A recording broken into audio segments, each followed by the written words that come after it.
he's younger. They're looking for different things. They're looking for now, spur of the moment. I want to have pleasure now. It's an age thing. It's an age thing from like 18 until like their early 30s. They're just fucking whatever moves because they think that they don't want to settle down because they don't want to be submissive to no man, right? But after the wall hits, that comes at 35, 36, 37, near 40s, they understand that shit. Men want to fuck me. They don't necessarily want to marry me, right? I think it's a very big difference between. I think that's a misunderstanding of what's actually going on.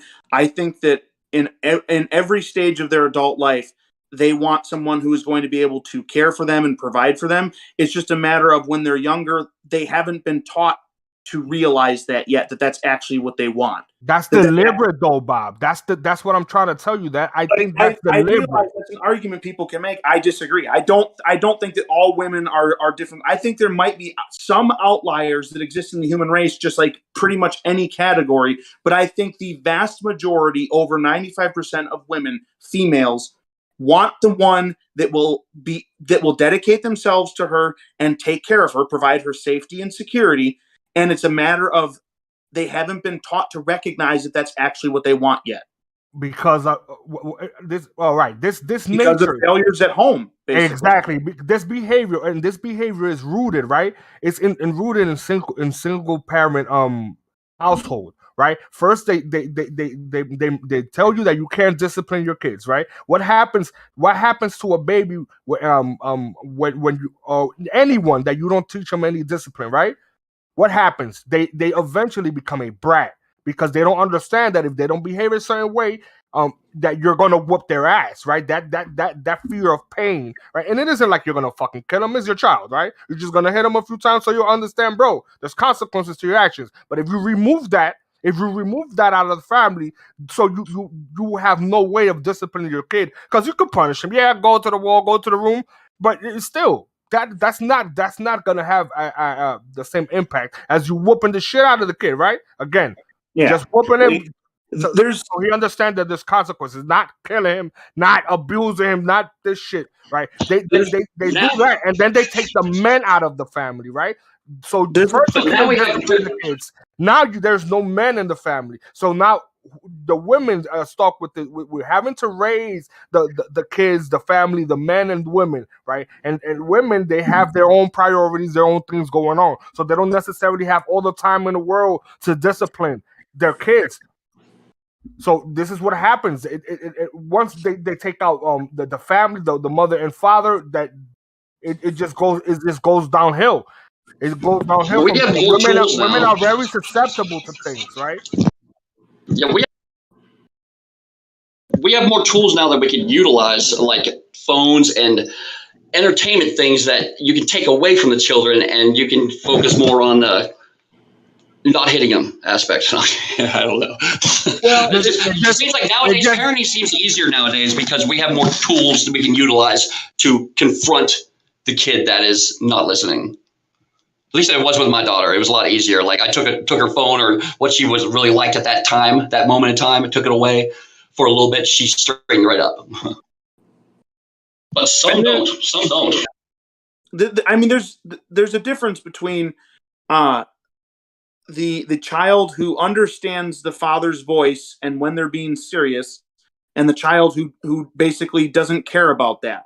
And like basically a good way to exemplify that difference is the child runs in the street and the father is running into the street and the father sees a car coming. The one where the child understands his father's voice and what it means when he changes his tone, the father yells out and says, "Stop," and the child immediately stops. The other one where the child doesn't understand or doesn't care, they get hit by the car. It's that simple.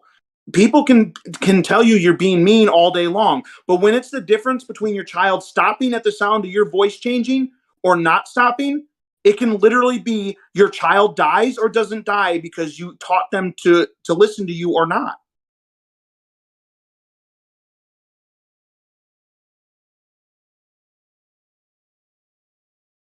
So nowadays, the internet, the TVs, everything is like catered towards women and almost against men.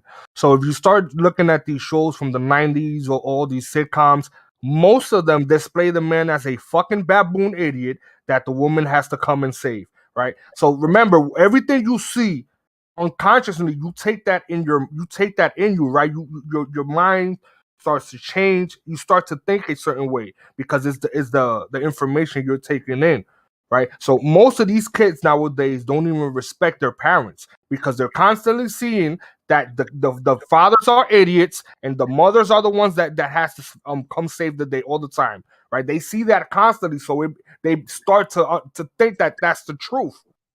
But see, that's basically what I was talking. Part of what I was talking about before, taking the fake things and trying to use that to fill the void where the true things are supposed to go. So instead of mother and father in the home, we love our children, we care about you, we will work with you through your life, and we will all try to be content and happy and fulfilled together as a family. Instead of that, like you said, the child maybe doesn't have one or both of the parents at home because they're either gone or working or whatever. And so they're watching the TV, and that spot where those good things, those true things would go, they're filling it with these fake things from the TV about how dad's an idiot and mom needs to save him from whatever.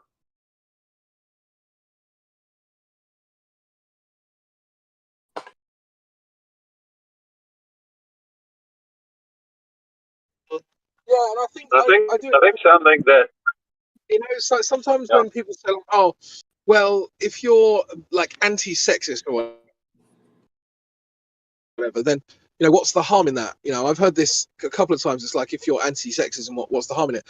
This is an example where it's actually very harmful to be quote unquote anti-sexist, because if you're going to have an idiot in any kind of advert now, it has to be the man, because you're avoiding the accusations of sexism, right?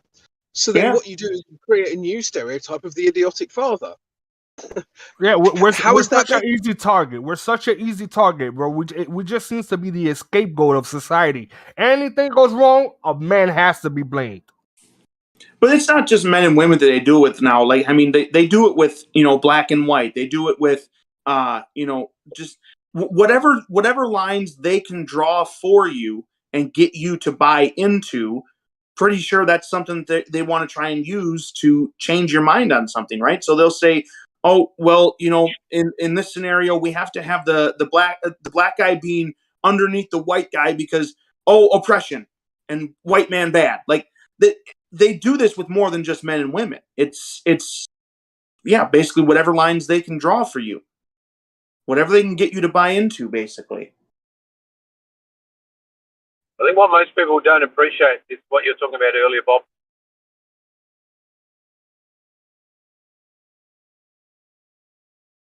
Did he cut out for you? These people, you know, they're playing a very long game. They're playing a long game. You know, they're not looking to change this, or they haven't tried to change this in the last 5 years. It maybe has accelerated in the last few years, but they've been working at this for 20, 30, 40, 50 years because, like the frog, you can't just throw the hot water on us.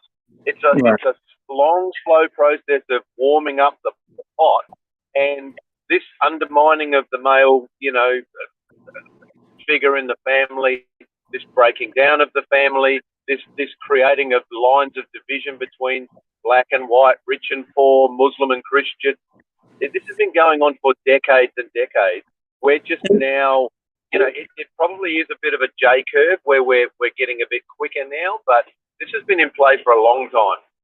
And look at what they've done. Like, if you look at what happens to a child when they have trauma, like when they're younger, and how it affects their attitude then the rest of the time that they're growing up, and it affects their ability to adjust and become like a normal, healthy, functioning part of society, like because of the trauma that took place with them when they were a kid. Well, look at what has been happening in the world, it seems, where these things have been seemingly set up to be like worldwide or countrywide traumas to us. Okay. So World War II, it's almost like a wound that they just keep opening.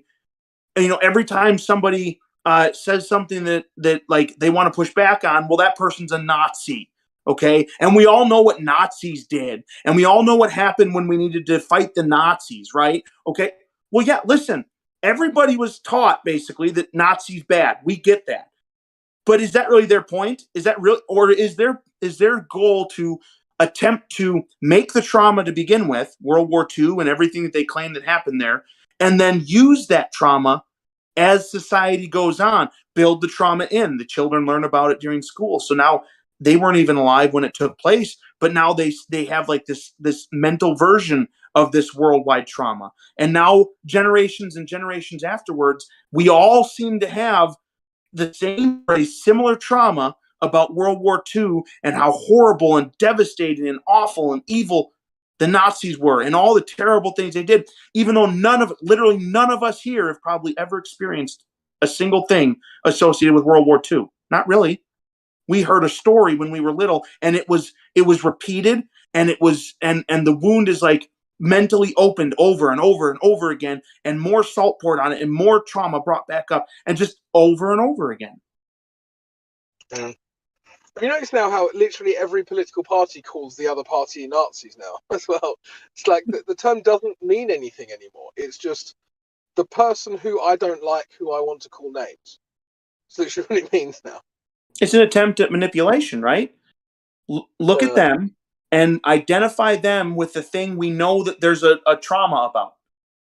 Associate that word with them now. And just look or think about what that could do to a society who isn't picking up on the trauma things that are taking place. Look at 9/11. The United States was basically handed a trauma for everyone to deal with, right? And even people that weren't anywhere even close to New York, if you were in the United States and you saw on the TV or you were taught as a child going up through school what happened, like you're being like transferred in a weird way this trauma that you never experienced or anything, but it can then later on be used to basically open it back up and look at what those terrorists did on 9/11. Oh, we better go get them. And even though you've never experienced it, you weren't there, you were maybe a young child and now you're an adult, it's still possible that when they say the right words, they like reactivate the trauma and you're like, yeah, let's go get those terrorists. Let's just bomb the crap out of them.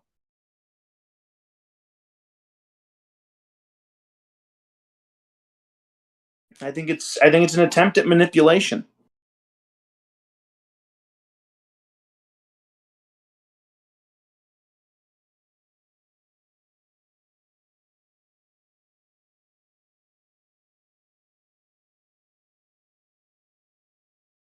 Speaking of Nazis, did you guys see that map that I posted? Or whatever, that Reddit thing I posted?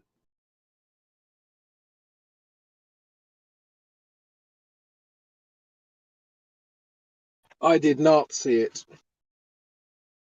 Here, I'll not see it. Ha, ha, ha, ha. Did you do that on purpose? I would never.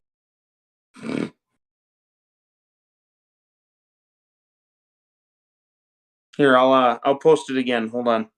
It's some post on Reddit or whatever. And I don't know if there's any good way to verify it, but this guy claims that this is a German map and or set of instructions on how to get to some place called like Agartha or something like that. There, I put it in there again.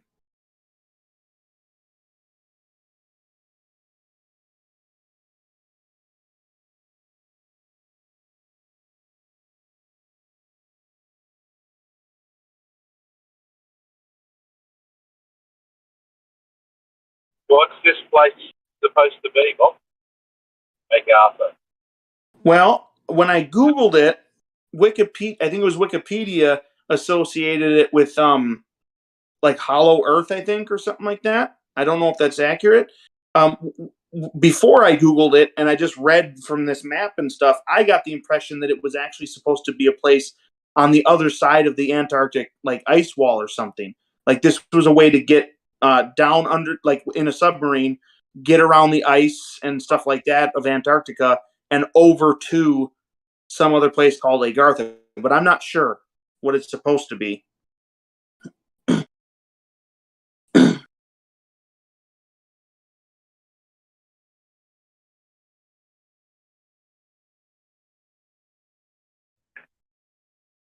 saw a documentary or some video on Hitler and the Nazi Party and their fascination with the frill and the hollow earth and their entrances to the hollow earth in, I don't know, Tibet or somewhere in the Himalayas, another one on the North Pole, one on the South Pole.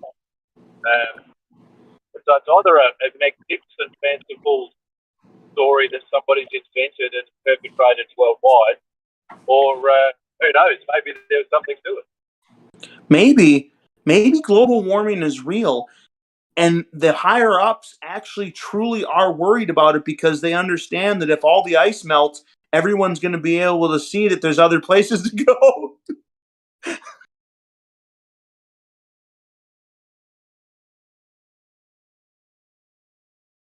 I don't think that's true, but it's just kind of a little bit of a humorous thought, like that global warming is somehow a real thing that's happening and the ice is really melting and they're actually panicking because it's like, wait a minute, if all the ice goes away, everyone's going to be able to get out.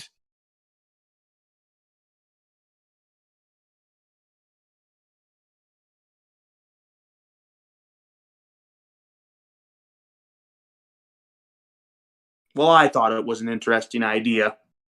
Yeah, no, we've thought about that. I've thought about that before, that concept. That like if the ice actually melts, then we'll have more access to other lands. It'll be easy just to take a boat over there, instead of having ice in the way, and so that they're trying to stop that from happening and putting chemtrails in the sky to block the sun to lower the temperature and all that.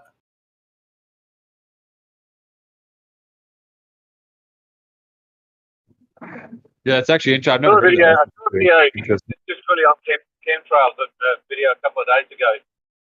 I don't know if you guys get the news over there, but Australia's having what they're calling a 1 in 1,000 year flood event, which I saw videos, satellite imagery, where this guy was pointing out that this whole thing, in his opinion, is man-made, like they're setting off chem bombs in the atmosphere, chemtrails to create this flooding in Queensland and Sydney, and we're only like 6 weeks out from an election. The country is in uproar. We've got literally 1 million people turning up in the nation's capital protesting. More people are trying to get there, and this guy is positing that they're originally flooded the east coast of Australia, the northeast coast of Australia, to just create chaos and eliminate access and all this sort of thing. When you see this satellite footage, it doesn't look like normal weather patterns. Normally in a big rain event, you've got that kind of circular, clockwise or anti-clockwise, movement of clouds. This is almost like a trapezium. It's square shaped. It's just weird. And he's saying that this whole 1 in 1,000 year thing is intentional.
Where did everyone go? You killed the room, Bob. Hey, I dropped too much knowledge and stuff on them. They had to go off on their own to think for a while, maybe. Just really consider things. Maybe not. Maybe not. I They've all, got no shovel. they've all gone to plant some seeds and milk some goats, Bob. Maybe. Probably be better for it, I would think. Maybe just get out there and do it. Seriously, we're so advanced that it's silly that our infrastructure is so fragile. Like our whole system of society is so fragile. Like if just one wrong thing happens and food stops going into the cities, we're fucked. Like on a massive scale. But we're so far advanced. But we're like, dude, that game that I play sometimes called Factorio. You've seen me playing it, right? That's so boring. It's my God. That can happen in there though. Like I can have like a huge base or whatever, a decent sized base, and the belts are taking the stuff to the different machines, but like one thing causes a hiccup, and like all this other stuff starts backing up, and stuff just isn't getting done, or maybe I don't have enough power, and so suddenly the whole thing just shuts off or whatever. It's not comes to a boring. screeching halt, which is not a big deal in your video game. However, when we're talking about people eating, it's a big deal. Right. No, I'm not saying that it's just as important, Jeremy. I was just saying, I get it. Like that is a thing. Like it's just something, that's the way stuff works. I was just relating it to something that I had sort of experienced in the virtual world, in the video game world. Yeah. But yeah, I mean, someone drops like one good size or several good sized EMP bombs or something that wipes out electronics, and we're probably going to be in a very, let's say, interesting and or spicy situation for a bit, maybe.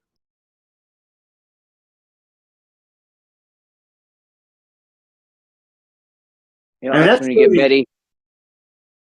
That would be the biggest deal, I think, probably, is like if they somehow hit the power grid, because that's like in the hot places, that means no AC. In the cold places, that's no heat. Like unless you have like some other means of hooking up your heat and stuff. Like obviously there's still wood, but I think that would be one of the like biggest things, is if somebody hit the power grid and disabled it somehow. I think the biggest thing would be if the power went down and then we actually had to occupy time with the people that we love and stuff, and actually fill the space with like words and stuff.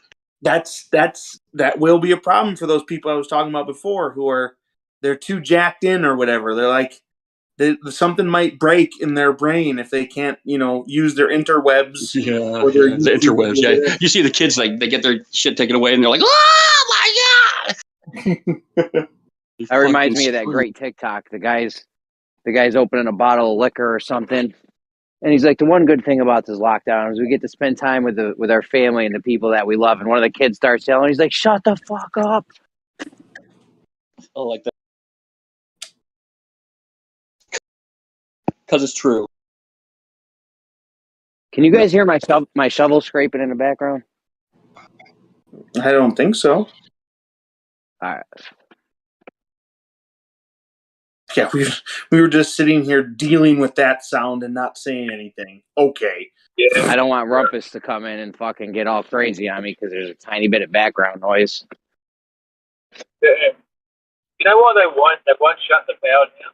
But else, if the power facilitates the way they manipulate us through media and the screen, all that shit. So they'll never shut the power off. They won't do that, I don't think, because then it just becomes kind of every man for itself, and a bit of common sense might prevail.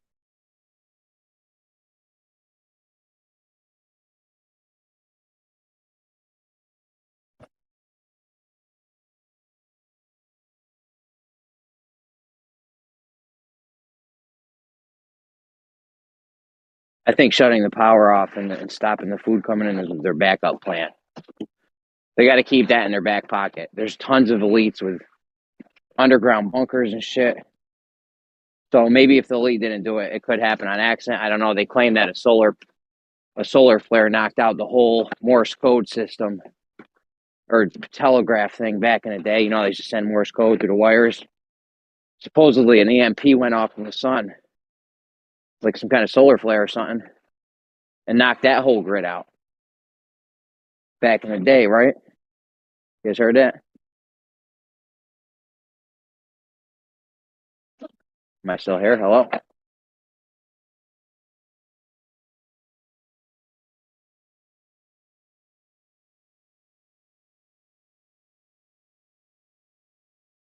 I mean, you think they took the power out, then everybody's paranoia and fear and confusion is created by news media and social media suddenly vanishes from your life.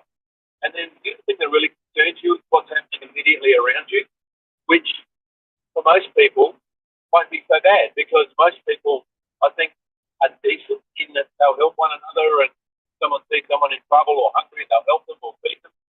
And so once that fear and paranoia is taken away from everybody, I actually wonder whether the place would be better off.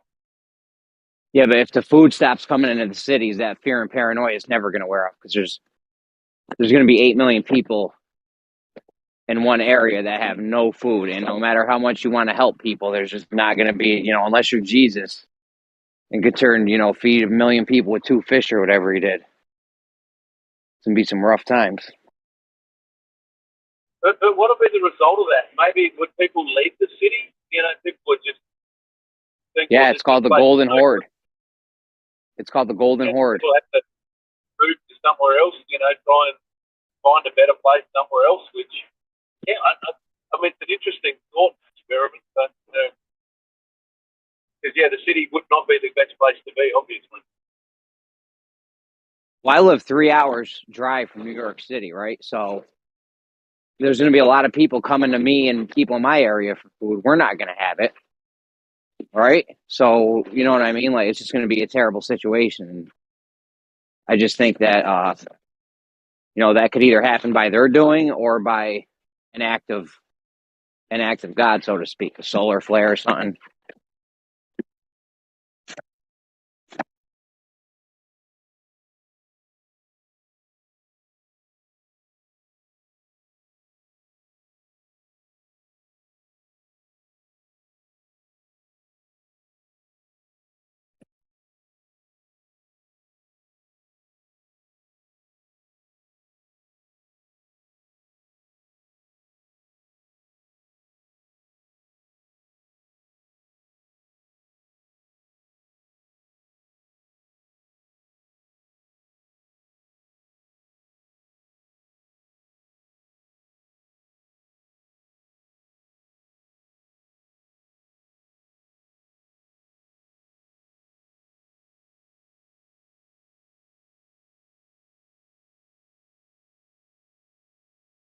Hello? What's up? Oh, okay. I didn't know if my thing was messing up. Listen, I don't know. We're not going to tell you. If your thing's messing up, your wife's going to let you know. I don't know. That was supposed to be a joke. You know how fast I was trying to get to the button so I could say it before you did? Similar.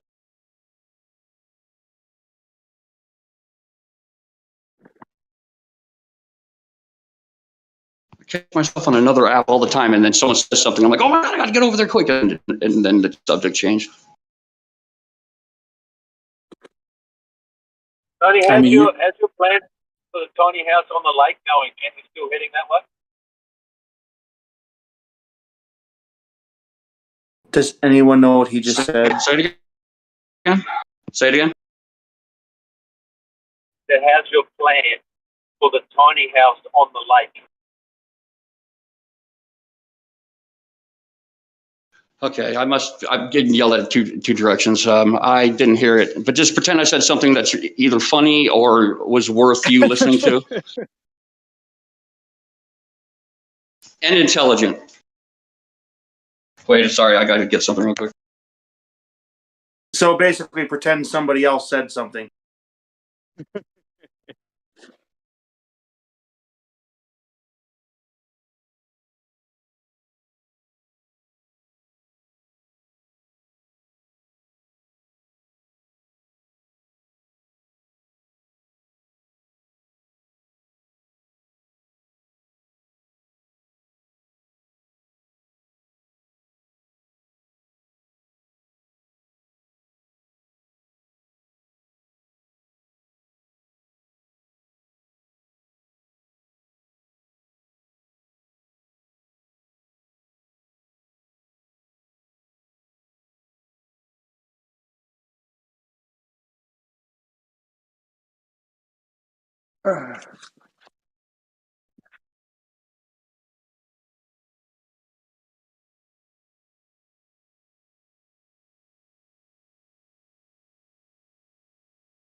So I was talking to them guys about spiritual excess earlier in Gen. The triangles they say they're making and shit like that. It looks like those three different triangles when you take the angles separately. It looks like it would uh form over 180 degrees on a sphere, I guess. I don't know. I was still a little wishy-washy on that. I feel like on a flat Earth, though, they would always be 180 degrees. But I feel like on the sphere, it would be. It could be more. It would be more the way they do it. What's up? Good. How you doing? You can pull in here in a second. Let me just shovel it out.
Looks like Bitcoin popped up a little bit. Like what, at 42 or 43? It's nice to see. Oh yeah, I need that shit to shoot up to like 100 G's real quick. Yeah, well, there's been like talk about all the markets going bullish. So it's like, I guess that's cool, but I just mean all markets, stock markets, everything. But what is that actually leading to? You know, like perhaps they ramp everything up and it leads to some kind of a reset, financial reset type of. So yeah, I just kind of feel that. Like I feel like that's coming. There's some kind of a financial shift on the horizon. Hold on, what's coming? Well, I mean, I think a lot of us. I mean, like a financial shift. Oh, Well, yeah, I mean, that's what's everything's sort of like gearing up for that. Like right now, you know, I mean, now as we speak, you could sort of look at it like, you know, I mean, I don't know to the extent of how split it is, but I mean, Russia's being sanctioned off from basically the rest of the world. So there's sort of like a schism in the economy happening right now, you know, amongst other things that are like devaluating the dollar as well. So I mean, yeah, I mean, we're primed for some sort of like monetary something, you know, that definitely seems to be the case, but it's like, who knows how long they can keep the dollar afloat. I mean, ostensibly they could just prop up the dollar for as long as they want, right? I mean, I don't know. And the whole thing with crypto is you have these like central bank digital currencies and stuff that are like basically that's basically them being like, all right, we're gonna make our own blockchains and like this is what we're gonna run it on, as opposed to like, you know, making Bitcoin the reserve, you know, currency or the world reserve currency or whatever. So it seems like it's going to be a little bit more like government involved than I previously thought. But I mean, who knows, man? Does anyone?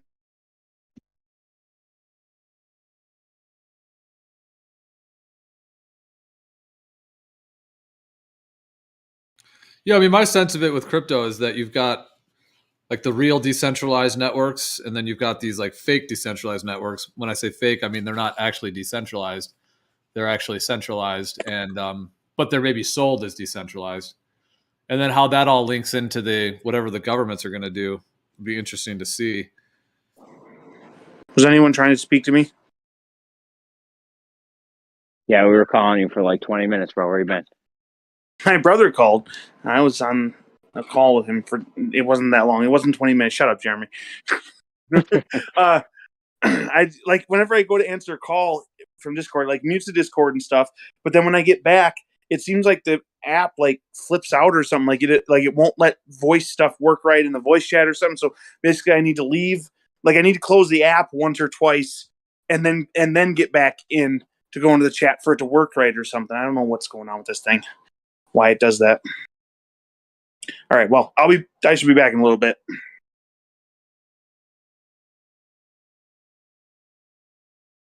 All right, Bob, sounds good. Oh, by the way, you guys could maybe look into this or discuss this while I'm gone. The vaccine may have been giving people AIDS, like literally. So that's a thing, maybe.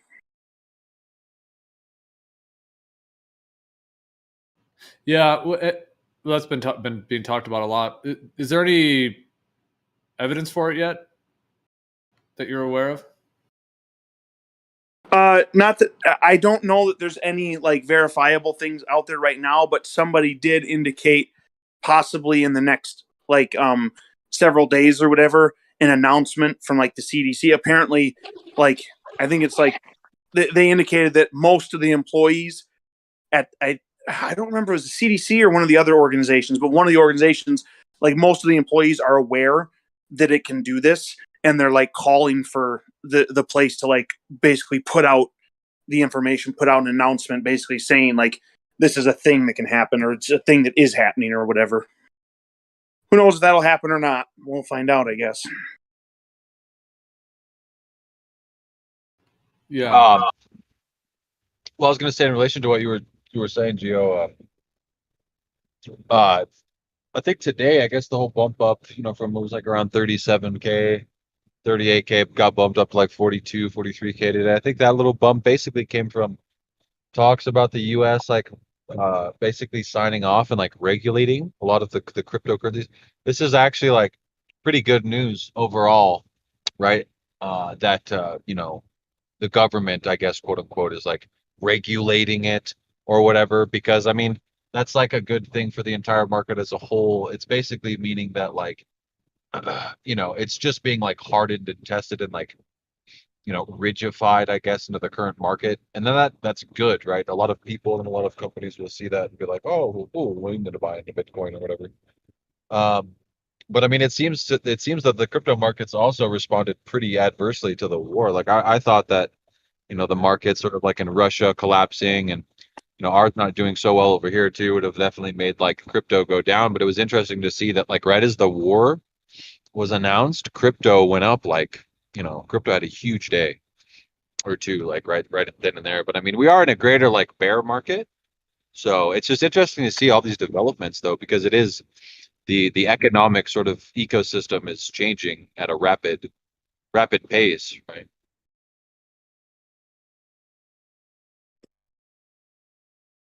Yeah, absolutely.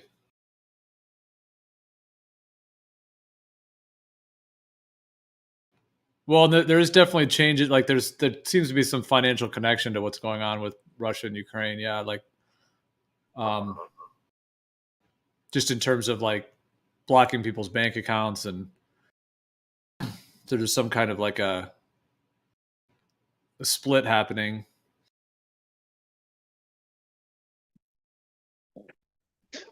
Yeah, it seems like I mean I don't know, right? You know, like North Korea seems to be pretty separated from most of the world. Like no trading, I don't think is done with like, North Korea. It seems like Russia could be going down the same path. I'm not sure where this is. This is actually getting pretty spicy.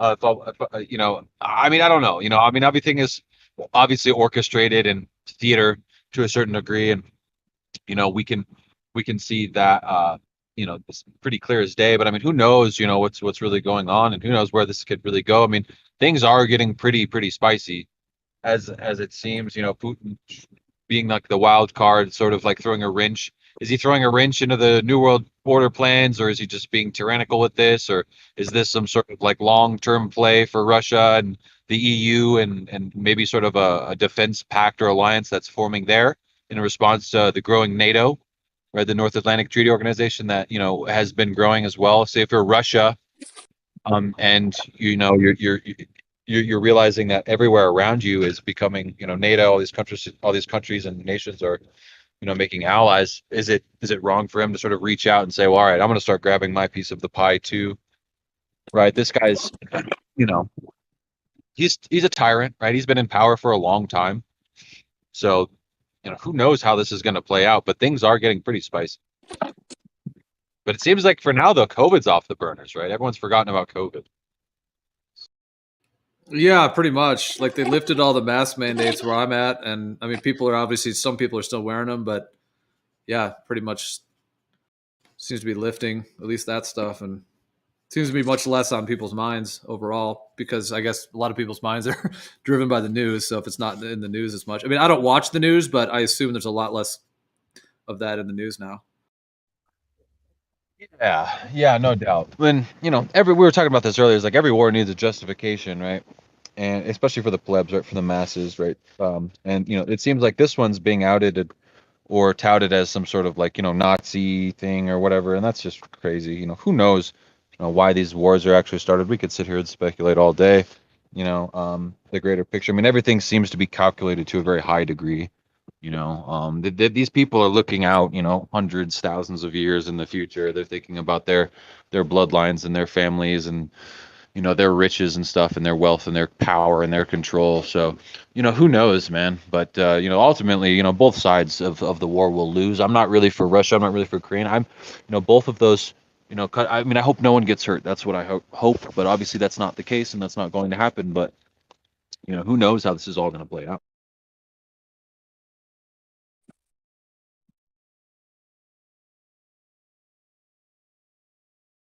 I just hate to see innocent people, innocent people suffering for no reason. Like that's brutal right there. You know, people are losing family members because they're at war and civilian populations and shit.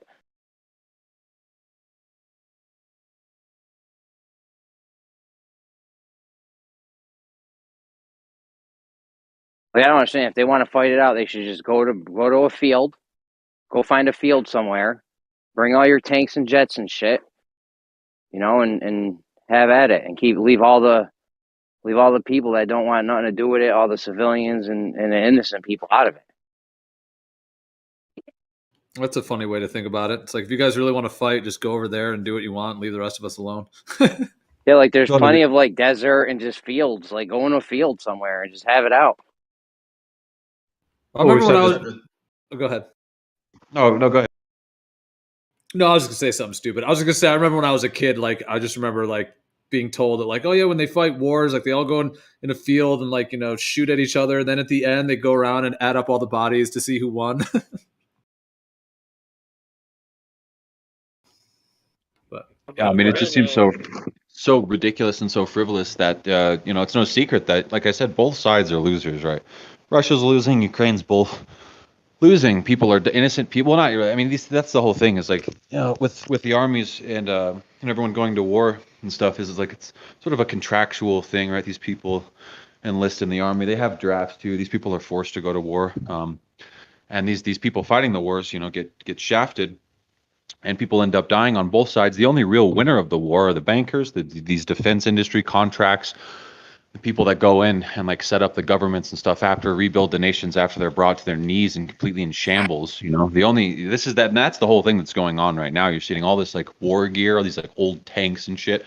All this shit's being blown up and like just like given out, the whole free tank thing or whatever. It's like all this like old military gear is being blown up. These defense military contractors are all just making an absolute killing because it's time to just get out the old war gear and usher in all this new stuff. And like, you know, seems like there's some pivotal key points being made too with the whole like Belt and Road initiative, that China is basically using Russia as some sort of proxy state to advance this whole like new trade route that they're developing in the in that portion of the world. And what we're seeing now is, I think, the development of like a greater Eurasian power bloc that's rivaling like the Atlantean power bloc, right? Like the West.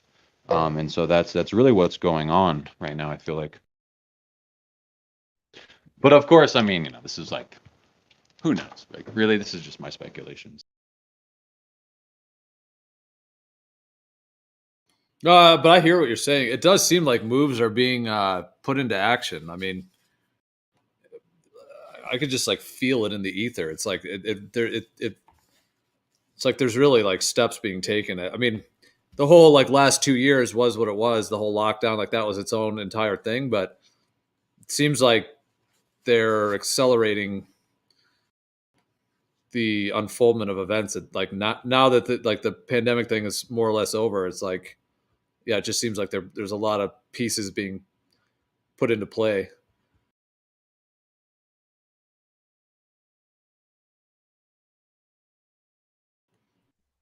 Yeah, I mean, that's exactly it.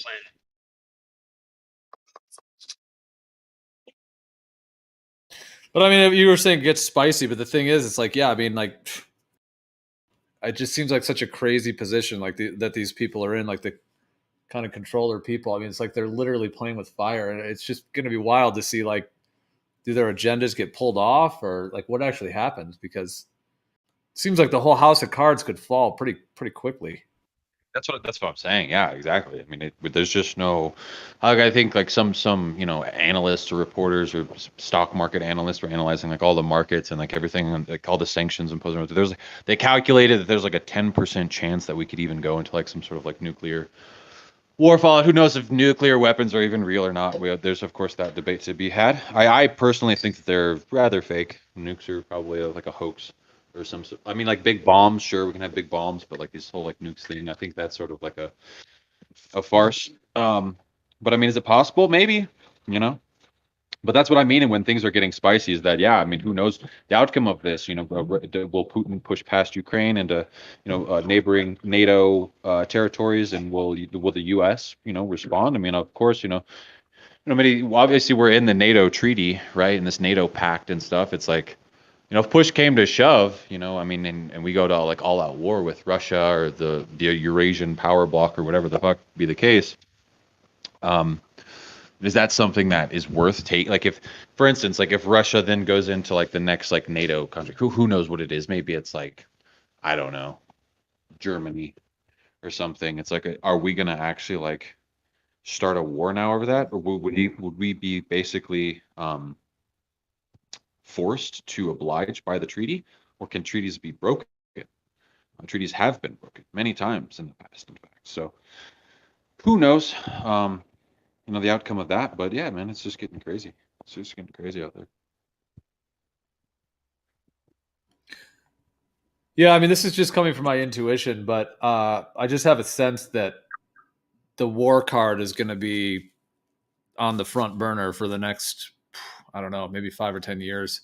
Unfortunately, I mean, that's just my intuitive sense of it. But maybe not necessarily just full blown World War III like tomorrow, but I mean, we know that they do the war thing. It's been one of their main ways of controlling finances, controlling the world, all the rest of it. And if that all leads to some fake alien invasion thing, I mean, that's another possible outcome as well. And then, whatever climate change stuff as well. But it seems like with the war stuff, they can cause so much drama and strife. And then that also gives them the ability to sort of control the financial markets as well. So it's like, I don't want to say that, but I just like, that's my sense of it, is that I don't think that this Russia-Ukraine thing is just some like little side thing that's just going to end in a couple months. I mean, I don't, well, whatever happens with that is what it is. But yeah, I have a sense that that it's going to continue that way, and that the financial reset will be connected to the war, which would make sense. Cause I mean, that's one of they're experts at playing that war card. They just played the pandemic card. We've talked about the idea of maybe the shutting off the internet or some kind of EMP thing. I mean, that could be connected to the war stuff as well. But yeah, you bring up a good point there, actually. I mean, I think we're sort of entering in this could be like a new Cold War, right? Obviously, there's a hot war right now between Russia and Ukraine, but this could spark sort of like this, in essence, is like a proxy war between, right, Russia and the United States, or that sort of power blocking the Atlantean powers. And this is what we're entering into now, is a new era of this Cold War, where there is this sort of all these different proxy wars. It's going to be this prolonged thing. It's going to last 5-10 years. This next thing, everyone's going to be, are we going to go to war? There's going to be all these like, crazy events that happen, espionage, right, disinformation campaigns, all this stuff that's associated with a Cold War, right? So we're entering that sort of, yeah, that very well could be, and yeah. yeah, because so many things can be done under that umbrella, whether it's like EMPs, the financial stuff. It just seems like there's so many layers that they can weave into that. I mean, they could even kind of bring the pandemic part in as well. I think this could lead to keeping people more busy, right? Right now, they got a lot of people unemployed in America, at least, sitting around doing nothing. Their main objective is to keep us so busy that we can't focus on nothing else. Just work, go home, sleep, shower, clean the house, do laundry, go back to work. You know what I mean? Keep us busy nonstop. And right now, there's a lot of people doing nothing. This could lead to us being more busy. If Russia teams up with China and they go into some cold economic war, and now we're cut off from all China's goods and shit, and we now have to go build the buildings to make the factories, put people in the factories, everyone's working, we're all busy now. Busy bees. They don't want us having a lot of time. Well, yeah, that's the sort of thing too that many people are sort of worried about. I mean, that's the whole like Belt and Road thing too, right? This is how China is restructuring the trade routes, all this stuff. America as well as other key nations are excluded from the Belt and Road. So that's why we're sort of like seeing this whole supply chain issues sort of trickling down now, and I think some of that has to do with the fake sort of protests, the convoy protests that were basically like 50-50 co-opted. Who knows if that stuff is real? All these things, who knows? It just seems organic, but it's like, really, was it? Because again, we're gonna have to see the replacement of all these drivers, this convoy, this thing, the supply chain, all the issues going on right now are probably gonna get worse. Like I don't see them really getting any better, here on out, especially with like the whole war thing looming over our heads. So I mean, I think that convoy thing in Canada with the truckers, that might have triggered them and lit a fire under their ass to get the autonomous vehicles. You know, they want autonomous trucks driving themselves because they don't like that. I don't think they would have liked not having the control of shutting down the food supply. This might have triggered something like, holy shit, we don't even control the food supply, these truckers do. If all the truckers decided to stop, what are we going to do then? You know what I mean? So they might be pushing for this autonomous vehicle thing harder than ever now because of that. Which leads to us having more free time, though. So I don't know. I feel like they're in some kind of like weird catch-22 position where no matter what, they're fucked.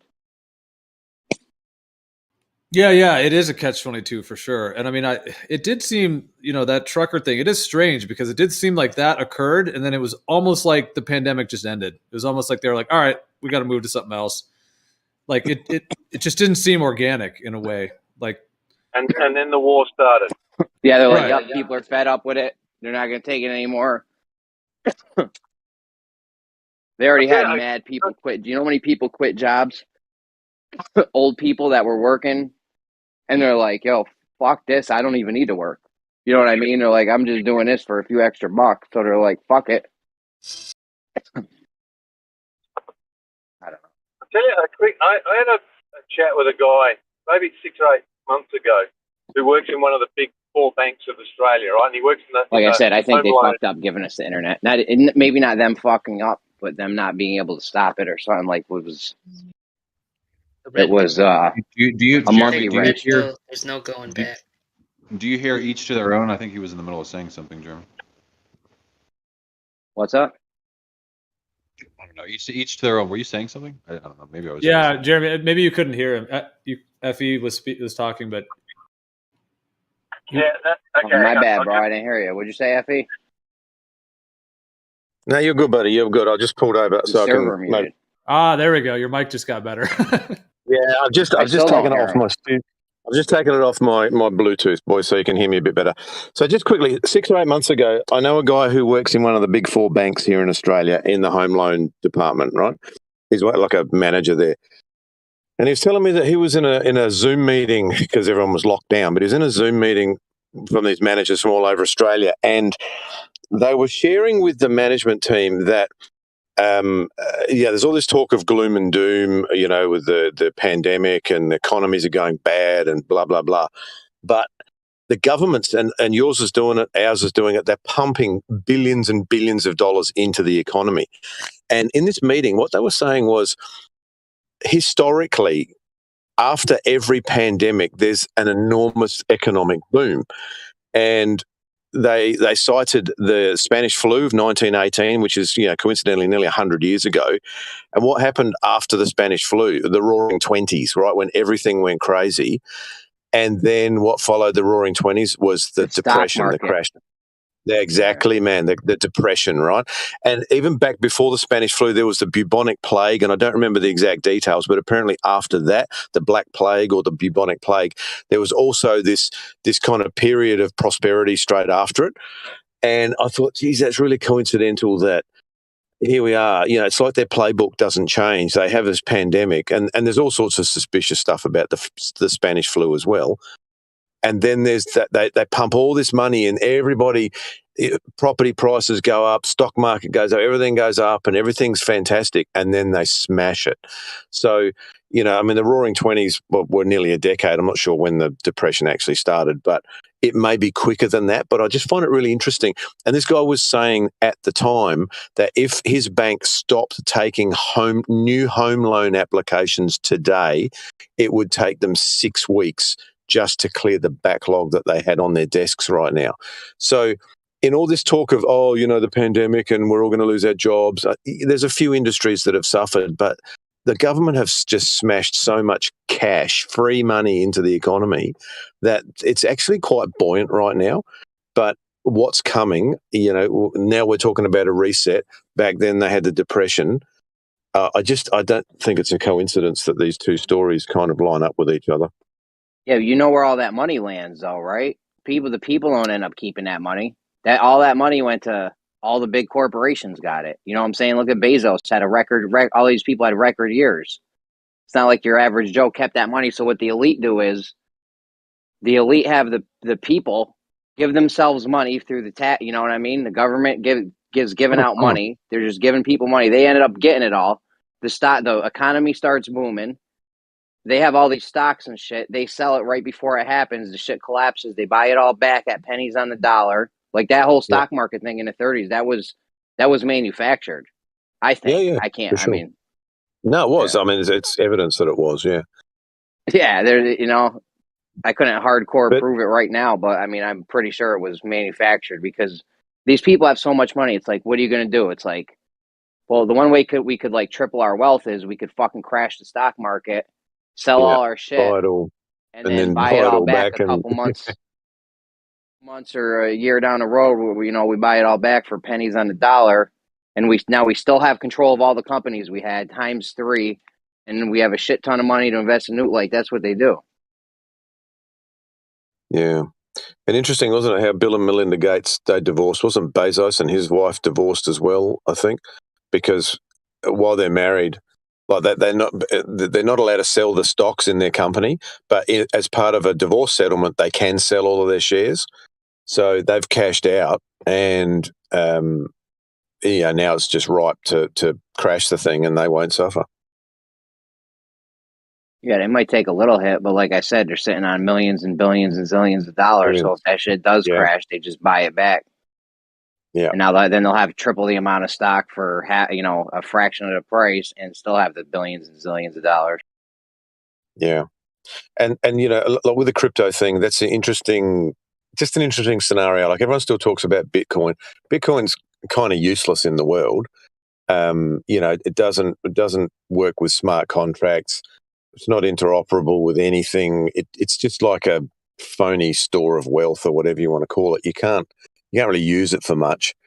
But they've created over the last decade all this hype around crypto, and everyone kind of thinks they know a bit about crypto, but there's so much. It's so complicated. There's so many layers that nobody really knows much, as in the average Joe really doesn't know anything about crypto, but they probably know enough about it that if they then direct us into a world crypto market, with CDFCs to change to change over from fiat currency, everyone will kind of be comfortable with it because, I've heard about crypto. I know about Bitcoin. I've seen it on the news, and everyone will just slide right into that system and get screwed up the arse a second time round.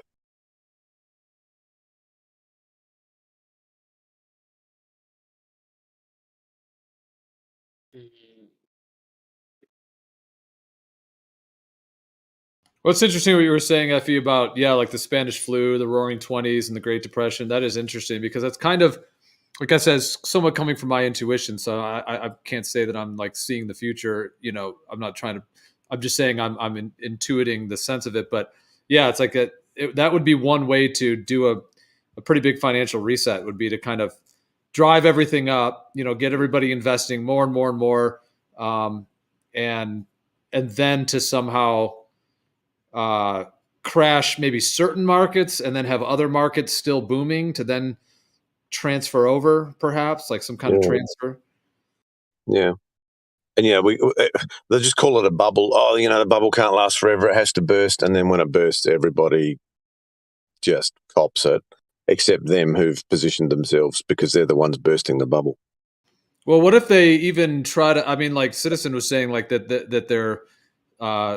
What was that you were saying, that they're actually like doing more regulation for crypto markets? Is that what you were saying? Like they are. Yeah, I wasn't saying a Citizen was, but the SEC and the government, your government, are scrambling like crazy to regulate crypto at the moment because crypto has got the DeFi aspect to it that they can't control. I don't know whether it is just kind of an offshoot that they didn't foresee. They just thought, we'll just get crypto happening and we'll control that and we'll integrate it.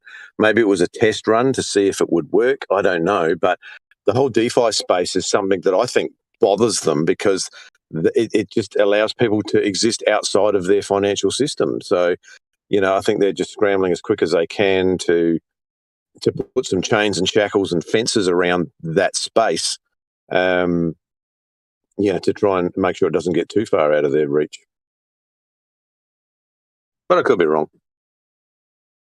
Yeah, because I mean, one idea is that even though they can't control all of crypto, what if they are building, have their own blockchains, their own government-based type systems, and that what if they actually kind of build up the stock market and the crypto markets, everything's going up and up and up, and then they'll perhaps like crash the stock market, and then kind of try to keep the crypto high in a sense, and then try to kind of get everybody, over into the new currency that would be based on some sort of like co-op.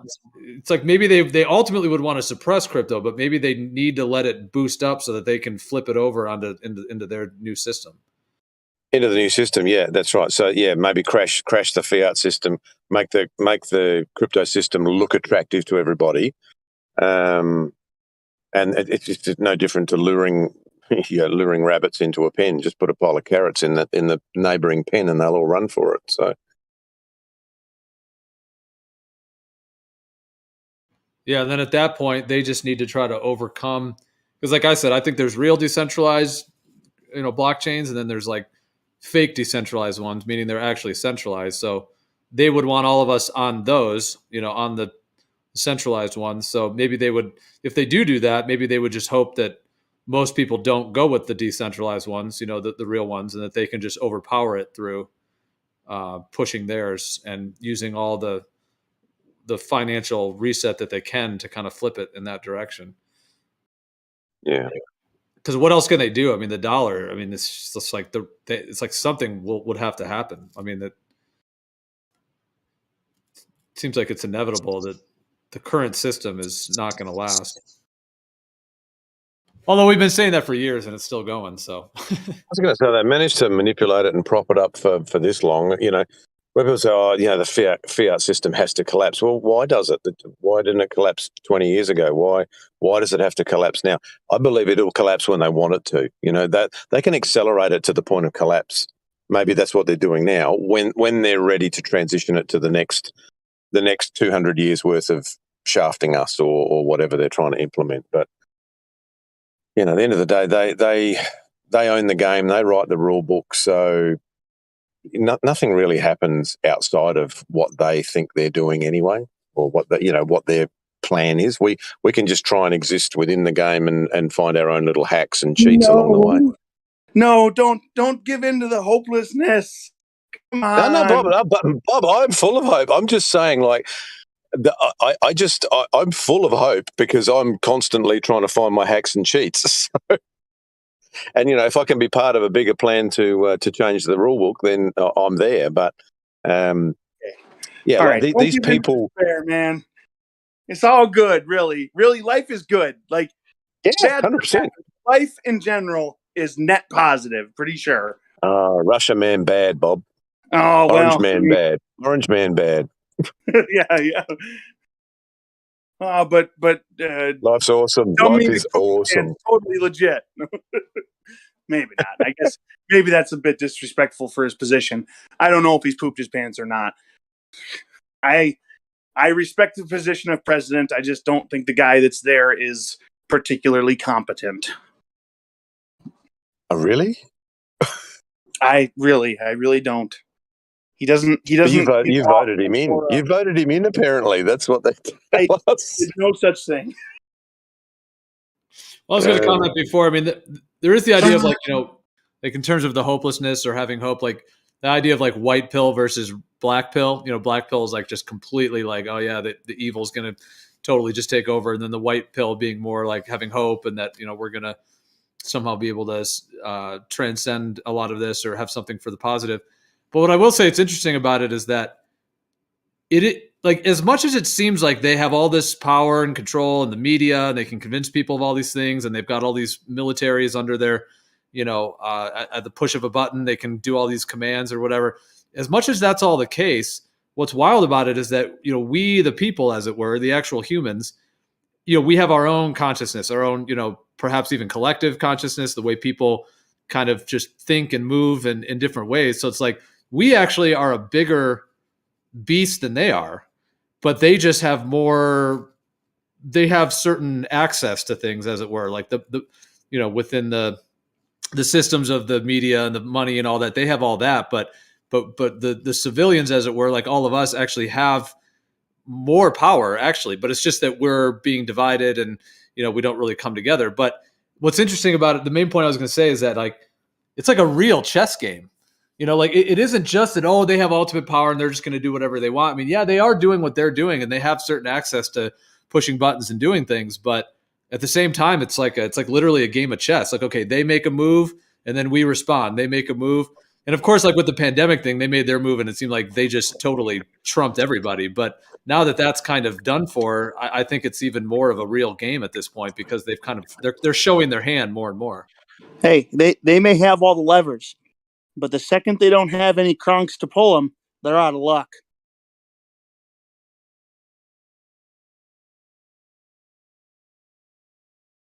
I don't know if any of you even got that reference. Say it again. Yeah, no, I know what you mean. Yeah, they depend on us to do all that. Yeah. Well, even with the military, as much control as it seems like they have, but still, I mean, what if people in the military rebelled and said, yeah, fuck this, we're not doing this anymore? That would be cool. That would be interesting. Yeah, I kind of talked a little bit about that the other day. I was pointing out that like people who make the argument, like when you say you have a right to bear arms and their argument, well, you're going to take on the whole army with your gun. It's like somebody who's making that argument, I think doesn't understand our military. We have like 1.3 apparently active, approximately 1.3 million active military and like only 800,000 in reserve. So even if you add all of them together, it's barely over 2 million. Like, and then like on top of that, it's not like every one of them knows how to fly a plane or fly a helicopter or drive a tank or like, and it's not like, and then even then on top of all that, you think you're going to get 100% attach rate to the idea of attacking citizens? Like, it's just stupidity to think that, yeah, like even if you take half of the population of the United States and say, let's say only half of the United States is with you, and let's say only half of them have guns, you're still at about approximately 75 million people versus even if they get 100% on board of the military, 2.1-ish.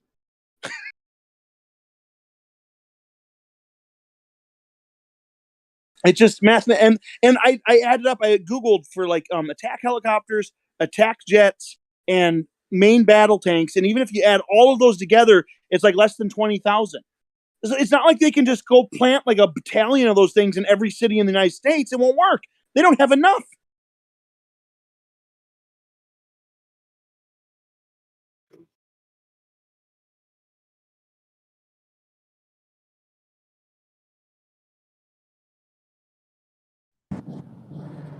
I don't think people realise that 1 million people with pitchforks is more powerful than 10,000 people with guns. It's just you can't. It's just a sheer weight of numbers. Like eventually, the magazine runs out of bullets, and then yes, the problem is some of the 1 million people are going to die in the process. And are they prepared to? If everybody got truly serious about this, and I'm not advocating violence, but you know what I'm saying. But it's that. Nobody wants to be the first guy through the door because he's the one that gets the blood nose. But that's the thing is like, that's like taking it to a scenario that I don't even know would actually exist. Like there isn't going to be a door. Like think about this. If all of those things added together, the helicopters and the jets and the tanks is less than 20,000, they can't get to all the doors. They can't be everywhere at once. And even if they had enough to like send a few to every city, it's not like they all know how to pilot every one of those types of vehicles. It's going to be Americans, just straight up people that they have to go send into these towns. And they're not gonna be like, they're obviously not going to be outnumbering people. So there's that. And then they're not going to be able to watch every direction, every corner, every shadow. It's not feasible, even if they convinced every single member of the military to go along with it. It's just not something they're going to be able to manage. And then they would have to do like most likely, I would think, the logistic work to make sure that nobody goes to any area that they have any ties to, because then it's going to be that much harder to convince them to follow the orders. They got to make sure they send every person to a place that they don't know anybody else, basically. Talking like if military took over type of thing. Talking about if it came down to we needed to do something about the government, and somehow they convinced everybody in the military to go along with it, 100% take rate. Even then, it's not manageable what they would have to accomplish. I honestly believe this. If they were to do something like that, or we were to do something like that, or the government were to decide like a full-scale martial law, it wouldn't be our military. For the reason exactly like you said, everybody's got family in the military, and those military people are not going to imprison or in camp their own people, period. The ones you got to worry about are the private militaries, thousands of them. Yeah, that would change the equation if they were to hire PMCs.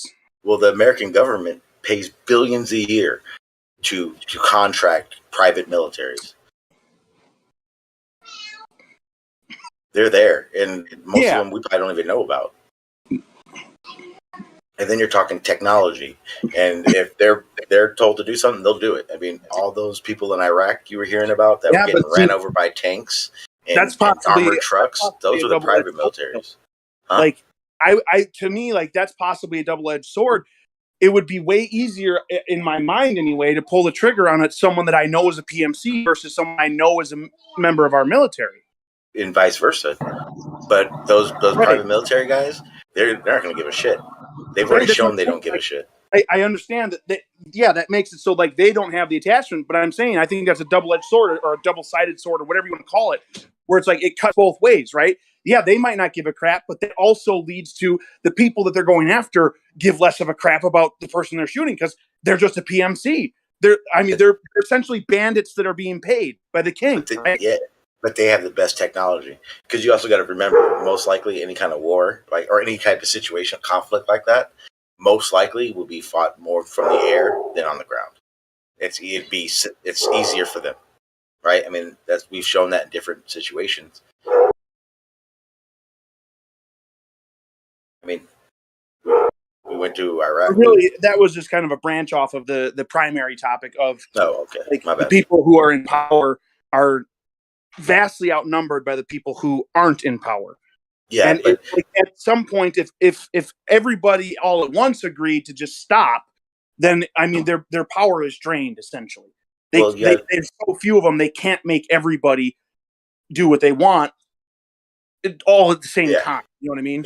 Yeah. It would be a spread of. The only real issue would be is if it went to the American government versus the public or civilians. The biggest issue is we don't have tanks. I mean, civilians that own tanks in America, we'll say, just to give it a good number, 300, right? I mean, realistically. And the unfortunate part is our military, the one that protects the United States, they have no means of actually getting ammunition. Ammunition actually has to be released to them. Their guns get released to them every time. And in the meantime, they're not armed. You know what I mean? And even if they are, there's only so much. So even if the government decided they wanted to go against the people vice versa, I mean, you would think, well, if our military people wouldn't do it, but these private militaries attacked, wouldn't the military then attack the private military? They wouldn't have anything. And then all you're talking about is a bunch of people with a bunch of guns on the ground. And then it's a technology war, right? Now, I mean, as far as I'm concerned, if that ever happened, the only thing I could think of is every single American would have to look at it as, hey, you're going to go, take 2 out with you, right? Yeah, that's interesting. Is my audio working or not? Yeah, we can hear you. It's a little... Yeah, I'll just put these AirPod things in.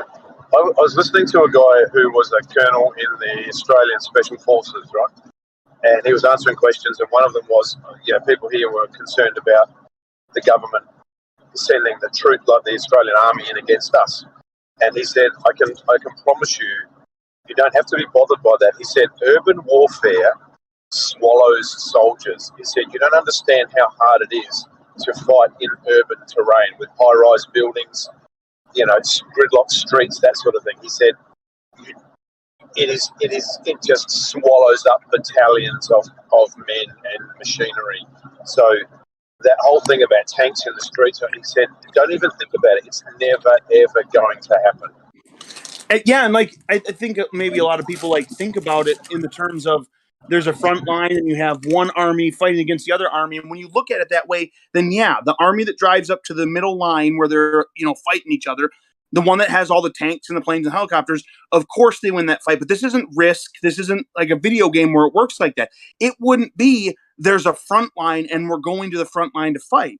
It would be they're essentially surrounded 24/7 by a whole country of people who don't want them to be attacking us. Like, so it's like they would like, even if you got 100% of the military to agree, then you got to work out schedules for how you're going to stay alive through the night. You got to have certain people not even awake during the day because they got to be up all night because you're surrounded, 10, 50, 100 to 1. Yeah, but here's the thing. All the directions. They would do this one thing, and they've shown they've done this, and this is exactly what I think they would do. They would just start bombing areas, and then get on a radio and go, hey, this is a safe place. This place is a safe place. If you're not involved in it, I would go there. And then the private militaries would get strict orders. Hey, all these areas have been told to evacuate, and anyone you see is there is a hostile. And they just start bombing it. Again, this is nowadays it's technology. We're not in the Civil War where there, like you were saying, there's not a front line. When we have wars now, there is no such thing as the front line or that middle ground, like you were saying. That doesn't exist in war anymore. Maybe Ukraine and right. It's not Russia, a no man's land, like yeah, or whatever. There's not a meeting place. But like you were saying, you're 100% right in that there isn't a meeting place anymore. That wouldn't work that way. I think tanks and troops are probably the least resourced artillery of the military in a wartime situation. If you're looking at ratio of what they're trying to achieve, us moving across Iraq was more like a political eye thing than an actual need to be doing. Because that's another thing. Just like you were saying, it's an unconventional war. We wouldn't be in the uniforms and be working all together. It'd be an anarchy of soldiers, basically. It'd be going in guerrilla forces in the United States fighting against private military, which is another issue. That was the biggest fault that we had in our military. We had always trained to fight a military, not guerrilla groups everywhere. Yeah. Right? The biggest issue we had is when we first got to Iraq is no one's fucking wearing a uniform. Right? That was like the biggest issue. How did Vietnam go when nobody was wearing a uniform? I was just going to say that even in Nam, when it was, you knew they were hostile if you seen them out there, and it was guerrilla warfare, so it was tough. Yeah, and they were working with other guerrilla factions there. So imagine that. You're working with guerrillas, but you have to fight guerrillas. Which one is the one that are allies? There's a bunch of things that play into factor when you're not fighting a conventional army. Shit, we do our best against it. When we went to Iraq, the problem wasn't the many guerrilla forces around that we were running into, or they were the problem. The Republic Army for Iraq, we fucking walked right through them. Afghanistan, huge problem. Not conventional. You intermingle the enemy within civilians, it becomes a whole different logistic nightmare. Telling you, those days of battle tanks on the field with the planes and shit, that shit is over with, bro. For us, anyways. They're obviously still doing it now, but when it comes to America, that shit's a wrap. Yeah, I think those are lesser armies, but that's what confuses me. I don't see how. Putin literally could have taken out Ukraine if he sent over every fighter jet he has just to bomb strategic areas. But I don't get why that he's doing it the way they're doing it. But I mean, the fact that how we did Iraq, that was like the stupidest thing in the world I ever thought of. I mean, we were in the Middle East before, and we wanted it in the air. Why the fuck would you send troops on the ground? It's more about sending troops on the ground, losing lives, and then making your reasoning for being there more justified. But I think the reason justified when you go in there and just conquer. The eastern part of Ukraine is very, very pro-Russia. A lot of native Russian speakers. He doesn't want to bomb them. He's going in to kind of liberate them from the western side of Ukraine's government. So he's not going in there just carpet bombing cities and destroying everything, because most of what's there he wants to maintain. Yeah, you're right. But the problem is that what ends up happening is that the people of Ukraine end up going, hey, we don't want this, so they fight back, and then those Russian troops it ends up becoming civilian versus military. But yeah, he is only hitting strategic places for a reason. He doesn't want to collapse the complete infrastructure. He wants it. He doesn't want a wasteland. Yeah, but see, this is the thing. There's no money in really killing civilians, so his job is to go in there and basically kill as little as people as possible. And also destroy infrastructure too, because then, see, if no infrastructure is destroyed, who makes money on the war, right? See, this is why, you see all this old war tech in there in the first place, all these tanks and stuff, these old war tanks and stuff. They're getting rid of this stuff. This is like old world tech. Yeah, but no the longer thing needed. is if Russia destroyed Ukraine, Russia would have to pay for it, and Russia doesn't want to do that. Russia doesn't give back the same way other countries do. Like, we back them, so it wouldn't be a gain for him to completely destroy it. He doesn't make money destroying everything there. It's not him making money. It's bankers. That's the thing. It's the bankers and his affiliates and these corporations, defense contracts, and all this stuff that's revolved around this. Bankers are the only ones that make money in the world. There's the true winners of the war right there. And it's not that he has to rebuild it himself. It's that these bankers come in with big money contracts and they lend the rebuilding out. And then that ensures that for the next 100, 200 years, that city's completely indebted to the bankers who rebuilt that city. And that's how the money flow's insured. It's all interest too. But you're looking at it like the United States does it. And in my opinion, I don't think Russia depends on that type of thing. Russia doesn't go to war with people to build infrastructure the same way the United States does. Hey, how you guys? What up, Bandy? Hey, buddy. That's just what the principle of war is. It's not that that model of warfare isn't restricted to just the West. Yeah, I took that wrong. You weren't being specific. You okay? My bad. That was my fault. Yeah, you're right then. Yeah.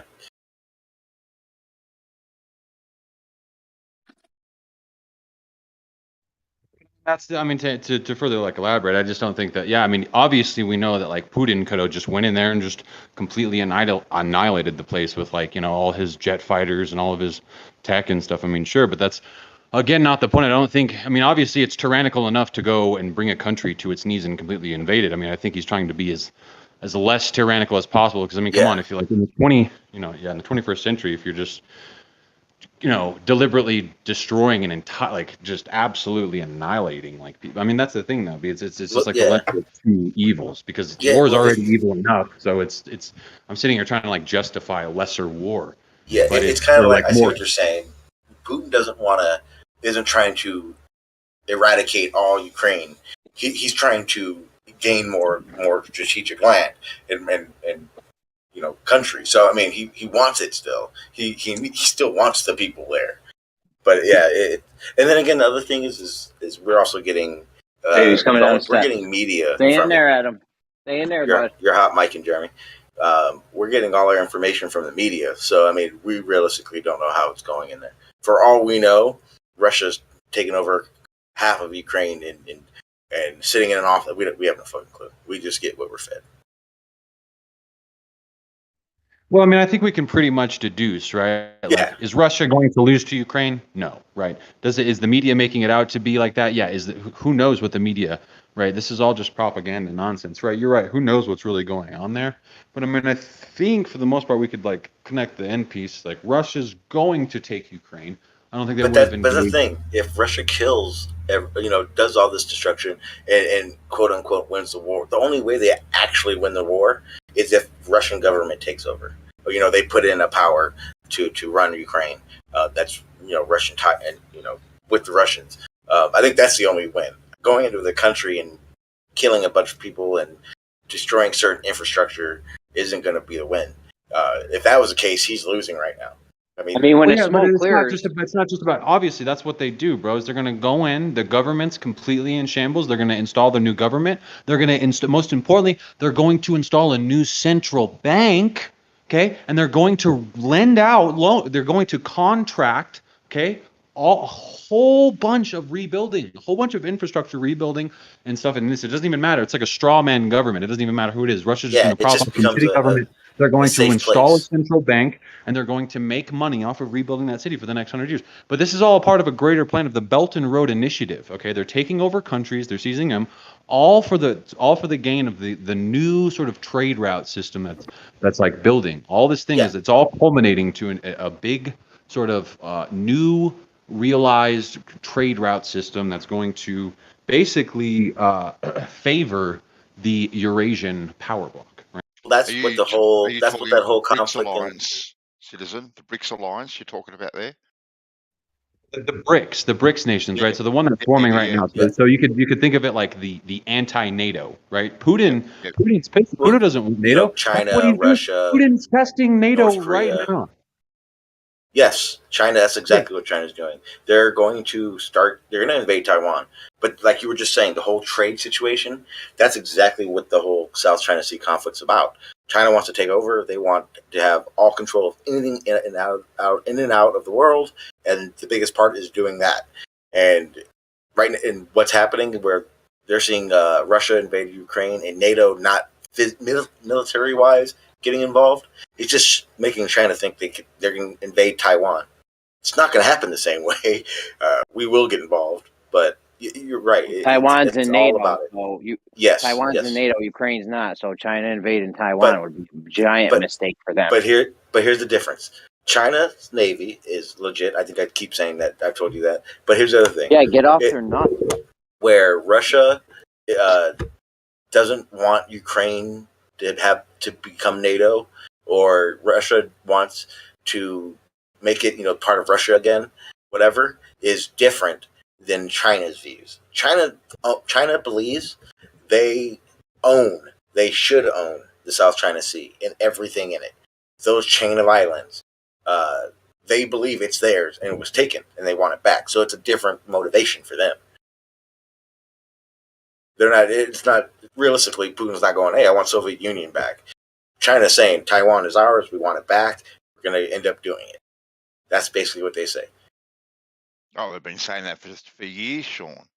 But now it's different, because now what they're doing is they've ramped up tactics where they're building those artificial islands. They're threatening more, aren't they? Oh yeah. Yeah. And what they're doing when they're doing that is they're trying to bypass and skate around certain maritime laws that come. You know what I mean? So once it gets to a certain point where they're building these legal, if artificial islands, all they're really doing is building up their real estate in the South China Sea without taking over yet. But China's Navy is legit. They're not slacking. Trust me. Yeah, they're nuts, dude. Yeah, we will blow them out of the water. The reality of it is if you don't understand that China's Navy is legit, then when it happens, man, you're going to think that war is going to go about so much different than it really is. That's the problem. What have we been spending hundreds of billions of dollars a year on, do you think? Oh, I can tell you right now that we've spent $750 billion a year on our military and defense, and we spread that around, right? China? Yeah, some of it's going to ships, right? Yeah. China? Submarines, ships? Yes, some of it goes to submarines, some of it goes to all that. But here's the thing. China, 90% of their military funding goes to their Navy. Their Navy is what they have. It's huge. They are building monstrous aircraft carriers. Yes, like Jeremy, you don't understand, dude. When you're talking Navy and you think about how they interact with wars, they are the lifeline of wars. Carriers are the most important thing, and their carriers are as good as ours. an aircraft carrier. Yeah, because once you have aircraft carrier, you can you're extending your distance to where you can do. Yeah, you can refuel planes and shit. Yep. Yeah, and then they have their escorts and all their. So how many aircraft carriers they got, and how many we got? I can look it up real quick, but it's a lot. Let me see. And what's listed, Sean, won't be what they've It's got. probably not enough. You're right. You're 100% Don't listen right. to Bandsaw. He doesn't care. He's just a piece that one of us is going to pick off after. Okay, Whoever so wins gets US Australia. has. Exactly. That's the cup. That's the trophy. So it says that the U.S. Navy has 47 active aircraft carriers, and the world operated 14 navies. Okay, so more importantly, let's see how many are in the South China Sea. No. How many aircraft carriers we got? We can get an aircraft carrier anywhere we want. We have 47 in the South. 47 total. Okay, how many does China got? South China Sea. How many does China got? Just focus on the 47 number. I like that number. Okay. We can get an aircraft carrier anywhere we want, bro. They're not locked off from each other. How many aircraft does China's Navy have?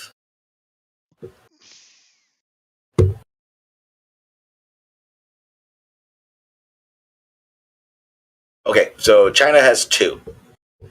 But here's why. Yeah. Yeah, but listen, so here's the problem. Hold on, now, here's why. Now, here's why. No, you're on a bicycle. Here's what's important and what you didn't want me to say. America has 2 aircraft carriers in the South China Sea right now.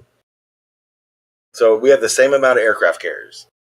Okay, hold on a second. Do you think our aircraft carriers are locked off from each other and we can't move them around the board?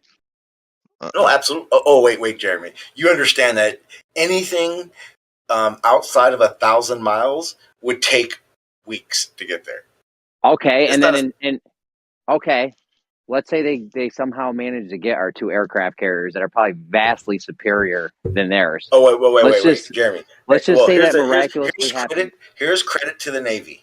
Because if they if they were able to take out 2 American aircraft carriers, you understand that they have already taken out dozens of battleships, numerous submarines, because they all protect that aircraft carrier. That's what I'm saying. Let's say there was some miracle and they were able to take out our 2 aircraft carriers, and then in a few weeks, you said a couple weeks, we now have 40 aircraft carriers at their doorstep with all the other shit. The war would be over by then. No, fuck that. Oh, hell no. What are you talking about? War and then you got to remember, we're going to reload them clips and come right back. We also would be fighting with North Korea. Russia would probably get involved because they're part of the same alliance. Like, it's not Jeremy, everything about the South China Sea conflict, a World War III, Jeremy, is nothing like Ukraine and Russia right now. Nothing. 47 aircraft carriers. Focus on that number. They're not going to have 40. Even if the war started, they're not sending 47 aircraft carriers. Yeah, we are. To We're South going to China bring Sea. it to them. No, they're not. They're all dilapidated. They're all falling apart. They're rusty. Oh, we're sending everything. We've got 47, but only 1 works. We're going to throw everything at them in the kitchen sink. Yeah. You'll need to. I guarantee if China go to war, it'll be on China's terms. It won't be on America's terms. Yes, 100%. Yeah, China. They wouldn't even be able to sink 2 aircraft carriers. And by the time that shit even started to pop off, we would already be sending more there. You don't think they know we only got 2 aircraft carriers in the area, and China has 2? Yeah, we know. We that's the issue, Jeremy. Right now, we have a battalion of a Navy, and they have a battalion of their Navy, and they're all sitting in the South China Sea, flexing at each other right now, just waiting for China to pop off. The difference is, Sean, we have a whole bunch of pieces elsewhere. They only got those 2 pieces. No, wait, Jeremy. They don't just have 2 aircraft carriers. They have 2 aircraft carriers surrounded by platoons of other navies. They have submarines, nuclear submarines. Like, Jeremy, they're not slouches, dude. I realize that. It's not like we're fighting the Iraq Navy, dude. You're acting. They're shifty. They're shifty. You're underestimating them, Jeremy. Well, if you're talking about, actually, if you're talking about China militarily, they're really unexperienced. They may have all the tech and they may have all the numbers and the digits, but they're really, the Chinese military are severely lacking in any. Not their navy. Talk to them. Everything went to their navy. Their navy is not the same. Their troops, maybe. Their fucking suck, navy, bro. not the same. They suck. I love your patriotism, but it's it's just not correct. That's It's the not only issue. It's just patriotism, not bro. correct. It is. It has to be. Yeah, but your military expertise isn't just measured by your naval, how good your navy fleet is. So It that's is the when thing. it's a. Again, It is when it would be no, a it's not. navy war. Your navy is just one portion of your entire True, military. very true, very true. But yeah, so it's but just, in that situation, it's a very big part. What's the nuke count US compared to China, roughly? Not that I think it'd go to that, but I'll look. Yeah, I really don't think anyone's at. Big bombs, Jeremy. Big bomb. I don't think anyone's that stupid. Jeremy's also a nukes denier. What? China has 200 warheads. Oh, is that all? Yeah. Yeah, but I mean, realistically, that's enough. Well, in a war, there's a lot of moving parts in the war. Not only in the Navy, Army, Air Force, you've got supply chain, logistics, all that shit that China has essentially no experience with in a major conflict, whereas the US has decades of experience invading other sovereign nations and knowing how to do that shit. I'm not saying the United States Navy, the United States military will not win. What I am telling you is that China's Navy, and fuck it, if you want to go that way, their military, it would not be a slouch. It wouldn't be just an open shut case. It would be bad, very bad. Or you're going on the list. You're going on the list, bro. Which list? List either. You're already on the dumb shit list. You're going on another list. I don't know I don't know, Jeremy. I think there's quite a few people that would agree with what I'm saying. No, nobody agrees with you, bro. We'll blow China out the water no Bandsaw matter which agrees way with you look me. at it. Are you saying Bandsaw's on that list now too? He doesn't care. I told you at the beginning of this. Don't listen to Bandsaw. He doesn't care who wins. Whoever wins gets him. Australia's like the trophy. Wait, no, Jeremy. If that conflict happens, guess who gets involved? Australia. Yeah, but I mean, they're not much. How many aircraft carriers they got? SAS is like the best thing they got. Period. Let me get an aircraft carrier count on Australia. You should have at least. We've got a couple, probably. I Are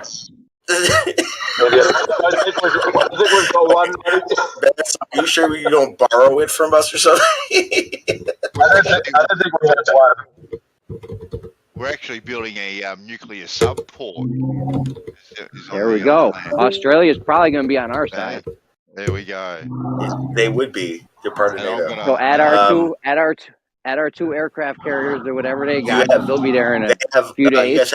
You guys have 3. 3? We got that many? 3. Damn. Yes, we got more 3. than China. No, China has 4. We could China pit has 4. Australia. Wait. There's a problem. Okay, so Australia has 3, but none of them are in service. Oh God, really? This shit's all rusted, Bandsaw. China has 4, and only 2 of them in service. Oh wait, there's a whole fucking list. All right, let me go to this list because I bet United States, so I could of that 47, how many are actually active? Dude, how many aircraft carriers does China have? A minute ago, I thought they had 2. Now you're telling me 4. This is classic Wilbur shit. Of the total aircraft carriers, so America has 80, but only 11 are active. Bro, how many different numbers am I going to get from you in the next 30 minutes over this aircraft carrier business? So damn.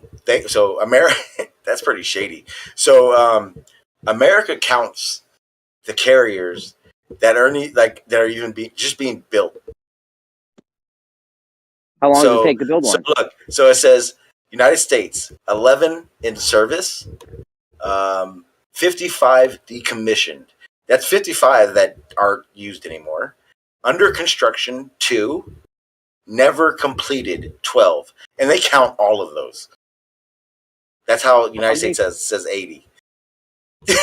How many fucking aircraft carriers does 11. America have? This is a simple question. 11. Don't you worry, Jeremy. If a war starts, China will start building bloody aircraft carriers, and they'll pump out about 3 every day. Well, they got 2. right? They have 2 more. So of China's 4, 2 are under construction. So when they have 2, and we have 11. Yes, I like those odds. And Australia has none. Australia, none. Yeah, Australia has none in No service. help. You're no help, Bandsaw. I told you, don't listen to Bandsaw right from the beginning of this.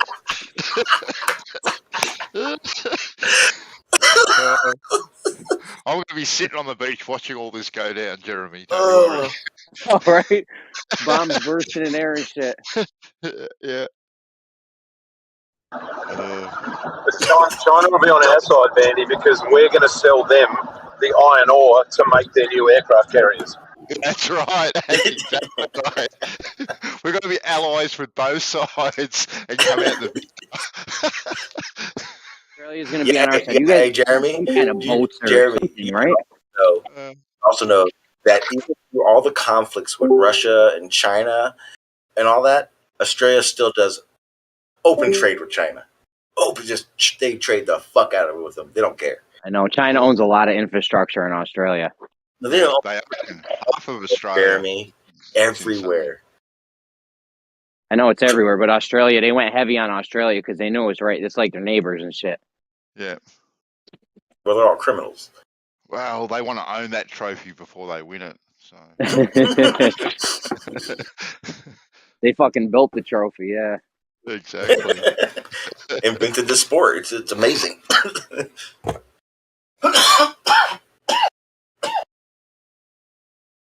Yeah, but it won't be a ground war. No. Before in the air and on the sea. Yeah. Yeah. Now, I don't know about China's. Land war is for third world countries, Sean. Third Oh, world yeah. countries. Okay.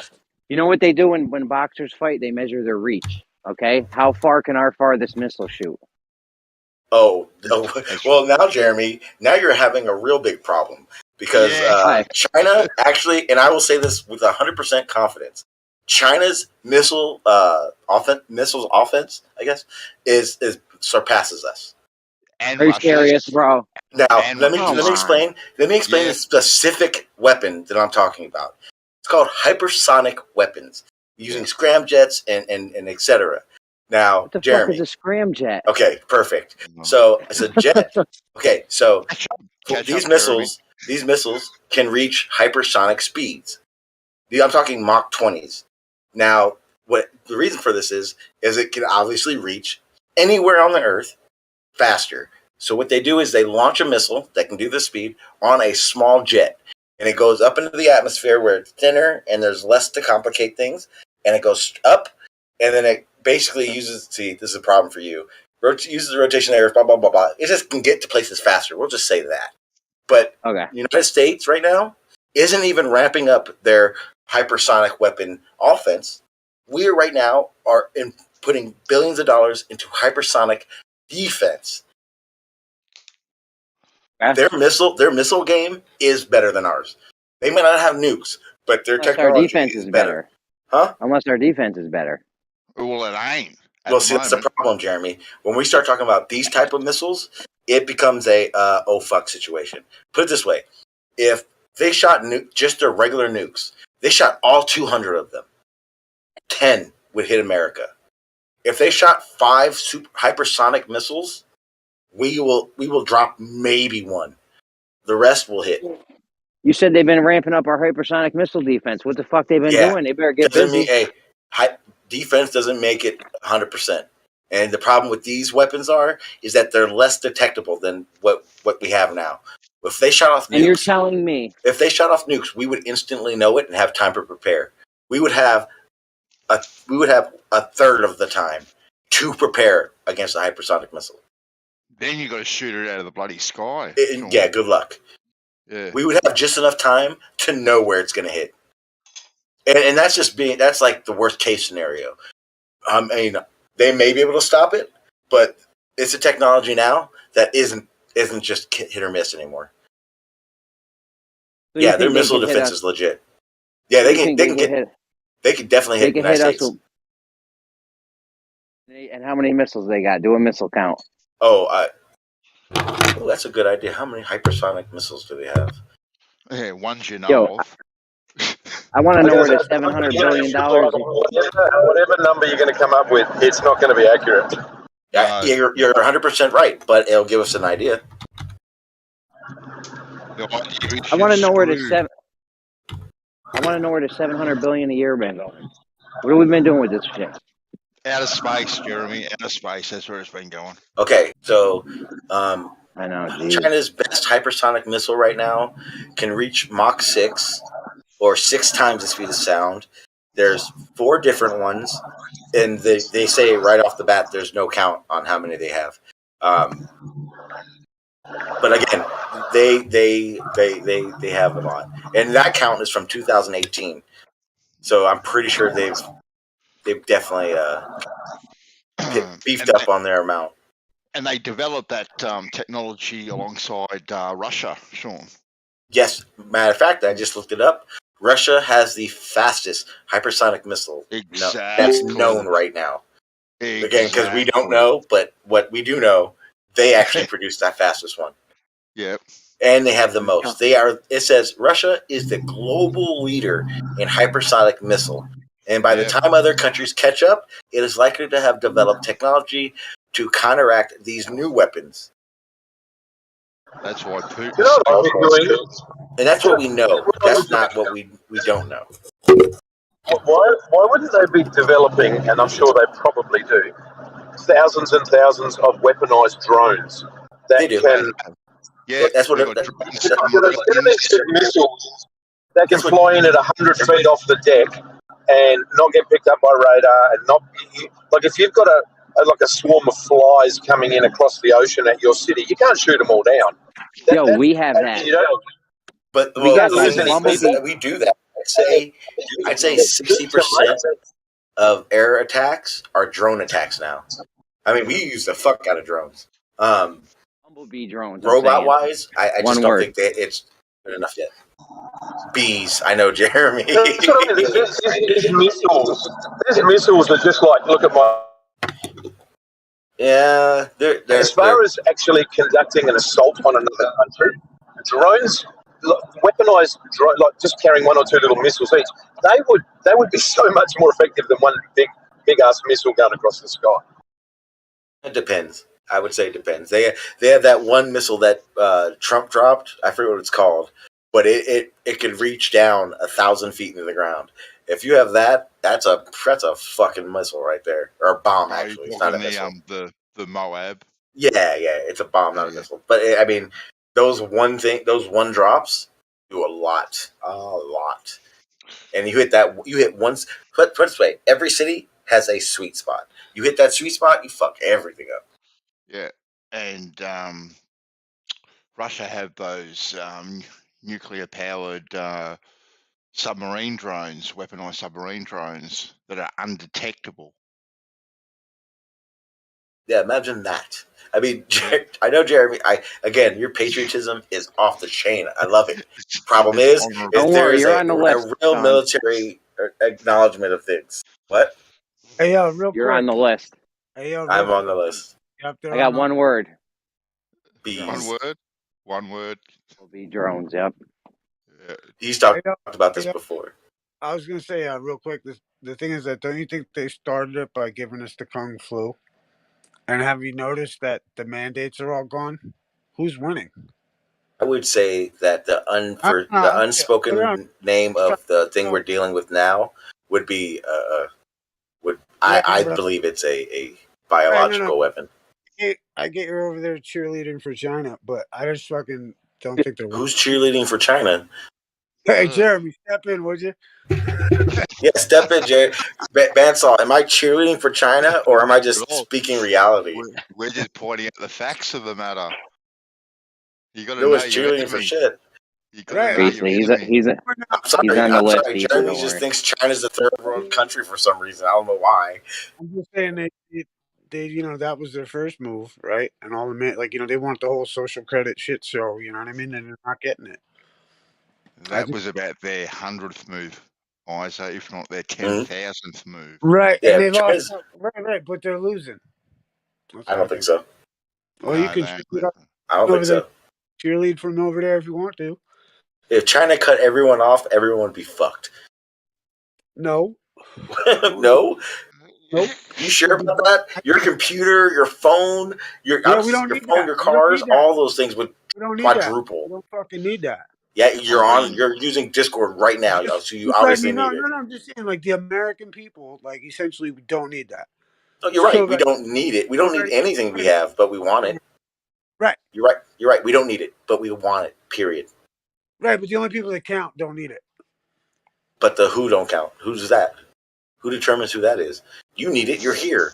If you didn't need it, you wouldn't be here. This is a luxury, and I know it. Okay. I'm just saying, And most people that would know what the fuck is what would know that these things are luxuries. so if China cut everyone off, we'll just say hypothetically, and everything quadrupled, internet, phones, cars, gas, everything, you would just be fine with it. You would be like, all right, I don't need that shit. No, I think our military would actually have an emergency move on that. Yeah, that's what I think. I don't think so. I don't think so at all. Well, I mean, I know you don't. That's fine. Every time we use our own reserves, we fucking do it. Saying we're not using the world's reserves before we touch ours. Well, we're using our reserves right now, and the prices skyrocket when we do that. Not well, isn't that are you sure we're using our reserves right now? Yeah. Oh, they ain't even drilled our reserves yet. Oh, yes, they've been. We always drill for there's always drilling in America. Always. Bro, there's so much oil on the Canadian border, and we but share the that with EPA them. don't let us drill for. When we talk about oil that we have, it's with China or Canada. It deals with Canada and us back and forth. Their oil is our oil. Period. That's where our reserves, most of our reserves come from. I'm just saying, there's a massive. If these bastards were, forgive me, if these bastards were winning, we'd still have mandates, and they'd still be all about it. But they just had to drop all that. The WHO leaders, paid for Ethiopian Chinese militant. Like, this shit is well known, dude. But that doesn't change what would happen if. Yeah, but it doesn't change the fact that people have known that for a long time. Yeah, we still deal with them. Right, and I'm just saying, people have known that. Yeah, you know that. You still use it as a luxury still. No, what I mean is that people would have known the encroachment of these people. I'm sure they've known. We've known for a long time that if we didn't have China, our apples would be $2,000. Did I say something wrong, Bandsaw? and the people aren't cared about in the bigger picture at all. They don't give a fuck. Yeah, the government ain't gonna bend a bunch of rules to make it so we can be happier. They don't give a fuck. They don't give a fuck about us. The only people that give a fuck about us are us. Yeah. So you think our governments are going to step in and save us? I'll tell you now, the majority of the people, if iPhone became $3,000, a majority of the people would try to get better jobs so they can afford an iPhone. They wouldn't just decide they don't need it. It's $2,000 and people sleep outside the stores when the new one's released. It's crazy. There are going to be civil wars in America over cell phones.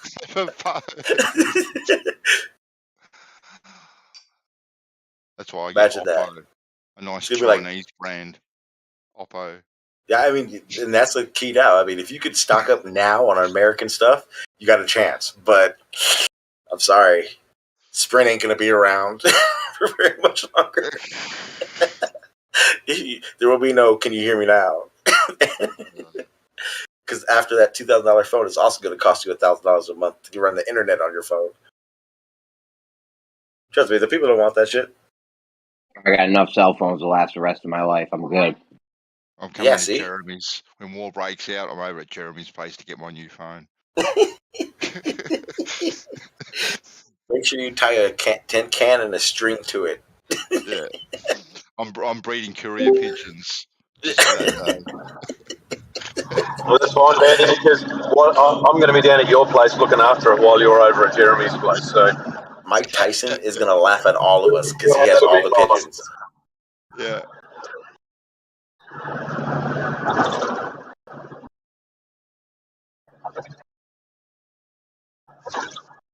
And I had to step away for a sec there if I missed anything. Forgive me. War of the Worlds. It's coming. It's a coming. Gas prices are high now. We go to war with China, it's going to be $20 a gallon in the United States. It's like $2 a liter here. That's like $8 a gallon. Yeah, I think wars into financial reset is what I think is in the near future. Yeah, but a reset's going to be bad. Well, like Effie was mentioning earlier, how there was the Spanish flu thing, and then there was like right after that there was this huge boom in the economy, the roaring 20s, and then what came after that was the Great Depression. So there could be a similar pattern here playing out, where it's sort of this scamdemic thing that was the last 2 years, and then possibly some huge boom, and then who knows, maybe some kind of reset. Okay, what about this, Gio? What about this? What if the whole can I say pandemic? I don't want to break your rules, but scamdemic is scandemic, whatever you want to call it. If it was real, and we found out that China was using it as a bioweapon, and to ensue what all this World War III thing is playing out to be, wouldn't that make sense more than it's a scam? Because you're even saying it. You're saying he brought up, Spanish flu and these other things that go on. Like, why wouldn't that be? People keep going, a bioweapon is supposed to kill millions of people. Well, it doesn't even need to kill people. It just needs to fuck an economy up and fuck a government system up. And it's done that excellently, hasn't it? Well, yeah, that's what's crazy is they found the genetic code from Moderna in a patented gene sequence in one of the variants. And then also, what do you call it? You heard about, actually, and I think it was Australia. There was they had to stop production of one of the vaccines because it had the HIV gene sequence in it to hold certain things together with the vax. That makes more sense than it being a scam. Well, all this information coming now, I think that's what's interesting too. Even those biolabs in Ukraine, you saw those have been justified right now. Those got credit. Those are, the State Department people talking about it. So those are legit, and funded by the US. In Ukraine. Yeah. 300 of them, but there was 26 in Ukraine. And what I think's happening is I think it's good and well and known that there's a bunch of corrupt politicians, and I think they're going to get rounded up and outed. That's what I think is going to happen. I hope. I think in the process, what they're going to do is because I've said forever, in the mind of the public, they think China owns the national debt. Well, it's Trump is over there talking about how he's going to sue China for the fact of what happened with this economy and this potential bioweapon shit. So I find that intriguing. You know what I mean? But I think what's interesting is that, and I hope, God only knows. I hope the only thing we have to suffer as a people, man, is higher gas prices. Because if that's it, we can handle it, boys. You know what I mean? God willing. You know what I mean? But in the same stroke, we don't want to see war. Nobody does. And but I think if we have to, because I think at the end of this, what has to happen is all the lefties that hated Trump and all the rest of it, at least in the States, they have to agree that they fucked up and they put in these corrupt people, and that when they get the popular opinion around to that, that's going to have a huge impact, man. Every side of the political side has I think right, but there's one side that's talking Americana, man. And what it should be, it should never be, and it always has been, the less of two evils, and it shouldn't be that way. Well, right, and that's what's interesting about this is what I find so politically interesting about Trump is the idea that even if it's all scripted, dude, but I like the storyline, okay, of the fucking fact that here comes this outsider that fucking shows that we could have energy independence, shows that we could fucking control immigration, etc. And you know, and so like, so just to show the potential, right? And then so everybody hates him because of whatever fucking reason. And then what do you call it? He gets, you know, allegedly voted out, which I don't know about that one, but like people accepted that and like, you know, and saw that everything they said Trump would do, this dude Biden has done. And so what's going to happen is there has to be a general outrage against this fucking group of people that are in control. I And I don't think it's a think. play on, I think it's a high intelligence play on the psychology of the massive, you know, the mass collective. Oh, Because what absolutely. happens is And I think what really was about Trump. I don't think anybody wanted Trump. It's just no one wanted it's just the Hillary. archetype, dude. It's an archetype when you understand like the mind, like Bernaysian fucking, you know, like you know, propaganda, if you will. Like if you understand that in the sense like there's an archetype, but like, you know, what's interesting in the American archetype is the idea and the principles of with which it stands. Like the idea that the archetype is like, I may not agree with you, but I will fight with your right, you know, you know, to the death for your right to say it. That's an American principle, right? Like I'm sure it goes back further, but I know it's an American principle of like, you know, I will, like, you know, that's what always got me about flat Earth is that if you're a true fucking American or whatever the fuck, then you're gonna be like, hey, I may not agree with you, but I accept and I defend your right to say it, and like, you know, and that's the principle. And like, so with that said, that eliminates the concept of having a tyranny to some extent. You know what I mean? Is the principle. Not that it's happened like that, but I mean that's the principle. Yeah, I see what And you're I saying. think like, you know, we'd be mightily surprised to think how many fucking Chinese military people would not want to be serving their fucking government and would be willing as fuck to come to an independent fucking nation where they can have individualism, dude. And I think that's the I think that's it our runs. biggest weapon is the political ideology. Not difference. I think it's a little different there. I think Whatever. it's. I mean, we know they're not really given these choices. So I mean, I think How you many buy defectors? into the propaganda that China bad man, America good man, a little bit too much. Right. I'm just saying. Right. And you don't think they maybe see through it at some at least some level? You know, I'm just saying how many defectors are there? How many? You know, you just said the Olympics there. You don't think there was ops going on at the Olympics? Like, I wonder what the hell was going on there. You know what I mean? Like, you know, I mean, I don't know, but like, you know, these. yeah, but now you're talking about enough to cripple a country, a nation. I mean, I don't think that's. I don't think that would happen there. You know, we've got a couple of people in these realms that have both lived in China for 7 or 8 years each, and they both have Chinese wives. And what they tell us about what we're told about China and what China actually is and how the people perceive it is chalk and cheese. We're fed this propaganda that we believe that China very bad man, China do very bad thing to their people, sort of thing. And the Chinese people themselves, from other sources, don't actually seem to see it that way. Do you think that China does good by its people? Do you think? I say it depends on who you're talking about when you say the people. Yeah, I think it considers its people the Han Chinese, and I think it does really well by them. I mean, I agree with, depending on whether you mean a personal moral level, but I mean, I agree with most of the stuff China does. Like, if you see the world from their perspective, then like grabbing back Hong Kong and Taiwan and suppressing speech and sort of choosing chairman rather than letting people vote, like a lot of it makes sense. What? Much What do you mean the- makes Yeah, sense? You mean makes sense? You mean from their point of view? Yeah, most Han Chinese have a view that many people do, that Russians have a similar view, Jews have a similar view, which is that this region, this sort of whole realm that is China and a bit outside of China belongs to the Han Chinese dynasty. And if you just accept that one belief, then the rest of it makes absolute sense. Not the case of it. No. I'm not sure about that. Yeah, it's kind of now. I would say that I would say there is a large group that feel that way, but I would also say the majority probably doesn't feel that way. I think the majority is Han, though, aren't they? To be honest, I actually agree with Eggshells on this. I think they're doing what they think is right.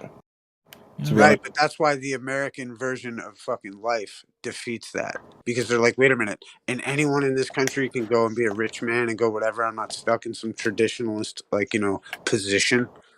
That's where we win. Is because most people want. But that's your mindset. I don't give a fuck. That is true. That is your that's your mindset of it. Not to say that their mindset runs the same. That's like the American No, that's their version mindset of now. everything. I know. I think that their mindset is that now, but they're not stuck in a position anymore. Like communism fell away in like 80s or something, didn't it?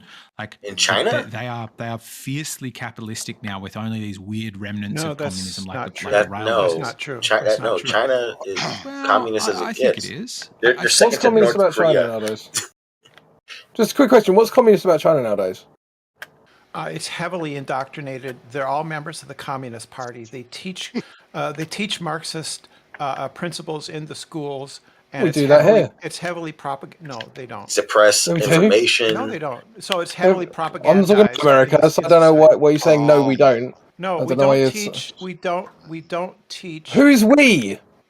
The United States. Okay, do I sound American? The United States, we don't indoctrinate children into communism. We don't. You are full of propaganda over in the world. No. Yes, you really are. Brenda. So open. Yes, Get me a public school text that openly indoctrinates children in the principles of communism. Yeah, I came out of the U.S. school system, right, and I'm not fucking a communist, and I know what I mean. That's not that part. Yeah, you know what I'm saying. Yeah. So that's we are definitely we are definitely given the understanding in schools about our history and our liberty, and that's what I'm saying is that I'm not sure that that's the way it is in China. It's not. You know, well, they don't have the same constitution. I also think that like Crypto's point is what was Crypto's question was what is communist about it? That they get taught about their Cultural Revolution and Maoism and all of that stuff. Sure, that's one thing. But like communism isn't teaching communism. Communism is the nationalization, the collective ownership of the means of production, right? Which is nationalized land that is divided into small communes that are communally owned, nationalized industries. They don't have that. Then how come we have homelessness still? They have high poverty. It's because they imprison the homeless. They send them back home if their family won't take them. They go to prison. Yeah, communism under that is like this utopian ideal that you work for. Right now, what they tried to implement was socialism, but that failed, and so they introduced elements of capitalism into their society. But recently, the state government has pulled back on the businesses, right, and has put, they were always on a short leash. They didn't realize it, but recently the state government pulled on that leash and said you brought them to heel, right? The quote unquote companies, right, that are funded by the state, but they thought they had sort of some kind of capitalist freedom, but they didn't. Yeah, I mean, I still think there's a lot of that. It's an enormous criminal cartel funking around in the guise of a government, keeping everyone under control at the end of a gun barrel. And yes, they offer some, they're very capitalistic. Everyone in China is chasing the dollar. And there's some people who make a lot of money in partnership with the criminal cartel. And they exploit the little man a lot, not every man's exploited, but a lot of them are, and that's just I've seen it develop. I've been there from the early 90s through until about 2010. I haven't been back there in 10 or so years, but I've probably been there 25, 30 years, and 25, 30 times. The amount of development, the amount of capitalism is phenomenal in China. It's not a strict communist country, but it's run by a criminal cartel. That's that feigns itself as a government. And I'm not saying that's a good or a bad thing. It's just the truth of what's going on there. Yeah, I mean, there was a study that I read a while back where China had something like, officially they had about 3% inflation, but the study said that they should have had more like 30% inflation. You only have that level of ridiculous inflation if you've got an enormous amount of growth happening in your economy. and that simply wouldn't happen within communism. But they're having problems now Of because course they it's particularly the housing market and also their train market, right? Because they built a lot of these high-speed rails at the behest of the government, but a lot of those lines, those lines, are can't be sustained by the fares, right? They can't be they're not actually solvent, and they have to be funded by the government, right? And so their housing market and some of the transportation is collapsing because it doesn't work. You know, this communism stuff doesn't work. We have that in the Doesn't UK work. though. And what's going to happen over time? What's their advantage is going to work against them because the West has been kind of deindustrialized. Australia, America, England, we've all sent our industry to China or India, but mainly China. And so now what's happening is you've got this burgeoning middle class in China who are wanting more and more and higher wages and better living standards, and they want to eat lamb instead of worms. And so what that's then doing is that's then ultimately that will take away their competitive advantage in a reduced cost of labour, because the little guy working in the factory or working in the office, he now wants, 10,000 renminbi a month instead of 200 renminbi a month. Yeah, I agree with you. It will collapse. I think eventually it will come to a head. The people will not want some of their stuff taken away from them if their economy experiences a downturn. I don't know if it will, but if it does, and if that does happen, I don't know what the government would do. I think they would just mass slaughter people. So in the UK, we have, London specifically, seeing as we're talking about transport.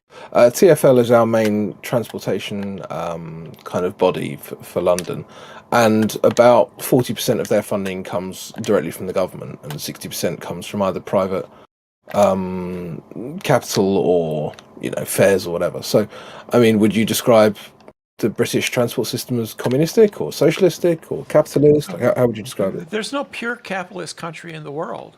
Every country has elements of capitalism and socialism. They're mixed economies. It's a matter of degrees, right? So government projects that are, that these things that are publicly financed, that would be socialistic, but it's a matter of degrees, right? When you go all the way to socialism, where the state owns everything, I think that's a problem. But I don't think it's a problem for the government to want to subsidize certain industries. I think they can if they want to a certain degree. But if they do it too much, it might be harmful, I think. Yeah, I wasn't really talking about whether it's a problem though. I was asking how you describe it, like, because that was the kind of the question I had was, are China communistic, right? Yeah, I'd say and a then bit of and this then and a the bit of that. example given was the fact that they can't support their transport infrastructure and that the government has to come in and help. But that's exactly what the UK does. So I'm just confused as to what your definition and what your point is. Because it's much more in China. So it's certainly much more. Their entire railroad lines, high-speed lines that have no passengers, and you can't sustain that. Yeah, fair enough. I mean, I don't know. Maybe you can. So I think it's matters of degrees. That's what I would say. And I would say, if you ask most economists, I think they would say most Western countries are mixed economies to one degree or another. I think they would say that.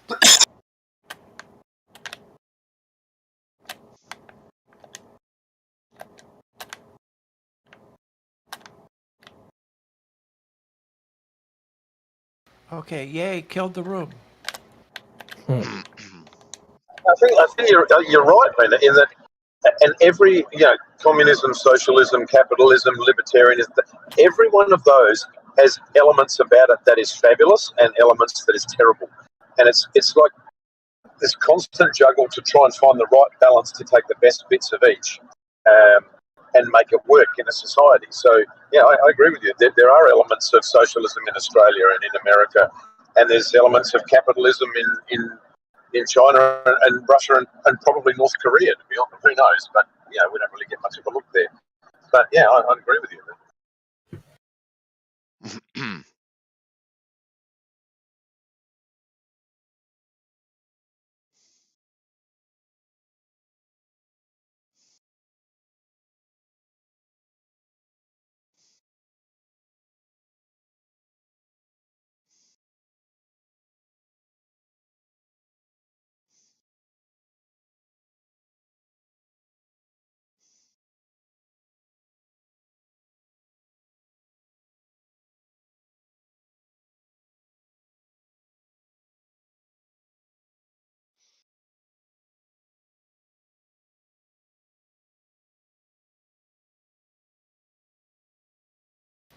Huh.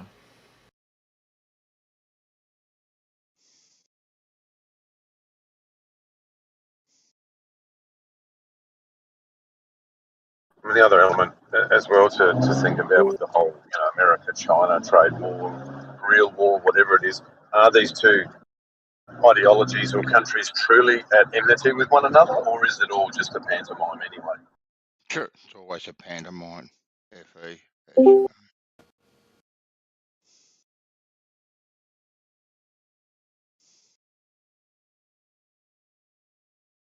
I don't think they're sitting in a room going, "We're going to attack Taiwan.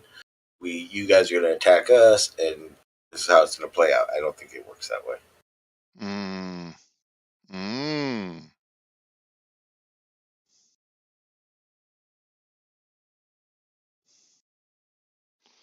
That's what they want you to think, Sean. Then why would anyone need to die? If it were the case that they were like planning wars and they weren't really against one another, what would stop them midway through that conflict actually trying to compete or destroy the other? Who decides who wins that battle? Yeah, there could be factions within their group. That's one idea. There could be exactly.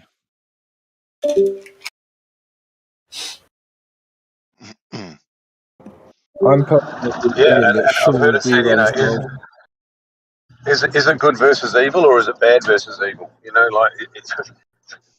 might not be necessarily a good outcome happening, but there's two competing people who neither of them have our best interest at heart, and they're both battling for who's going to run the place.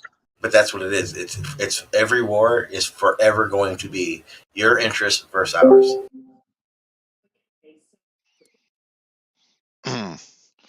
It's always their interest. It's never our interest, Sean. Come on. But it goes both ways. Even if there is factions within their group, they're all still against the rest of us, unfortunately. Yes. I don't think there's so much against as you make it. They still need us. That's why any idea of depopulation, it seems ridiculous. When I say against, I just mean like not for our greater good, essentially. Yeah, they put their interests ahead of ours. But yeah, you're right. They are also fundamentally dependent on us because the world moves on our work, essentially, our labor. That's right. They need people to dig those mines. The Queen still needs the worker bees.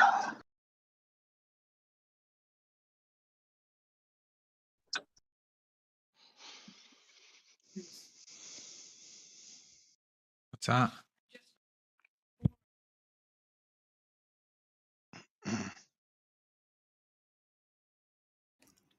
So, Rodney, have you gotten out there and used your sextant yet?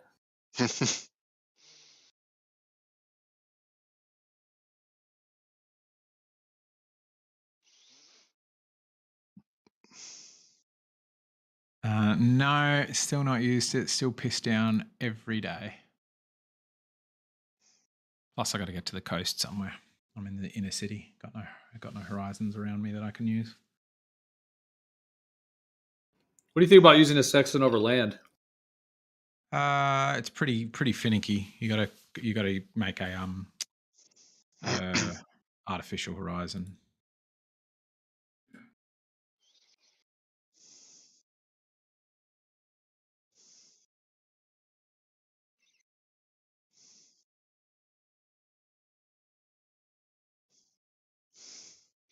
Like you could do it with a plumb bob sextant, or a bubble sextant, but Nautica one's designed to use the sea as a horizon.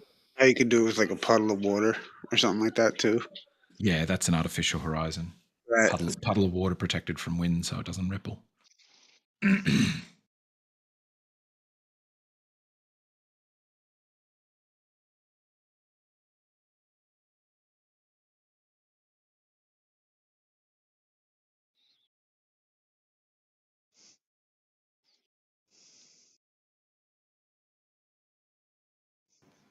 What if we had thousands of people all around the earth simultaneously taking sextant readings and then uploading them and then we could create our own actual GP, circle of equal altitude system, and see what the coordinates are. See what actual coordinates we get.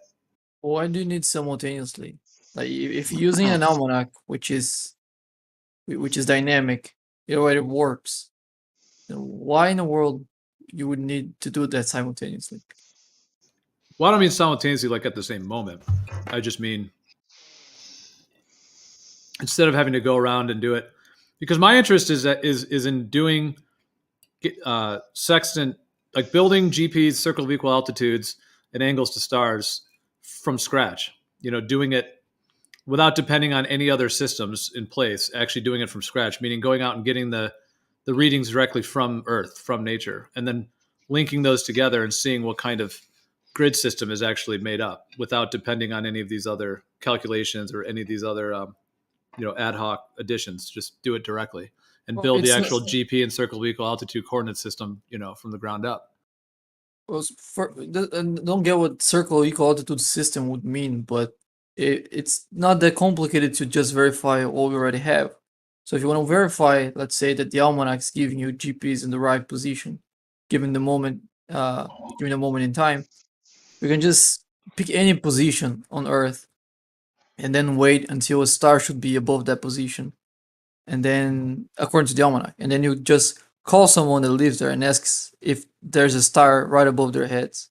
That star is right above their head. So it's not that complicated. It's quite easy to test that the almanac that we already have actually works in real life. And so I mean, it just seems like a unnecessary effort to try to do everything from scratch. If this is already done, you can just verify it.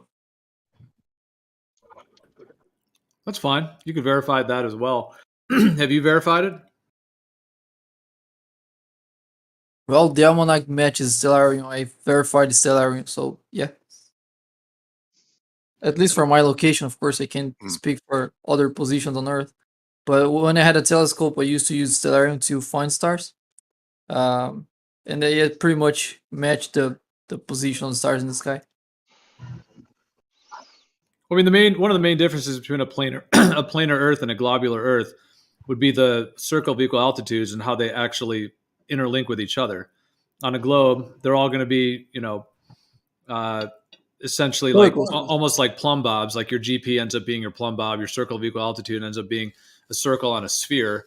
Whereas on a planar Earth, you would have all of those circle of equal altitudes linking, together to create a planar geometry. So that's where the difference is, and that's what needs to be hashed out to see what is actually gotten directly from nature itself.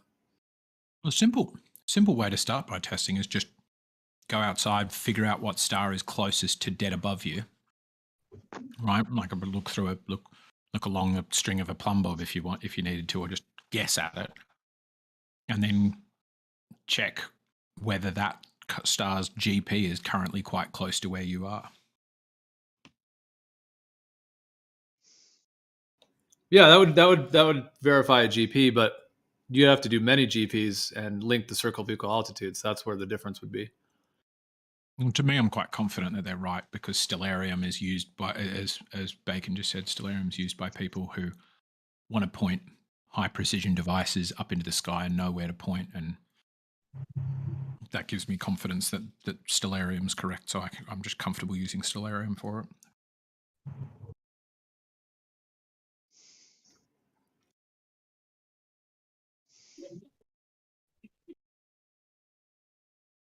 Yeah, some of for example, the app I developed, I started testing that against Stellarium, and that was working. And then I switched to some real life measurements, and it kept working. So I think it's fair to assume that real life measurements are going to match Stellarium.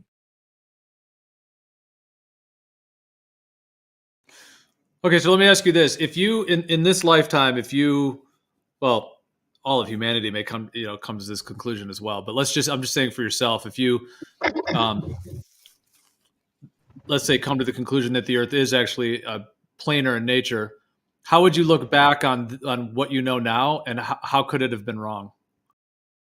I'm just saying in the realm of possibilities. Have you thought about that? That stellarium would still match up with observation. I think would still probably be the case. Could it have to do with the distances that we're given are not fully accurate? Because if there's a margin of error within distances, then that would be enough to fudge an 8 inches per mile squared difference. Well, it's not 8 inches per mile squared. It's increasing distances as you head south. If it's anything close to AE, right? That as well, yeah. Distances would have to be wrong for the Earth to be flat. Yeah, wildly wrong by the time you're in Australia. Oh, that depends on what projection you're using. That's I mean, true. we're Using... that's starting from the. Oh, sorry. Go on. You go. All right. So that's, I mean, picturing the AE map as the Earth being flat, which is not necessarily the case. So if you have something like a Mercator, depending on how you establish your scale, then you can have both regions matching distances, but not the whole Earth, of course. That one maybe will do it. Did Eggshells just admit that Australia is wildly wrong? Well, we can't have had too much right if we lost a fight to birds. Oh, yeah, good point. And rabbits. Twice. Yep, twice. And to rabbits. And to toads as well. Yep, and to toads. To foxes. Fucking hell, man. No. The emu is the only one that war was declared on. Very true. To be fair, you have beaten us in the cricket every now and then, so.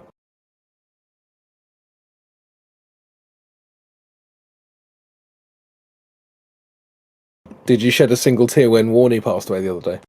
No, I didn't give a fuck. Actually, I don't care much about celebrities, let alone sports people. Came as a shock, actually. Really? So at least Bansal's got a heart. Come on. One of our greatest ever sportsmen. Damn. Basically, it's him and Steve Irwin, isn't it, really? It's like your two famous guys. And Paul Hogan. I was going to say Crocodile Dundee. Yeah. Should do like a redo of Crocodile Dundee. It's like, that's not a sextant. This is a sextant.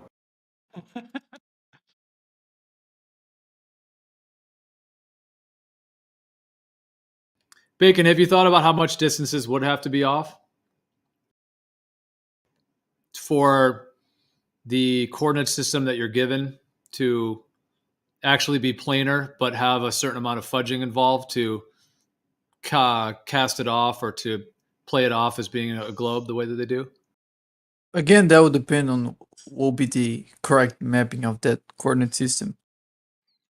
So if you're using, let's say, the AE map, I think you can, the distances get more and more off as the more you go to the south. But the problem is there's less people in the south, right? So that's why the AE map is so convenient. Yeah, most of Earth's world's population is on the northern hemisphere, and because the projections are most accurate in the center, that makes it accurate enough for the northern hemisphere. Right, but not in the south. Right. Well, to make a globe out of a planar Earth, you would have to do it the way they did it. You'd have to use the circumference and the radius and the equator in the northern region and so on. No, but I was going to say too, I'm not only talking about the southern region. I'm just talking about just distances in general. You know, between cities, between continents. You know, I'm just wondering if you've looked into that or looked at how that could be happening, or how much it would have to be off is what I'm asking.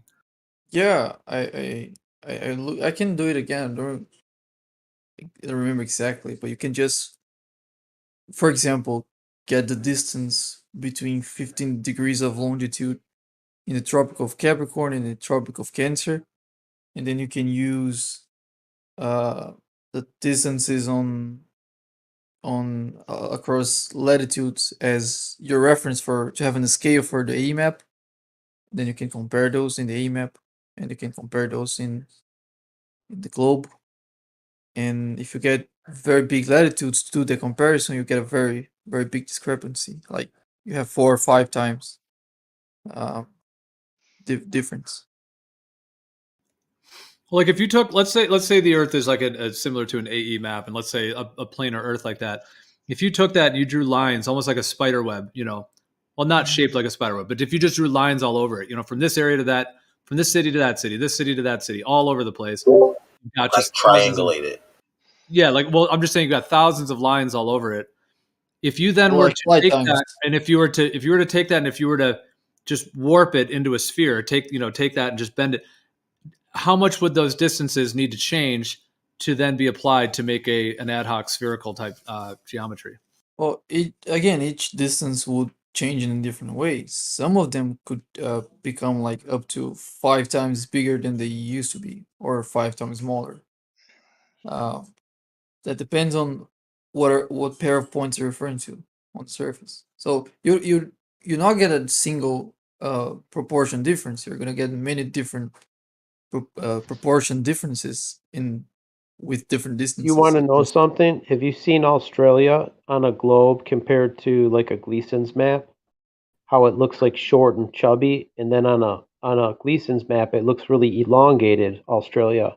The thing is, the elongated version is more accurate because there's a railway and there's roads that go east and west on Australia, and the railway is longer than the continent. It's like 1,000 miles into the ocean. If it was just a short, chubby version. Yeah, I'm not familiar with that. Yeah, look into where do you that. get this It's from? Interesting. What's the Right. what's the railway that's too long? It's along the southern edge. I'm not sure what the name Oh, of it you is. mean There's a Take a Mitchell from straight path, Australia. or does it veer? It does follow the coastline somewhat, but even when you take into account all the meandering, it's more than 1,000 miles longer than it should be. That's Australia's a huge continent, so if it's crossing the whole thing, that Yeah. meandering accounts for a lot. Yeah, but even when you take it into account, all the meandering is measured. It's an additional 1,000, even with the meandering. It should be in the ocean, like 1,000 miles in the ocean. Well, the coastline is 2,000. Okay, I don't know if these numbers are correct or not. Let's just say it's 2,000, and the railroad system is 3,000. The meandering could account for that. No, it's in addition to the meandering. Even with the meandering, it's still longer than that. See, I don't get what you're saying when you say that. How can you account for the meandering? Like how- say show us your work. they claim 3,000 miles of railway with the meandering. The actual number is closer to like 4. But where are you getting that 4 from? Because people who've actually traveled it, and they take into account how many miles per hour and how many days the trip takes, and then the maintenance and everything, it's longer. There's 2 sets of books. There's the official books, right, which is the fake version, and then there's reality. There's the actual number. Let's say you're a semi-truck driver and you drive east to west all across Australia. You'll know that it's longer. If you hit your odometer and it takes you extra days to cross the whole continent, you're like, why does this take like 2 or 3 extra days to cross the continent? It should only take this amount of time and this many miles. Very few people go east to west. It's a huge country. So What are you talking about? the truck drivers know. There's a train company called the Indian Pacific that runs That's the like one, a I weekly think. trip back and forth. Yeah, check it out. There's a guy, Mitchell from Australia. He's in Australia, and he took into account all the details. And let me see if I can find it. I'll link it for you. If you could show some working for this, it'd make more sense. But to just say Well, the I railway don't live in track's longer than Australia. the I don't have the documents at my fingertips. I'm on a phone, so I can't just present every piece by piece. You'll just have to do a little bit of work. Well, I just don't even have anything to go on. I don't even understand how the first calculation is done. Like if you said to me, there is 1 million miles of railway track between Sydney and Perth, even that could fit, right? It could be doing like you do at the end of But Snake. why do once they you've given claim all the two updates. different distances? They claim two different. If you look at official like documents for the railway, it says one number, and then in Wikipedia it has another that's a shorter version. Well, because they might be measuring it from different places. I'm not going to be able to speak to that. But I mean, what is a straight line except the shortest distance between 2 points? So the Well, idea it's that the not shortest straight. It distance, does. but the idea that the shortest distance between 2 points is shorter than a longer distance between 2 points isn't really telling me anything. Even when you take into account all the bends, the country is longer than that. Let's say, okay, let's say you go east to west and you do a meandering path. That's going to add length. Even if you stretch it out straight, the continent's another 1,000 miles longer than that, even with all the bends. I'm just not clear on how you've straightened out all of the Let's bends. take a Like piece I of try to string. do that Let's when I let's try to take a do that piece when I of string or plot whatever. motorcycle paths, and it's really Draw it tricky. straight. Make it straight, and that would be the shortest distance across Australia. Now you put a bent piece all along the coastline. It's longer when you straighten it. You take the straightened version of the tracks, and the country's even longer than that. How do you do that though? You're just like saying it in your head, like if you just drew What? a line Okay, along dude, the I track. can't I'm explain it asking to you. how. We're missing. I guess we're With missing something. crayon, with a bit of rope, with a graphing algorithm. I'm trying to draw a picture for you. If you would listen, I'm trying to draw a visual in your head. If you can't understand me, I'm not trying to get a visual. I get the idea of what you're saying. I'm saying, how was it measured? by the people who laid the track, How? by the engineers who built it. Not by They who. measured it. How? You know how much Is it- materials you need. How many sections of track do I need to cover this distance? You know, the maintenance crew knows all of those details. The engineer who designed it knows all those details. The Well, then, people who Ron, maintain it, the people who maintain it, and the engineer who drives the train, they know all these details. How many hours? How many miles per hour? You could even take that into account. How many miles per hour? The train can only go so fast. Let's say it goes 60 miles per hour, and it takes you an additional day to get end to end. well, then, Ron, are you suggesting that these guys know that and they admit it? Yes, Or yes, because it takes more days to cross the entirety of the track. They know the top speed of the train, right? They know the train can't go 100 miles per hour. They know the top speed. It's somewhere like 60, 70 miles per hour. And it still takes more days to get east to west.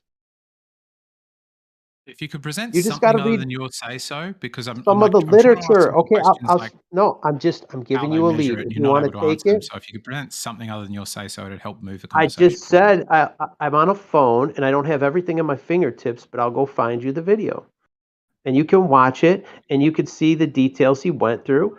And he found little leaflets from the company and he checked in their official documentation. And then the Wikipedia says it's different. They tell you it's much shorter.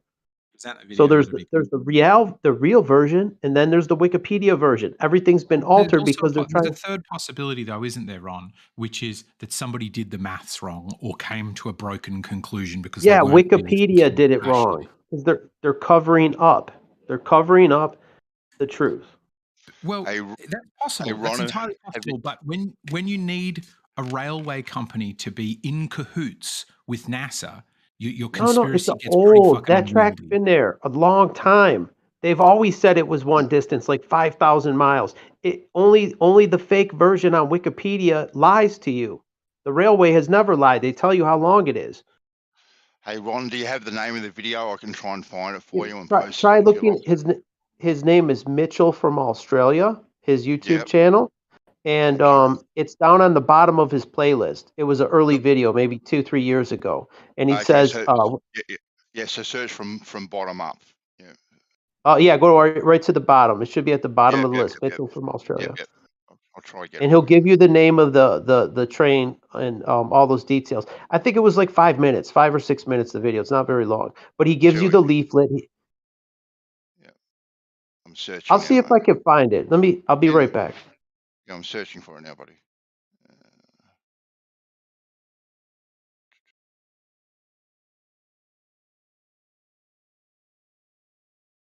he's actually on this server, so could tag Mitchell him. from Australia is. I've been Yeah. trying to talk to him for ages. He does not answer my emails. He doesn't talk to shills. Doesn't talk to shills. What about shells? Yeah.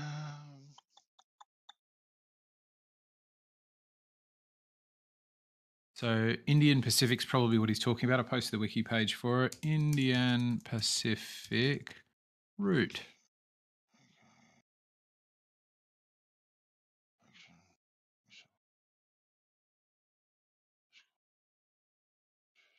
Because my guess is this is just a maths problem. Hold on. I got it. I got the video. Got it. Boom. Here he is. It's not Mitchell. It was another guy. Hold on. Let me get it for you. His name No wonder I couldn't is. find it. Hold on. It's Immune, IMMUNE, and then the number 2, and then BS, like bullshit. Immune to bullshit. And his video is about that that railway. It's the actual distance is 5,219 miles, and the stated distance is 3,200 miles.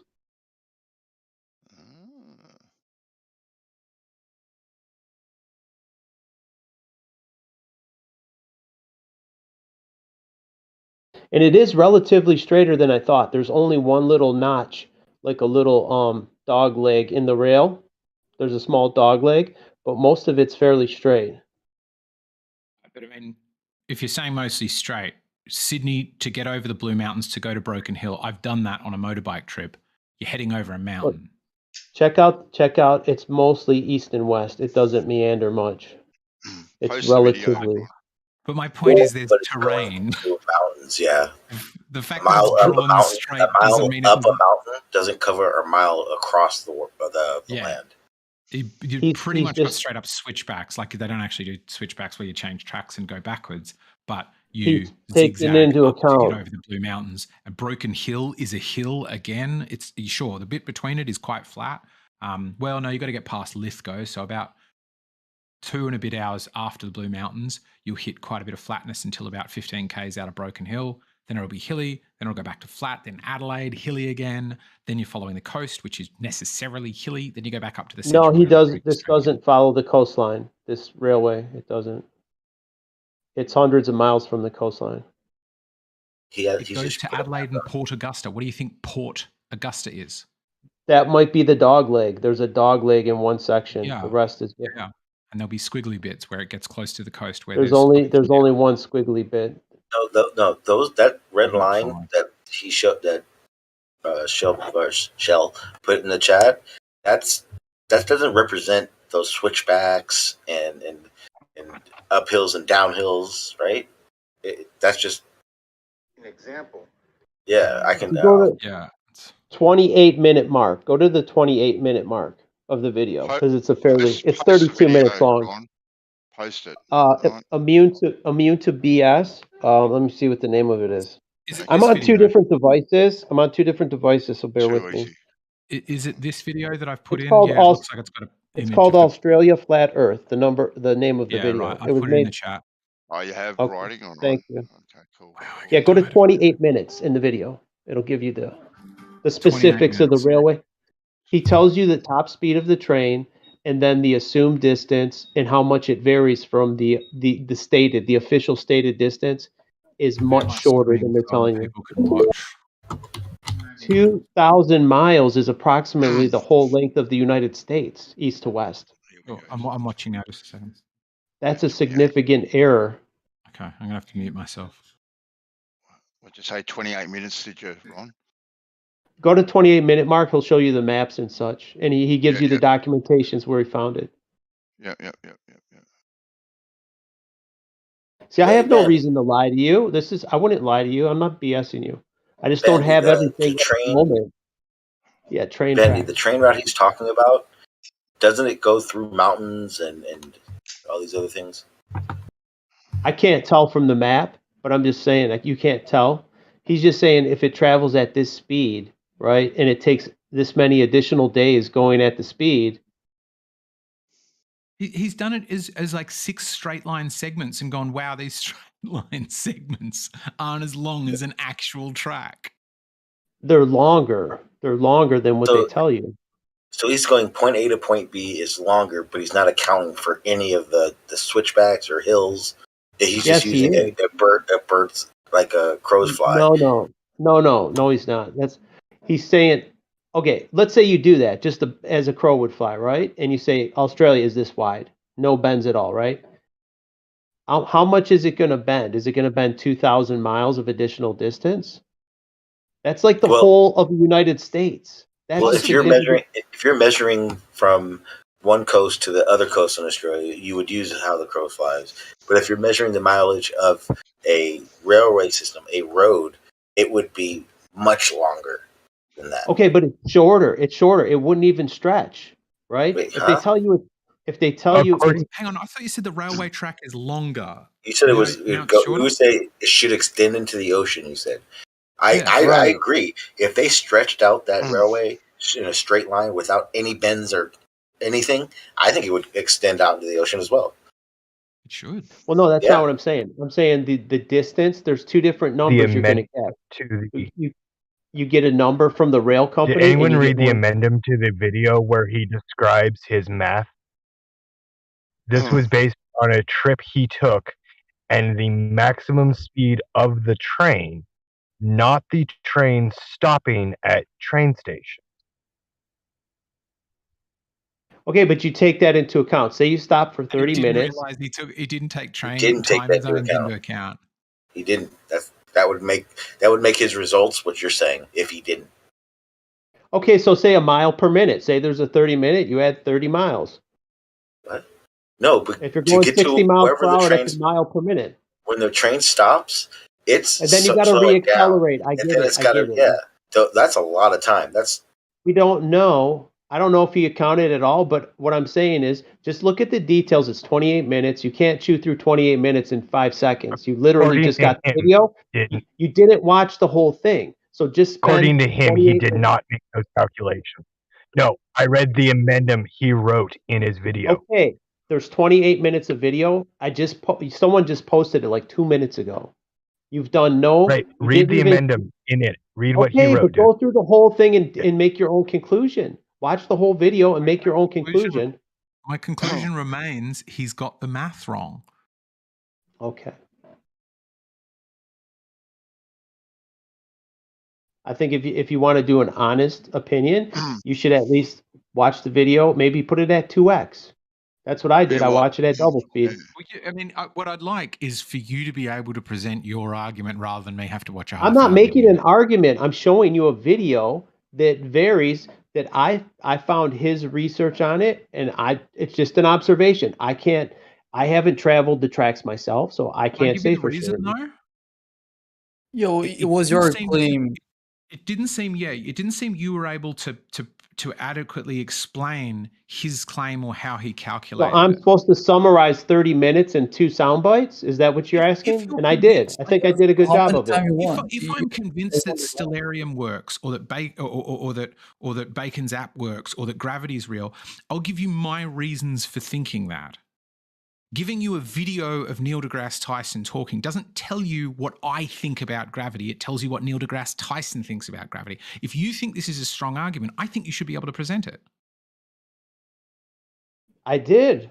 Watch the video. Well, You you watched presented like it very 2 poorly seconds of the video. Oh, I read the summary. No, watch the video and get all the details. There's a lot of detail that's not summarized in that little video description you're reading. Yeah, to be fair, writing, it's not like Ron, presented this as some huge debate point or anything. He just brought it up, so it sounds like you're. You can make your own conclusion If I brought because up and I said, I think sextants work, and you said, why do you think that? And I said, go and watch that 2-hour video where he explains how they work. this is not 2 hours. It's 28 minutes. I've summarized it. Doesn't matter. I've summarized Length it, doesn't matter. and If you've you done. think it's true, you should be able to present why you think it's Did true. you even click? Did you even click on it and watch 2 minutes? I gave you a bookmark at 28 video minutes. open right now. Okay. So It if sounds like anyone other than you is curious, watch it for yourself and draw your own conclusions. Yeah, usually when someone links a video and then I try to watch the video and it's like at least 10 minutes long. At the time I finish the video, they're already talking about something else. I know. I gave you the bookmark. Go to 28 minutes. That's the relevant I mean, it's all relevant if you want to hear his whole explanation. I didn't make the video. He did a lot of work to make that video. He didn't just. It took him a lot of labor to put together 28 minutes of video, and I'm sure he did his proper research. But if he didn't, he could be wrong. Maybe he's full of shit. That's for you to draw your conclusion. I don't know. This is just what he's telling me. So you It could shouldn't be be totally making the made up. claim. So you shouldn't be making I'm the not making a claim that. definite claim. I'm Let, just let me citing a let me piece of finish what video I'm saying. footage. Let me finish. So you shouldn't have made the claim that the length of Australia is more accurate in the AMAP. That was your initial claim, Okay. and then you It tried to is. use this It's longer. video to back It it is up. longer. This is Right. one So, piece of evidence, and you can believe there's two versions. You can believe Wikipedia or the railway. So take your choice. It's a coin flip. But it's not. They're not in conflict. Not so far from what's Sure been they presented are. by you or from his own addendum. It sounds like what he's doing is poorly averaging speeds and not understanding distances. That's what it looks like to me on first blush. And it's even worse. It looks like from your position, you're not actually 100% clear on how he does his calculation. Otherwise, you would have just told us. I did tell you. It's a video that I watched several years ago that I recalled from another person, but still, I watched thousands of videos. So I gave you an Right. accurate Doesn't sound summary. like you understand this one or the All claims it's right, making or whatever, how it's dude. reaching its conclusions. Whatever. Well, dude. his addendum, in all fairness, only changes things slightly. Doesn't change things massively, which is what you're trying to suggesting, that by his own addendum, it only changes his calculations slightly. 2,000 miles is not a slight difference. 2,000 miles is huge. Right, but Bandy, You could if add I all the wanted to ask squiggles you you, if I want. wanted to ask you, what's the distance between your house and the town? And you said, well, it takes me an hour to get in there. Yeah, I And I said, understand. I okay, but that understand. tells My me how roads are long, not how straight. long it takes. I want a quite accurate idea of the I distance. have an odometer Would too. you, I could tell you my odometer Ron reading. Levelson, did it sound like someone was speaking when you opened your mouth? No, I didn't. Would you, Bandy, just tell me the time it took, or would you measure the distance? Which do you think I would be a use an better way of knowing odometer. the distance of something? Measuring the distance or knowing the No, time? time is irrelevant because we have traffic jams and such. I would tell you the actual mileage. Well, in all fairness, writing, I've actually used both.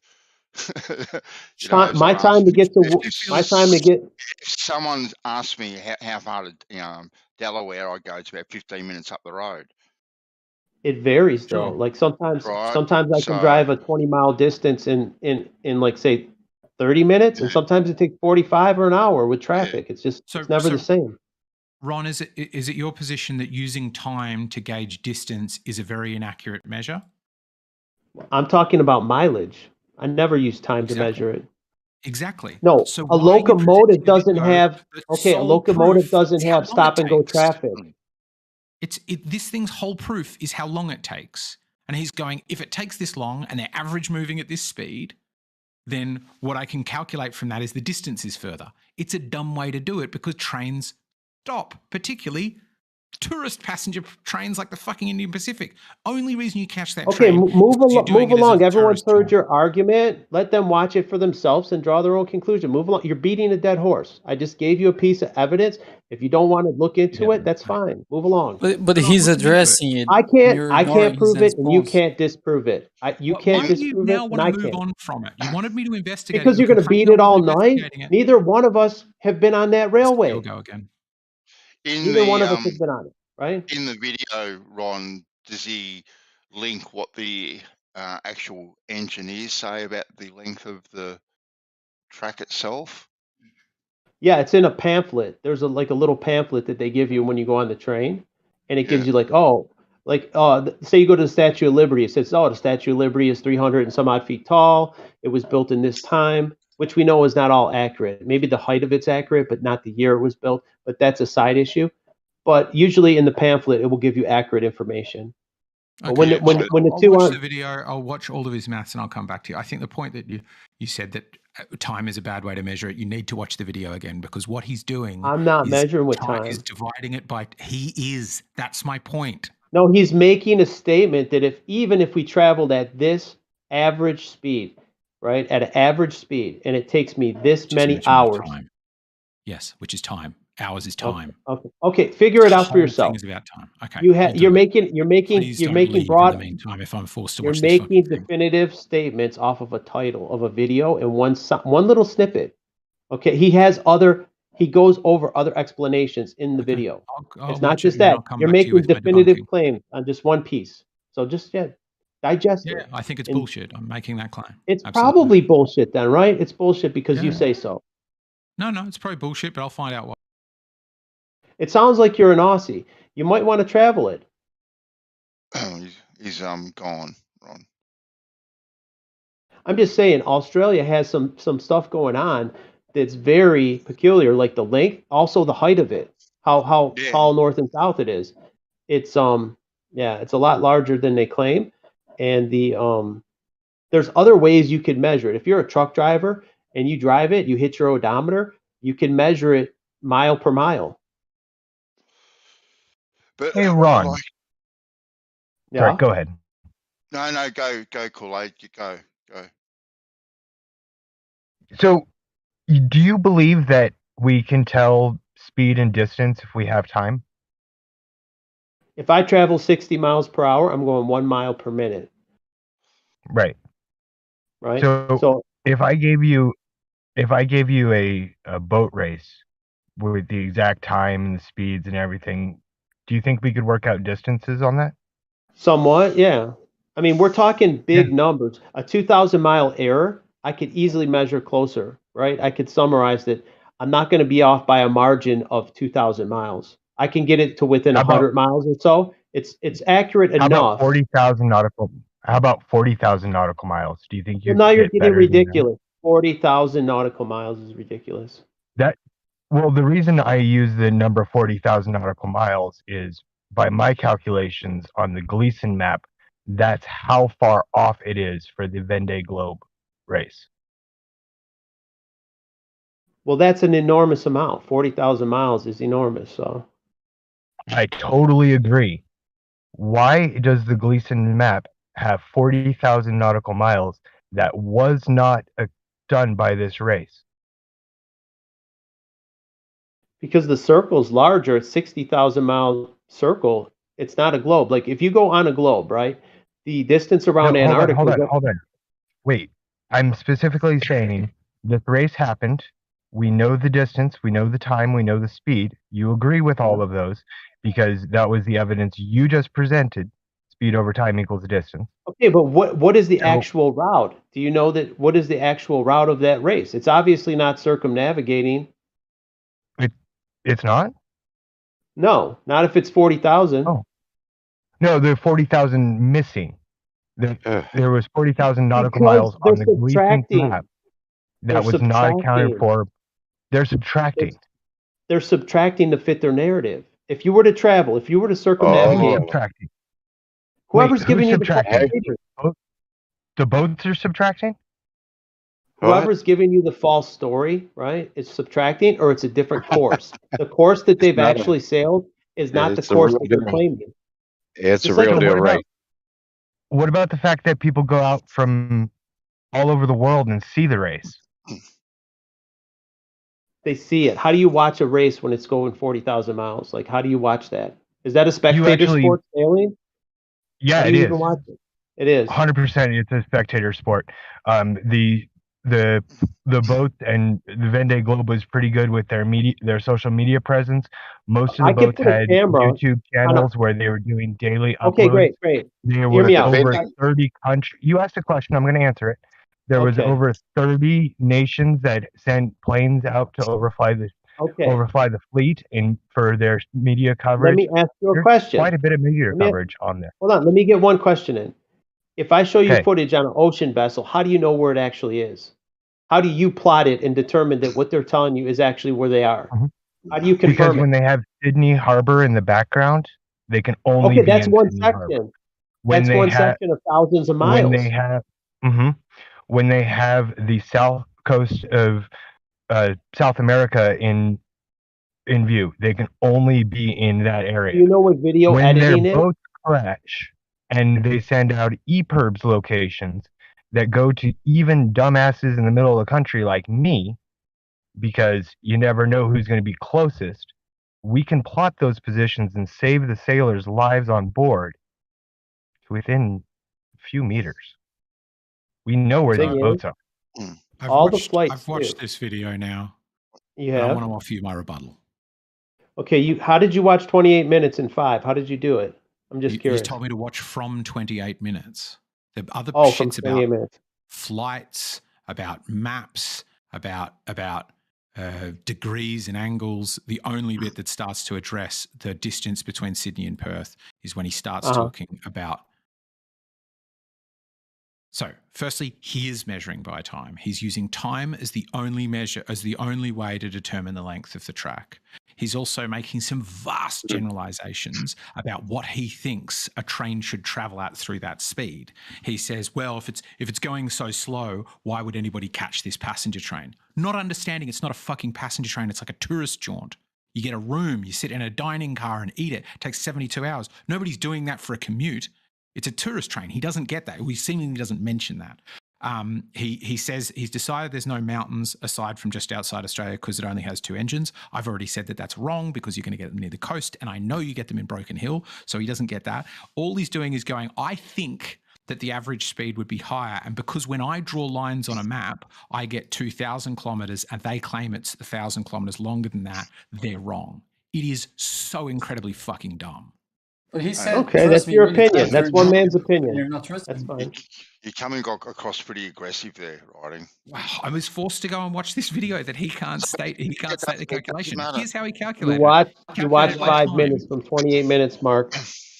You were forced. Your interest in the Earth not being a globe is why you did it. Nobody forced you to do anything. You're just getting excited. Exactly. I'm interested in people presenting their own evidence because then I've got to go off and watch this ridiculous stuff. And it immediately got the problems I said it was, which was you chose to, Ryder. You chose to. I chose to, and now I'm choosing to show how incredibly stupid his calculations are. Don't watch it. It's not for you. All right, stop coming It's across for other people who may be curious. That's all. Don't watch it. Stay in your box, dude. Stay in your box. But you presented it as evidence. I mean, you can say it's for other people to watch, but you presented it as evidence. Yeah. Okay. Did I say bet your life on it? I said it's something that I presented it as an alternative viewpoint. I can't say it's 100% accurate because I haven't traveled those tracks. So you can make of it what you will. Okay, make of it what you will. Yeah. Hey, Ron. One look, and you know, look, I'm on your side, buddy. And this whole size of Australia has been an issue for many years. All right. You know, I've got to say, like, you know, I've travelled a lot of Australia myself, right? And every single map that I've followed, every single street sign that I've followed, if it says it's going to be, you know, 172 kilometres to the nearest town, and I set my odometer, reset it at 0, and I travel, I can guarantee you it's going to read 171, 172, or 173. Right? It's going to be pretty much spot on. If I travel from Adelaide to Melbourne and it's 800 kilometres, right, I can guarantee you when I get to Melbourne, it's going to be 799 or 801 thereabouts. The actual distances on the map when you're driving around via car seem to marry up. There doesn't seem to be any discrepancy in If those you went measurements coast to coast, that we're given. Have you in the city areas? I'm sure they're accurate, but have you went coast to coast? I have driven from south to north, right? I haven't But driven not from east to west. Okay. No, I Well, haven't. east- No, not in one whole leg. I have been over to west, but I've gone from like the middle to the west and the middle to the east. But I've been I've done to Broken Hill on a motorbike. Yeah, I've been all the way from the south up to the north. So I'm just saying, Ron, that the distances seem to marry up. Is all, even if like it's the from gas the centre. station. I understand that. all that sort of stuff, and I'm not, you know, because I'm on your side, mate. But you know, I Like just the next I just exit, the next exit is in 50 miles. I get all that. I get all that. But I'm just saying, if you were to go, all the city centers are probably accurate. Like the next exit is in 10 miles. Like your GPS is going to tell you. Exit here for fuel. Where do they hide this distance then? If the cities, if the cities are accurate, and also this is the other thing about that video that's worth noting, seemingly he doesn't account for it stopping at all, where it has, by my count, 12 maybe stops. He averages the speed as if it keeps going, even though it stops in Two Wells, Adelaide, Cook, Rawlinna, Kalgoorlie and East Perth, and sometimes on other routes will stop as well in Mount Vic, Lithgow, Parkes, Broken Hill. He's counting an The average only way to speed of measure 80-something kilometres an hour, so it's whizzing through these cities. Like the probability that there is, sure, it's Okay, correct in the you're cities claiming means 80, you've got distance to make up once we get out of the city. So but once you're they've claiming stopped it in the can do city, that higher speed. its max speed is 115 kilometers an hour. Okay. Well, I don't know if that's true or not, but the only way to know for sure is to put like an odometer on it. Maybe the train has an odometer, and ask the engineer, how far do you actually travel to go the full route, east to west, and like. And so what he'll know. you think the pamphlet says a number, Wiki says a number, but the guy who drives the train is like, this number's out by, orders of magnitude, or I don't know. 1,000 kilometers an hour, and he just doesn't I notice haven't asked him. I haven't asked the guy who drives No, the I'm train. asking you what you think. What do you think happens for the train driver or the guy who's in charge of buying the Well, fuel? he definitely would know. He would definitely know. So he's in on it. The train drivers are in on it. He's not in on it. He just keeps his mouth shut, just like airplane pilots. They keep their mouth shut. If you're a pilot or an engineer on a train, you keep your mouth shut. If you want a Why would you job, keep you your don't mouth flab. shut? Because you go to the it's not bosses good and you for go, your I can career. save us money, and No, he it's keeps not his good mouth for your shut. Why? career because you lose your job. There's been For many telling your pilots boss fired a from true Qantas. thing. There's been pilots fired from Qantas. There was Google's lead engineer on Google Earth who was fired when he spoke out. So if you want to lose your job, just stay with this train thing. Train driver recognizes that there's 1,000 kilometer discrepancy in the Sydney to Perth leg. okay, who's he going to tell? The guy who's in charge of the timetables, the guy who's They in charge of the fucking profit know. margins, You think the guy who's NASA in charge doesn't of the. know? You think NASA doesn't know it's flat? Are you fucking kidding Let's me? stick with the trains. Let's stick with the trains. The train people know it's flat. They know the distance. The train people who people run know it's that flat. railway know So the not fucking distance. So the train You know driver what? doesn't know it's flat. Yeah, but he you want to goes know to what? something? The guy who built the railway knows it's fucking flat. No engineer accounts for curvature of the earth on any roadway, railway, canals, none of them. Right, The but we're Suez talking about Canal is flat as fuck. I'm talking about railways. They do not account for curvature. There's the Cumberland Plains, has no fucking curvature. All right, There is no curvature. Take a breath so we can have a conversation. We're talking about the odometer. I don't know. on a I'm moving done train. talking because you keep talking over me, dude. Figure it out yourself, you fucktard. I think I have figured it out. And what I've figured out is that you're wrong. And I'm trying to find out if that's not the case. Okay, well, off you go. Anyway. Or you can say people that are building roads are not taking into account the curvature. But if they're calculating distances based on latitude and longitude, they are taking into account the curvature. I was really interested in who was subtracting it from the Vendée Globe and what they were subtracting. Maybe he can enlighten me on that.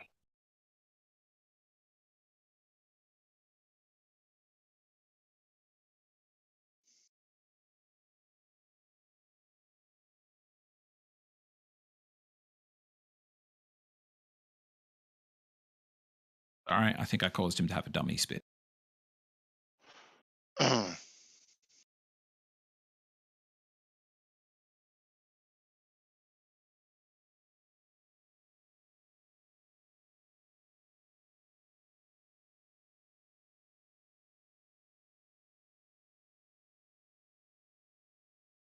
If you don't want to hear it, that's fine. If you want to filibuster over me, I'm done wasting my breath. Mate, you're giving as good as you're getting on that front, so. Did he account, in your knowledge, for the fact that it appears that the train stops at stations for like, 20 minutes in, Long Plains, it stops there for 20 minutes. Is that 15 odd minutes in Two Wells? Because the whole thing is done on time. Parkston, it stays there for an hour and 20 minutes. No, 2 hours and 20 minutes. He's done the whole distance by going speed times time equals distance. Okay. Correct? If I travel a distance between two cities, two stops, and that distance I take into account, let's say I don't even factor, there's acceleration, deceleration, that's going to add time. So if you take into account the average speed once it's up to speed,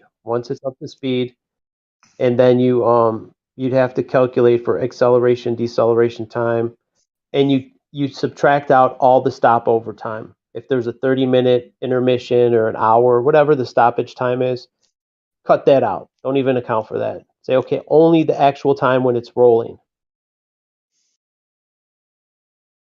You can definitely get an approximation of distance by using speed and time. 100%. You can do that. Like, it's not going to be 100% accurate, but it can be fairly accurate. Right. But we need to know some of the variables, don't we? Like when they say this is the average speed of the train, do they mean from beginning to end, or do they mean while the train is traveling, excluding 2-hour stops? I think they mean when the train is traveling. You could still account for that though, right? You could still add in a variable that would account for that, I think, fairly accurately. It wouldn't be too difficult to do that. Oh, absolutely, you could. The question is whether that person, this immune to BS, did.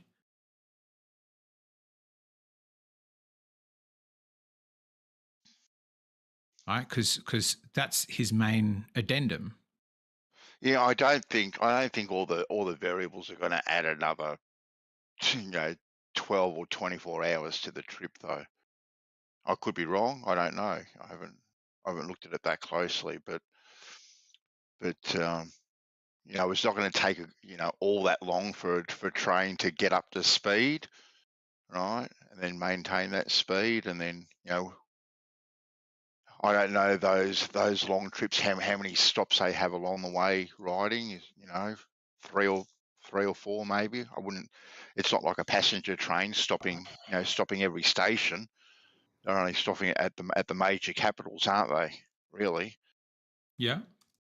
Maybe for 20 minutes, half an hour type of thing. So I don't think all those variables are going to add a great deal of time in all fairness. Right. And we're not. And you want to put them in to determine that, not just go, I'll ignore the variable of crossing time zones and. No, of course you put them in, but what I'm saying, they're not going to add a huge amount of times, and it's not as though trains go through massive switchbacks or anything like that. Everything is very gradual. Just meandering around, just a little bit. It's not like roads, so to speak. They are fairly straight, fairly small gradients and all that sort of stuff. And when you're traveling from east to west, or even north to south, it's not as though you're going up and down massive mountain ranges all the time. It is fairly flat, Australia. Yeah, it's the flattest country on the planet, I think, or flattest continent, maybe. On the plane, 100% it is. Yep.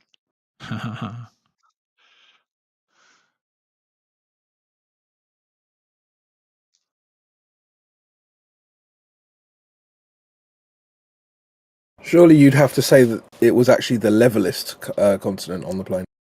Maybe. Oh, do you think it's flat or do you think it's level? Level. Flat, I think, is what I'd think. More like not much topography. Coast to coast. It's as flat as a tack. But you Globers have been telling us to flatten level on for years. And now you're using it interchangeably. That doesn't make any sense. I don't get into the. I'm not going to be able to defend somebody else's semantics. I just think, like, when I get a gut reaction to the word flat, I think it's more describing it. Whereas I'd say everything's kind of level. Can you model a globe for me where everything is curved, but Australia is just flat? I probably could. It'd be a funny looking globe. Yeah. That's a fucking good question. No, he could not do that. Not with the scale. Wow. Yeah, but I mean, Crypto didn't think that's what I really meant. No, I'm just I just find it funny that the language gets used interchangeably, but then it's rigid within certain arguments, and then it's interchangeable outside of the argument. Yes, I mean it's often the challenge. That's what he talks about in the Impossible Discussions book. How often arguments are actually over two people using the same word different ways.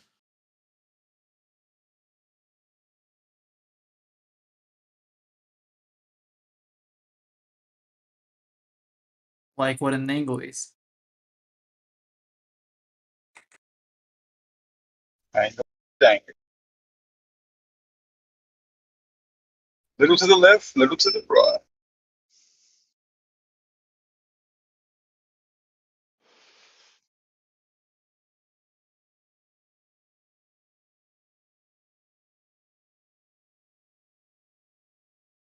But not swinging both ways.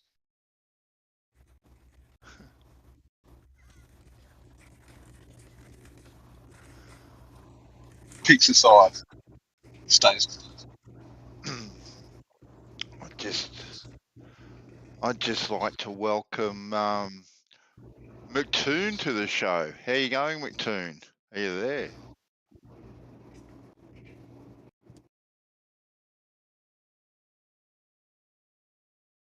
Oh, that's a bit late. He's here for quite a while.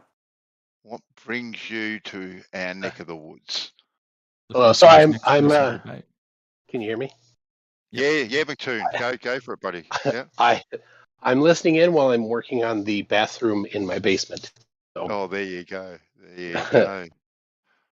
And it's rather noisy, so I can't just have my voice going. Oh, How do you do the drains in your bathroom? How do you account for pitch on your plumbing drains? I have somebody else do it because I suck at floors and tile. Well, I'm talking about the drains that go below the floor. There's a 3-inch PVC or 4-inch PVC. Well, yeah, I love doing new plumbing. Yes.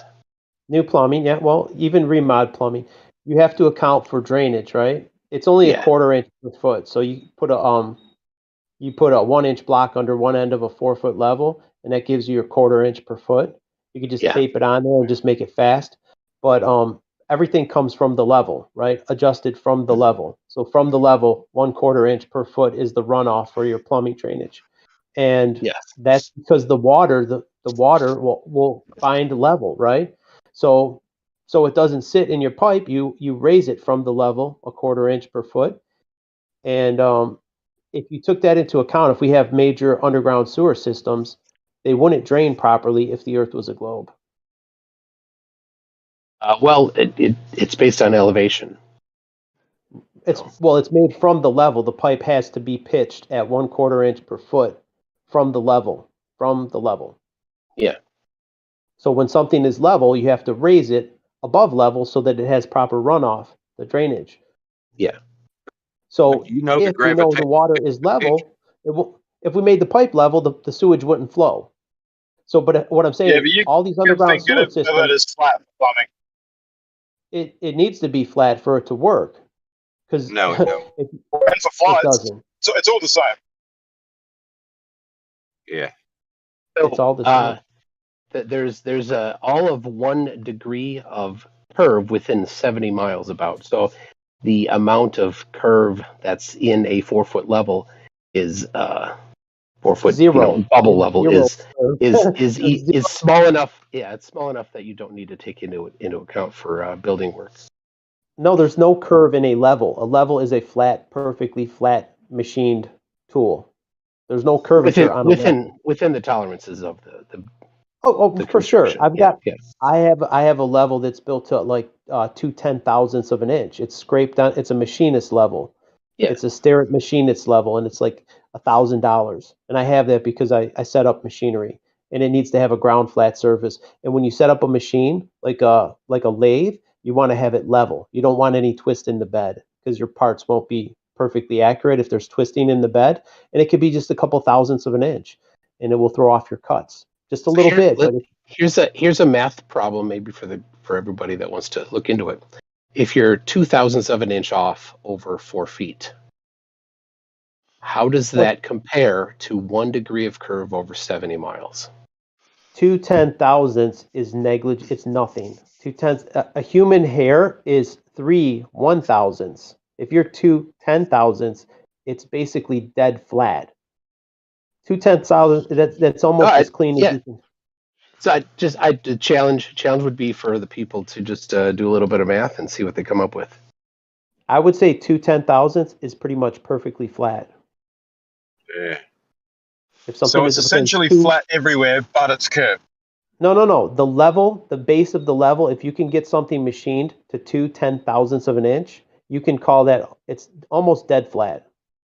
It's almost dead perfect, let's say. You can get a little Yeah, tighter but he was tolerance. comparing that to 69 miles. Yeah, so then compare that to 69 miles and see how much deflection you have after 69 miles. Just do the math So on that. essentially, fuck all. Every 69 miles is essentially flat, but somehow it's also a ball. It's about 8 inches per mile. Yeah, if Oh, you're that saying doesn't seem essentially flat, yeah, if it's essentially flat, there's a room for it not being flat, and if you accumulate a lot, that room also accumulate, right? So what's the problem with that? What I'm saying because is, okay, things don't you seem take that clear curvature, over right? what this accumulation should have added up to. That's the problem. Let's say you take that curve into account, right? There's a 1 mile curve over 100 miles distance. So let's say you have a sewer system draining. Hold on. Let me, if I can work through the math on this. I've done a little bit. A 4-foot level, there is 1,455 of those 4-foot levels in a mile. Okay. Okay, and if there's 0.002 inches of deviation, No, there's a third. across, There's a 3 zeros and then the 2. yeah, You're into 10,000. Yep. 2 10,000ths. Yeah, so that gives over the course of 1 mile, 0.29 inches. 0.29. That's negligible. Yeah. Yeah, and then we multiply that by 69. That gives 20 inches of deviation over the course of a mile. So your level is 20 inches of deviation over the course of 1 degree of the Earth's curve. So there you go. What are you talking about? I was just doing the math flatness. problem that I gave everybody. The level is 16 inches long. It's not made for measuring a mile. I know. I understand what you're doing. Yeah. All right.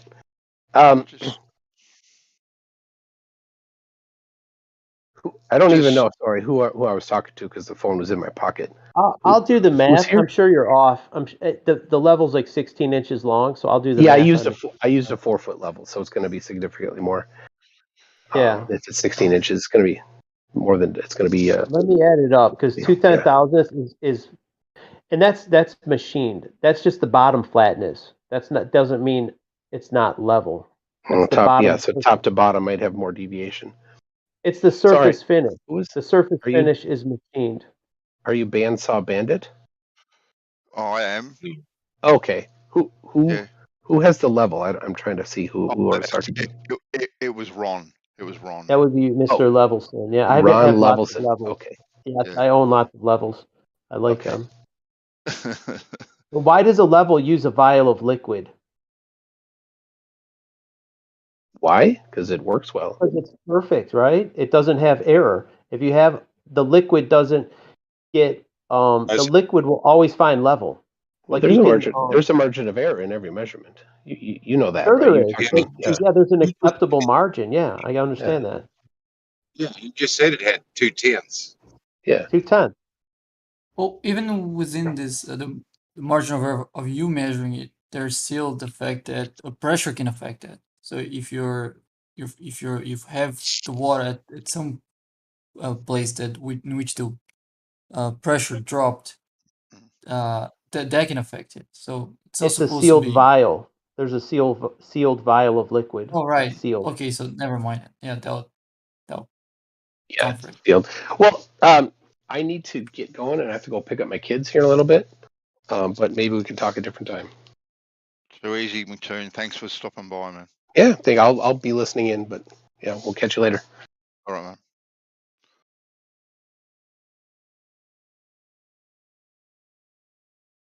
What I was saying is the level itself. Yeah, there is a margin of error on the machined parts and even on the glass vial. You know, where they draw the lines. But the liquid itself. Let's say you have a sewer system, like I was trying to say before he cut into me. If you travel 100 miles distance, there's about a mile of curvature to account for. So if you want to take a sewer system, you'd have to overcome a mile of curvature over a 100-mile distance. You're not taking into the consideration that the gravitational equipotential follows the curve. So It follows you the know, curve. yes, it does. So it travels uphill. No, it doesn't. That's what I'm It saying. always runs down, right?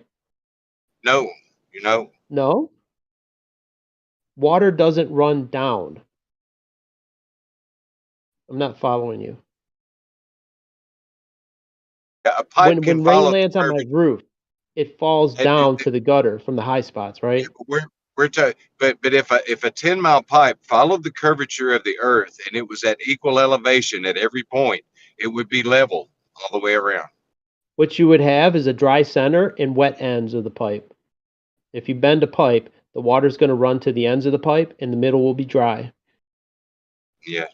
Well, that's if it's functioning over a planar surface with water leveling to a plane. But the way they describe it with the theory of gravity on the globe, as you continue moving around that globe, the center of gravity, as they call it, will continually change to cause that water to continue pulling into the center, which means it really wouldn't be flowing over the curve, but it would be continually. It would only flow over elevations compared to the center of the. It would only flow differently in elevations compared to the radius. But what you're missing is the point. The amount of lift stations, like you can only drop it so much before you start getting your sewer system start getting ever deeper and deeper and deeper for them to drain properly. You can't dig it like 300 feet deep to make your sewer line. So if you live on a city if you're going to drain into the ocean, by like New York, New Jersey, Pennsylvania, like in certain cities further back, their sewer systems drain out, and you got to take into account. I know under New York there's tons of brick tunnels. Under Detroit there's a bunch of them. My cousin works in those tunnel systems, and all that stuff is engineered for drainage, right? And if the system, and it's all accounting from the level, so they know the water will travel from the level to its lower level, right? So in the city has to be the lowest point. The city where you drain it has to be the lowest part of the system, because you have all the suburban areas that drain into it. If that makes sense, you have the pitch. So the city has to be deeper to catch all the runoff. It has to be the lowest point in the system. Exactly. And the problem is you're at sea level. At sea level, it's hard. You can't get lower than sea level. Unless you're New Orleans. New Orleans is below the sea level, allegedly. I'm not sure, but they say it is.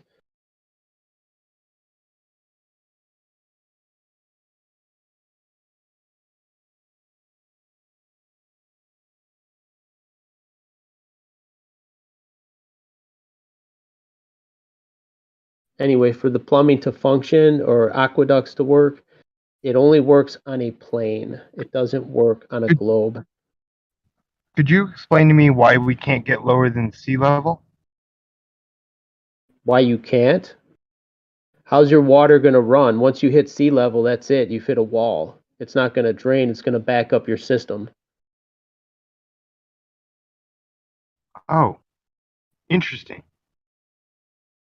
So toilets in submarines don't work. Interesting. What? The toilet in the submarine has its own drainage system. And it's under pressure. They do pressurize their waste to discharge it. I think maybe Cooley was talking about if you were to block off an area and then have something under sea level, like in a submarine, let's say. Whereas I think maybe what you were saying, Ron, is that if you had like water that was being filtered out to the ocean, then it's just going to equalize That's out. the lowest part. Yeah, that's the lowest part of your chain of your drainage system. You're right. I misunderstood. I thought you were saying we couldn't run pipes under sea level, and No, that's well, just in a silly submarine, to say. yeah, or boat, whatever. Right. But it's not going to flow. Like you can't run a pipe lower. Let's say I'm below sea level and I want to discharge in the ocean. You need a pumping station like New Orleans. I think they claim to have the biggest pumps in the world to keep it from flooding, and they constantly discharge the groundwater to keep the city from flooding, which But sounds even in, crazy. They live behind a wood or a dirt earthen berm, like a dam, and that sounds like that sounds crazy to me. Like the ocean's on the other side of this dirt, and you're below the level of the ocean. You're in a bowl. That's I don't know how many feet it was. Maybe like only 8 or 10 feet, but it's enough to wreck your day.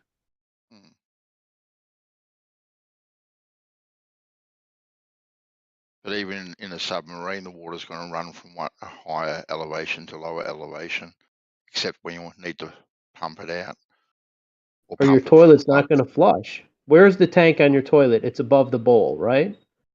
It's above the bowl because the water's going to flow down into the bowl and out the drain. It's always got to start higher. If they were the same level as your bowl, your toilet's not going to flush.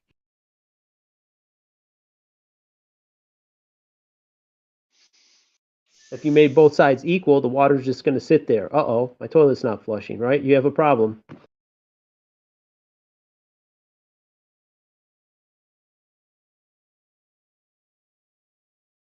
I mean, just in simple life, like he's doing a remodel on his bathroom, that's perfect.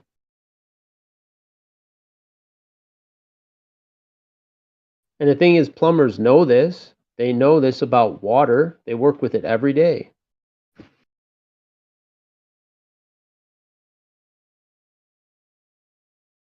And it doesn't matter if it's just a 10-foot run or a 20-foot run. It applies to all bodies of water. The 10-foot section, 100-foot, or 100 miles. You still have to start at the level, and then you raise from the level, from your datum. So wherever your start point is, you got to raise from that start point back.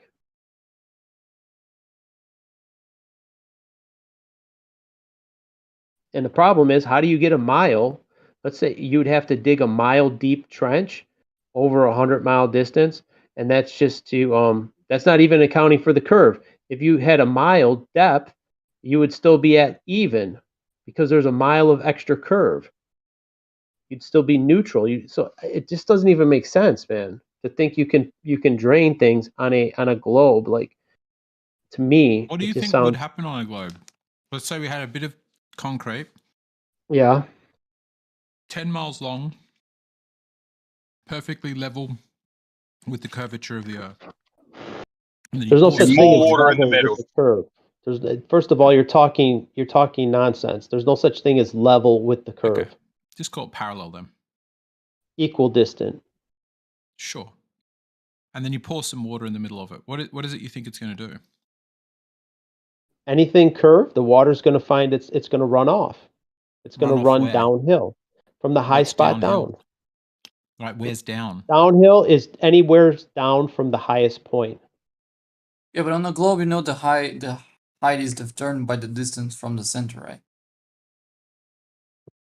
The height is determined from sea level. Yeah, which on the Right, globe. so this is all equidistant Yeah, from sea but level. the down vector changes though.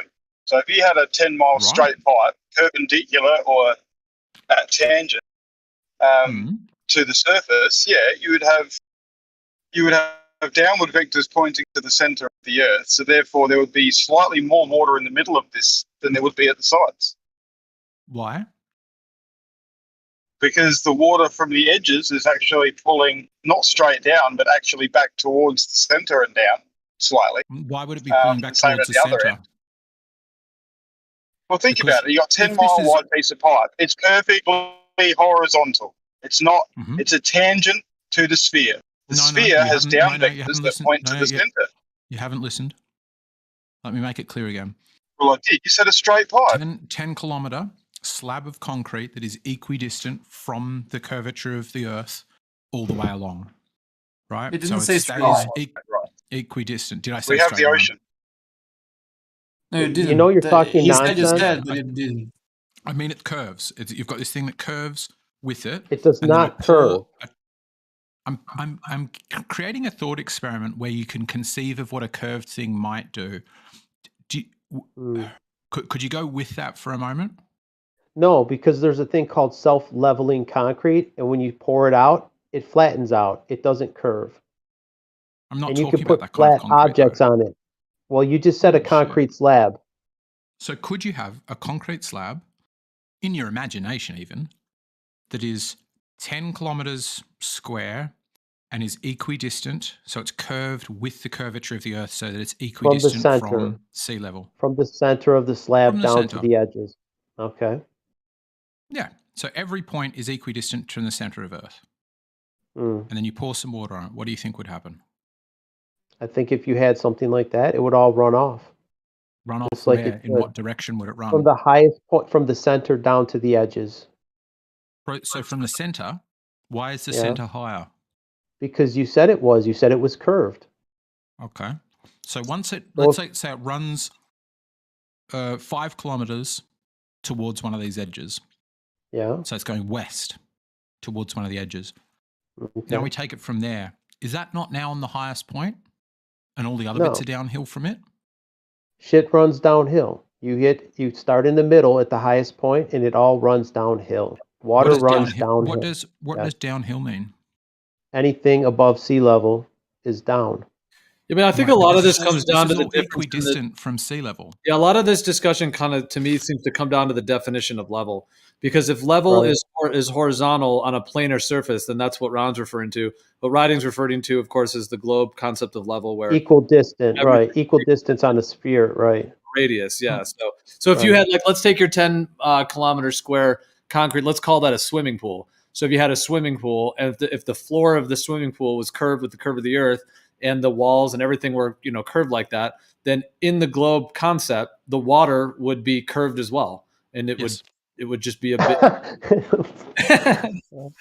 Yeah, it would. Uh, What's surprising about that? That's Exactly. Archimedes. That's Instead of hilarious, dude. finding a level. It does. That's It just. hilarious. It comes off as like It's funny that someone thinks that. It is very funny. a bubble that's all level. Yeah, yeah. Well, There's if a high that's point in the laughable, middle of the water. Yeah. if that's laughable, that should be easy to point out any inconsistency on that, right? Any impossibility on that. Well, If it's it's just that like, laughable. well, as an idea, like you could make a video game or something, like, as an idea, sure, but I guess, is that the geometry of reality? That's the difference. Yeah, but Hey, if That's what let I'm me give trying, you another I'm trying to experiment. understand with this question. Is what Can I does give you one? Do you know a swimming pool it has a shallow end and a deep end, right? But the surface is the same height on the shallow end or the deep end, right? It doesn't affect it. You could have the shallow end is pushing higher to the surface, but it doesn't affect the surface of the water at all. Like Gio was saying, the surface is flat, always. That's is that not meant to be doesn't news to affect it. somebody here? No, you seem to think the water is bending with the floor. The floor is bending and the water will I bend don't with think it. no. Oh, I don't think yeah. it's bending with the floor. The water is You just bending said even it if you have a was. flat bottom. You Yes, just said I'm it saying would. If I made a that you're not curved listening. concrete So slab, let me clarify. Let me clarify then for you, Ron. Even if you could shape the bottom of the pool whatever the fuck you want, make it a 3D Mona Lisa. let's It's make still it going to curved. have a curved surface that is curved with the curvature of Earth. Nonsense. The fact Nonsense. that No, the it's thing that got not. you well, I mean that's the fundamental substance of the debate. So shouting nonsense in the middle of that doesn't really help. But Okay. the fact that you got you confused was that Geo said if the pool curved with the Earth, would the water curve with the Earth? The answer is yes, but not because the pool curves with the Earth, because that's just what the pool's doing anyway. The water does not bend, my friend. It's flat. You just keep okay? stating your conclusion. You've not It's you've not shown it's anything. an observation that you can repeat. You can measure Tell it me how you've yourself. measured it within the bounds of tolerance that, like You McToon can was measure talking it about. You're line of talking about sight. You can do line of sight observations with known distances, like across Lake Michigan. You can do it with the Statue of Liberty. You can do it across the English Channel. There's observation points if you know how far away they are, and you can get your own camera or telescope, and you can observe these with your own two eyes. Same thing with lighthouses. You can see these lighthouses from distances which should be over a physical horizon, but they're not. So how do you account for people seeing it with their eyeballs? It's a line of Here's sight an instrument. observation. Here's an Yeah. observation of the Earth bending for Lake Pontchartrain. That's how much I think I've seen that. pole I've seen that bends. Soundly or Of course you whoever that have. was. Of course you have. And Yeah. This is you know not how that Soundly's was one. This is a done? different one. That was done with a tilt shifting lens You're talking about a to different photo, bend man. to bend the roadway, to add the curve to the roadway Yeah, on you're Lake talking about a different Pontchartrain. photo. Oh, all right. This is the photo you're talking about. Hold on. See, riding, if everything looked like that, like these, then that would give a lot more credence to the Earth being a globe. But these are like bizarre one-offs that have this strange warping effect that only some people get. I mean, there's just so many issues with this. The Earth doesn't look like this everywhere or anywhere other than this here. Well, it's very Now, rare. I also- would agree that it's very rare to find such perfect geometric lines that stay You're- an equal distance above water. You're It has to showing a happen on a lake, right? cylinder. That level of You're curvature showing- looks like the Earth is about 35 miles in diameter. in And radius. it's a cylinder, Geo. It's only curving near to far. It doesn't curve left to right. It's a How do you know cylinder. it's not curving left to right? This is a photo taken along the length of a line. Okay, what the makes you bridge, conclude the bridge here, the bridge That's why you left got to upset when right. people talk over you, and you just do this. It's frustrating. Because you'll filibuster till I lose my point. You'll blather for 5 minutes, and I won't be able to make a counterpoint, and you'll have brushed aside the whole point. You have to make a succinct point. Make a succinct point in 30 seconds or less, and I'll rebut it. Let's have a debate back and forth. You make a claim, I'll rebut it, and we'll have a conversation. If you talk for 5 minutes, I can't make a Are you counterpoint. talking for 5 minutes about how I talk for 5 minutes? Is that what's happening right now? I literally did 30 Oh, seconds. boys. That was 30 seconds.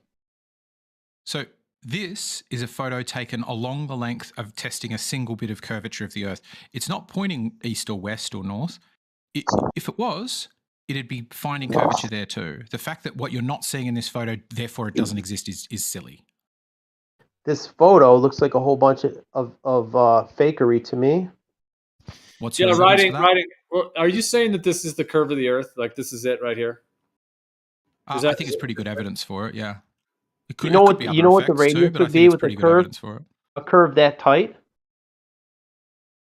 I mean, You dude, that tell me. looks like you're looking over. How much is it curving by over what distance? It looks like you're looking over a hill, bro. That's like a mile. Yeah.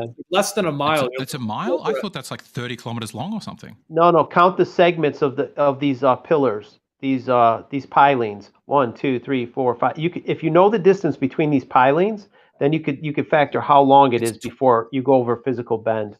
Okay, so how I don't know how far apart. I don't know how far apart the pilings are. So would you agree that it's important to know how long the total distance Of course, yeah. Okay, so would it be 26 if it was 26 miles getting that amount of curve, would that be This is not all the pilings. This is like the first 3 miles. Maybe. Your eyeball only sees 3 miles. That's bullshit. To the horizon, about 3 miles. No. You said your eyeball only sees 3 miles. Do you mean to the horizon Approximately or at from all? 6 foot, from a 6 foot man, approximately 3 miles is where your vanishing point at the horizon is. Is he 6 foot in this photo? I don't know where his observation. He looks much higher. Does it look 6 foot? No, it looks well above because those pilings are probably 20 foot off the water, and he's well above them. So I'm getting 23.83 miles long. Kosho's got 26 miles long. I don't know That'll be his enough to show observation. curvature. For which one? The Pontchartrain Causeway total length is 23.83 miles long, according to Wiki. The bridge? Yeah. All right, but this is an electrical line. Well, that's a road. Well, there's 2 of them. There's the pylon one, and then there's the causeway and the pylons. Well, the causeway. I mean, if you were to get in a car and hit your odometer, it looks like we could see about a mile of it. You drive down that. I mean, that's not 26 miles. Now the thing might be. Are you sure that's not a foreshortening effect? Because you know those There's humps no way in the that's middle point- that that's look not like you by could virtually entirety. launch a car off them. They are really long humps. They look like You're- you could pretty much do a jump off them because of this foreshortening effect, but they're very long. Let me ask you this then: if you could see across this whole Lake Pontchartrain from one end to the next, right? That would mean in the center there would be a high spot. Yeah, it looks like it. Let me see here. 26 miles. Let me see how many. Let me factor 26. 90 feet. 90 feet times 8. No, I'm getting more than that. 26. From the corridor, well, it's 24 miles. What's that? Times From the 8. Hold on. What the fuck?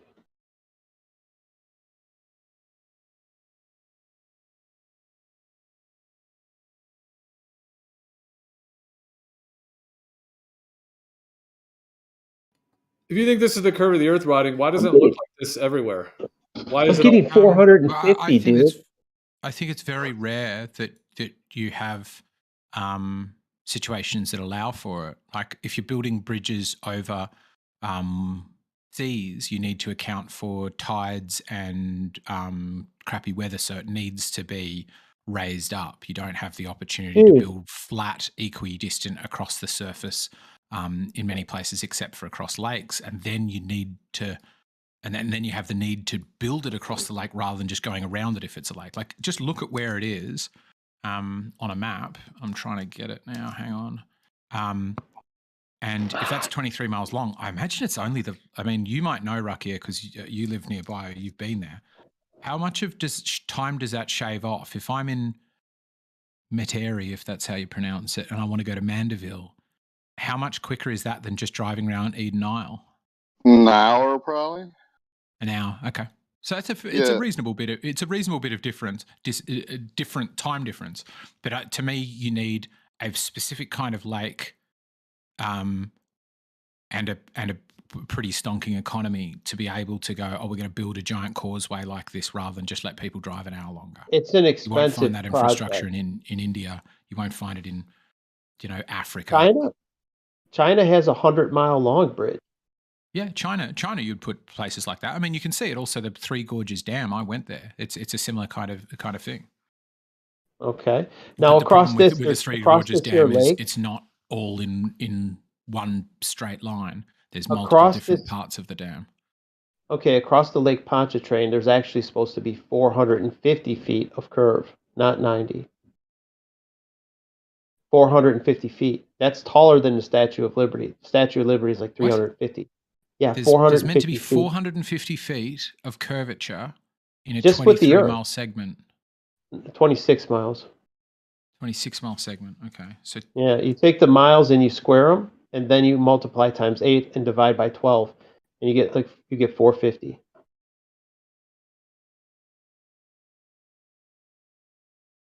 I will say this Pontchartrain shenanigans has gotten way too much airtime in these discussions, in my opinion. I can't believe it even came up again. That is not came up again. Well, that is not. That's 450 feet, dude. That's 45 floors on a building. That's ridiculous. That he thinks that there's that much curve from one end to the next. Refraction. Yeah, it's refraction. Well, I'm not even. I haven't even looked at the Earth curve, let alone saying how much there is. I'm just saying I look at that photo. You invoked when I observe things it appears flat, and I'm showing you something that doesn't appear flat. Okay. I've got no you have idea an about altered. You have an altered photograph. What do you want me to say? So anybody, if you've when ever I go been, out and I can find other similar photos of these, is everybody altering their photographs? Can you show me one? Can you go to the ocean and take a photograph and show me a curved horizon? What if it's altered by the atmosphere and the conditions? I don't understand what you're saying. Could be. Sure. Light could be bending to make it look curved. Well, That's obviously, one possibility. Or light could be bending to make it look flat. That's another. Yeah, but it doesn't look flat most of the time. It looks either concave or convex. I showed you a picture at 849 where the bridge appears to be bent towards me. Like that bridge is actually straight, but it's curving left to right or west to east towards where I'm at. And when I went 20 minutes later to the other side, it curved the other way in the other direction. It's just because of the conditions of the day, it can do that on all axes, I would think. So what I'm asking you is, do you think that the center of the lake has like 225-foot longer pillars than the edges? Why would The it have number is longer wrong. pillars? The This is number Well, is because wrong. yeah, you're getting the number wrong as well. Yeah, it's you're saying the it doesn't have curvature, the that. curve. You're saying Yeah, because you're the talking water about this. should be curving. Yeah, that'll be the sagitta. How are you calculating the sagitta? First, you know what? Let's try and find the depth. I guarantee you that lake's not 400 feet deep. No, it's 12 at the most.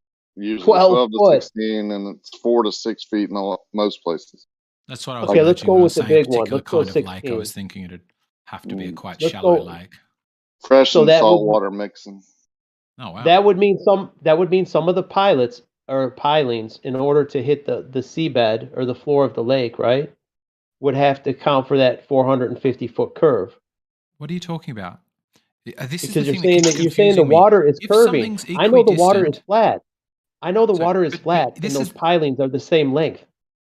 No, right. that's your conclusion. Earth. Yeah, the bit that you came to see, I feel like when you try to weigh the curved model, you only do half of it. Like the bridge has to raise and lower.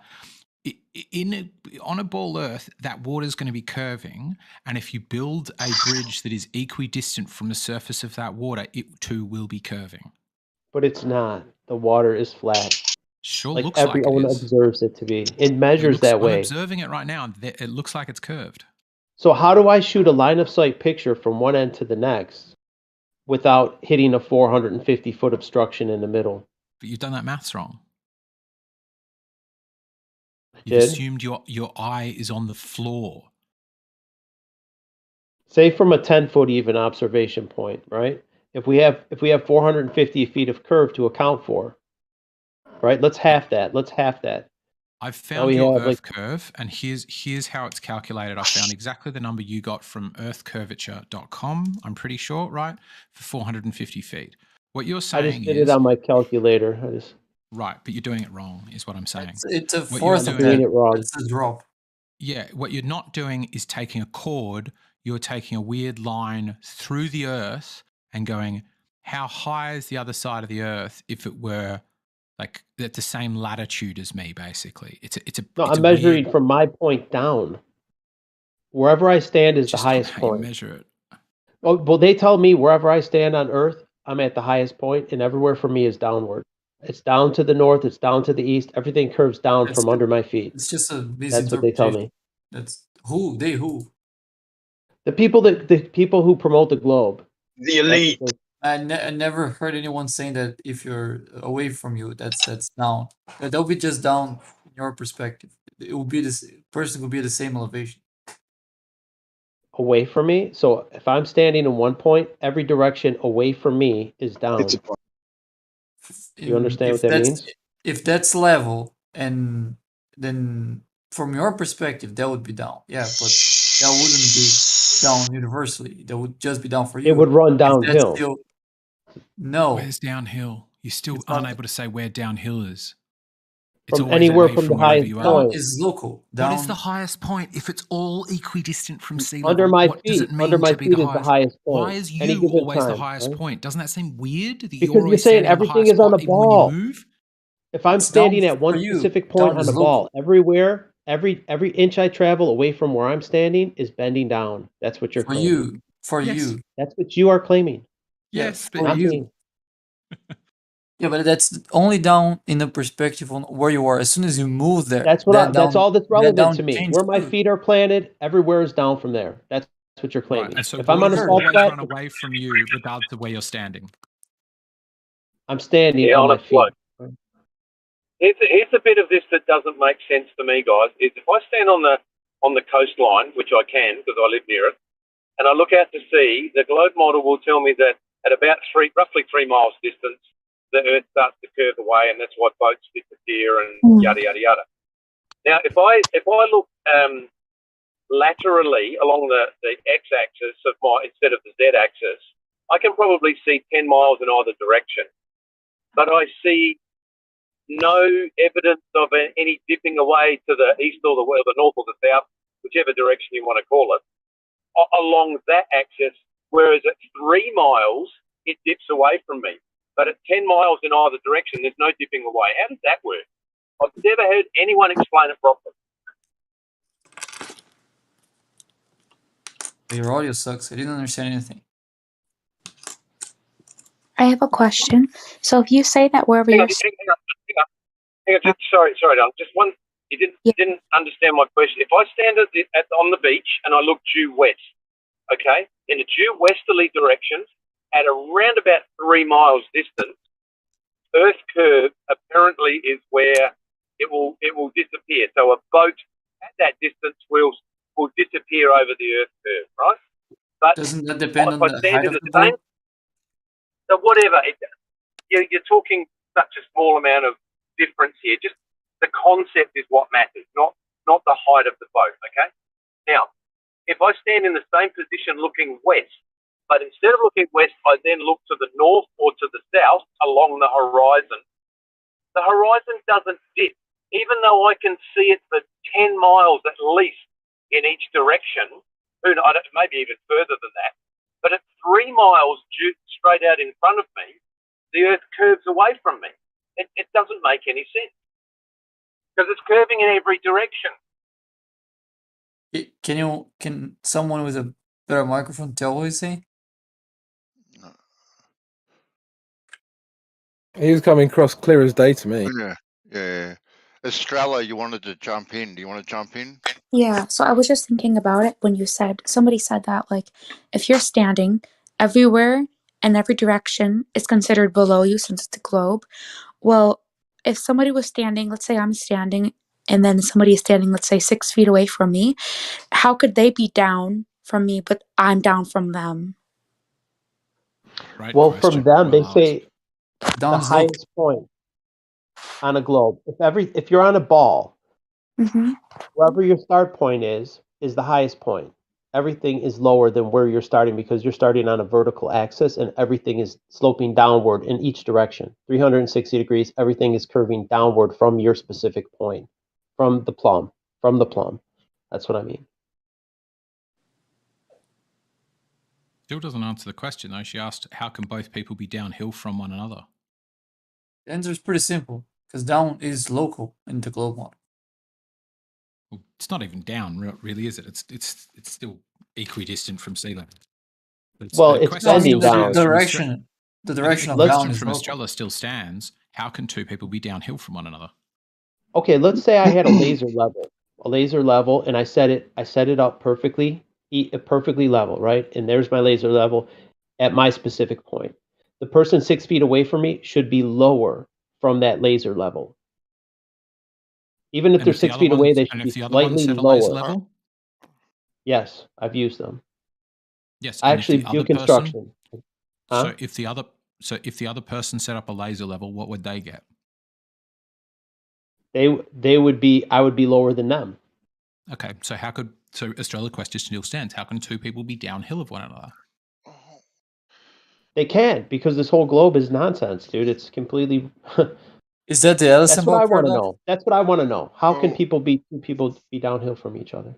That sounds You like answer it. Ellison ball paradox. You always have to be at the top on when they're explaining that, and that's not possible because there's people everywhere. There would be people at your perpendicular. Right now, there's people at your perpendicular. That's not possible. I mean, that's just stating the conclusion. But how would a river work on a globe? I guess it's kind of like the old that's the part you don't understand that Estrella's question so perfectly asks. If two people cannot possibly be downhill from one another, then your concept that two people who are at the same height above sea level are above and below one another is clearly broken. The globe is broken. You don't only on a globe. This is some fictional stuff. On a globe, you would be, but in reality, you're not. On Mike. It's writing. Say again. Can you stop chomping on Mike if that's you? I'm pretty sure it's you. Could be. Please. Downhill is change in elevation, typically as taken above sea level, sometimes from the center of the Earth.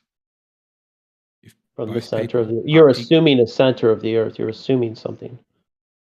Yeah, I'm talking about the ball model. Of course, I'm Right. assuming the ball model to talk about You the ball take a model. lot of assumptions with the ball. Well, so do you. I don't take any into account. I take in facts. Oh, sure. Okay. Let's say we have a salt flat. Do you think the salt flat is called a salt flat because it curves? I think a planet's called a planet because it's a planet. Are we going to get into We are not a semantics? planet. We are not a planet. A planet is a wandering star. We're I not a thought star. names defined what things are. We are not a planet. The Earth is not a planet. Why is it called that then? If a salt flat means that it's flat, why doesn't a planet mean that it's a planet? The Earth is not a planet and it's not a ball. It's neither. Well, they redefined planet essentially. The original source of the word means to wander, and it was used for wandering stars. So somehow that's been contorted and twisted into some kind of an idea of a globe, but that's not. They really... like to redefine everything, Gio. They like to redefine the word level.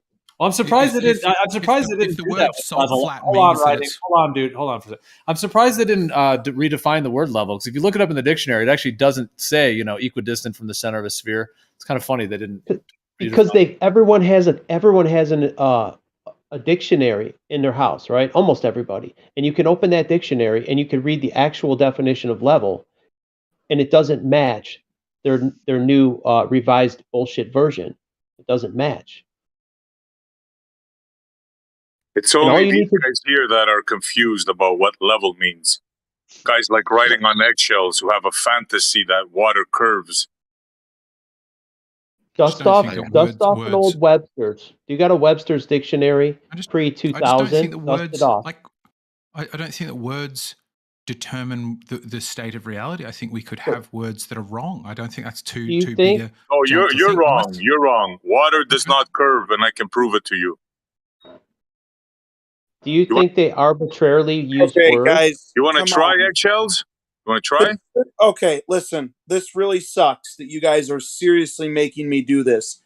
Your argument of do you think they're called salt flats because they're curved is a stupid, bad argument. And I don't even think the Earth is a ball. But that's a bad argument. You don't get to decide what reality is based on what man decided to call a thing. Exactly. And it's really dumb that you've had me come in here to side with eggshells because you made such a stupid argument. I wasn't done, you fuckface. What I'm saying is it's multiple things. It's a salt flat. It's the Great Plains. It's the horizon. It's sea level. It's not one word, you stupid fuck piece of shit. Okay? All right, guys. Settle down, buddy. Settle down, all right? Bob would have had his tongue a bit in his cheek when he said what he did, so don't get so triggered, all right? I was making a point and he cut in halfway. What I'm saying is there's multiple words. These words are not arbitrary. The horizon is horizontal. The sea is level. A salt flat is fucking flat. The Great Plains are fucking plains. They're fucking plain surfaces. If the central point...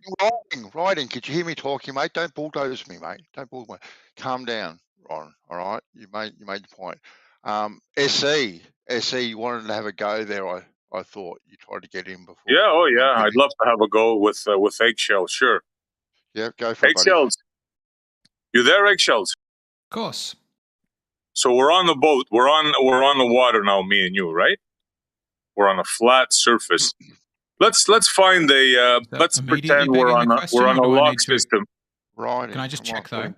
Just let it go. Come on, I need to ask a question. Is this immediately begging the question, or are you asking me to accept that water's flat?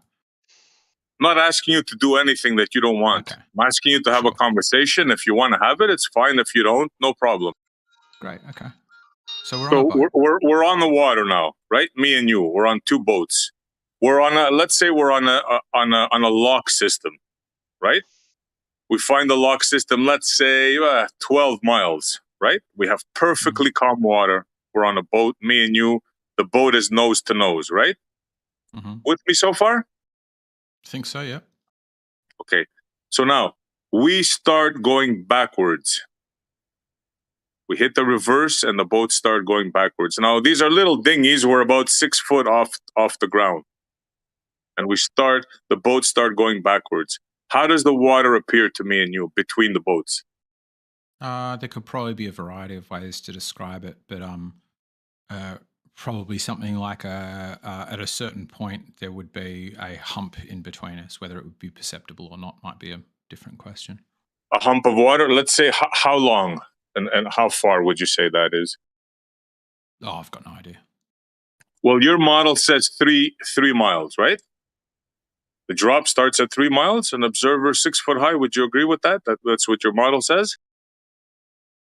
Sure. Yeah, we can go with that. Okay, so the boats start going backwards now.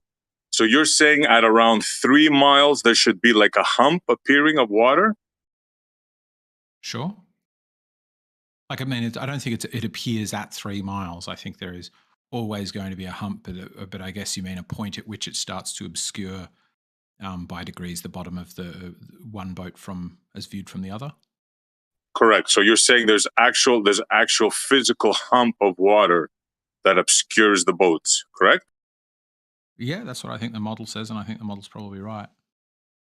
Right now, doesn't your model also say that the water starts to drop immediately from wherever we are on your globe? Yeah. So if you mean drop, which I've is been it having then? a bit of an issue about the drop, but sure. It's not which is it? What do you mean which is it? It's both. How could it be one or the other? So let's say now boat A, the person on boat A, he sees a drop. When he looks at the water, he sees a drop. Like looking down from his hull, like let's say, right? Looking out into the water, he sees a drop. I'm not sure. Is that a question? Yeah, that's a question. Yeah, according to your model. Okay. So that let's put it this way. Let's say the boats are 3 miles apart, maybe a bit more, and there is a barely perceptible but apparent hump in front of one boat. Let's say I'm looking from my boat to your boat, and there is a hump just in front of your boat. When we say the hump, what do we mean by sea level? It means 0 sea level, correct? So let me get this straight now. There is 0 sea level in between the two boats, but there's a hump there. So can I finish my questions, if that's okay? Yeah, sure. So that would be 0 off the water because it is the water, right? You're asking me this. You're asking me this. Well, I'm saying right as in correct it if you don't agree. Otherwise, let me keep going. No, I don't agree with that. No. Your model. Hold on. Let me finish. You asked me a question. Your model states that the water drops immediately from the boat, correct? I'm trying to explain. Which you agreed. I'm trying to explain it, and you're not. I feel like you're not letting me. Would it be okay if I had to go for a bit and then you go back to your points? Sure, go right ahead. Okay, so when I look and I see the hump of water, what I'm seeing is 0. It's on the water. Are my eyes on the water or are they raised off the water? You can have them anywhere you want. So I'm going to put them as you can raised. have your eyes up, down, sideways, whatever makes you comfortable. Great. Okay. So with my eyes above the water, even though the water from right underneath me is going to be dropping away from me, if you want to put it like that, I'm not going to see a hump yet until 3 miles. That's the point at which things are going to, rather than sort of moving towards that hump, are going to start disappearing behind that hump because it's curving away from the feet, from underneath my feet. So you're saying that the water starts to drop and then it becomes a hump at around 3 miles? I'm struggling to understand how you're struggling to understand this. No, I'm struggling to understand how you're not explaining this properly. You say, you just agreed, there's a drop from your boat, correct? Do you want me to draw it? I'll draw it for you. I don't care what you do, dude. Okay, I'll draw it for you. I'll share Well, my I actually, I kind of want to I know you've come up with a lot of kind of questions and co-points, but I kind of want to hear where Essie's actually getting with it. So if you want, Essie, maybe walk us through it. His point I want to bring him through a phase of away from under your feet and having a hump. Sorry? Sounded like your point was how can it both be dropping away from your feet and having a hump that's not under your feet, wasn't it? Well, basically, sort of. I'm trying to understand. Or the other question would be, if you're seeing a drop, right, like you said, what does the other boat see from that side, from the other side, when he looks at the water? Same thing. So you see a drop, and he sees a drop, but somehow at 3 miles, that double drop becomes a hump. Is that what you're saying? So that's exactly what I think SE is saying. I'm still pretty much right on what SE is saying. It's just really. So here's how I draw it. I'm going to draw a hump with gradations between it. Sorry, I meant to be sharing my screen. Oh no, I am. All good. Don't you have to? Let me say this. If you have a vertical into a globe and then you have a horizontal, and you're essentially on the Earth and you're looking off into space, as it were. If you're looking off, well, what I mean into space, you're looking, perpendicular from the vertical. In that horizontal, you're looking off into space, as it were. So you would never see a hump. It's just gonna drop away. It would only drop away. But if you would think, right, Gio? You would think, right? Yeah. Yeah, it would only drop away. But then, if you are looking at two things at like 3 miles, you then, what I would think on a globe is you'd be looking down into the globe at that point. And now that you're looking down, you're not actually looking horizontal. So you're not shooting off into space. Now you're looking into the water essentially, and you're seeing the hump between. Exactly, Gio's got it. Which is your eye is above the water, and you are looking down because your elevation's 10 foot above the water. And so if what you're looking at is the water, which is at 0, you've gone from 10 to 0. So you are definitionally on either model looking downwards. So that's why you can see a hump over there. Whereas exactly as Gio is saying, if you look off immediately horizontally, then sure, it's going to all appear moving away from you. But how could you have, let me turn the question around, SE. How could you have one of those things, the hump, without the water dropping away from you? Don't ask me. That's your model. First of all, I don't see two boats there. I just see one thing there. So I can draw boats. Maybe you want to revise. You want to put maybe a different, maybe two boats, because I just see one boat there. Well, I didn't know I'd need that much. Okay, so I would say this. Let me say this real quick. If you have two boats, like two people in two boats, let's say they're however many miles away. If they're both looking exactly horizontal from the vertical radius to the globe Earth, that idea, and they're looking completely horizontal, they would never see each other because the point at which they're looking would meet somewhere above the globe. And actually, it's a way to actually measure. There's actually a way to measure the Earth that way using lasers and seeing where they meet in the air. But anyways, but if you then wanted to see the hump between you and that thing on a globe, you would literally have to angle your head down a little bit because now you're not looking at, then you're looking down, and then they would both see the hump, or they would see each other. Yeah. So I don't think you're thinking of this properly, Gio. Seriously, bro. I don't think you are, SE. No, I think you're both confused here. Okay, look at the boat here now, right? All right, Riding, let's let SC respond because I want to hear his full thoughts on it. Go ahead. Right, Gio and eggshells. Look at the two boats there, right? Show me a drop. Where's the drop? Hold on, did you post one? I posted a picture in the chat. Riding posted a couple, but SC, you talking about one that you posted, or you talking about his? No, the one that he has on screen now. Oh, on his, is he sharing? Yeah, he's sharing, Gio. Yeah. And I'm also putting it in the chat. It's also the one he posted in the chat. Okay, I'm with you now. Sorry, my bad. Okay, now show me the drop there, Gio. Let's say the boat on the top. If he's in a horizontal, it would all be drop away from his viewpoint, right? I'll draw that line. If he's looking out straight. But if these two guys wanted to look at each other and see the hump, they would have to angle their sight down to look into the ball. Yeah. Gio's got it. But where's the drop? Where's the drop on the boat on the right? It's exactly the same diagram. Oh fuck. Okay, hang on. Here's the drop for the boat on the right. Just rotate the diagram so to your left. Turn the dial. Yeah. You're starting to get the ridiculousness of this now, Gio.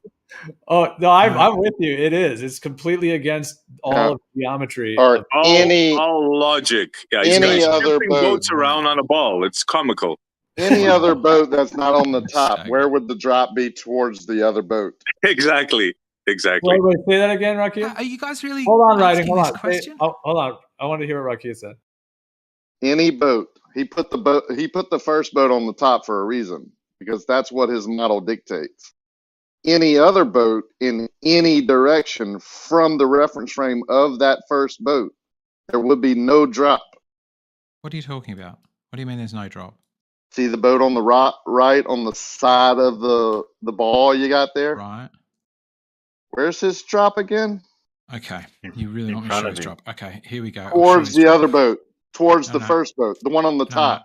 no. I've got. I'll be able to show you his drop. Just a second. It's going to look like this. There we go. Is Now there he's got a drop. Is there a hump in the middle? I mean, yes.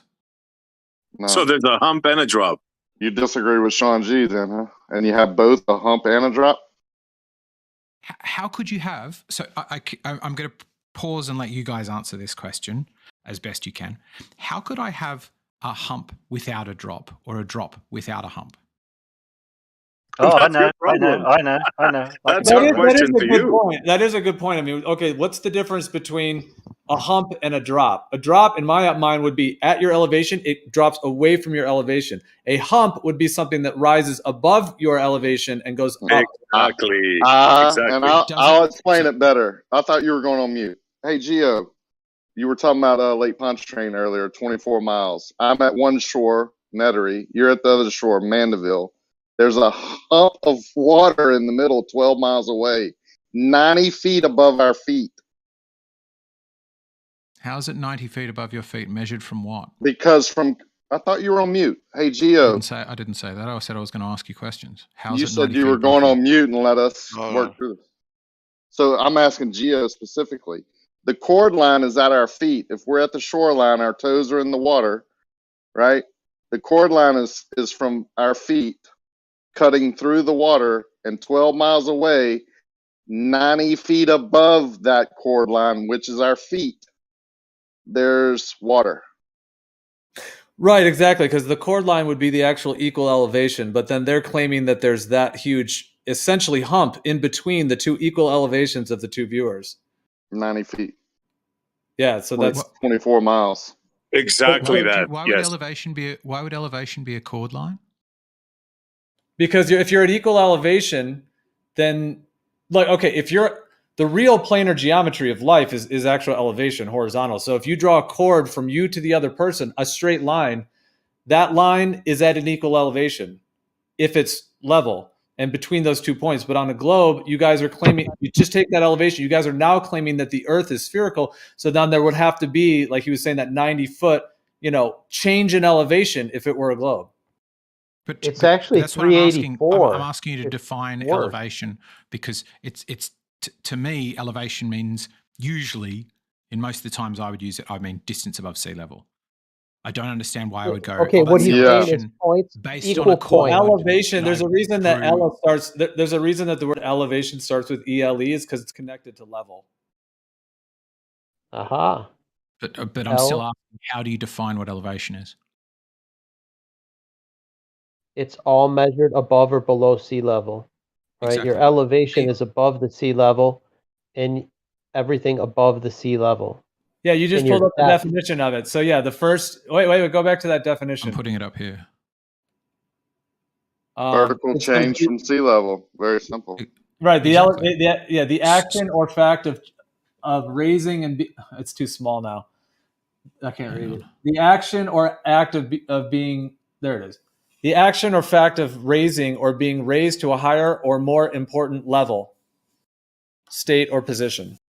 Right, so that's clearly not what we're talking about, because that's a verb of moving something. What we're talking about is number 2, height above a given level, especially sea level. So if we're talking about height above a given level, how could we describe the water as having a 90-foot elevation?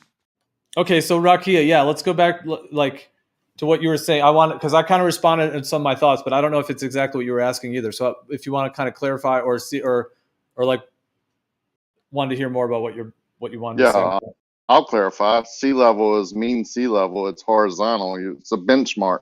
It's a baseline. Vertical change from that gives you elevation. If you're 6 foot above sea level, it means from that horizontal benchmark, you're 6 feet above it. New Orleans is built with a levee system because it's below sea level. But when you go up on that bridge, you're above sea level. It's vertical change, up and down.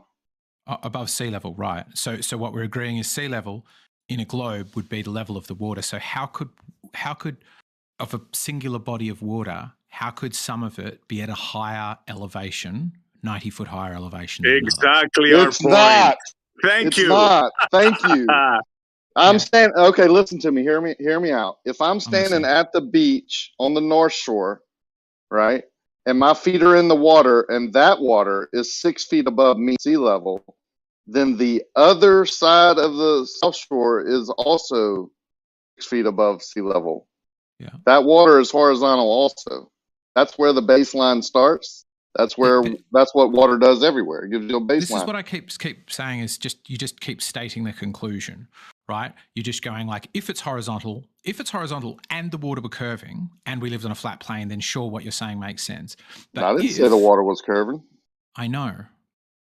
If we live on a curved Earth, a ball Earth, and water curves, then all along that body of water, if it's at rest, is zero. It's the same elevation as itself. No. That not according to you. You would have to cut that straight line. That horizontal would have to cut through the water, and in the middle of the two viewers, why? You would Why have would it do water that on a ball? Well, that's your horizontal, right? The chord line or the tangent. That's how you get your drop or vertical change. Chord line is not a horizontal. No one claims looking that. into the earth. A chord It's line called is a not a datum. straight line. It's called It a is. It's datum not It's a horizontal. straight line. It's not horizontal. Horizontal A for this datum. observer would look like that. It's called a datum line. Datum. It's called delusion. They see a perfectly straight bridge, exactly level, but somehow in their brain it's curving. Okay. And one of their boys, hold on, let me finish. One of their boys measured it, and he measured a 28.5 meter hump in the middle of the bridge. Now, you can say it this way or that way. It doesn't change that. He shows a curve, a drop from the hotel room. Now, you got to explain that. It's either dropping or humping, or it's level. Which one is it? So I'm still trying to get an answer to the question. How could it have? That's funny. The Earth is humping. How Oh could my it God. have a drop and no hump? How's that Exactly. That is your problem to explain. Don't ask me that question, because I think water is level all the way through. It would be a hump from the chord. It sounds like your objection, SE, is how could it be both a hump and a drop? No, that's your problem. That's not my objection. No, sir. That's your claim. You have to back it up. You said before, let me finish. You said before it both drops from both boats. I distinctly heard you say that. And it humps in the middle. Now, don't try to turn that around on us. Explain your fantasy. I'm not turning it around. You're not listening to the question. The question is, it sounds to me, unless I've got this wrong, I it sounds asked to me the like, question. Please shut the fuck up and let me finish. No, you shut the fuck up. I asked you a question. You're hold turning it around on me now. You explain to me how it could be both dropping and humping at the same time. Go ahead. Okay, and I did mute writing just for a second. Writing, I want to mute you in a second, but I did want to because Rakia did say something. It links right into this. Rakia said something. Right? Do you remember, Rakia? Do you remember the last thing you said? Do you want to say it or? Yeah, it would be a hump from the chord line and a drop from the tangent. Yes. Perfect. Yes. I'm going to unmute writing, but yeah, writing. Did you get that? Or maybe it should even be said again, because that's really the difference. And that's actually, SE, originally, that's actually what I was trying to say. I didn't say it that well. I didn't describe it as well as Rakia did, but I was trying to describe the difference between that tangent line, the horizontal from the vertical plumb into a spherical radius versus essentially the chord where you are going to see that hump, and like the difference between those.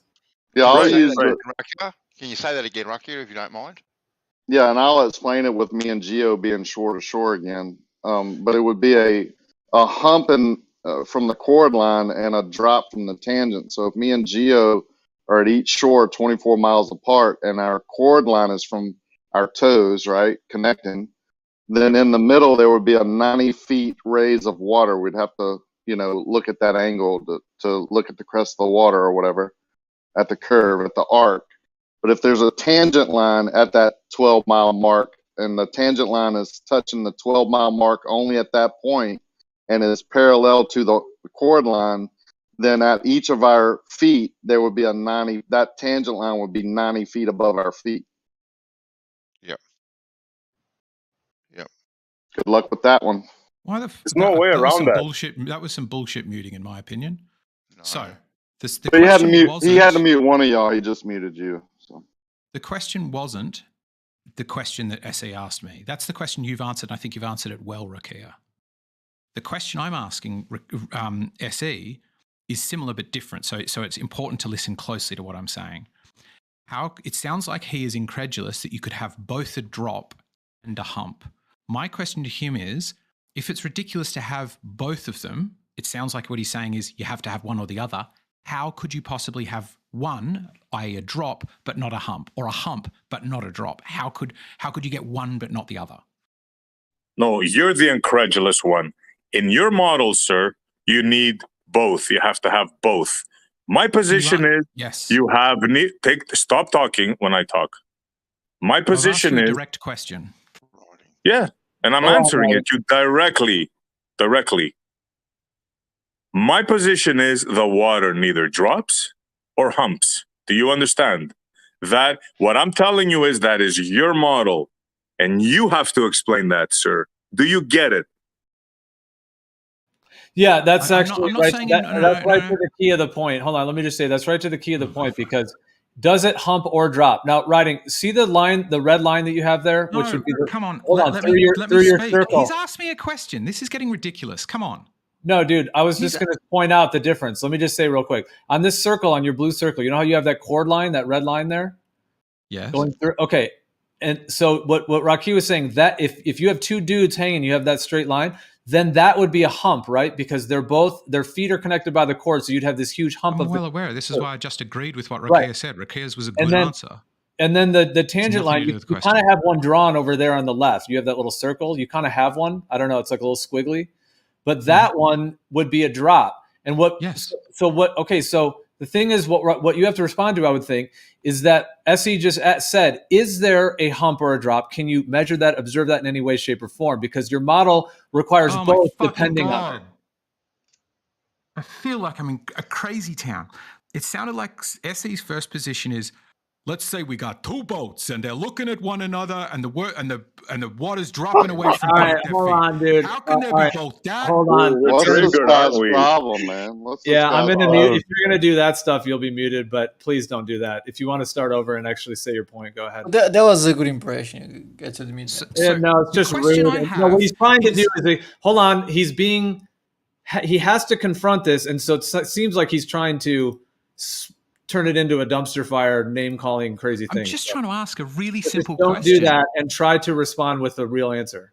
So it's not a real answer. It's the simple question is, if SE is saying you can't have both a hump and a drop, show me how you could have one but not the other. If he's saying it's impossible for these things to both exist at the same time, it should be one or the other. Show me how one or the other could exist independently. No, he's saying you can't have either. That's right. Then why would he say it that way? Why would he ask the question, how do you both have a hump and a drop? If he's saying because that's your he would say you can have fantasy. neither a hump nor a drop. It's wrong. Dude. What you're saying is wrong, Rakia. Well, here's the thing. Stop talking. Don't get triggered. It's your fantasy. I'm repeating to you the nonsense of your fantasy, sir, and you're getting triggered. I understand. Yeah, I'm getting really frustrated by the moderation. I think this is some really low grade moderation. Wow. Oh, that's a low blow there. That's a low blow. Welcome to Planet. I expected a lot more out of you guys. Correct question. Hold on, Roddy. You're trying to dominate the conversation and you're throwing in insults and stuff like that. It's uncalled for what you just said. All right. So just that I think the moderation's not good. Just conduct the conversation more civilly. All right. Okay. Stop trying to dominate. You broke his heart. I think the question's pretty simple. If you're not able to answer it, then I'll leave it. Well, hold on. I think there's two questions on the table. One of them is that SE is saying that there is no measure. I'm assuming. Okay, maybe we should ask him exactly what he means. SE, are you talking about measurements of hump or drop? Because that's the thing. Like, is that what you're asking? Of course. Yeah. According to their model, right? The water drops immediate from your feet all around, indisputable. And also, according to their model, and he admitted it, if you get two boats and you start going backwards, there's going to be a hump in between. He also admitted that both boats will see a drop. And I told him, so you're saying that the two drops will become a hump? And he said, yes. And I think that's just ridiculous. So is that pretty close to what I just said SE's argument is? Doesn't it seem that it's a reasonable thing to say? How could you? I'm saying yes. By being on the top of a thing that everything drops away from, you'll both be on the top and there'll be a hump. From both observers, both will see the same thing. And a drop. And a drop, right? Yep. And a drop. I'm asking a really simple question. How could you have one but not the other? And I'm telling you, the answer to this is for the third time. I'm not saying that you have one or the other. I'm saying water is level. I'm trying to show the absurdity of your belief, sir. I don't mean in the Writing, flat Earth, I think the point is model. We don't have asking either. about what in the flat Earth model would you have humps and drops. I mean, in terms of basic geometry, you seem like you're saying your model is silly because it gets this geometry wrong that the water's dropping immediately at your feet and there's going to be a hump. How could you have a drop and a hump? And I'm saying just in geometry, accepting the ball Earth model, how could you have one but not the other? You can have whatever you want. You can have any model you want. I don't believe in your globe.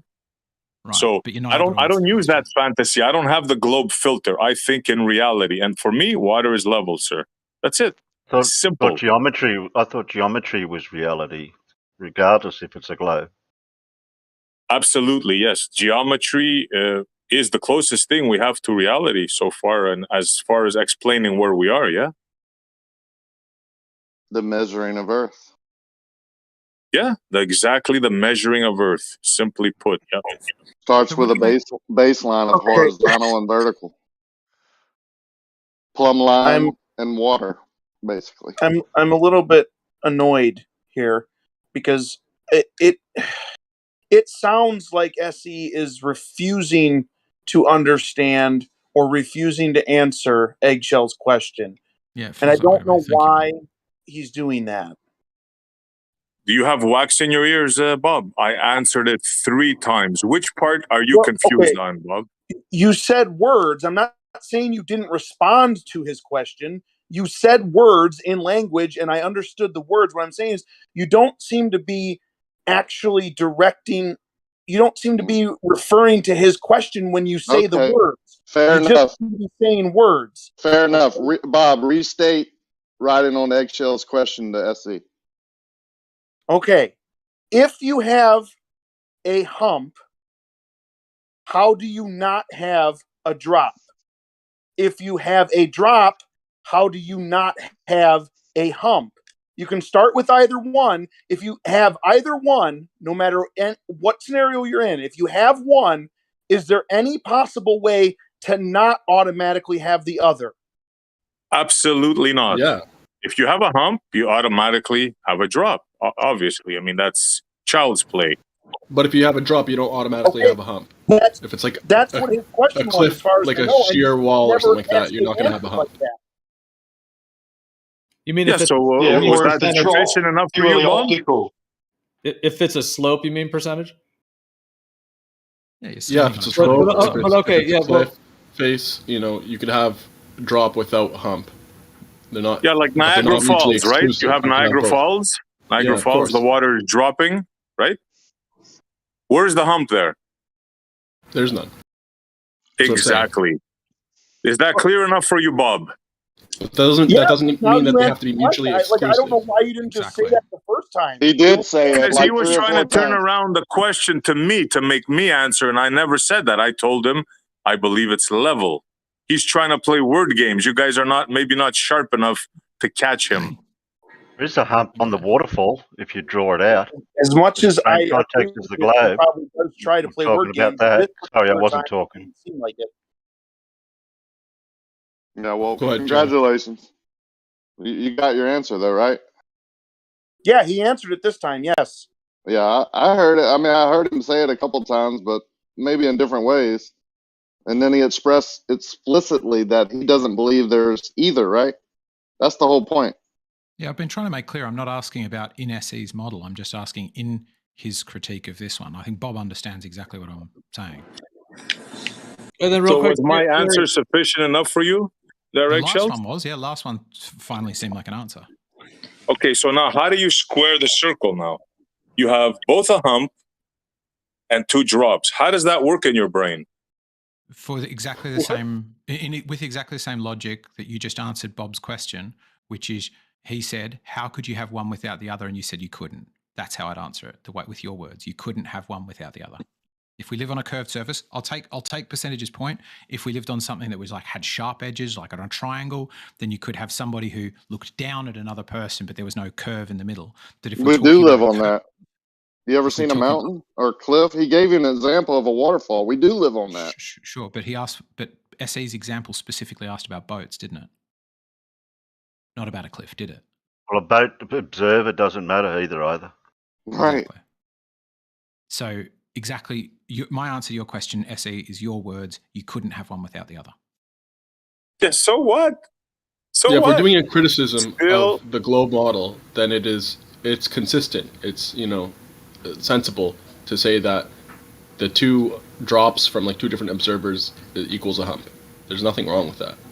Yeah, exactly. Thank you, percentage. You're kidding me, right? Percentage? I'm not kidding. No, if you're doing an internal criticism of their model, it's geometrically sound. Yeah. How so? You show me where two boats see a drop. I'm not saying it's real.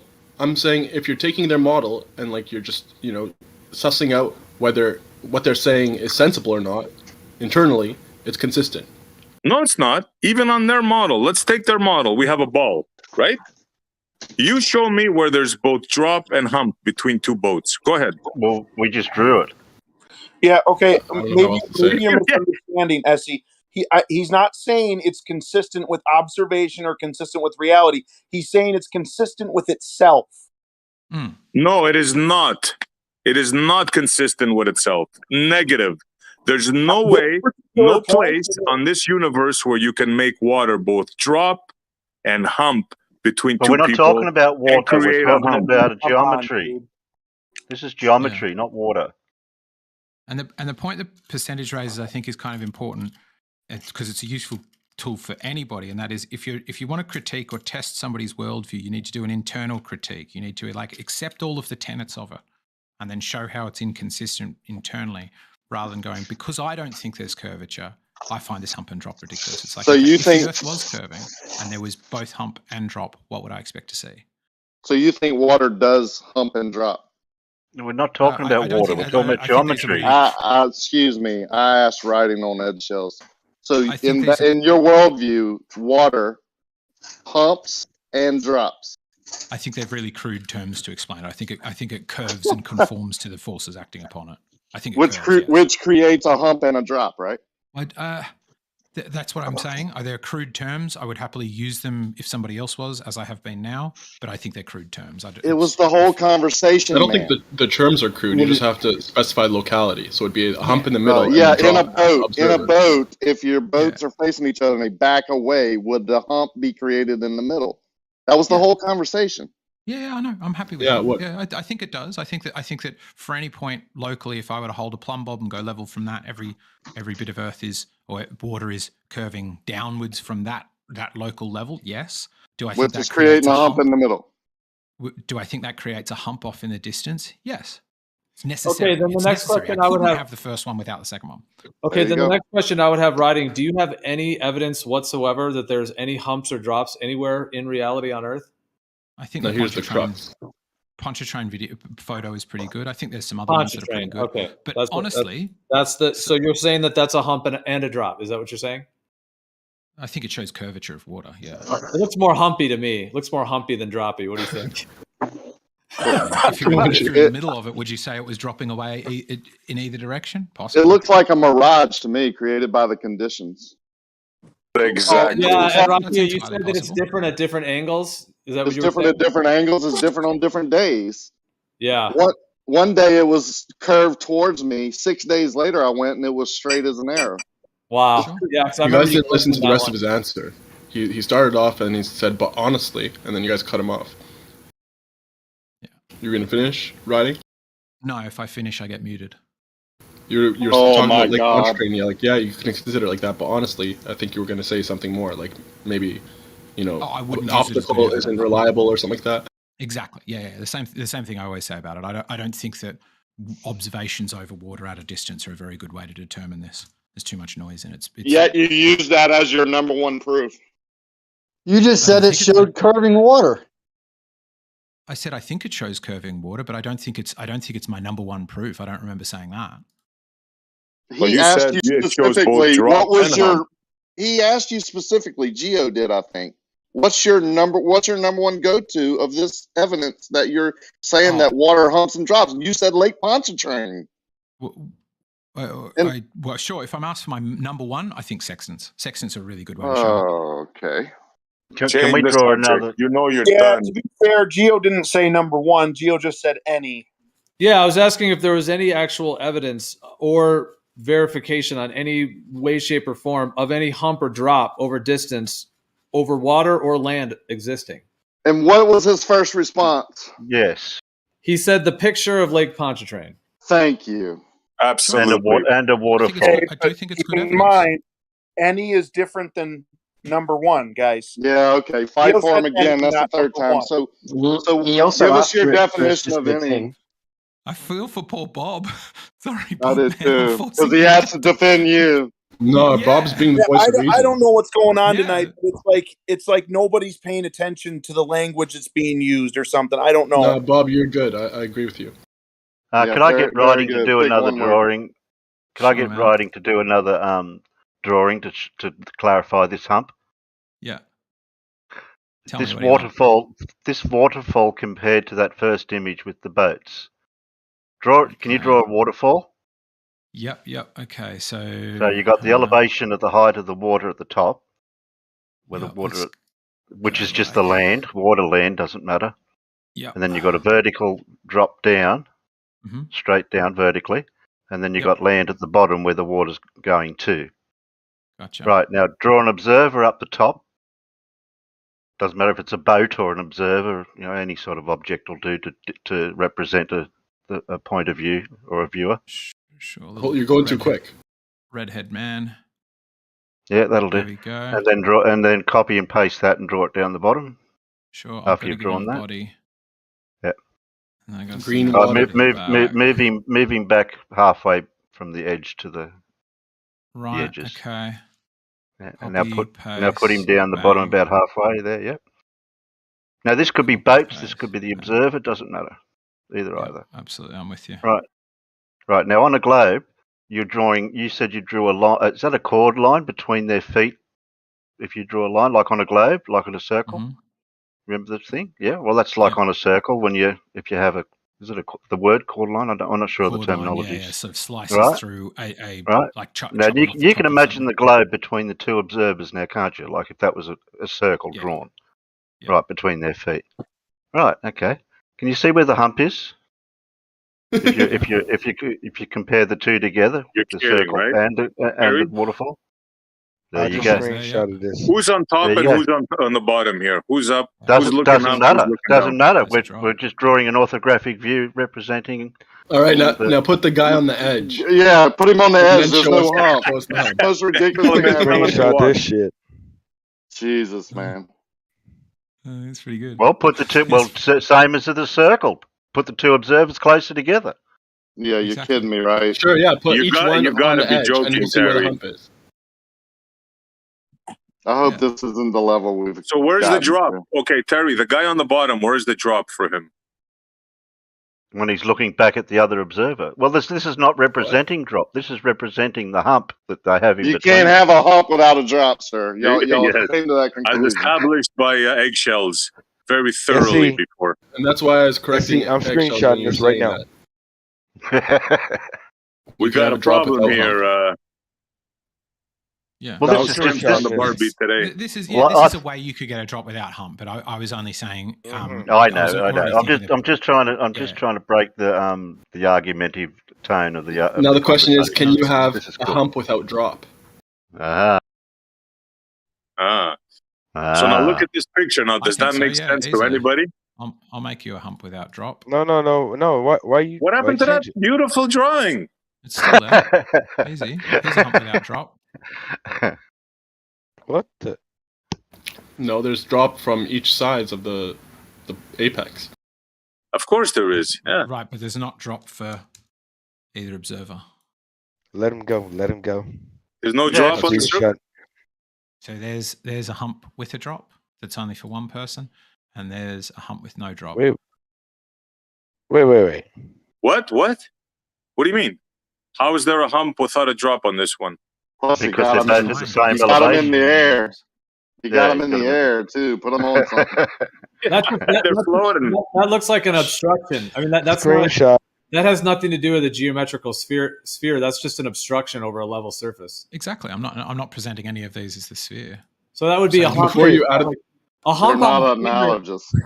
like my idea of a hump on a planar Earth essentially would be that you're at, let's say, sea level. You're at, and then if you had like a mountain, then it humps up, at higher elevation than sea level, and then it humps back down. So you can have a hump on a plane, but you're not going to have any drops. The only drops you would have would be elevation, but you're not going to have any curvature drops away from you. Yo, right. She was on the ball. Undo, so to speak. undo, and just leave it on the heads alone. Has he got a backpack on? Just for a second. No, that gives them arms. Oh. All right, now Some guys, look at the blocky-ass entire arms. thing. Look at the total thing. Doesn't that look like an albino koala with a green nose? Oh, I see it. It's like I'm playing Atari. Oh, this is Very nice getting on the draw. castaways. Oh yeah, screenshot. Yay! Yeah, there's the koala. Artiste. Oh, that's a koala, man. Yeah. That's a drop bear. I bet he tell with knows the it's red not a eyes. globe. I bet he knows water doesn't curve. Oh yeah, He Terry knows his score. doesn't like water. He's always in a tree. Yeah. He's at the That bottom. 90 He's foot. always at the bottom. Yeah.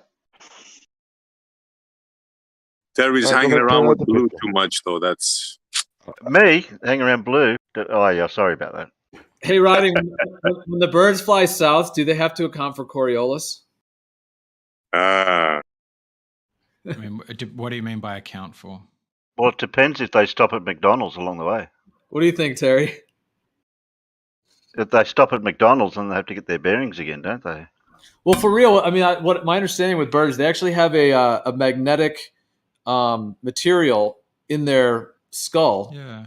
And that too, actually. That's cool. they tune in to the electromagnetic field of the Earth, and they actually fly along these ley lines, along the electromagnetic ley lines. Well, that'd be just like a compass, basically. Bees too, then, hey? Going north to south. Yep. You know what the most remarkable creature that does that? The bee. A monarch butterfly. It flies thousands of miles, and it weighs like what? Not even an ounce, the thing. Really? SC. Damn. Yeah. Every year. Yeah. There's also some cool thing somebody showed a few months back on I think swan migrations or something, and they go due north, like really perfectly north, and then they get to somewhere near Africa and do this weird loop. It's like they're just like, oh fuck, Nigeria or something. I forget which country it is, but they do this weird leg around it and then keep going. It don't prove a globe, does it? I think whales No, and it doesn't say tuna and anything about stuff the do globe. this It's sort just of interesting. thing. It's just Alright. animal behavior. Oh. Yeah, I think honeybees do this- something similar as well. They have like a little kind of hollow chamber near their like their larynx or something like that, and then they just like resonate and they fly straight, absolutely straight when they're going and collecting like the nectar or what have you. What were you saying, Rakia? I think it would apply to the aquatics too, like whales and tuna that travel great distances. That their brains are so small. There's no way they remember or have this whatever. I think they use some type of magnetic, tracking. Rocky, your buddy's here too. That's very interesting. Yeah, because imagine being a whale and traveling thousands of miles in the ocean. Like, how would you even know where you are? That would be unbelievable. So yeah. Why do they travel? Just to get to warmer waters or what? Well, they take the same routes every year to mate and do certain things. Yeah, I thought it was to do with mating and stuff. Tuna do the same thing. It's not a tuna. That's tuna. That is interesting. Yeah. Could it be some? Could that have to do with the electromagnetic fields in the ocean that they're tracking with? I mean, that's what I would think. I mean, you know what I'm saying? It has to have something. I mean, they call it a compass, right? That's pointing towards the whatever. I don't even know the story anymore. It used to be magnetic north. Now it's the center of the earth. But like, I think it's just, you know, it has to do with the field created. Resonance, frequency, magnetism, it all comes together. We live in a dynamic system, so why wouldn't that come together? And we understand so little of it. Yeah, we're not even, we're fighting about nothing, right? Haven't even scratched the Yeah, surface. I don't like fighting. I'm a pacifist. I just don't like the fact, like the smart people, you know, I'll use that term loosely. Yeah, I would. Tell us they can measure centimeters of the Earth movement from the moon, but can't measure the drop over water over 1 mile. I don't buy that. They can't measure anything from the moon. They've never been there. You understand what I'm saying, though? They give us Yeah. all these millimeter accuracy, centimeter accuracy to the moon, this, that, and the other. It's moving this much a year, and this star's moving. This star is 1 trillion light years away, but we know it's moving this many times, you know, every 18,000, whatever. But you can't show me drop from horizontal over 1 mile? No thanks. I'll pass on what else you're trying to tell me. Yep, We do water does them understand in. They're just Well, if hand we wave can't, away. if we can't right? tell you anything, that's going to limit the conversation. No, it's water. You cannot disagree with water. You can say whatever you want. You can point in the sky and give us stories about how we're traveling at 1.5 million miles an hour. We don't feel it. Constant velocity. Blah, blah. You can do that all day long. Gravity. But when it comes to water, an everyday experience for everybody, I mean, it's over for you. There's no way out. Killer. And isn't it amazing that water is mysterious, right? It has the 3 phases, and We can show you things like. Hold on, Mel. Go back here. I didn't talk. Yeah, I don't think it was. Wasn't Merle. Oh, It someone wasn't Merle. was. But you were lighting up. That's all, Mel. That's why I said you. I'm joking, Mel. Well, I was just saying how mysterious water is, even in the 3 phases. What about all the in-between phases? You know, you start studying hydrostatics and how water cavitates at 33 feet up in the atmosphere, and the phases that it must be going through to do all the things that it does. Water is a crazy, crazy element, right? Like the baseline of everything, I think, and I come from the biblical side, and when I researched the Bible, it's never told me where water was created. It always existed. I think that's the baseline. I thought that's why water was. Sorry, I thought water was the first creation, the very first thing God created. Not to my knowledge. So if you can find that, I'll listen to you. But it seems to have always been here. But it's, you know, it's 777. You know, 77% of this and 77% of that.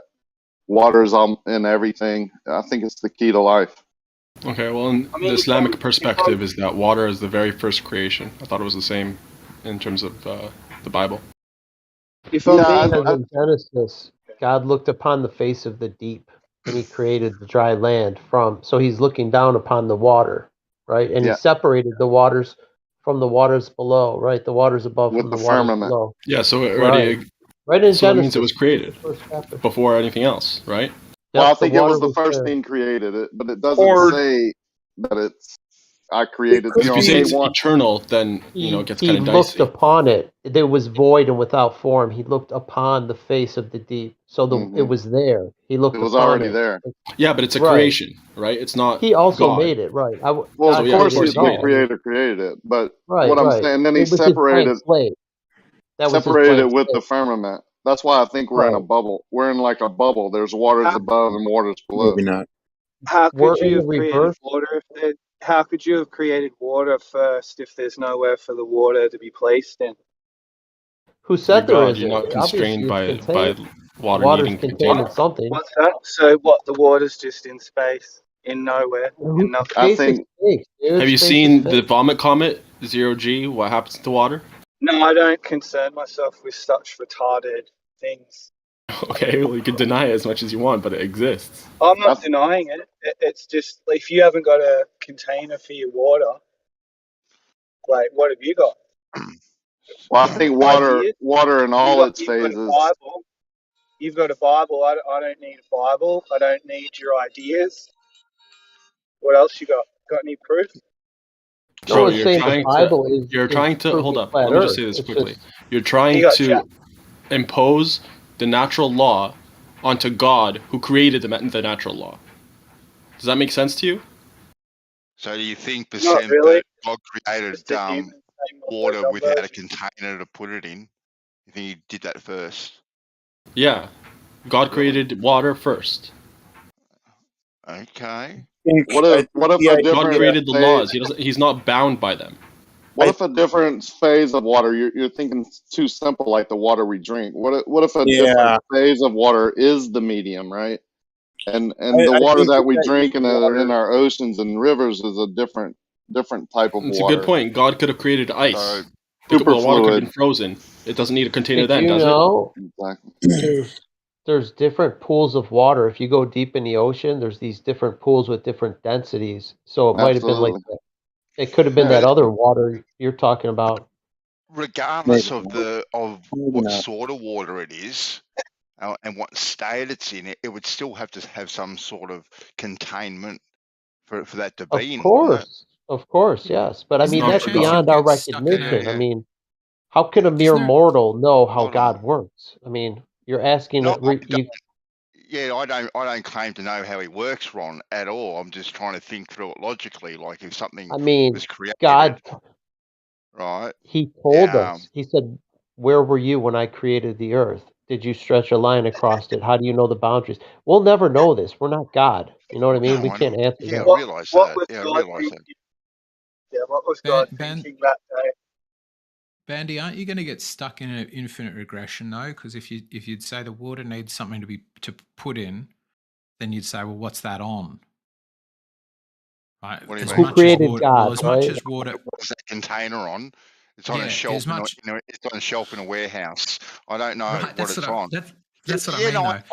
I get your thing, but I'm just trying to think through it logically. Right Yeah. now, I get the creator is the creator of all, and he can do it in whatever order that he wants to do it in.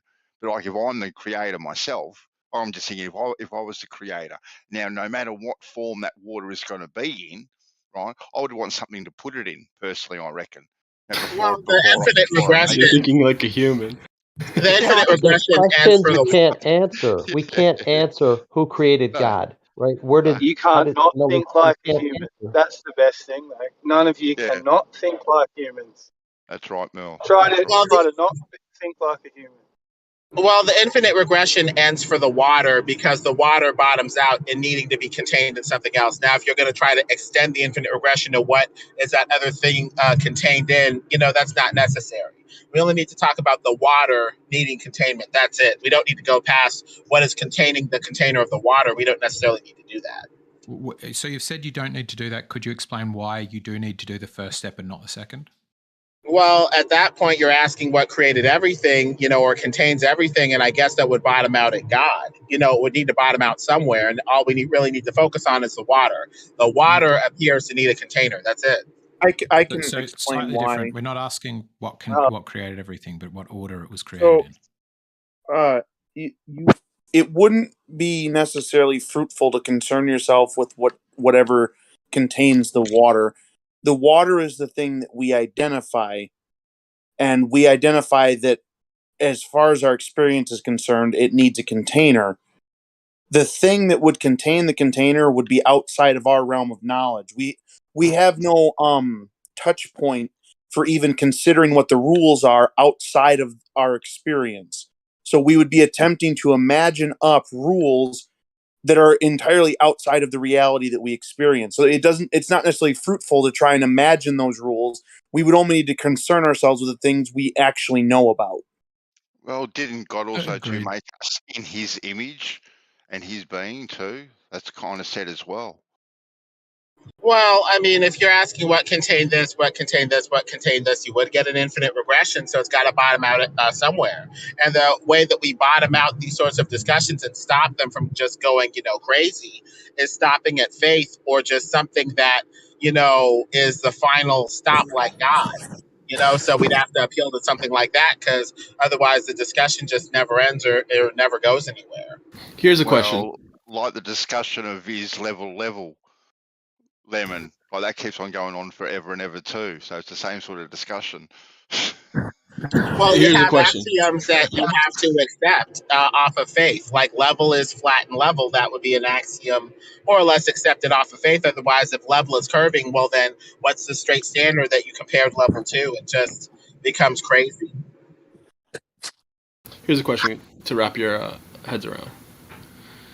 Is absolute nothingness a low pressure environment?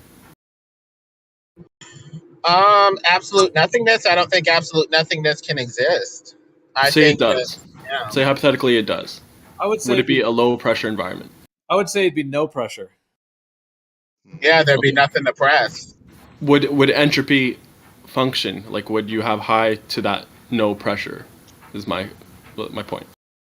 There would have to be something to expand into, something to move into. There would have to be something there like an ether. Like the Epicurean vacuum of the ancients, that was an absolute void. Nothing is illogical. They say that space is like an infinite void. You can't have a void that's infinite. You need to have positive something that's infinite. Why can't you have an infinite void? Nothing. Because there's nothing there to be infinite. That's a contradiction in terms. Like Southern Israelite was absolute saying, nothingness you can't have an infinite void. That's a contradiction. How's that a contradiction? Because a void is nothing, and infinite implies an infinite amount of something positive. Yeah, constantly not generated necessarily. amount You can of have something. infinite nothingness. Why not? I mean, otherwise, what is infinite? You can have infinite numbers because numbers exist. You don't just put a blank where the numbers are and say infinite, blank. That's what you're saying with an infinite void. There's nothing there for infinity to exist. That's just illogical. There has to be something there. Not necessarily. Let's say you have metaphysically, let's say you have God, right? And before he created anything, there's just absolute nothingness. Nothingness in and of itself is infinite, right? So it's redundant. You could say it's redundant, but it's definitely not contradiction in terms. But you're saying something existed. That's contradictory. You're saying that nothing existed. How is there something there? No, we're not saying if there's existed. nothing? That doesn't make any sense. You don't necessarily have to say it existed as in it came, like something came from not being to being. It's nothingness, right? And it's eternal nothingness or infinite nothingness. It's not a contradiction in terms. Well, but I guess what I was asking, hold on, let me just go back to my question. So to draw a comparison, let's say you have an isolated system, right? And inside you have pockets of absolute nothingness. There, I would agree that the second law of thermodynamics, entropy, high to low would take effect, and you would have gas evacuating into that nothingness, and trying to find equilibrium. But if you don't even have the container that makes the isolated system, if you don't even have the system, all you have is absolute nothingness. Do you have that second law of thermodynamics? What would happen to gas in that state? It would have nothing to expand into. There would be nothing there. Usually something can act on something else. Nothing doesn't generate anything. Nothing comes from nothing. And nothing, doesn't do anything. You need something to do something. No, let's say we had this infinite nothingness, and now you had gas, right? You put gas in this infinite nothingness. What happens? There would be nothing to exist in. There'd be nothing to move into. The gas would be looking for a place to move into, and there'd be nothing there. So I guess nothing would happen. I don't know. But the way that the people on the physics side try to deal with this is they try to deal with space as infinite potential. It's something that exists, but has the potential to transmute into anything that you need. So they don't think of it necessarily as nothing. They think of it as infinite potential, the potential to be anything if, put under the right conditions. Yeah, I think the gas might infinitely go outwards. Well, if you introduce gas into nothingness, that gas has an energy, so it's going to have work, so it will do something in that nothingness. Well, there'd be nothing to act on. That's why people think space needs to be something that exists, like an ether, quantum fluid, quantum field, or whatever. It has to be something that you can act on. You've created something for it to act on. It's self. The question is, what is nothing? How can something act on itself, though? I don't understand that. Nothing is the Like, absence of anything. if I tried to act on myself by, like, say, eating myself or consuming my own body, eventually I would just break down and I would lose the form in which I'd be able to do anything. If I ate my hand enough or my arm or my leg enough, pretty soon I'm not going to be able to do or eat anything. If I ate my own stomach, I wouldn't even be able to eat anything because that thing is no longer around to process or do anything. So after a while, if something just acts on itself, how can it maintain a form with that sort of framework? That doesn't quite make sense. Or energy can't be created nor destroyed. It's always there. So that gas has got energy attached to it. So you're putting that energy into nothingness. So it's not going to destroy itself.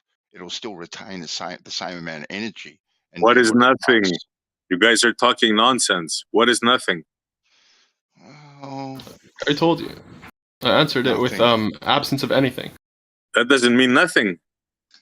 You're trying to put something into nothing. What is nothing? What? Absence of anything. Do you mean a vacuum, like in the sense of what they think of as a vacuum? No, absolute nothingness, void of all creation. Yeah, but how can you imagine such a thing? What is that? You can only imagine such a thing.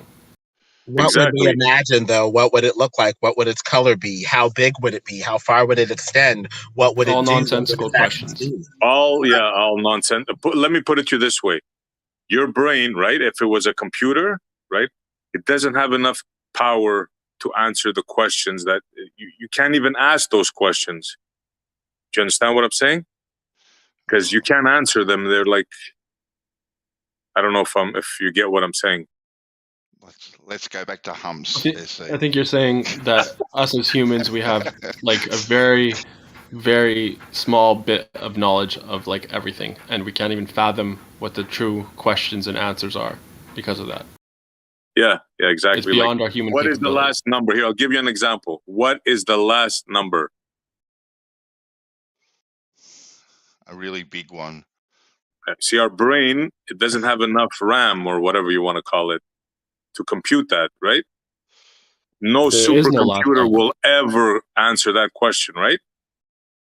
Yeah, because there is no last number. They just keep going. Exactly. So that's what I'm trying to tell you. These questions that you're asking are unanswerable. Those are, the God questions and the creation questions, and They're unanswerable because for us to figure out what, if anything, nothing is, there would have to be something there for us to discover. And so that is a contradiction because if there's something there for us to discover what nothing is, then nothing wouldn't be nothing anymore. So it becomes illogical at that point. It defies our ability to explore it if we're going to change the definition midstream like that. So as it's far as like we that tell, computer nothing. that starts smoking, in the what's that movie called there? When they ask it a question and it's just, you can't do it. I mean, for us to discover the truth, there has to be something there to discover. And if there's something there in nothing for us to discover, well, then how can it be nothing? That doesn't make sense. Well, I already know Lemon, you what just the keep on answer talking, but is. all I hear you saying is nothing. The answer is 42. There it is. Bob has it. Well, ultimately, if we're trying to discover the truth, we need a framework that allows us to think and discover that the truth is so. You're destroying the mind and destroying the framework itself if out of one side of your mouth you're saying there's nothing there, but out the other side you're saying there's something there to discover. I mean, that's contradictory. Look, Yeah, from no the one's saying beginning that of nothingness time. exists. It's just a brain teaser. No, from the beginning of time, people have been asking these questions, right? What is time? What is nothing? It's What is just love? not answerable. And then you have the scientists that say, "Oh yeah, of course we know it was the Big Bang. Yeah. Evolution. You started from from nothing, from chemicals, and yeah." Well, there's no such thing as nothing, right? Love is life, and time are the moments you get to spend while you exist. You just said there's no such thing as nothing. There is no such Meaning thing as. there's nothing like nothing. So there's nothing. Well, it's a Got it. human concept. But Checkmate. when have you ever seen nothing? What reference? If I look up in the dictionary right now, nothing, what's going to be the definition and what's the object? Don't know. Let's check it out. I think we just kind of actually for that one have the word and then no definition to make the point clear. You got the word. That'd be good. And match it to something. Actually, Well, I'm curious we what infer, it says. Nothing. Mel. Nothing comes Nothing. up. No shit comes up. well, we infer That's that nothing beautiful. is there, but there's not technically nothing there. There's air there, bacteria there, dust there, but there's nothing in the jar. If Where? that we're focusing on coins isn't in the jar. So in a way, when we're saying there's nothing there, we're saying that we expect something to be here, but it's not, or something like that. Well, yeah, in that confined space, right? You can say in the jar, there's no more coins, right? But can you say there's nothing in that empty jar? Good question. Not There's truly. dust, bacteria, maybe a bug or something, or something. I would say the globe earthers have nothing to prove it's a globe. I would agree with you on that. In a way, we're saying something should be here, but something that should be here is not. Like if you go to the bank account, there's no money in there. You're like, there should be some money in here, but there's no money in there. There might be some Nothing dust means or an devoid. IOU. It's empty. It's just empty. It's devoid of anything. So I guess what we should ask ourselves is what should space be filled with? If we're saying that there's no money in the jar and there should be money in there, what should space be filled with if it's quote unquote empty? It's Well, a they void try in to a tell you that vacuum, it's right? empty. That's what they tell us. Space is a vacuum. It's a void. So it's nonsense. You can't have a void with a pressurized system or a gas giant. It's just like their whole ideas. They have this conundrum. Like they contradict themselves on all these things. Well, it's contradictory to say, that a thing is being what it is, and out the other side of your mouth say that it's not being what it should be. If you're saying that, space is nothing and it should be nothing, but out the other side of our mouths, we're saying it's empty as if something should be here but isn't here, like an object or something like that. That may be a little contradictory. If space is a nothing, should there be anything in space at all based off of, a definition like that? Yeah, Is it really empty? Keep in mind, these are thoughts not of your own. These are stuff given to you by other people, right? They tell you there's a vacuum there, and we're next to air, like Lemon said. So, but we're saying that space should be filled with something. Filled with what? Particles, waves, people, buildings. What should space be filled with? well, it's not what it should be filled with. Is the best we can do is look out, right? Space jizz. And see what we see. Yeah. So far, when we look out, we see lights there. That's all we can go by. We see something, the moon, it looks solid, it looks like a rock. Some people say it is, it isn't. We can only go by what we have. For those that believe that there's a dome, what pressure do you think is like right at that surface of the dome, right underneath the dome? Good question. Probably like 10 to the negative 14th or something. I don't know. They can't answer that. I mean, 10 God to the can negative answer 14. it. I mean, you're asking us to answer God's question, so that's What do you think? things can't Speculate. be answered. Well, You it can depends on speculate. what's pressing against it. I mean, if space is a fluid substance or an ether, like I think, that passes in and out of objects, I think some of the ether may press against it, some of it may pass right through it. If the substance of space itself in the vacuum is, this fluid that can flow in and out of objects, there may be some pressure there, or relatively little, at all. If it's You know also what? hitting the container and or passing through it.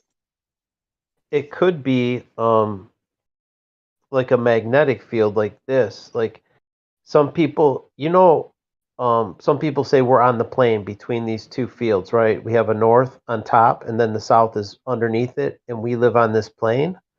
And that may be true because when they tried to drill the Kola super deep borehole, they may have been trying to penetrate that plane in between the two toroidal fields, right? And it might be impenetrable, something that just can't be drilled through at the 7.5 It miles is depth. impenetrable. Funny you Yeah, should well, of mention that. course.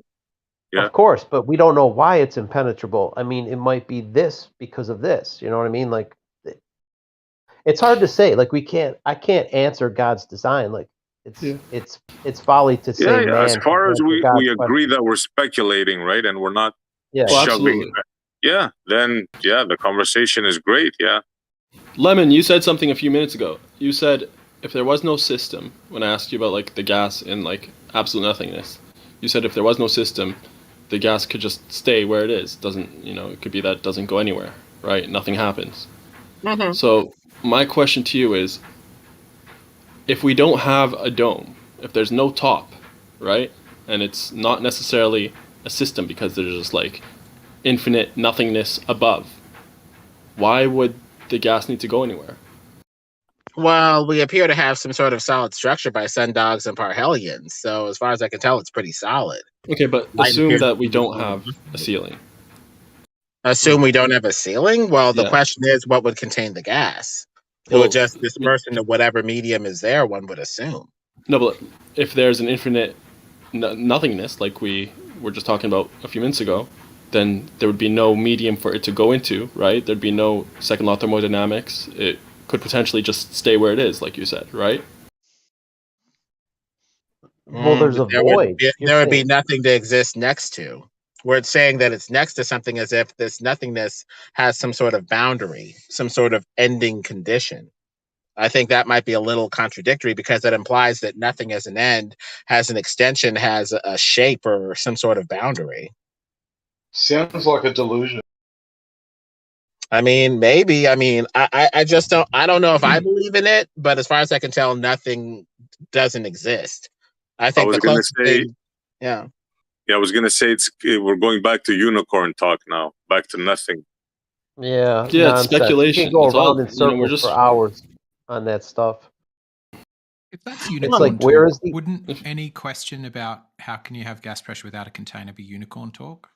Oh, No, because now we're talking about two things that we can get into. So what's the difference between? Not the nothing. Okay, what's nothing? Well, I think we're trying to figure out. I think Percent's question's just fine. If we can talk about gas pressure and containment, then surely to say what gas pressure is it containing is inherently part of it. I don't understand how one could be unicorns and one could be a good question. Because you can't have pressure. Well, the nothing part is the unicorn well, part. it's unicorns in so much that it's speculation that we can't possibly, at this point in time, verify any of it, right? Sure, both are though, right? Because the question, what you so perfectly highlight is, if when we get up high enough, the requirement is low enough. If that's so difficult to determine, we're just going to be speculating. Then we're just speculating in both cases. I don't think yeah, we are. Made a That's case true. Yet for why speculation. It is speculation. I'll explain you why. Because he said the word nothing. Next gas pressure, he said next to nothing. Yeah, but So it's also speculation to assume that the second law of thermodynamics, like the natural laws of terra firma, apply all the way up there in this place that we have absolutely no information on, right? Exactly. So we don't know. It's speculation either way. It's unicorns either way. We don't have any verifiable Well, evidence for it. we have to look at how the second law of thermodynamics in the Newtonian paradigm was formed. They thought of matter basically as these atomistic balls, these billiard balls that exchanged energy upon contact and collision. So the only way that the second law of thermodynamics with entropy could work is if there's a billiard ball for this atom to hit and spread its energy, you know, or release its energy upon contact. If there's nothing there for this moving, you know, gas to exchange its energy with upon collision, then theoretically it would just go out forever with the same amount of energy and just never stop. And What if so it you has would think that density? it would just keep on spreading infinitely with nothing to stop it. What if this gas has like a weight to it? It does. Weight? I mean, people think of these atoms as things that are being pulled by gravity. Gas has specific densities. You could have Particle of helium. gas You could is more dense all than gases have a specific density. You have oxygen, carbon dioxide, helium, hydrogen. They all have different densities, right? So they all settle in.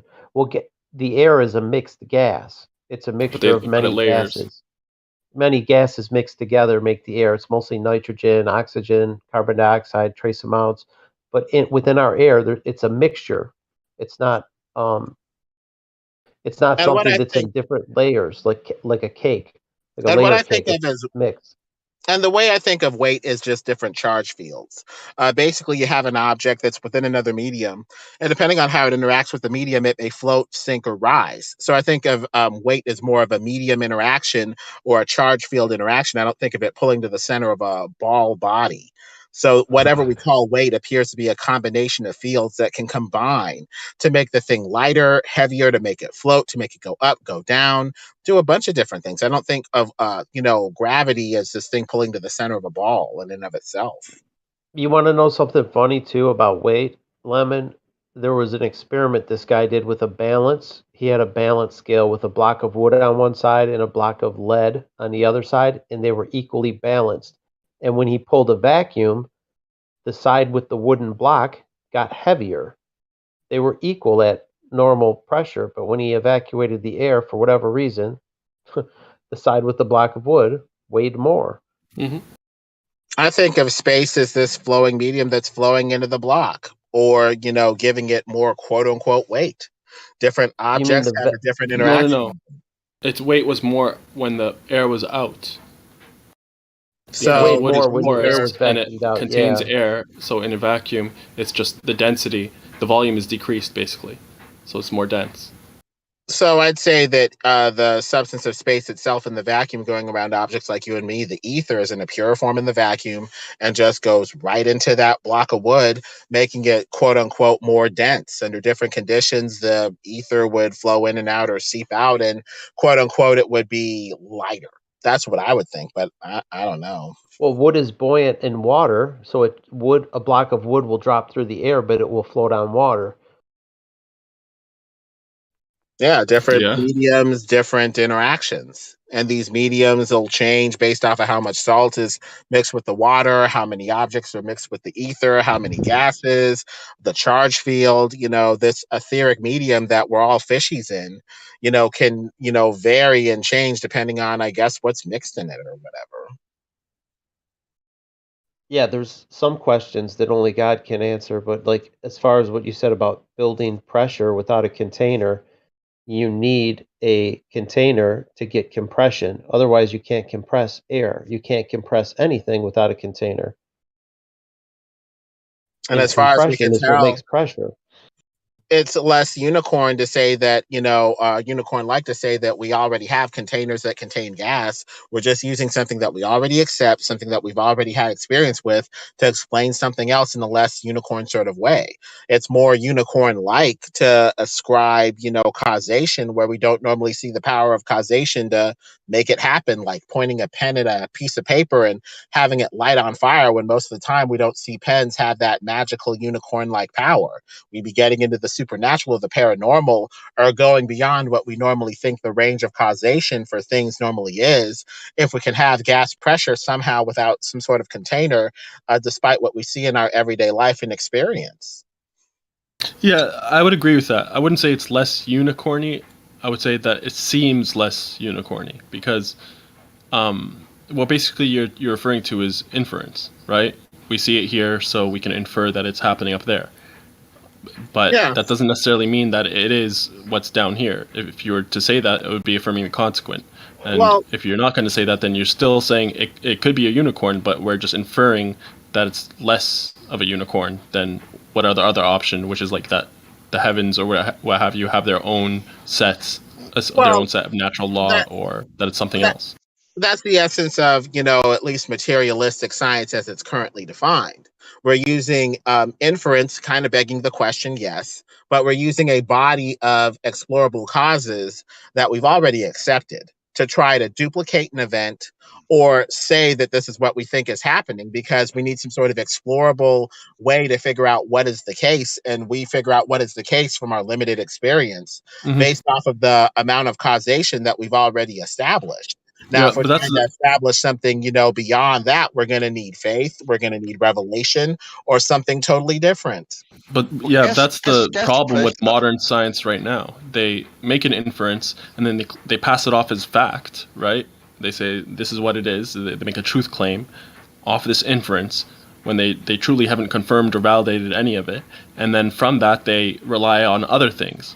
Like on that, they'll rely on other things, and it just becomes a house of cards. That's none of it is like actually validated. What did Michio Kaku say? If we're off by a factor of 2 in science, and then he said like the globe is off by 10 to 120 to the 120th, it's like the margin of error with the Earth and the universe is off the charts. Yeah, orders but of yet magnitude. it's accepted. Yeah. Go ahead, Bansal. You're trying to get it. No, I'm just saying, like. Go, Go Ron. ahead. Finish what you're saying, mate, and then I'll jump in. No, I made my point. I was just saying, like, they're making claims like these wild ass speculations and passing them off as truth because they have this aura of this appeal to authority. Like, no, they know, they're NASA, they know, and so we're supposed to accept it as fact, even when it's off by orders of magnitude. Power of propaganda. So, what is off by 120 orders of magnitude? What exactly is that we're off by? What is that model or whatever? The Earth and the universe, the universal model. Wrong. Yeah. That's not off. We know the size of the Earth. Sure we do. Oh, you do? Yes. We're not off by 120 orders of magnitude on the size of the Earth. How do you know? How much I don't think the quote is reference to the size of the Earth. How do you know? I don't. Somebody else does. We're not off by 120 orders of magnitude. No, that's What are not. we That's off not in by reference 120 to the orders of radius of magnitude? the Earth. It's a You said reference, I somebody else think, knows to that. You said I don't know like that, but dark somebody energy. else. See, you're assuming. You're making assumptions. My Hold on, question go stands. Bansal before you lose your thought. No, I was just going to say, I'm back on the gas pressure thing. Like when you say gas pressure without a container, like gas pressure and atmospheric pressure are defined two very distinctly different ways. Very, very distinctly different ways. They are two different things by the definition. Yeah, atmospheric pressure is a type of gas pressure. But gas pressure, as it is defined, requires a container, right? But is gas pressure atmospheric pressure? All right. So, and atmospheric pressure is the pressure of the atmosphere. They're defined two very distinctly different ways. So, I think when people are talking about the two, I think they should be clearer with what they're saying. Well, the word pressure itself implies that there's something being compressed, right? Pressure, compression. You're compressing gas until it builds pressure. So something is compressing the gas. In order to compress something, you need a container. You can't compress unless it's contained. Yeah. And I'm going to tell you that I cannot show you gas pressure without a container, but I can show you atmosphere that is contained, with the theory of gravity, right? You can't have one without the other. Well, gravity is the container on the No. You have a vacuum. You have no, right. You can't have a gravity. vacuum and pressure. They can't coexist. Gravity is the container. That's what the model says.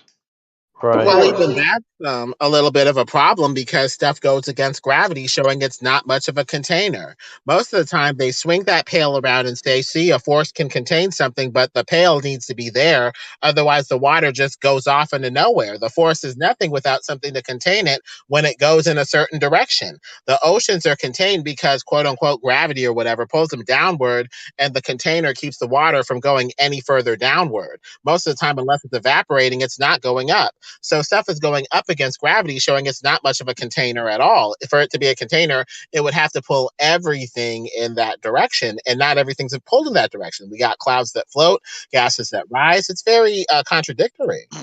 Well, it's mass dependent, isn't it, Lemon? Supposedly, whatever mass is, I mean, there's like 3 different definitions of what, if anything, mass is. And so we have a bunch of equivocation with that, too. I would call mass a collection of different charge fields. Depending on the frequency of the electricity you pump into the thing, it can float, rise, sink, transmute, change. There's a bunch of different things that can happen.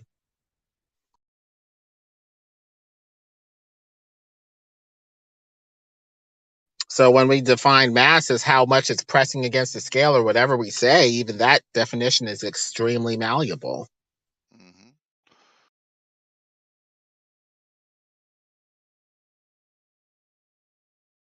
Even the measurement of inertia changes, because when a substance changes based off of the frequency or the amount of electricity you're pushing into it, the amount of inertia or whatever, the amount of energy needed to move the thing changes as well. Even that changes also.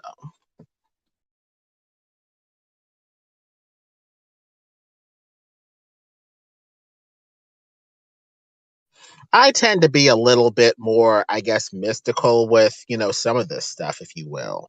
I think that, we're in a current, a form, a mass or whatever here. But if we vibrated enough, we'd start glowing, our bodies would burn away, and we could go to another, realm, another dimension. Where the angels and the demons are, they're made of stuff too, but their stuff is highly energetic. If we went to the spiritual realms, our bodies would probably burn up because they can't take the energy. They can't take the processes that are in that realm of reality. And so I think of mass and stuff like this as kind of having this malleable nature that doesn't make them this mass that's this unchangeable thing or this unchanging, immutable essence that we call quote unquote mass.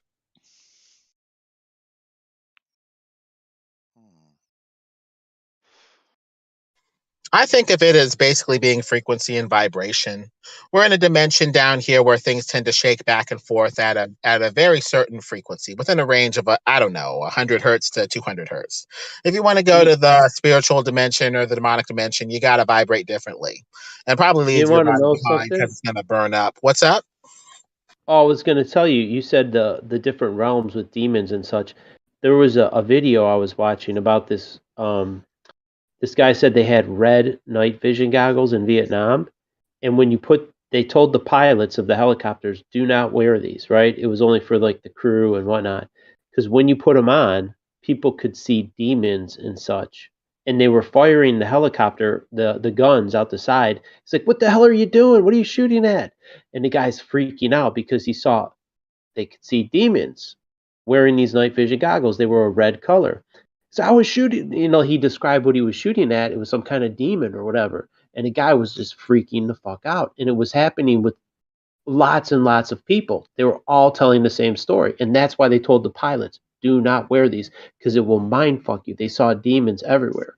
So I don't know if they're here in a different light spectrum. If they're already here, there could be one right next to you. You wouldn't even know it. Oh yeah, you sure it wasn't all the drugs they were feeding the soldiers to keep them in Vietnam? It could have been, but it's an interesting concept. Why did they do away with the red night vision? Yeah, I believe you. And I think that what happens is, God says, okay, there are a bunch of different dimensions, all on top of each other. You're human, so you're in this dimension over here from 100 to 200 hertz. The angels and the demons are like 250 to 300. Most of the time, they cannot interact with you. You can be right on top of each other, and your atoms are doing this dance that is so coordinated, you will pass right through them, and they will pass right through you, and you won't even know it. And so, for the most part, you cannot see each other unless you're vibrating in sync. And so, until you bring them in or are of one accord with them, you will not see them or interact with them. Otherwise, you're going to see some very scary stuff. And so, I think that's what's happening. We're in a dimensional dance where we have 100 to 200 hertz of vibration or whatever. The angels and the demons are on a different spectrum. For the most part, we do not interact with them, not until we're of one accord. Stop it, Lemon. You're freaking me out. Well, I He's mean, got some interesting concepts. I don't know. Lemon's like, he's thought of this shit. He didn't just pull this out of thin air. No. I'm just being a bit facetious there when I say that. Well, there's an African pastor who talks about how these demons would manifest during, torture and stuff like that. Like they would torture these kids, get their adrenochrome. And they were talking about how these dark entities would just manifest and just like come into our realm. And so it looks like they were being of one accord with these evil demonic spirits and bringing them into our world in a way where they couldn't do that before. So that's why I would theorize that there's a dimensional dance where we're getting past each other as long as we're not of one accord. But Dude, we don't see each other, interact with each other. schizophrenia is a dangerous disease.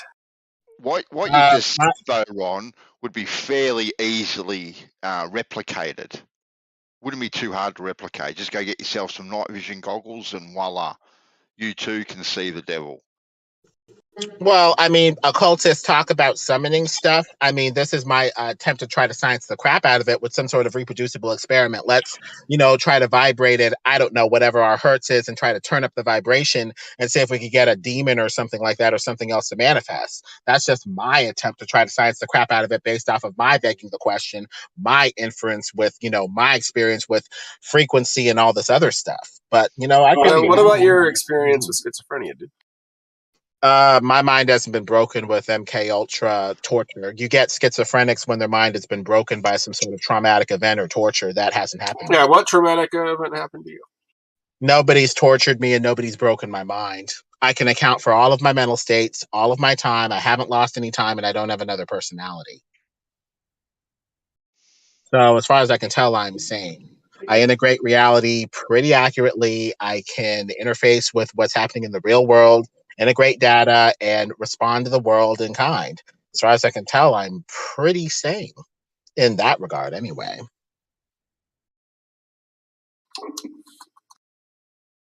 Now, if you're saying that you don't like what I'm talking about and you just think that it's a little out there, that's No, dude, fine. I have swallowed need to you. do some I have research. swallowed you mentally. I have swallowed your body. I have unhinged my jaws and you're in my belly.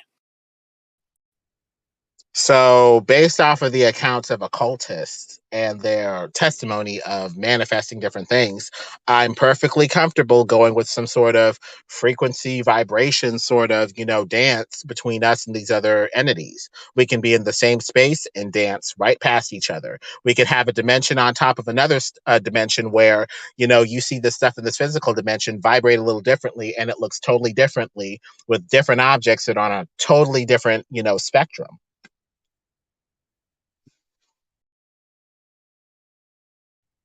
I would call it the dimensional dance if I had to coin a new term.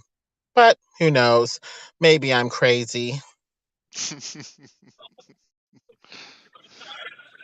Now, the orchestra, maestro, God himself, who orchestrated this dance, must be a master. The intelligence for him to just, make everything dance just at the proper tune and at the proper frequency. This is a masterwork. This is, incredible. I think that this is something that we should look into.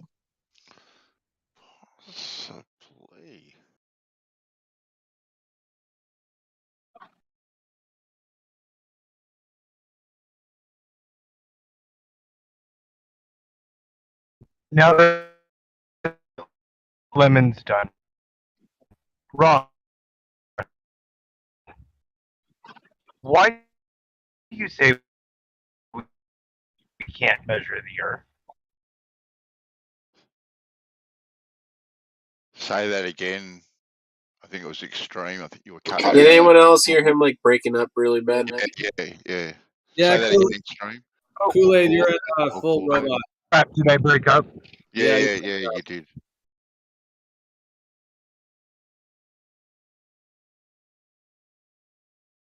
Just a little Coriolis vortex shooting by. Took out your signal.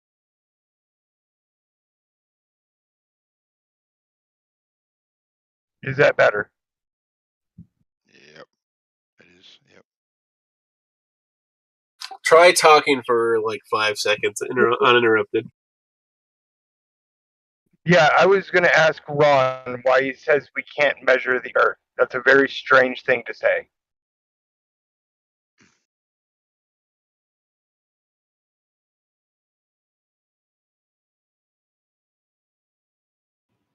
Well, how did we measure the Earth exactly?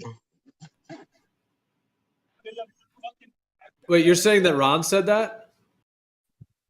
Kool-Aid? Yeah, he said it about 3 times and doubled down on it, which is why I wanted to ask him why he says that. I don't know if Ron's at his mic, but he made a reference to the Bible. Well, the Bible does say that imply heavily that Earth cannot be measured, not for height and not for depth. So it appears to say that it can't be What's the measured. chapter and verse on that one, Lemon?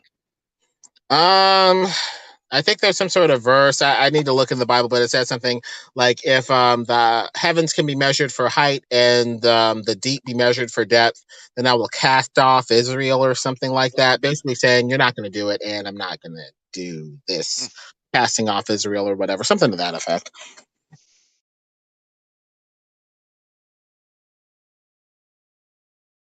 It appears in the upward direction there's some sort of firmament. I posted it earlier in the chat. Let me see. Let me scroll back a minute. In the upward direction, there's the firmament, and in the downward direction, there's these impenetrable brine pools with, according to some occultists, what appears to be some sort of marine kingdom, an ocean under the ocean, filled with, looks like demons, mer folk, according to some people.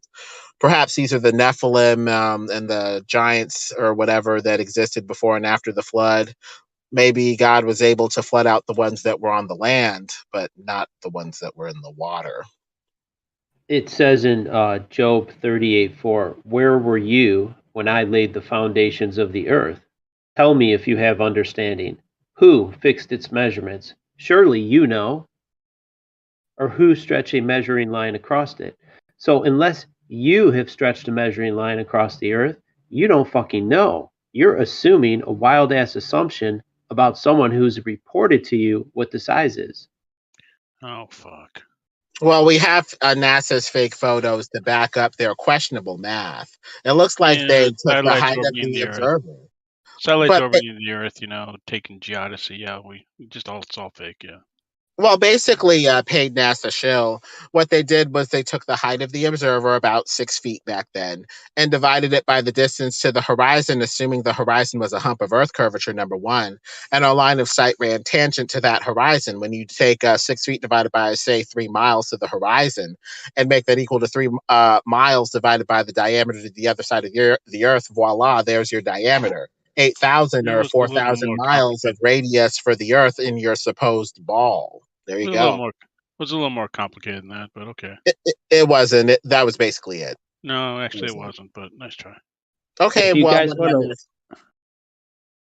Oh, go ahead. I was going to just real quick, that video I dropped, that's the video where he was talking about the red night vision goggles. If you guys want to hear it, it was a crazy story.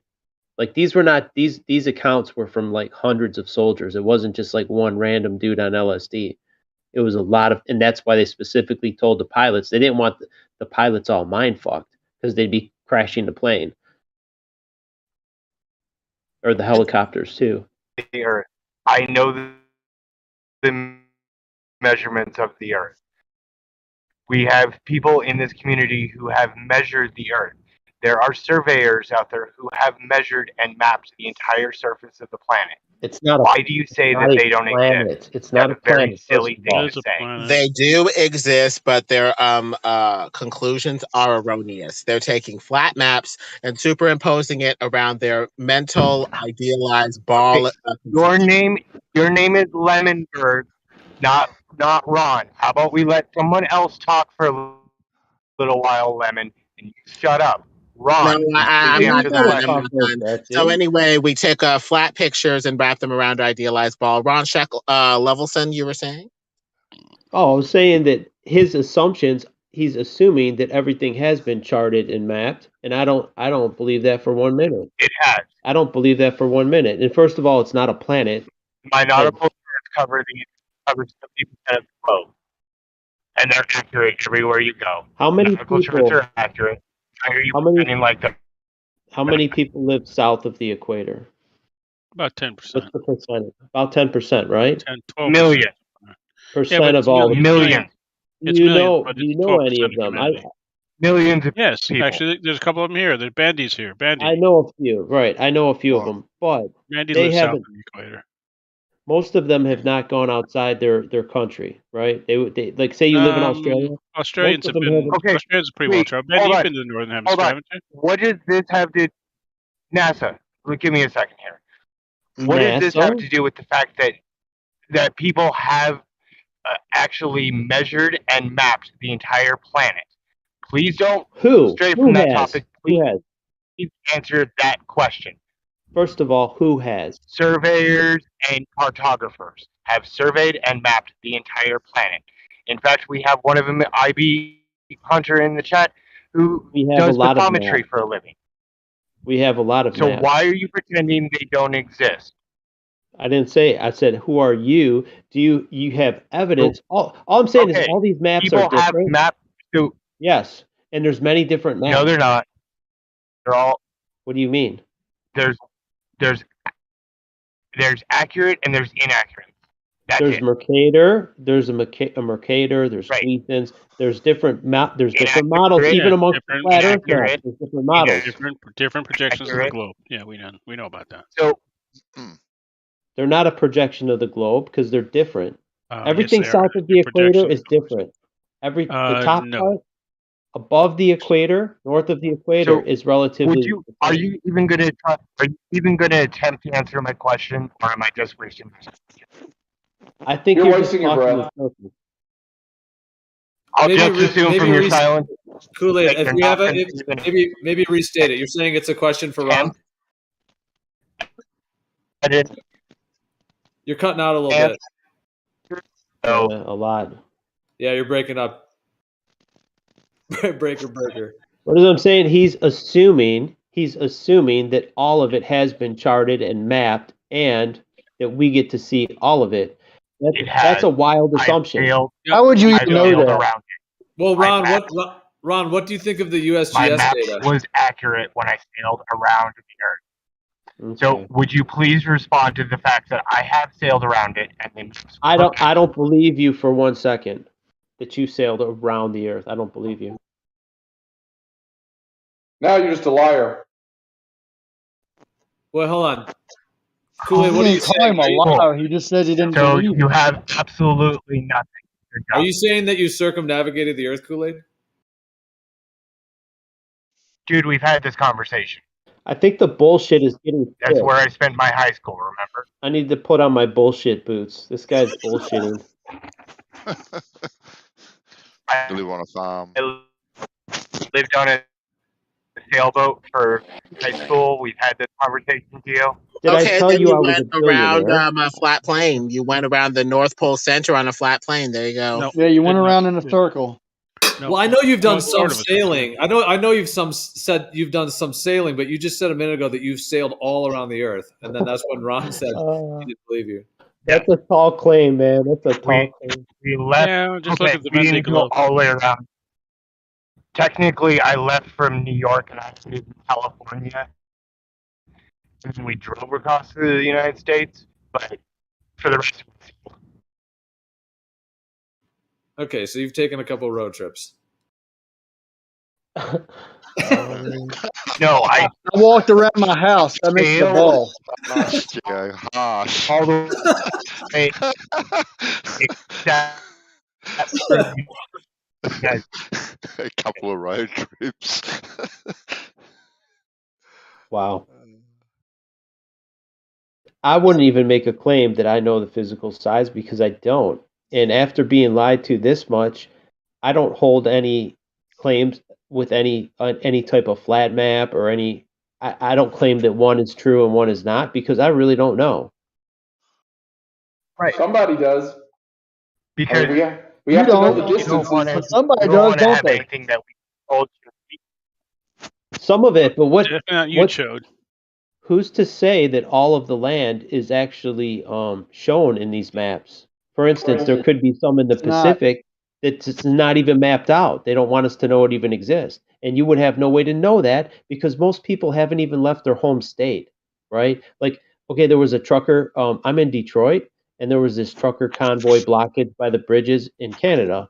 And I don't really know what was going on in Canada, but it's just right across the bridge from me. And I don't know what's going on the street level. Like, that stone's throw away. How do I know what's happening way in the Pacific where I've never been? I just have to assume that everything they're showing me is 100% legit, and that's a big assumption. We see everything outside Detroit is fake, so the only thing you know is what you can see at. Have you been to No, Australia? it's speculation for me to say anything in a But China landmass doesn't that I exist. don't know. Canada It's just open. Canada exists, but only Ontario. Your IQ doesn't exist. Look who's talking, Chode. So, Ohio exists, but not Indiana. You probably You haven't know what been. an assumption is? You're making an assumption. And Montana doesn't exist because you've never been there, right? Well, we You know have what faith an that a lot of assumption this is? stuff is being accurately presented, but we need to dig into this deeper just in case we're being fooled. I mean, if you're traveling, you have to know the distance and direction to go to get there on time. What if all of it is not charted out? What if 60 there are nautical some parts to the zenith.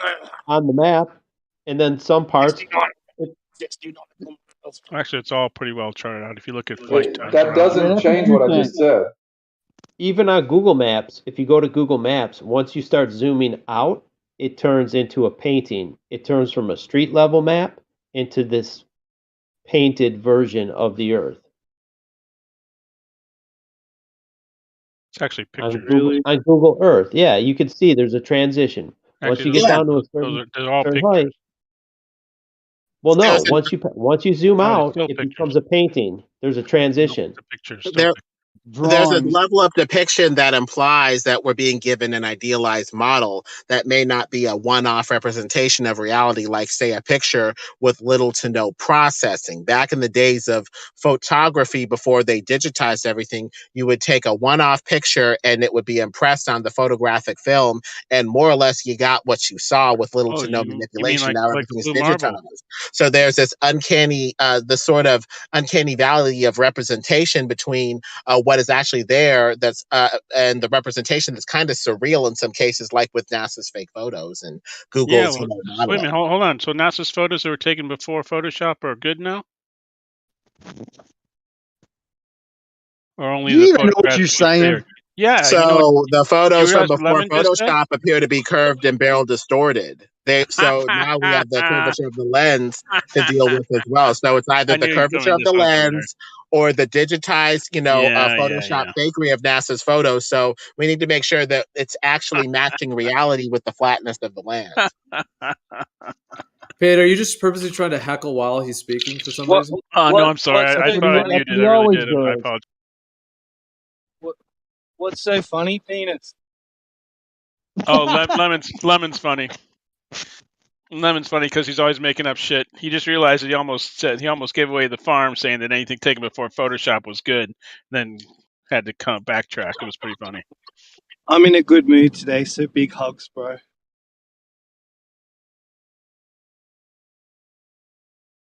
Yeah, but you have to admit, Lemon is a very well-read person, and some of it he admits he's making speculations on like things like of different realms, and that's perfectly fine because that's like Yeah.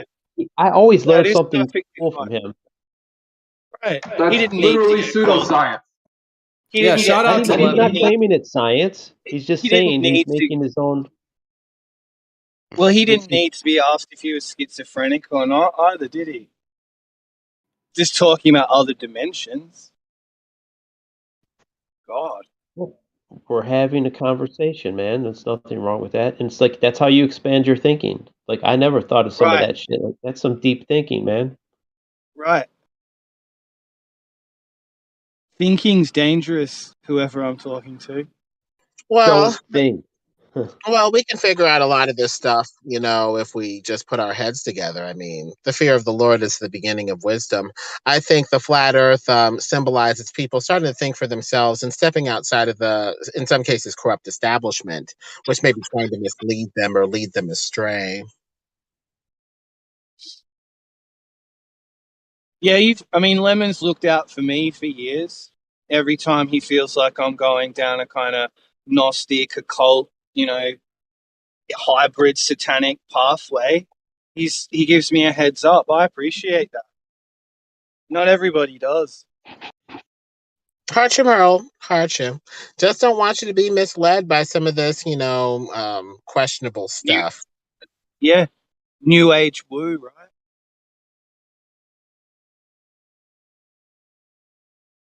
So that's There why is we need to say, something okay, to what it. is grounding what we're saying?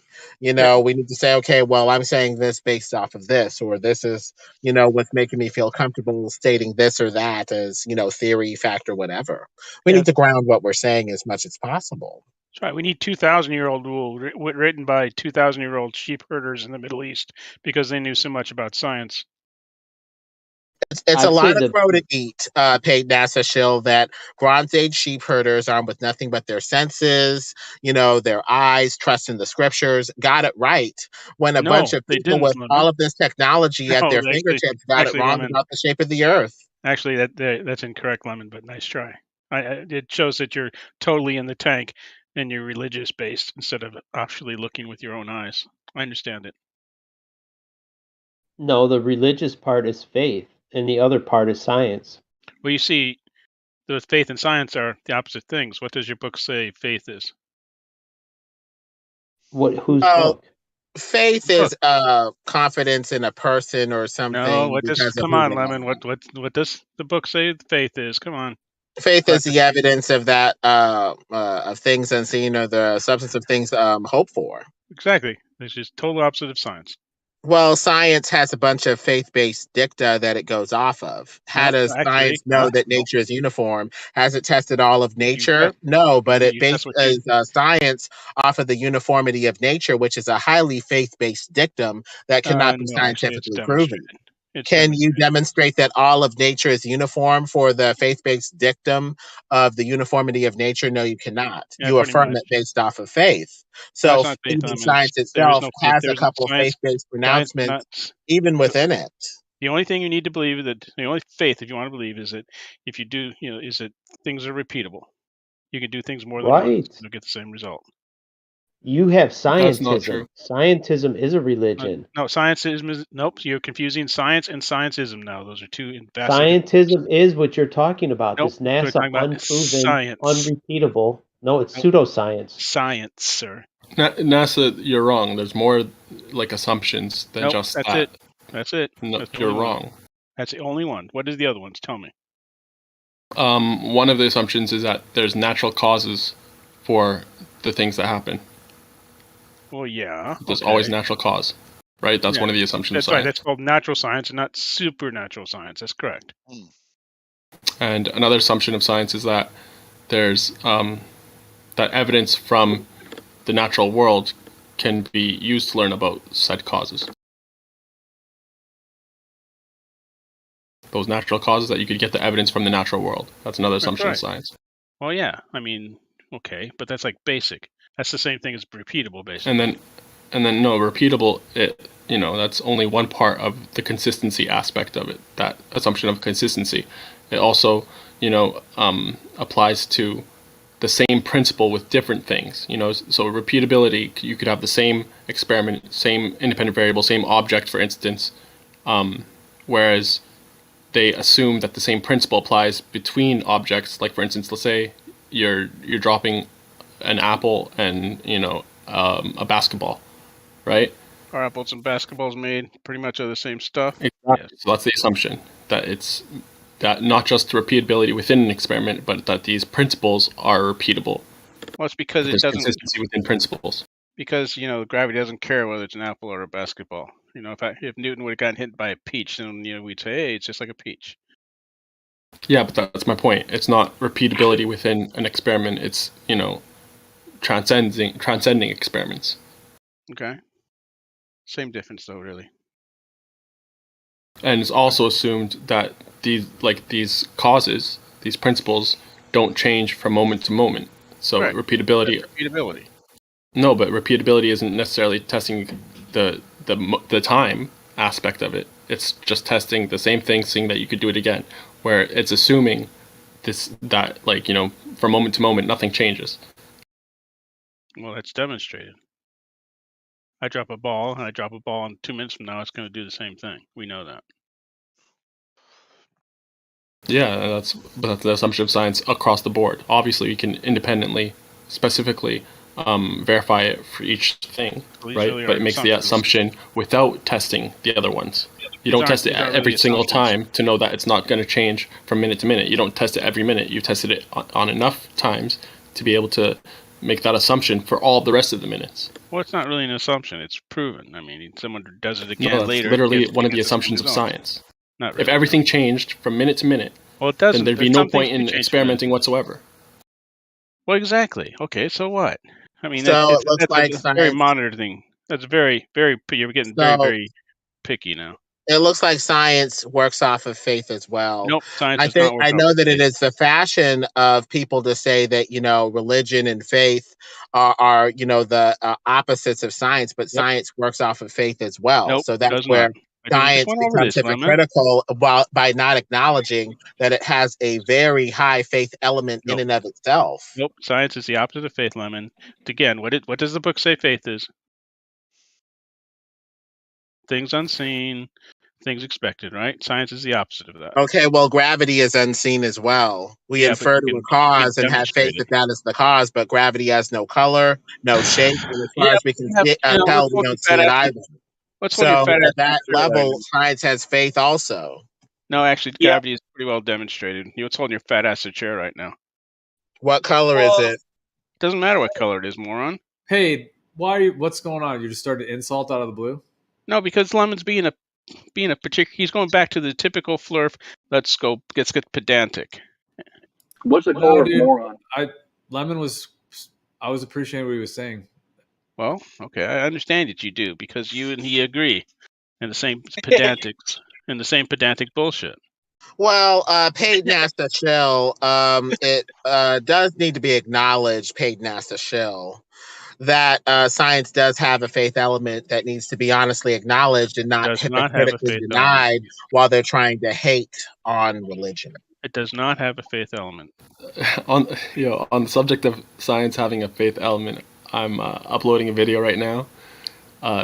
You guys, some of you might have already seen it, but I urge you to watch it, NASA, and everyone else, because it's frankly fucking hilarious. That one is a really good clip, yeah. Funny in Philadelphia, yeah. Let's use that as a science and a liar. Science is a liar sometimes. just watch it, NASA. You'll love it. Yeah. So, Paige, how about this? How about this way that a belief in science could be a faith? Where, okay, so if you perform science yourself, then you are a scientist and you are doing it yourself. So you're absolutely verifying that. There's no faith involved, and I would agree. If in terms of doing certain forms of scientific experiments or using the scientific method, obviously there's different definitions of that, but that can be done without any form of belief or faith. Like you're analyzing the physical world or some natural phenomenon directly. However, if somebody else does the science and then you just believe them, wouldn't that then be faith? Faith-based, and not based on actual direct evidence, but believing that someone else did it. So isn't that faith? And if so, how much of all this stuff that you believe in have you done versus how much do you just blindly believe in faith? Science is self-correcting. If it's incorrect, someone will point it out eventually. That's what happens to most of this stuff. That's not really responding to what I'm saying. What I'm saying is that if somebody else did science, are you saying that you? Then you believe it. Hang on. If you just believe it, aren't you just blindly believing it in faith? So you're saying you can only trust things you actually do yourself? You're avoiding answering the crux of the question. So let's just it's not faith, it's rhetorically science, answer though. it, since you're avoiding answering where the question leads. Obviously, you would be taking that on faith. Yes. No, And so you're having faith that the self-correcting method would have been self-corrected without you having to do it yourself also. So well, there's I mean, you don't have to do everything yourself. I mean, how do you know? How do you know that? I mean, let's see. Let's pick. How do you know? If you have, I mean, how you have faith that if it is wrong, it'll be corrected in the future. Yeah, and there's nothing wrong with it. I mean, everybody chooses how they come to their own truth and awareness and knowledge and everything. So if that's how you do, that's fine. It's nothing wrong with it. I'm not trying to attack it. I'm just saying. The thing is that you guys are trying to say this that it's on faith. You're trying to say this is a faith equivalent to Lemon believing that some donkey talked, saw an angel and talked to people. What? The talking donkey. Non sequitur. No. Yeah, you know the book, where the book it says the donkey talked. Come on, well, it's similar in that you heard a report of science and you had faith in that report. Somebody said, "Hey, this donkey talked in the scriptures," and you're like, "Oh, that's your report. I have faith in that too." That's where it's similar. You're having faith in these scientific reports, these news reports, or whatever, in a similar way. Published papers are different than news reports. Shields, just own it. I'm not. No, the Bible's a published paper. You do. You trust. Actually, it's not repeatable though. The Bible's not repeatable? What do you mean? That's correct. I mean, so you have faith paper that something is true if it's repeatable. You have faith that it's true as long as you think it's repeatable. Okay, fine. Hold up, the write-up is not repeatable. The If we do experiment the is what's same repeatable. experiment, The we write-up, don't get the same the paper is not result, repeatable. then That's it's not just science. weird that you say it like you have that. to get the same paper result. is repeatable. You can redo it. No, you don't repeat the paper. Yes, Repeat the experiment within it. No, the Okay, experiment fine. needs Now to you're come being to the same. now you're being pedantic again. I love the pedantics. Okay, so I think we could go a whole day. You think we'd have like one day without being pedantic? Now, let's say you did repeat it and it got the wrong result. Well, then you publish that. Is it repeatable at that point? Then you published it. You can Hold up. repeat it. But if you tried to repeat it and you didn't get the same result, right? is it by definition repeatable? Is the first one repeatable? Okay, did you redo it? I said if you tried to redo the first one and you we're got playing, the wrong result, a different result. So now we're playing Yes, don't spiral. Just it's a hypothetical, right? Yeah, I'm playing hypothetical. You have experiment. I'm not you think it's repeatable. You try repeating it, but you get a different result. Was that experiment actually repeatable by definition then? Then you publish it. Yes, it was, because you repeated it. But you got a different result. Then publish your results. So was the first one repeatable if you got a different result? It. You repeated it with a different result? Yeah. Okay, fine then. Everything in the Bible is repeatable. No, it's not. We could try talking to a donkey, and we can't talk to it. It's a different result, but it was repeatable, right? The Bible's not scientific. You just owned yourself, Bible's bro. Poetry. I did not. No, I did not. You're saying that the results don't have to match for it to be repeatable. That's wrong. When it's repeatable, it's because the experiment has the same results. That's what makes it repeatable. You're playing a hypothetical. It's not hypothetical, man. You don't know what repeatable means. You said it was hypothetical. Just because you try to do something doesn't mean it's repeatable. If it's not getting the same results, it's by definition not repeatable. Unrepeatable. Hold on. Let's play pedantics here. But repeatable, able to be done again. Yes, so you did repeat it. Not in the. Oh my god, man! Not in the scope. I think he science, does have a good point that we could try to do it, but just get a different result. But based off of what you said verbally, without getting too pedantic, you did say that it's repeatable basically as long as you can do it, and whether or not you get the same result. Though we could try speaking to a donkey in that repeatable sense, but we may get a different result when. How about I go to the Red Sea and I stick my stick in it, and if nothing happens, oh look, I just repeated Moses' little experiment. Oh, then you'd have to say that what the first experiment was invalid. So the Bible's invalid because you couldn't repeat it. Or they're two different repeatable experiments now, according to you. Well, what I'm saying is that generally what happens is you publish your work and someone else comes back and then they say the first one is wrong. So you agree that it has to have the same results within like a margin of error for it to be repeatable, right? Well, for the results to be accepted, you have a difference between a repeatable experiment and the results of said experiment. What? Well, No, what the if you don't results have make it What you've done repeatable. is you've repeated the experiment, come up with different results, so you publish your paper. Then it's not a repeatable experiment, Well, obviously, actually, right? did you repeat it? Yes, you did. So we go. No, Let's go take the staff and put it in the Red You don't Sea and understand see if we can science, turn it bro. to red. I understand science way more than you do. What's your training? Obviously not, man. What's your training? First off, that's an ad hom. You're No, it's appealing to not an ad credentials. hom. It is, because you No, don't it have to isn't go an to ad the hoc because character. you We're have to talking. know what you're talking about. Listen, you have to have some sort of background. We're talking about What's your the background? content. It doesn't necessarily need to go to the Yes, it character, does. right? Yes, it does. It's not your character. Yes, it It's your does. knowledge that matters here. So you have to go to the person conveying What's the your message knowledge? rather than just dealing with the message itself. What's wrong Well, with you see, if you say something that's totally wrong and because you don't know what you're That's talking rich, about, considering you just said that an experiment that has completely different results is considered repeatable. repeatable, able to be done again. That's not what it means in the context of science. Actually, it does. Scientific experiments. No, it's repeatable as in you repeat it, you get the same results. That's what it means. You have the same finding. If you can replicate it. If you get different results, you publish said results, and then people come back and maybe you messed up. Maybe you messed up. Yeah, so then it wouldn't have been repeatable, right?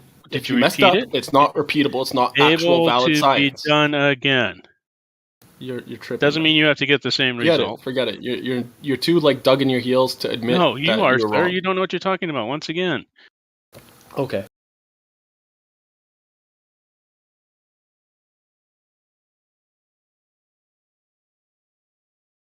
Well, going back to science, I'm listening to some of the videos from Tesla Tech, and they're talking about how they're getting anomalous results, getting more energy out of a reaction than they're putting in or whatever, based off of these ether energy whatever experiments. And people aren't accepting the findings. They're saying it's impossible. Based off of what we already know, we're going to not have faith in these findings and say that you must have done it wrong. We're not going to publish this. We're not going to support this. We're not going to go with it.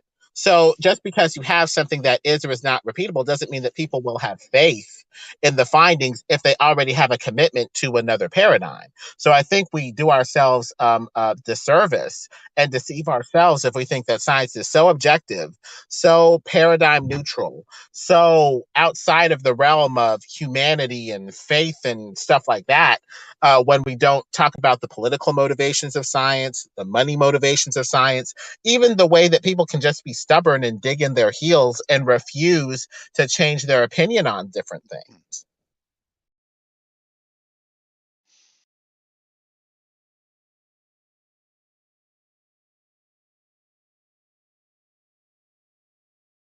Science, like any enterprise, has human actors in it. People that will, be political. Sometimes they'll be cutthroat. Sometimes they'll be ruthless. Sometimes it's not even necessarily about innovation. Sometimes people will just have, different motives. They'll want a Nobel Prize or they'll want recognition or fame. Anytime you have humans involved in an endeavor, I guess we have this idea that science is so pure, it's self-correcting, and we don't need to watch out for it. I don't know about that. I mean, look at this, thing that happened lately with the C virus.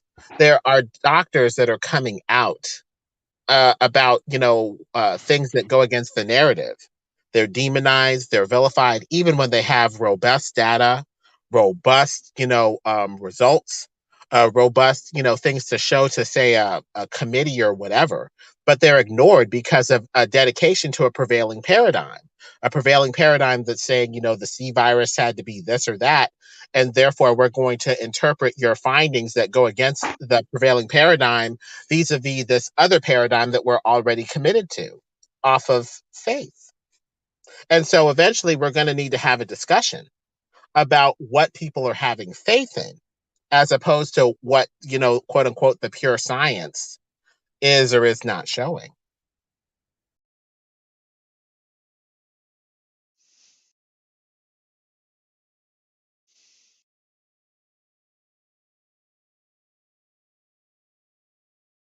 Yep, and a lot of these organizations out there are corrupt.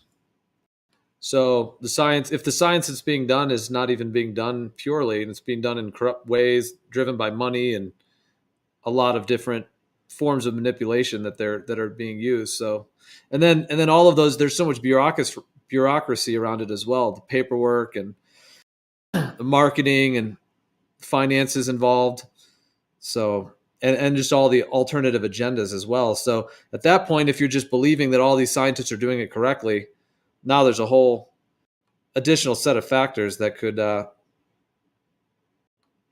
be a deciphering factor as to whether what they're actually doing is true or if it's actually just deceptive or false.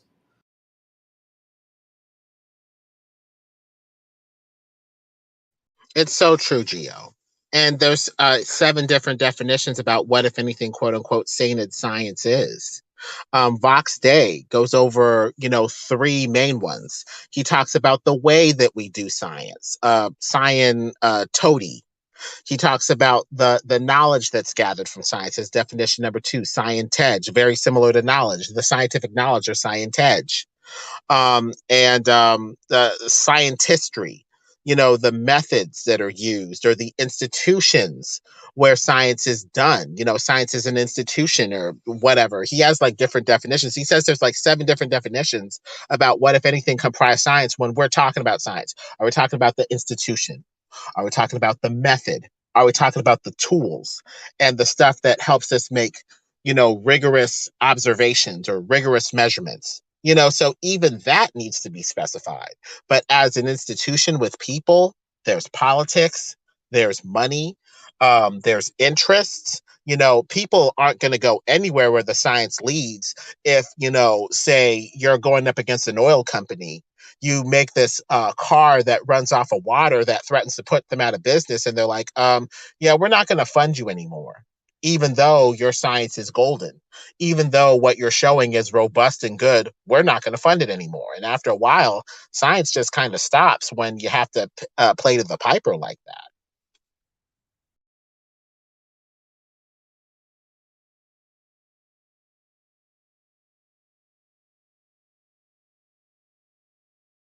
Yep. Yeah, and then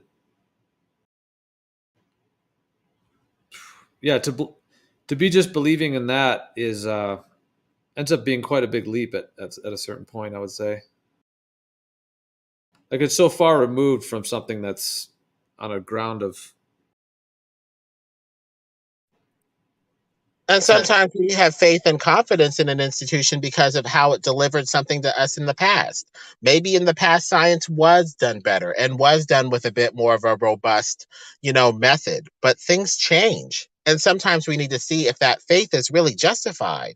Is our faith in this institution, this person, or whatever, really delivering what we had hoped and thought was promised? Sometimes we need to take our blinders off and see if that faith is really delivering anything. Yeah, and I think there's a variation in different fields as well, of course. Like something like medicine, for example, I think has a huge amount more deception, let's say, just in terms, larger portion of deception than something like race car engineering or something. Like race car engineering, something like that those forms of science, like the physics of that. I mean, they're pretty top notch as far as I can tell. I mean, things like that, industries like that, where they're refining all these materials to function, at the best level. As far as we know, that's that is cutting edge, and there's probably not too much deception there. Maybe some companies trying to market their products in different ways, but a lot of the actual like physics and science of the material engineering that goes into that is pretty solid. But then when we start getting to like things like cosmology and astrophysics and some of these other many other fields that are still looped in with that kind of mechanical engineering science as being as solid. Of course, even with NASA claiming that they're doing all this material engineering and putting things in space, so they lump them together. But perhaps there could be like a wolf in sheep's clothing within there, where they're kind of trying to tag off this idea that it's just as legit as some of these other sciences, but in fact just has a huge amount of deception based on propaganda within it.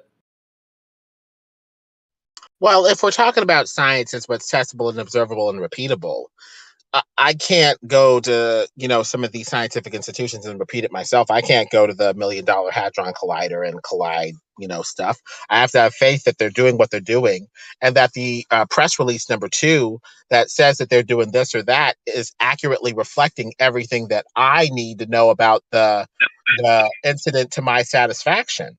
I mean, that may or may not be the case. There's a certain amount of faith with the press release, with what they're doing, what we think they're doing. I mean, there are some people that are saying they're trying to open up a portal with the Hadron Collider over in Switzerland. You saw that weird occultic ritual. It looked like a ritual anyway, with their opening ceremony, with what looked like Pan the goat, a common symbol for Lucifer, common. And it's like, what's going on here? And then they got, Kali, the destroyer, as one of their statues there. And people are like, what are they doing over here? Are they trying to open a portal? And I heard reports from one of the YouTube videos saying that they saw weird manifestations around the collider, different weird things that they were starting to see. That's starting to sound paranormal. That's starting to sound, based off of the way that they're talking about it, like it's going beyond, normal science into something paranormal. And so what is actually going on here? Are we having faith in an institution that's really doing this or doing this with, stuff like that? I mean, what's going on here? Well, it makes me think how, how there's all these. Oh, go ahead, Effie. Just quickly, one of the problems you've got with science is, and it's a two-edged sword, okay? It cuts both ways. It's the funding of it. So if I stumble across something scientific, looking at the sky or looking through a microscope in my house, well, that's a scientific breakthrough, and that's wonderful.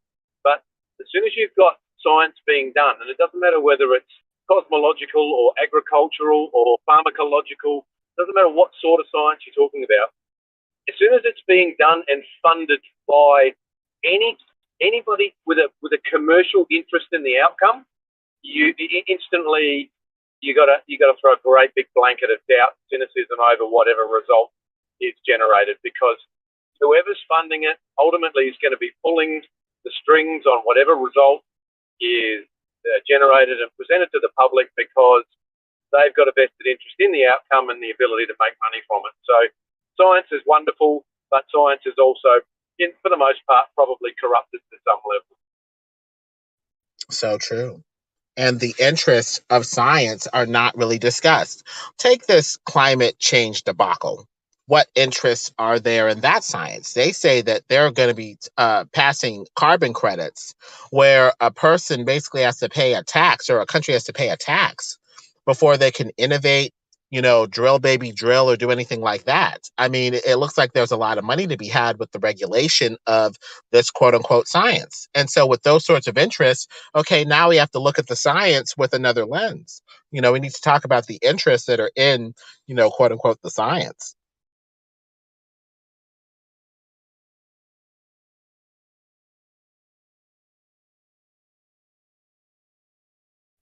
Take the science of, how those jabs are supposed to be giving people health and wellness. Well, there are pharmaceutical companies that are going to make lots of money off of those jabs. And so there's a vested interest even in that science that says getting jabbed is going to be beneficial. Even the food science, they talk about how the food pyramid is totally inverted. It talks about having a bunch of grains and stuff like that, which really don't give you optimal health. It's really the opposite of what they say, but they want to give you grains so that they can fund the farming industry and get people to buy this product or that.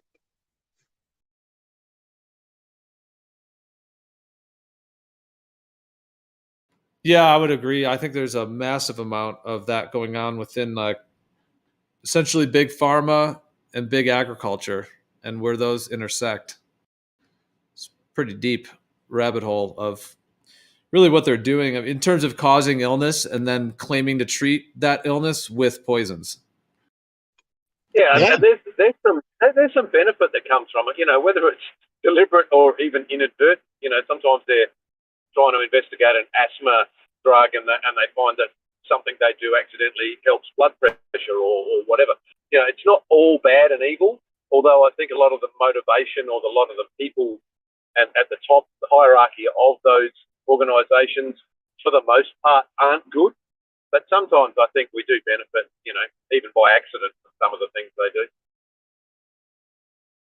And some of the best discoveries were made inadvertently by accident when they were trying to explore something else or just had the freedom and the latitude to innovate in different ways. That's another thing that does a disservice to science. It has to be so rigidly controlled that people can't go in new avenues or go in new directions unless it's pre-approved by a committee, by peer review. It really squelches innovation in some cases when we've gotten innovation from people who said, you know what, I'm going to go in another direction, or I'm going to try something out, that's a little different. Sometimes the system works, sometimes the system doesn't.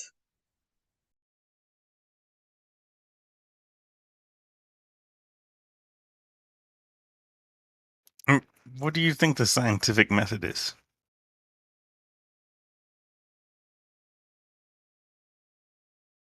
Well, normally in these sorts of circles, we say observe a natural phenomenon or just, be observant, see what's happening, look, watch, see what's happening first and then form a hypothesis.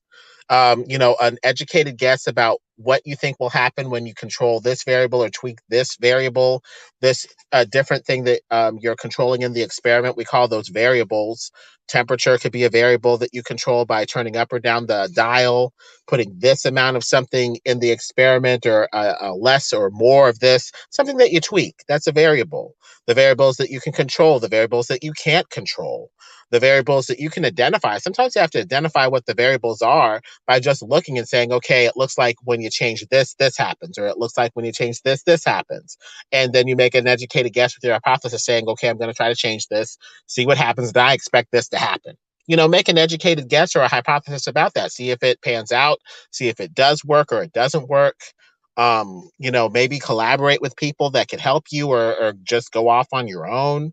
And then once you have a good body of data, to see what happened in your experiment to confirm or deny what you thought would occur, formulate a generalized story or a generalized theory. Or you could take, another generalized story or a generalized theory to say what you think is happening from the past about, to explain this phenomenon or to give you some sort of theory as to what's happening. Do you feel like, is that something you do? Do you apply that and try to figure things out?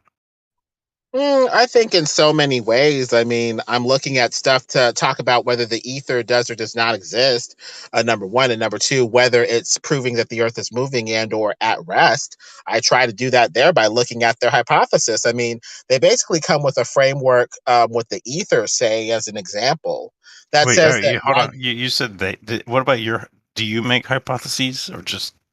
I don't experiment that much. I'm looking at these people's analysis of what occurred with this stuff and taking it on faith based off of the consistency of their narrative. Am I doing the experiments? No. But with the, say, like as an example with the ether, they're saying and bringing the framework that they're using to interpret what's going on by saying that, light appears to be like this rippling, undulating wave in some sort of background sea or some sort of background medium.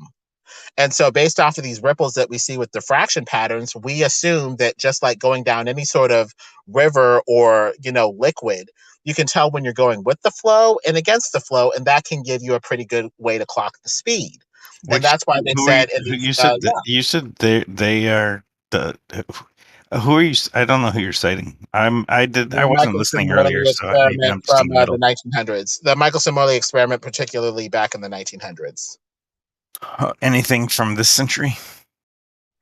People redid it in this back in the late 1900s, and Yuri Galeev is basically doing a variation on the ether experiments, trying to find out the viscosity of the ether like it's a thick, trickly substance. He's trying to calculate its viscosity. The substance of space, the ether, he's trying to calculate a viscosity for it. So there are a couple anything in the past 20 years.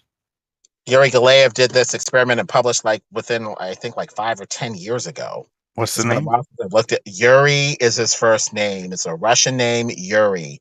Yuri. Last name Galeev. Galeev.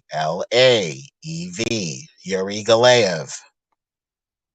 And what did he write about? Oh, hold on. I can look him up again. Calculated a viscosity for it, some sort of formula. Do you know where he published that? Oh, for God's sake, hold on.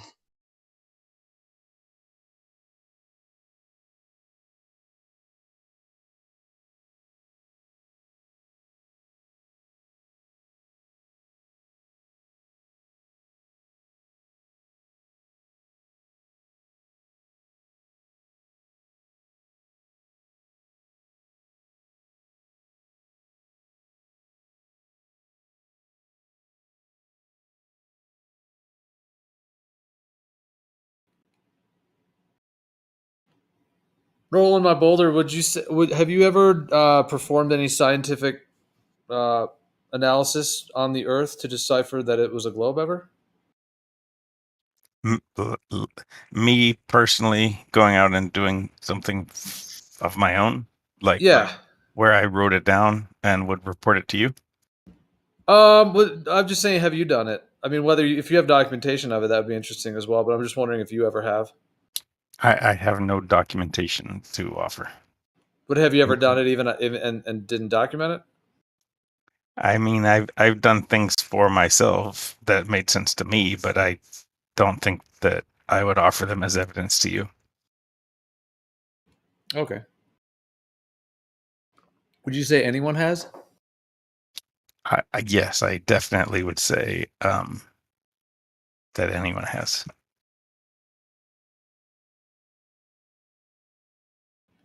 So you're saying someone has performed what you would refer to as a scientific method on the Earth and scientifically isolated that it is indeed a spinning globe in a vacuum?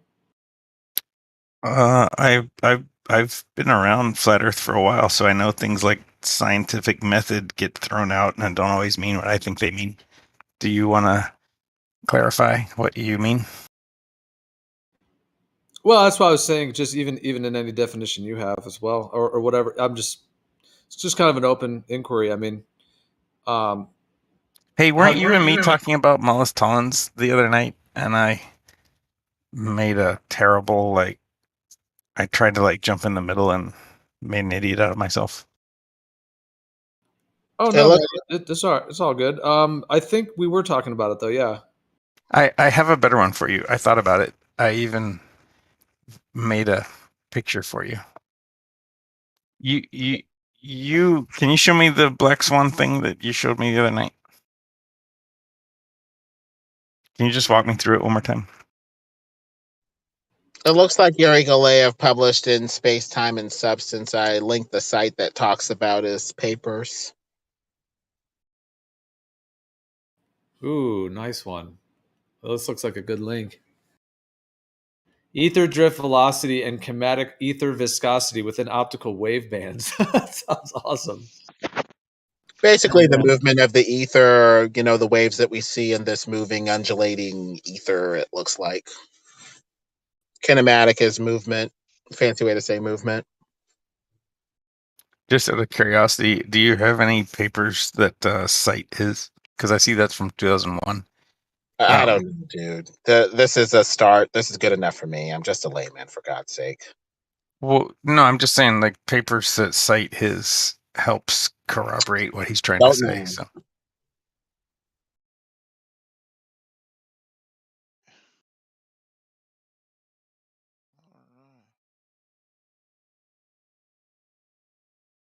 You ask for one paper and he gives it to you, then you ask for more, then he'll give you more, then you'll ask for another one.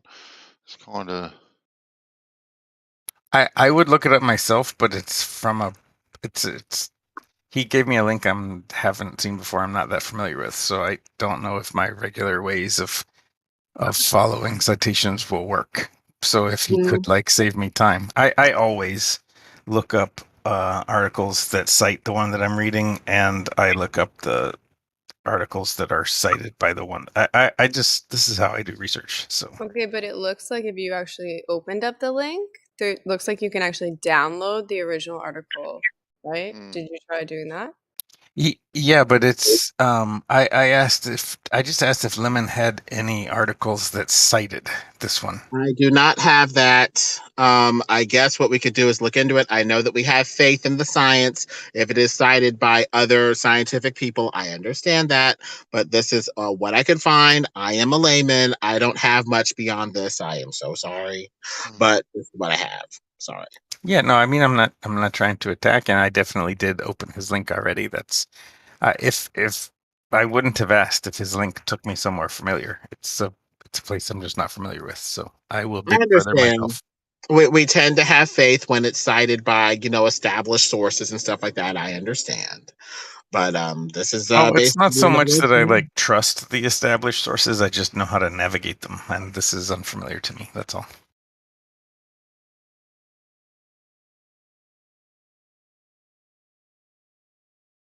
Well, I would say for that, you could just start searching his name and see all of his other work and all of that. Yeah, I started that, but it was not clear what it seems. Yeah, I don't know. I wasn't sure what I was supposed to be focusing on. I threw him into some library search engines. I just wasn't really sure where to go next. So that's why I was asking Lemon for the shortcut. Trust me, I know how to follow sources and evaluate literature. I can handle it. I just wanted a shortcut if Lemon had it. I would say Lemon drops shortcut knowledges every day, meaning he helps you get right to it. Yeah, but so like if a Glober ever drops you a citation that you dispute a very effective question, it doesn't even matter Globe. Anybody drops you a citation that you don't necessarily trust, then ask them for the articles that cite the reference they dropped. Like ask them to tell you what is being published about the thing that they cited, and how they answer. I promise it'll be at least entertaining, if not informative. And then this isn't the Globe debate. Like always do that. Ask people to tell you articles that cite the one that they referenced. It's a good strategy. He's written at least 2 papers that I can find. Oh, I found more than 2. Well, I mean, Yeah. first author papers, I don't know, but he's a co-author on quite a lot. Yeah. I mean, it's not too much of a surprise that the dude is Russian. I mean, some of the Russian documents from like back in the 50s and 60s were referring to the firmament seemingly by name, I guess, from Russian, translation. So it looks like they're already looking into some of these, concepts with some sort of solid, structure of the sky and, I guess some sort of structure to space itself, flowing around objects like you and me. But I don't know. The dude's stuff looks pretty interesting. There was one video of YouTube where they showed some sort of light show in this device that was putting out bands of light, and they spun the device around, and it looked like the bands of light were kind of curving, like light is going through this curving substance of space or something like that. I'll see if I can find the video, but it basically appears to imply that light is going through some soupy substance that's making the interferometer bands in these machines, kind of warp, distort, and curve. It makes a lot of sense to me that space is some sort of soupy ether substance, but I mean, I don't know. Maybe other people have a different opinion.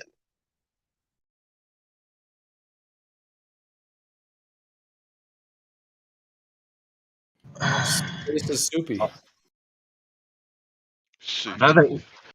I know that Ethiopia used to be spelled with an A at the beginning of it. It's probably, I think some people call it the ether wind as well. The winds of change.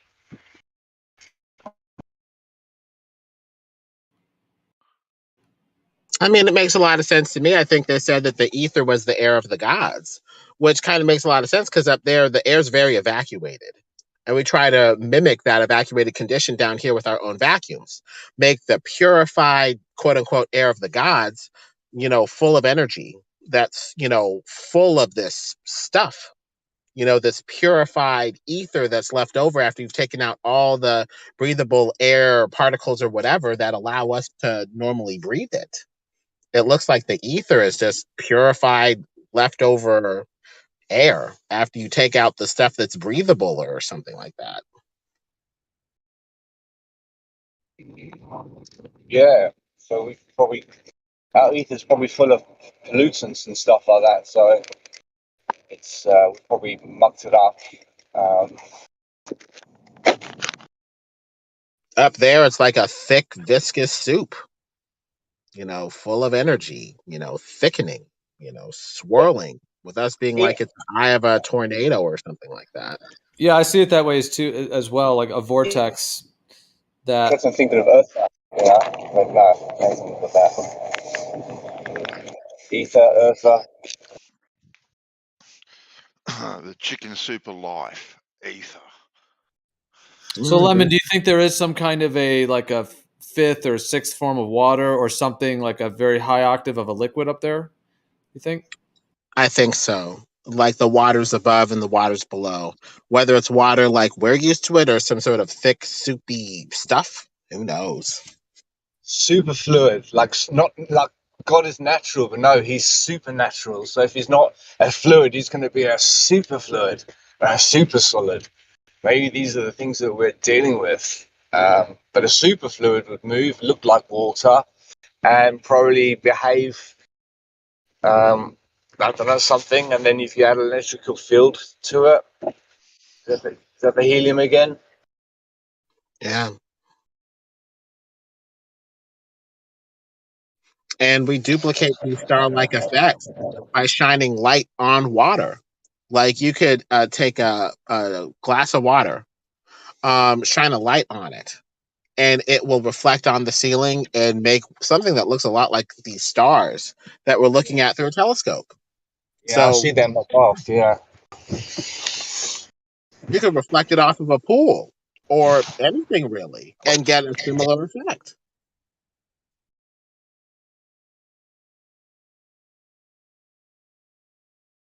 It's very interesting that you can get a star in a jar effect with taking a bubble in water and crushing it, and it releases like light and sound. They call it sonoluminescence or something like that. Yeah, sonoluminescence. Yeah. Like I was thinking, a power from the sensor would possibly be two objects that are rubbing. One being of a perspex silicon material, and something else. And I found that. But we know ourselves that if we rub a certain two materials together, then it'll cause them to repel each other. So I think there's probably two mechanisms at work that are rubbing against each other. We'll probably repelling each other, maybe in one way, and then they're repelling each other because of the static or the force they're making. I wonder, yeah. Just trying to think about the mechanism, the origin of this ether wind. Some would speculate, because Dawn was saying, about a black hole one side and it pulls everything through, then comes out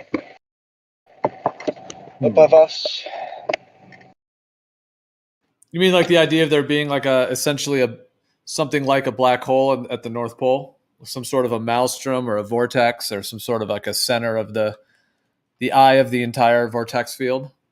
Yeah. I thought it was great. It made perfect sense to me. It's exactly what I've thought.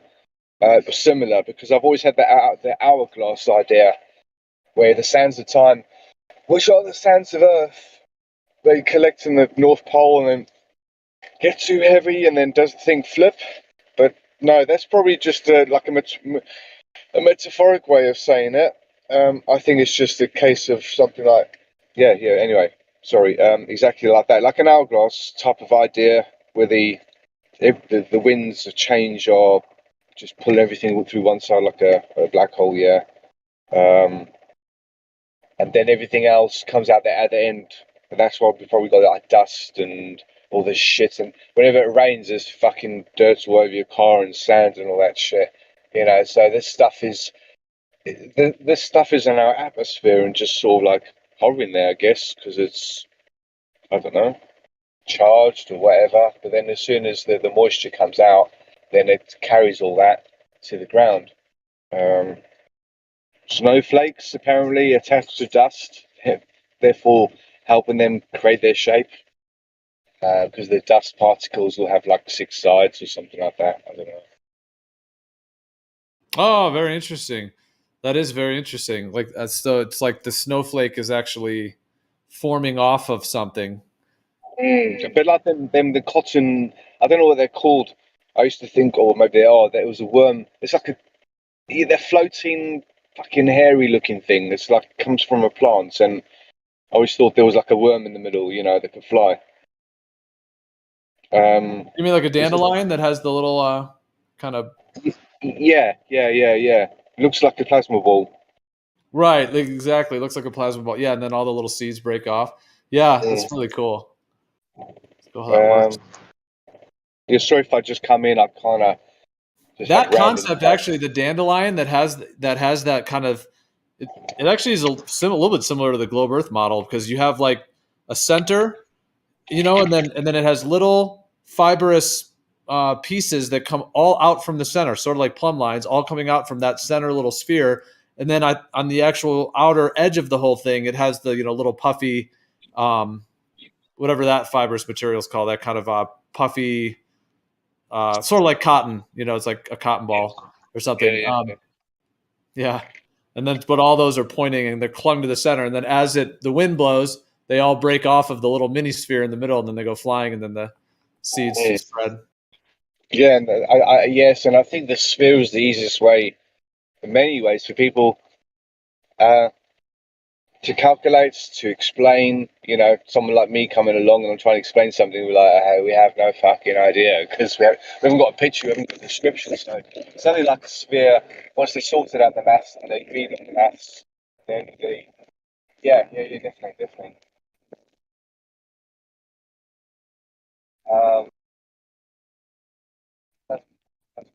But if the mechanism in the middle is just we can see a monotone, then it's only going to be I can't quite hear you, Realm. Your mic went out.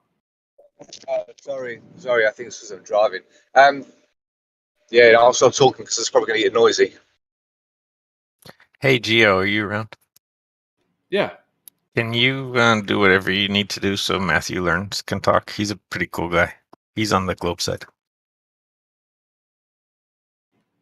Sure, yeah. I don't know if he's in. Oh, he's in here. I'll unmute him, yeah. Hey, how's it going? Hey, what's going on, Matt? I'm doing all right. I'm just reading the server rules right now, and I didn't type in all the stuff yet, but good to be here. Yeah, welcome. Thanks. It's pretty laid back, Matthew. I haven't heard anybody really taken to task over the server rules. Okay. Yeah, the rules are basically just don't be a dick. Yeah, that pretty much has been it. If you're not a dick, then even if you're like a slight dick, you can get by. Thanks. And I've never known Matthew to be a dick at all. So.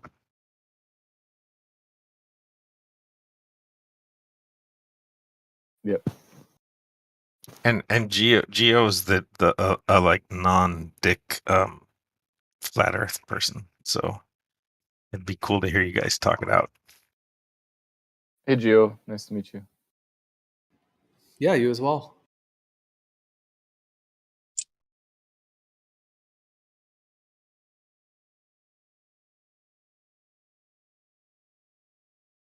So I have a question, Gio.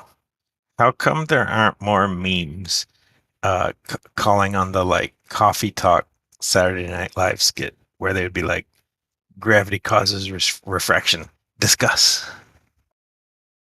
Or is that like way dated and nobody cares? That's pretty funny. You're talking, what is that, Coffee Talk?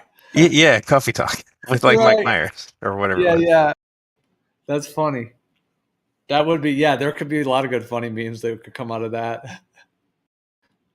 I don't know. It's a good question. I'm not sure if I've seen any. I mean, I think probably people have memed that, but you're saying within the shape of the Earth discussion? Yeah, because it's like so relevant. Like there'll be like this little like quiet pause in a debate server, and then it's like, and then it's like, say something random and go discuss. Yeah, well, it can kind of be like that if someone brings up a topic, and then it's like, is it similar to that? Because yeah, when he did that skit, it was supposed to be like a show, right? Like he was obviously playing this person, but then the person was supposed to be doing some kind of a show, right? Because it was coffee talk. It was like, yeah, that's funny. It was like their little show, and then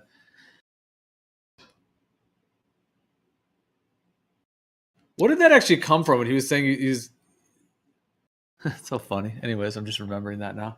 But yeah, no, I that don't was, know. It was like way before my time because I'm like 20 years old or something. You're only 20? I mean, roughly. Okay, yeah. If you're around that age, yeah, maybe that was before, because that was probably more in the 90s.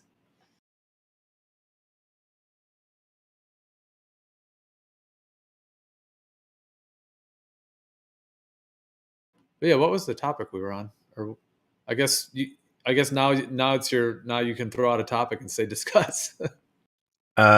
Okay, Black Swan.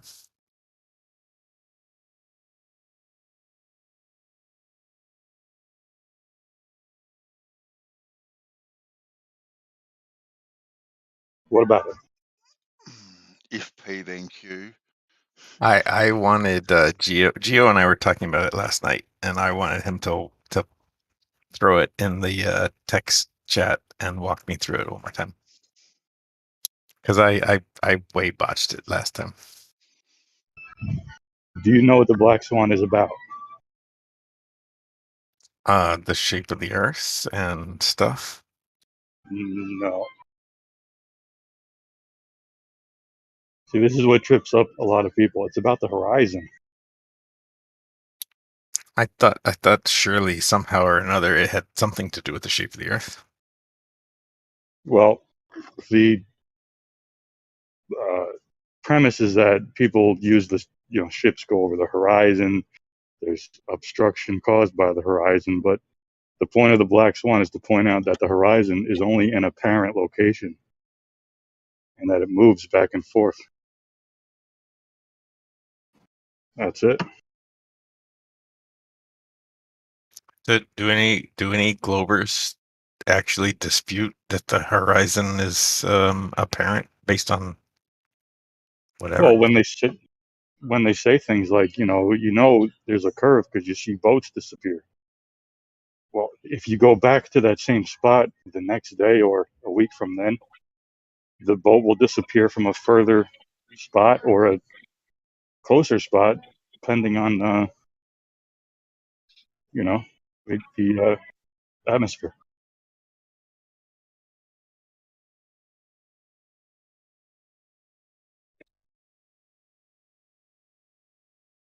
Yeah, and that the horizon, the position of it, isn't something that's possible on a globe with the geometric. Yeah, but Geo, you and me were talking about the Malus tolerance the other night, and I tried to say something which I had totally wrong. Thought about it today, wrote some stuff down, tried to codify what I was trying to say last night. But can you walk me through the Malus tolerance one more time tonight?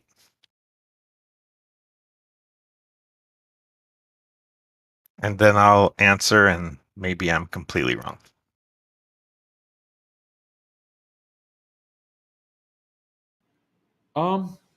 I would imagine you already kind of know it. I mean, I'm not like a. Well, I thought I did, but then I tried to talk about it last night, and it was a mess. So then I looked into it more today, and I want to try again.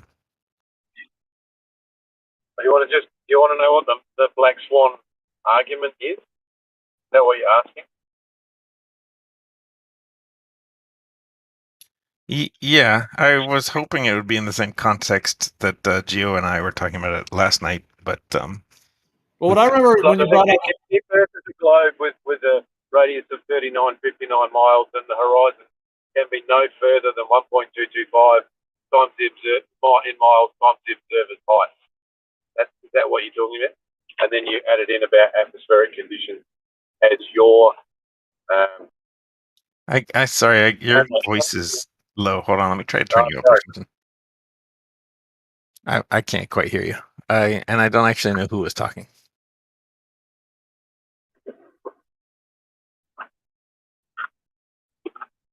Can you hear me now? Say that one more time. It's all right. My microphone is bad. No, That's cool. That's cool. Loud and clear. I found you and turned you up, and I can hear you. So I'm just trying to clarify what it is you're asking for. Is it the articulation of if the Earth is a globe with a radius of 39, 59 miles and the horizon can be no further away than 1.225 miles times the observer's height in feet? Is that what you are asking to be spelled out? That's what I'm trying to figure out. Yeah, it's a good clarification. Yeah, are you asking about that, or are you asking about modus tollens in general? Because modus tollens in general is this propositional logic. You've probably heard of affirming the consequent, but modus tollens is also known as denying the consequent. And it's I'm specifically asking about modus tollens as it is applied in the picture that has been sent to me a lot of times, but that I didn't really spend a lot of time thinking about until you and I were arguing about it last night, and then I got wrecked, and I thought about it more today, and I wanted to talk about that picture again, the one with the oil rigs. Okay, yeah.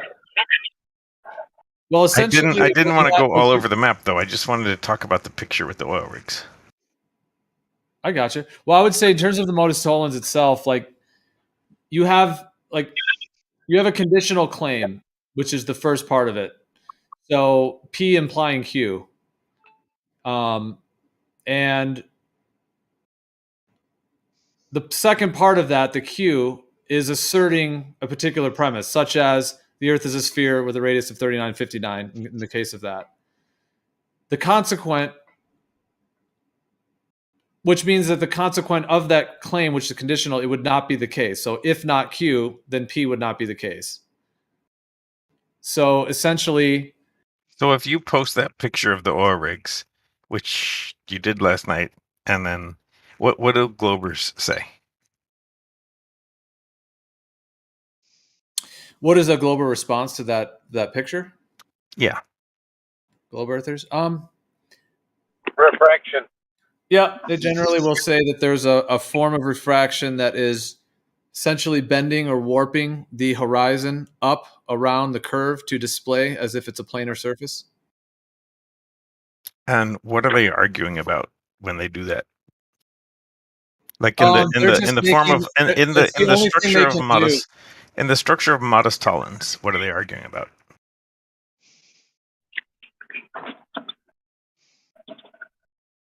They're trying to say that the conditional claim, the Q, is possible because of refraction. So essentially, they're not allowing the Q to be falsified by claiming a form of refraction that makes the planar observation possible, or at least they think it makes it possible. Okay, I made my own modus tollens, and can I lay it on you, and you tell me what you think? I made this today because of you and me talking last night. Yeah, go.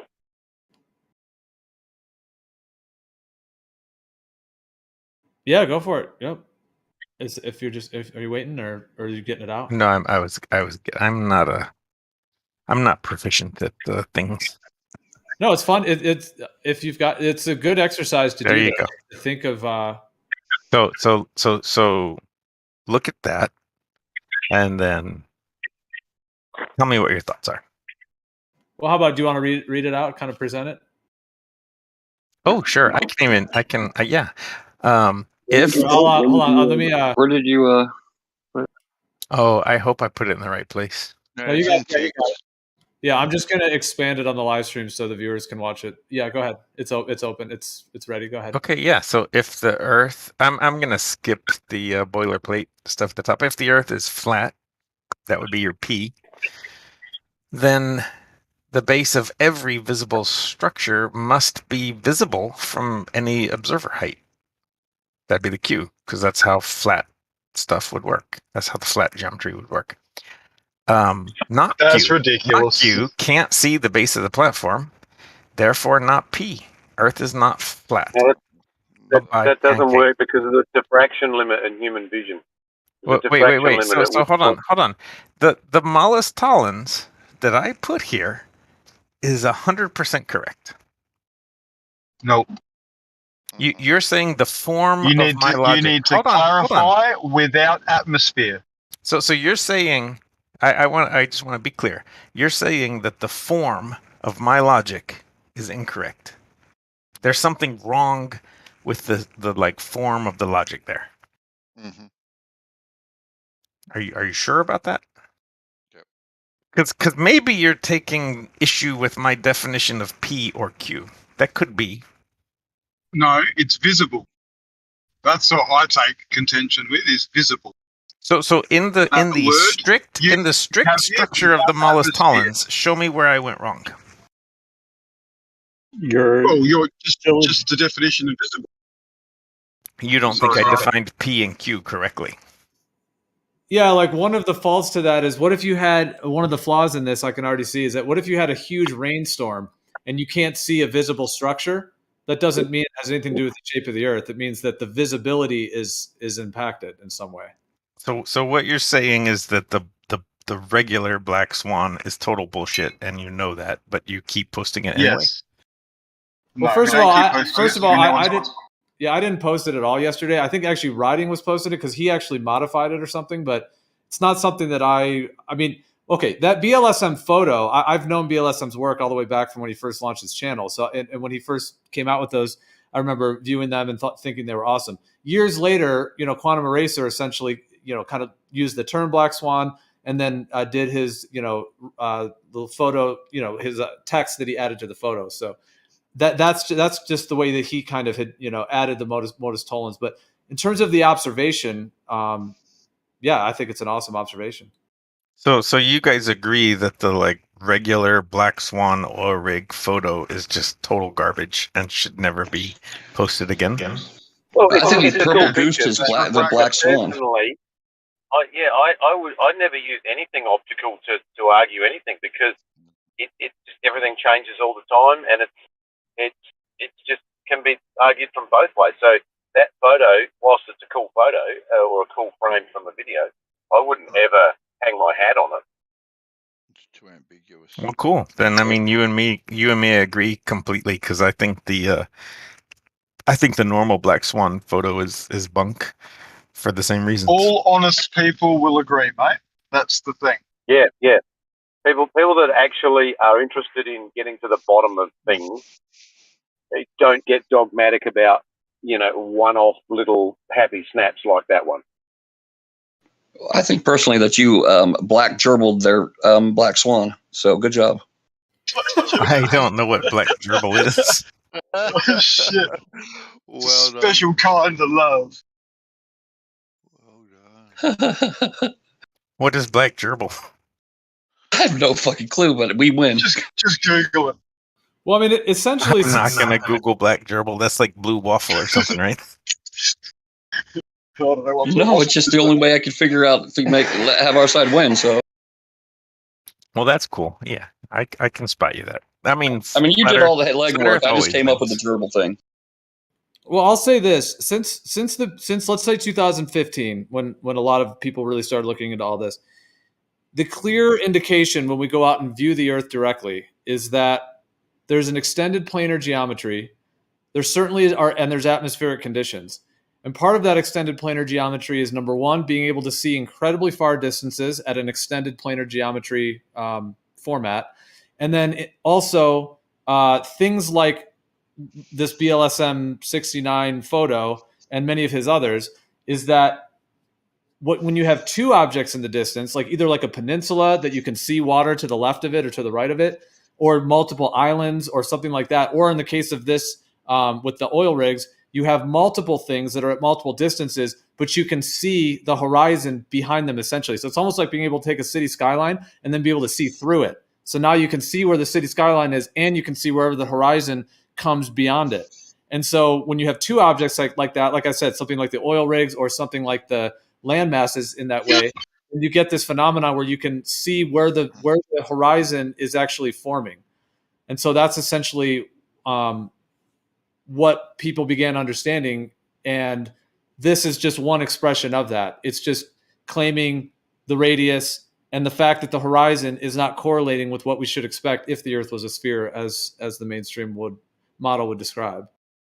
What we need to do is get a drone and somehow program it to where like it's a 6-foot observer and just have it cruise until it hits the apex of the hump, and then we know there'll be a hump. Or you could have a drone, or you could have a drone that's just like there and then flies straight up, and like you're right. Cool. When you see it, then when you see it, you're like, oh my god, I see it. No, I mean like the camera is mounted to the drone, and the drone is sitting at like 6 feet, and then the drone operator just makes it fly up to like 400 feet. And well, obviously that's a better idea than mine, but yeah, I guess it takes a lot of legwork out of the programming of it. Don't be so harsh on yourself, Tony. I will be harsh, sir. I don't know. I kind of like Tony. He's pretty cool. I suspect that he's a flat earther because he wanted his side to win, but I don't. No, I'm on your side. I'm a globe earther. Welcome to. I'm a globe earther. Welcome. Yeah, no, I'm smart. I'm a smart man. Can I throw in something a little bit different just for a sec? Well, yeah, throw your P's and Q's in there. On a slightly, if our spines, do they naturally curve forward, or then do they naturally curve back? Are we naturally forward? There is a point to this. Are we naturally forward walkers? Does that make sense? Are our spines naturally curved forwards because our orientation naturally is to hang forward? I think we're forward walkers to the point where we. I think we're forward walkers to the point where we find downhill slopes. See, now the thing is, when I run down a hill, I have to pull backwards. When I run up a hill, I have to lean forwards. You know what I'm saying? Yeah. Yeah. Mind blow. Yeah. Just food for thought. What are our bodies telling us? Just food for thought. That's all, guys. I didn't mean talk like I wasn't doing that. I was talking shit. I'm just center of mass. Exactly. Yep. I've skied sand dunes before. It's pretty cool, but you do have to lean back. But you can only have sand dunes on a globe Earth, so we're all good.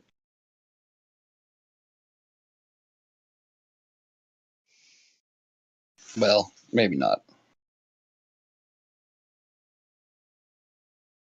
Hey, did anyone else see these two weird-looking pearl things that they found on the moon or something? Like some probe's going to go check it out and see if it's. Is that where they went? Huh? Looking for those two things. It's wondering where they. Yeah, that's it. There to find them though, Tony. That's the question. Isn't it? Well, there was. I don't know, their due diligence worked out, you know. Plus, they had a lot of aluminum foil, and they had extra rocket motors. Plus, they don't need a human to be there, so I'm okay with. Yeah, I'm okay with probes making it to the moon. I'm not too cool with humans making it to the moon, but you're okay with probes? Damn.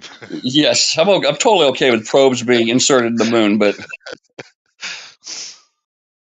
But yeah, I mean, anyways, because I think probes can make it into the Van Allen belts and successfully penetrate it and make it to the moon. Tony. Full probes. Humans, I'm not so sure. Tony will be here all week, by the way, ladies and gentlemen. Sorry. I'm sorry. I was just in a good mood. So I was like, yeah. My bad. So, Tony, what's your strongest flat Earth argument? No, it's a compliment. You know how people say that? Like if someone's like thank you. doing comedy, like, you know, they'll be here all night, you know, every night. Usually that's when they're tanking. So I think, is that what? No, I mean, that is a compliment. Okay. Thank you. My best evidence is I like celestials, like the Northern Star and the star trails, and the sun not changing sides throughout the day. That's your best argument for flat Earth? No, I just like it. Of course. You know, it only happens on a flat Earth, Roland. What the hell? It only my best evidence is pictures from space. That's the best evidence. Pictures from space. No flat earther has ever offered me evidence from space. I feel like you're tricking me. Well, that'd be because he's not a flat earther, Roland. Yeah, no, I'm a globe earther. I'm with you, man. That's why I complimented your P's and Q's thing. I thought you were surprisingly friendly towards it, but you know, I try not to assume. No, you're good. I mean, you're new here. I've heard you. When you assume, you make an ass out of you and umption. Yeah, and possum or something like that. Yeah. Actually, I've heard you around. Tony, I just looked at your roles, and you have Earth as a stationary plane, and you also have globe skeptic, and you also have Earth is not a globe.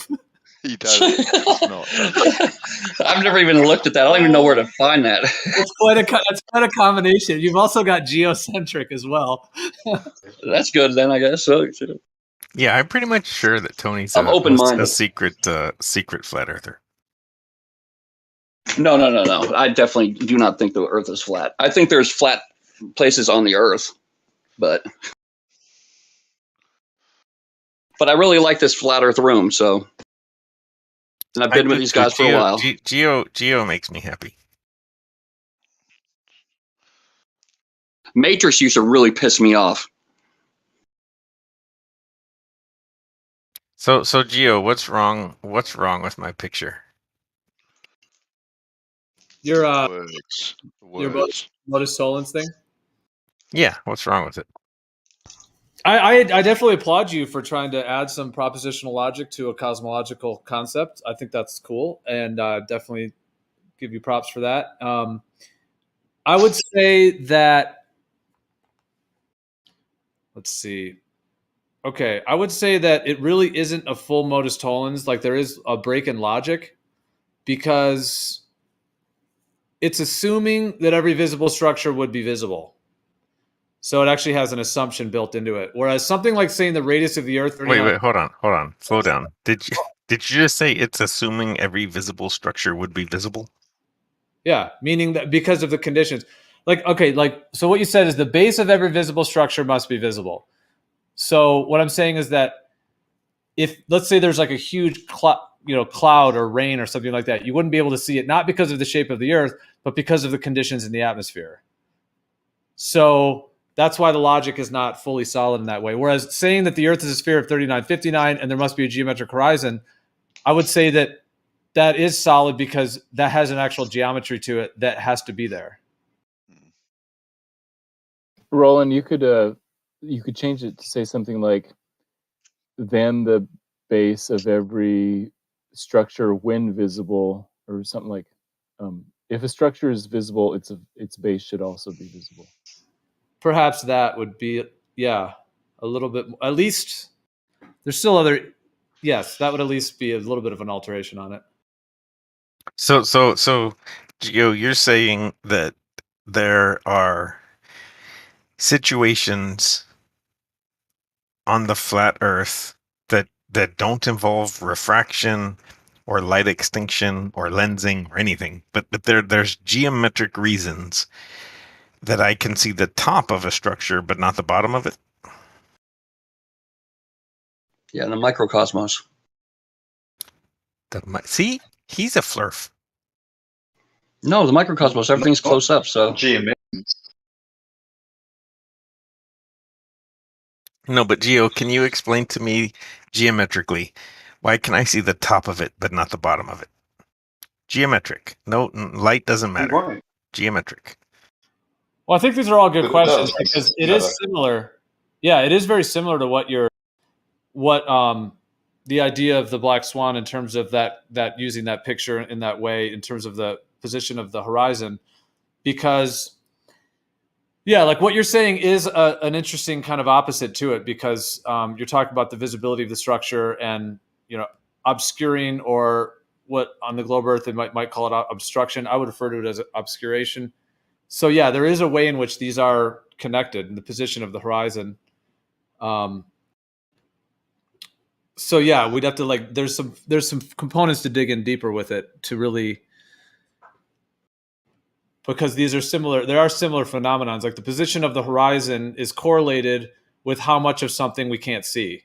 So like that one I just posted, it shows.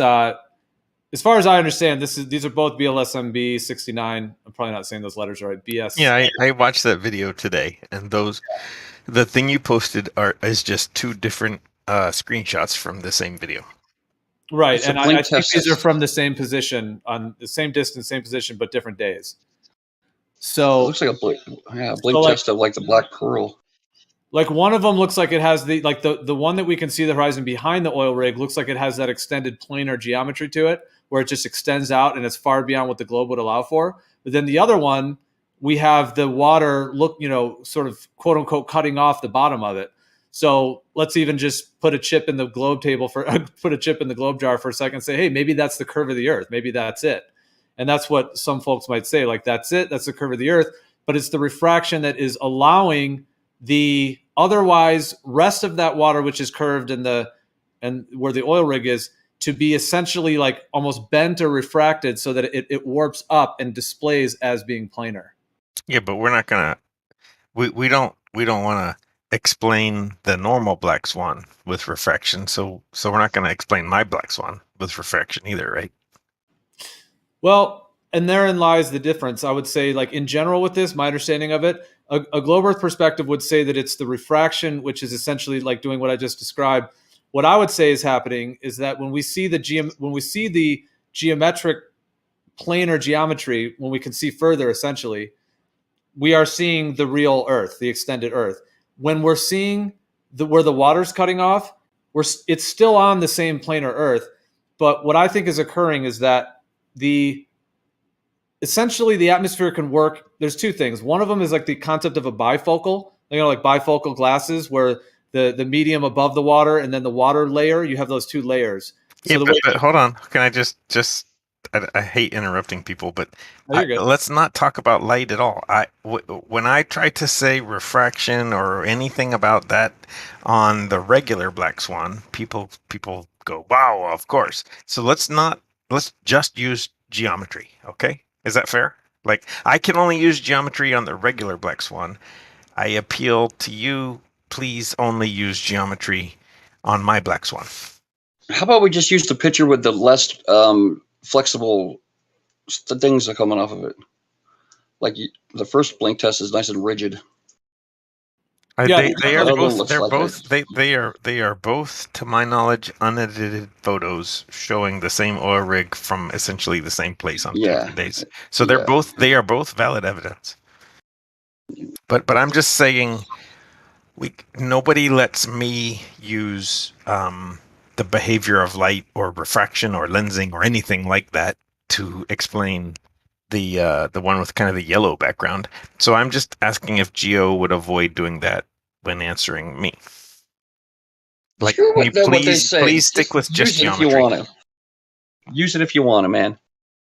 I don't. I want to stick with strictly geometric arguments because I like being in other people's houses and following their rules. Their rules are the argument is geometric, so let's do geometry. Okay, well, if we're doing geometry, if we're using geometry to falsify the globe, then the horizon is occurring in a place that would not be possible on that geometry. However, we're using geometry only in the structure of these two Malus-Tollens arguments. That's cool. So I was getting into describing what I think is occurring. If you didn't want to hear that, fair enough. I guess someone else can respond, maybe. Because I apologize if I cut you off. Explain. I'm listening. Well, it's okay. It's just unless there's something else that you're trying to ask about it, because you're saying stick with the geometry. I agree. The geometry is an important part of it. It's not an important part of it. It's the only part of it that is allowed in the normal Black Swan picture. That's all that is allowed. So let's just make that all that's allowed in the picture I gave you. I would say that anyone who tries to use the Black Swan as a flat Earth proof is misinformed about what the point of it is.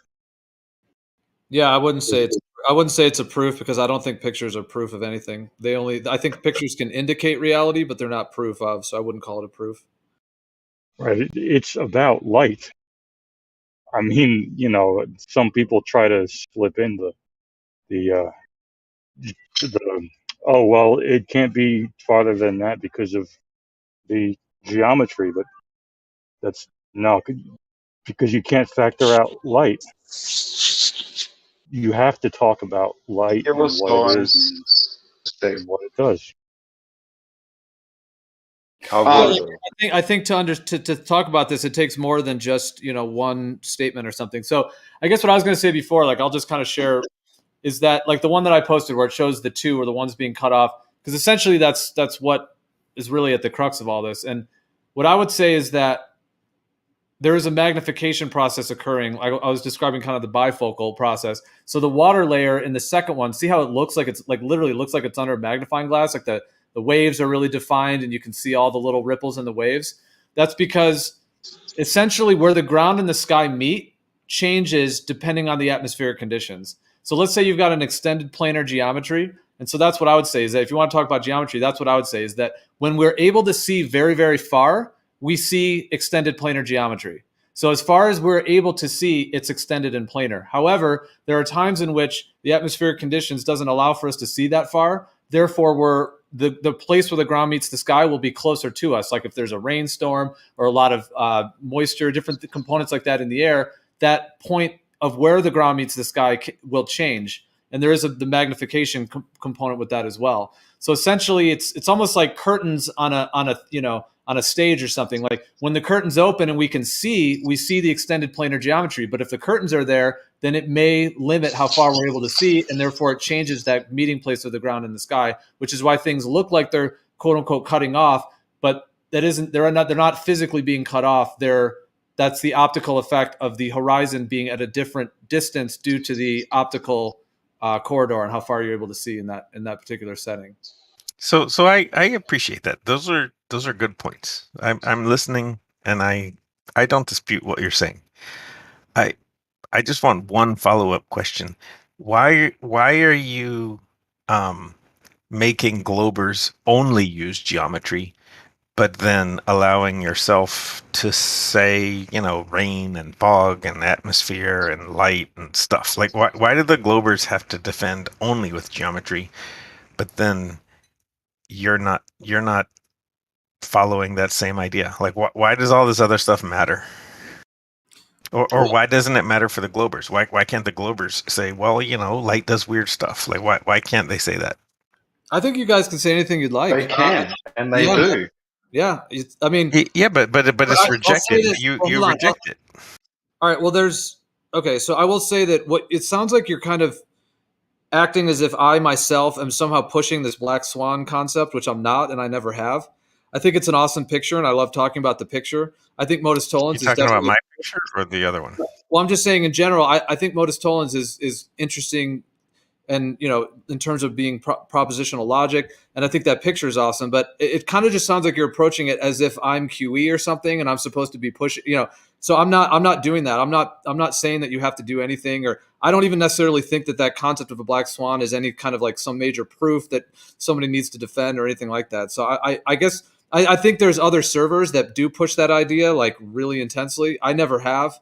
And so it just sounds like you're kind of bringing it to me as if I'm supposed to be that way, and I'm not, I guess, is the bottom line.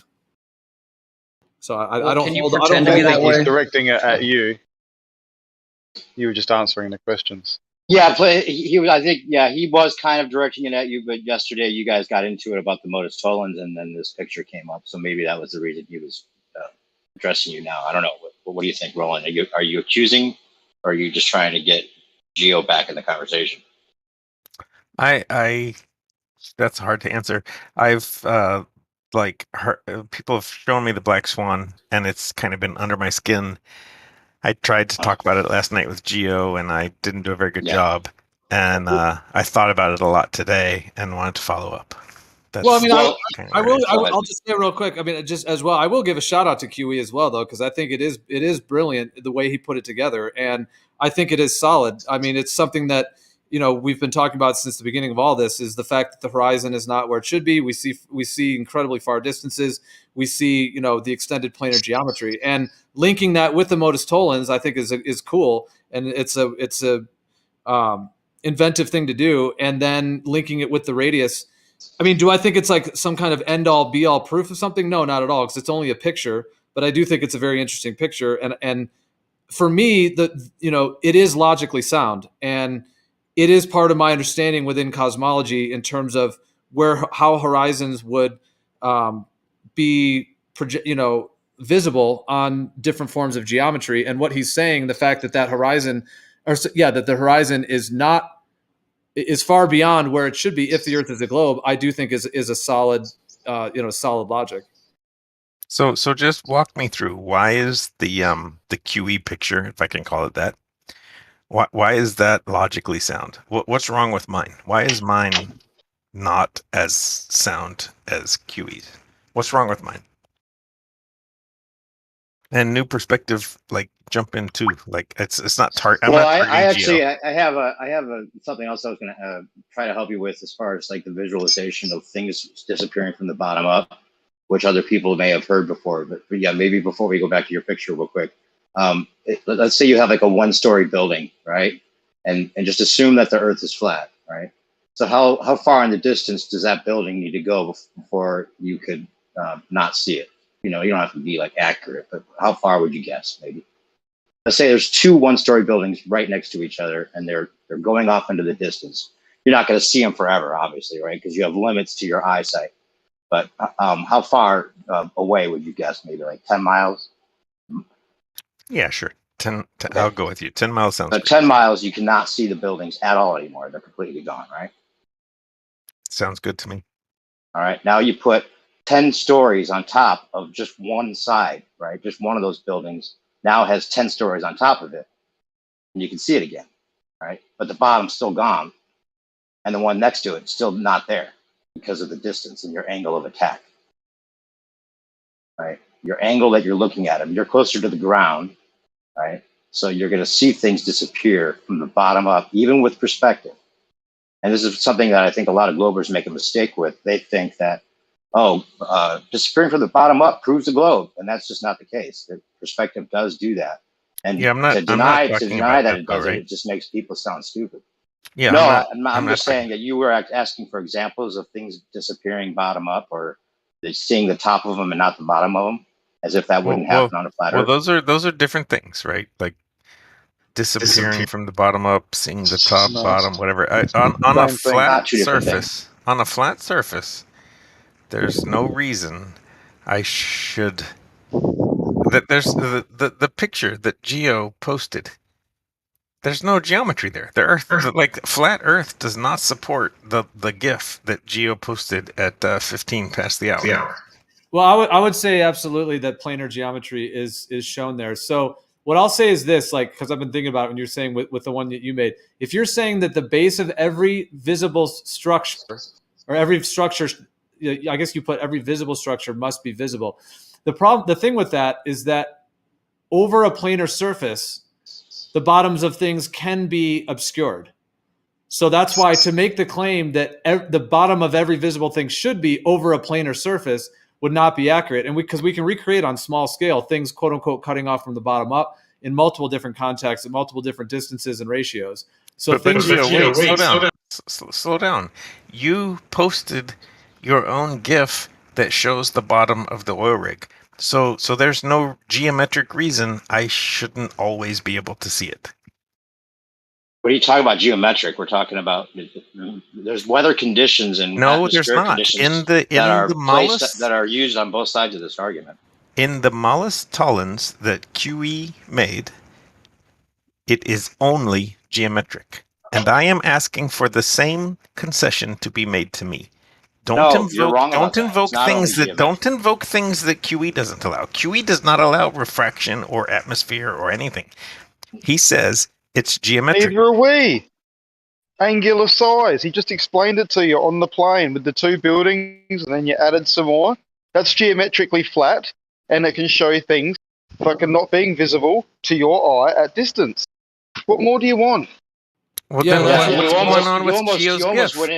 almost went into a statement that you stopped yourself at because you realized that you were saying the same thing and saying they were different. You're saying that there's no reason you should see the top of something and not see the bottom of it. But in the example I gave, you were able to walk through the logic of it that you wouldn't see the one-story building any longer. But if you put 10 stories on top of it, you would see it again. Sure. Your hypothetical example aside, Geo has posted a GIF, and I want you to explain it with just geometry. I'll let him invoke do that, weather but I'm or saying, light or anything. Just what geometry. your misunderstanding is that these are what he posted that for, at least as far as I can tell, is that there's two different shots that have different conditions and different, maybe focus lengths or whatever it is that makes these look very different, even though they may be taken from the same exact spot. That's the point.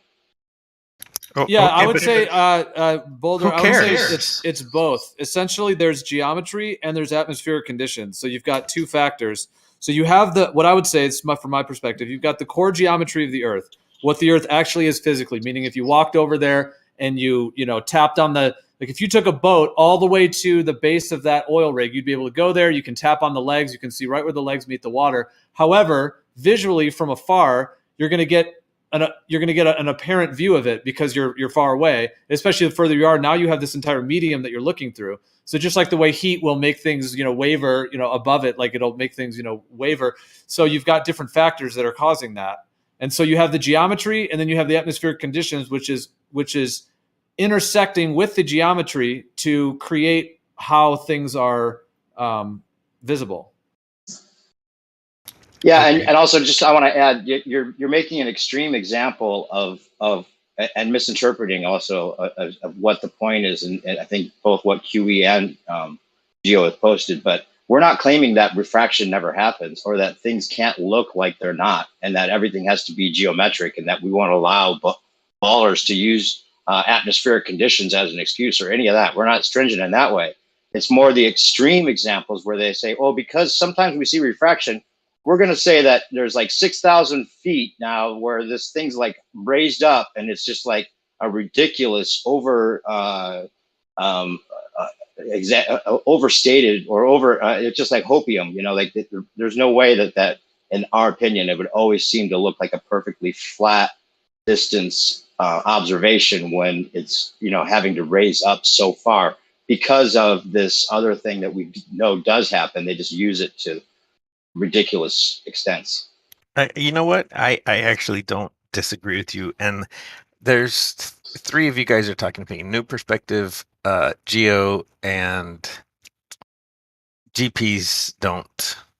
I can't read the rest of your name. The three of you guys. I wonder if you would help me do something.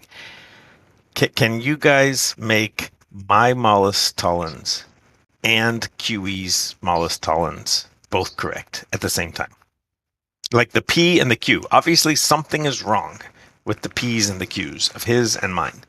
Can you guys fix it so that, like, logically they're sound? It doesn't really matter about, like, other stuff. Just make the two Malus Tollens both correct at the same time.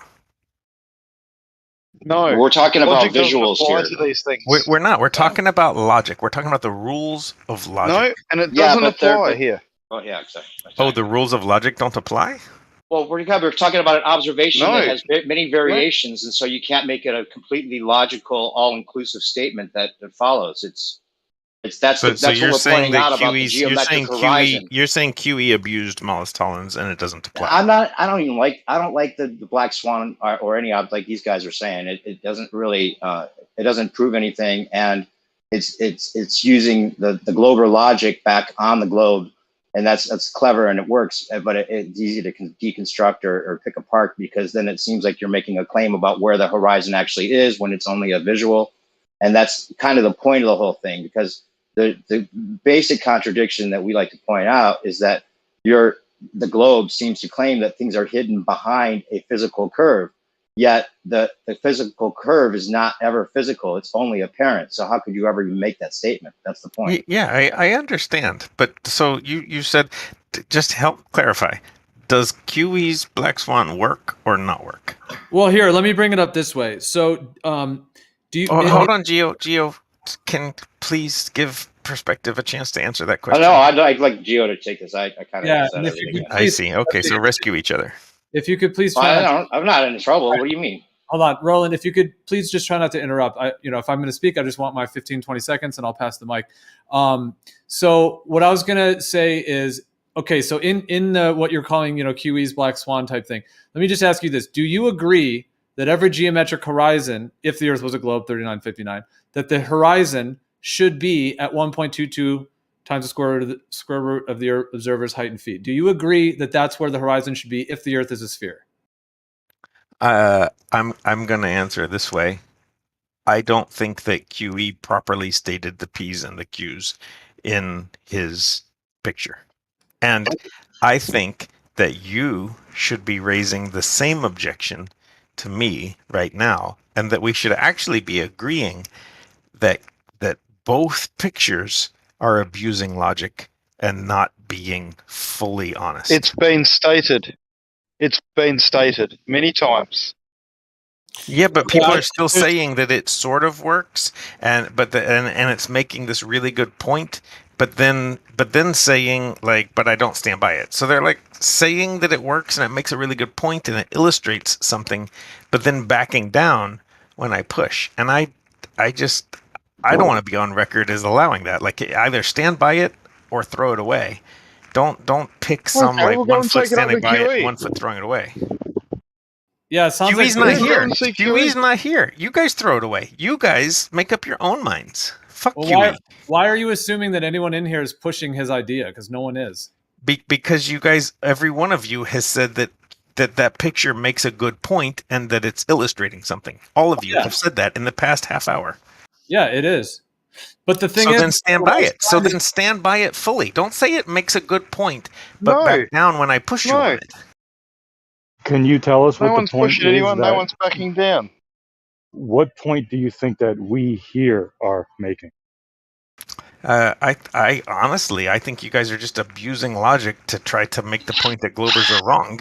And then when I make an exactly analogous counterclaim using the exact same form in the exact same way, you say it doesn't apply, but then you run right back to saying QE made a good point with his picture, but then when I push again, you say, well, it doesn't apply. It's ridiculous. It's absurd. No, nobody listening, either commit fully or throw it away. You can't have both. I agree that it's not good to have double standards, but here's the point. The premise is that Globers say all the time that ships disappear over the physical horizon, the physical curvature of the Earth. So they're the ones who say that the horizon is physical. Black Swan is about showing an observation that shows that the horizon is not physical, that it moves back and forth. To use it as a flat Earth proof is misinformed, and any flat earther who does that, they just don't get the point of the Black Swan. Be it, QE or whoever the hell else. It doesn't prove flat Earth at all. But look, the Black Swan rests on a logical, formal deduction. Yeah, the thing is, and either that holds or it doesn't. Logic doesn't allow any wiggle room. It's either right or wrong. In my opinion, what I see happening right now is that you're trying to poke holes in this, and that's understandable. It's always good to poke holes. If somebody asserts an idea or a concept, it's good to try to challenge it. So what I would say, in my opinion, I do think there's various flaws in various things, but in the logic, there isn't a flaw. So what I was going to do, I'm just going to read this. This is actually right from Wikipedia. Sorry, you're saying in the logic of my picture, there's no flaw? Hold on a second. What I was Wait, gonna I just say- didn't understand what you meant. Where is there no flaw? Okay, the only thing in modus tollens, which is what I'm going to describe, the only thing within it is it's just a series of claims. So I'm just going to read this right here. The first premise is a conditional if-then claim, such as P implies Q. The second premise is an assertion that Q, the consequent of the conditional claim, is not the case. From these two premises, it can be logically concluded that P, the antecedent of the conditional claim, is also not the case. So if we're just to use that, we're just talking about premises, assertions, right? Both of what you've put forward and what QE has put forward are at least consistent enough that there's a premise. You're saying if the Earth is flat in yours. He's saying if the Earth is a sphere of radius 3959. That's the P. Q, then that's the second premise, the assertion of Q. And in yours, you're asserting the idea that the base of every visible structure should be visible. In his, he's saying that the geometric horizon should be 1.22 miles, etc. The position of it. Now, what I think the way where to poke holes in my opinion, on this is not the actual logic, because those claims are all fine. And then the last part of it is just P, the antecedent to the conditional claim, therefore not Q. So that's all fine. In both of what you guys have laid out, it fits modus tollens just fine. However, what I'm referring to, it's the Q, because the Q is the assertion. So the assertion that you're making, the base of every visible should be everything should be visible if it's flat. And what he's saying, this position of the geometric horizon, you have to agree that premise has the potential of being true to even make the whole thing make sense. Because, for example, I think there are many globe earthers that would say, no, the geometric horizon will not always be at 1.22 miles because refraction. Therefore, they don't even agree in many cases with the actual premise that that's where a geometric horizon should be. So that's where the issue is. And that's kind of where on yours we were getting into, like, you're saying the base of every structure should be visible. Well, should it over a flat Earth? That's the thing to look at, the premise that's being asserted, rather than the actual way that the way that the claims are put into sentences. That part's fine. Sorry, that was a mouthful. But No, I'm here and I'm listening. I chose not to jump in at all. And I actually wanted to give New Perspective a chance to talk as well before I responded. Well, the base, you're saying the base should always be seen, but then I walked you through that example of the building that goes in the distance, and then you stack more buildings on it and you can see it again. So that would show you that the logic that you're using there isn't really applied to a flat Earth. So I actually agree with both of you guys, and I hope that you can see what I'm trying to tell you, which is that Malus Tollens only applies in so much as all the participants agree on the P and the Q. If there's any dispute at all about the P and the Q, then Malus Tollens is ridiculous. Don't even invoke it ever. And therefore, the black swan that QE made really shouldn't be posted, because it assumes all the participants agree on the P and the Q. It's as ridiculous as the one that I posted, right? I think you're missing the context of it, though, because it's taking the Glober's claims and using it against them, right? Just like So I took your claims, that, just like I took your claims and used them against you. Well, okay, that's fine if you want to say that, but we weren't making a claim that things in the distance are always going to appear. I don't talk to flat Earth people that don't make claims. If you have no claims, then stop talking to me, please. Well, then I don't really have any claims other than what I could observe and prove to myself. If you made an observation, keep it to yourself. If you want to tell me about the observation, you're claiming you saw it. That's a claim. As soon as you start talking, even to tell me about an observation you think you made, that's a claim. So either make claims or stop talking. That's really as simple as it is. I think you might do well to watch that you're not getting overly pedantic about some of these particulars that make it doesn't really make like your argument very strong. It's not possible to be overly pedantic in a flat Earth server. That's just a non sequitur ridiculous thing. Well, then you just totally missed the point of what I was saying. I promise I did not miss the point of what you're saying. You either made an observation that you keep to yourself, or you are making a claim to me that you actually observed it. There's no That's fine. way around it. If that's the way, if that's your approach to it, I'm not trying to criticize it. I'm just saying, I'm just advising that it doesn't really seem to be very alluring. Yeah, the whole like flat Earth defense of I'm not making a claim is extremely unalluring to me. It's boring, and go make it somewhere else. And I'd like to hear from Gio. I think the point, though, that perspective that you raise, which is we're testing the globe claims, needs to be investigated, because it seems that your point, Roland, is that P and Q is not the globe claim. You're saying people aren't agreeing on P and Q, and therefore it's irrelevant to continue forward. And then new perspective, you're saying, well, we're testing the globe claims. Essentially, we're saying P and Q is the globe claim. I'm saying that. I'm not saying we. I'm not saying we. I'm saying that seems to be the purpose of the picture.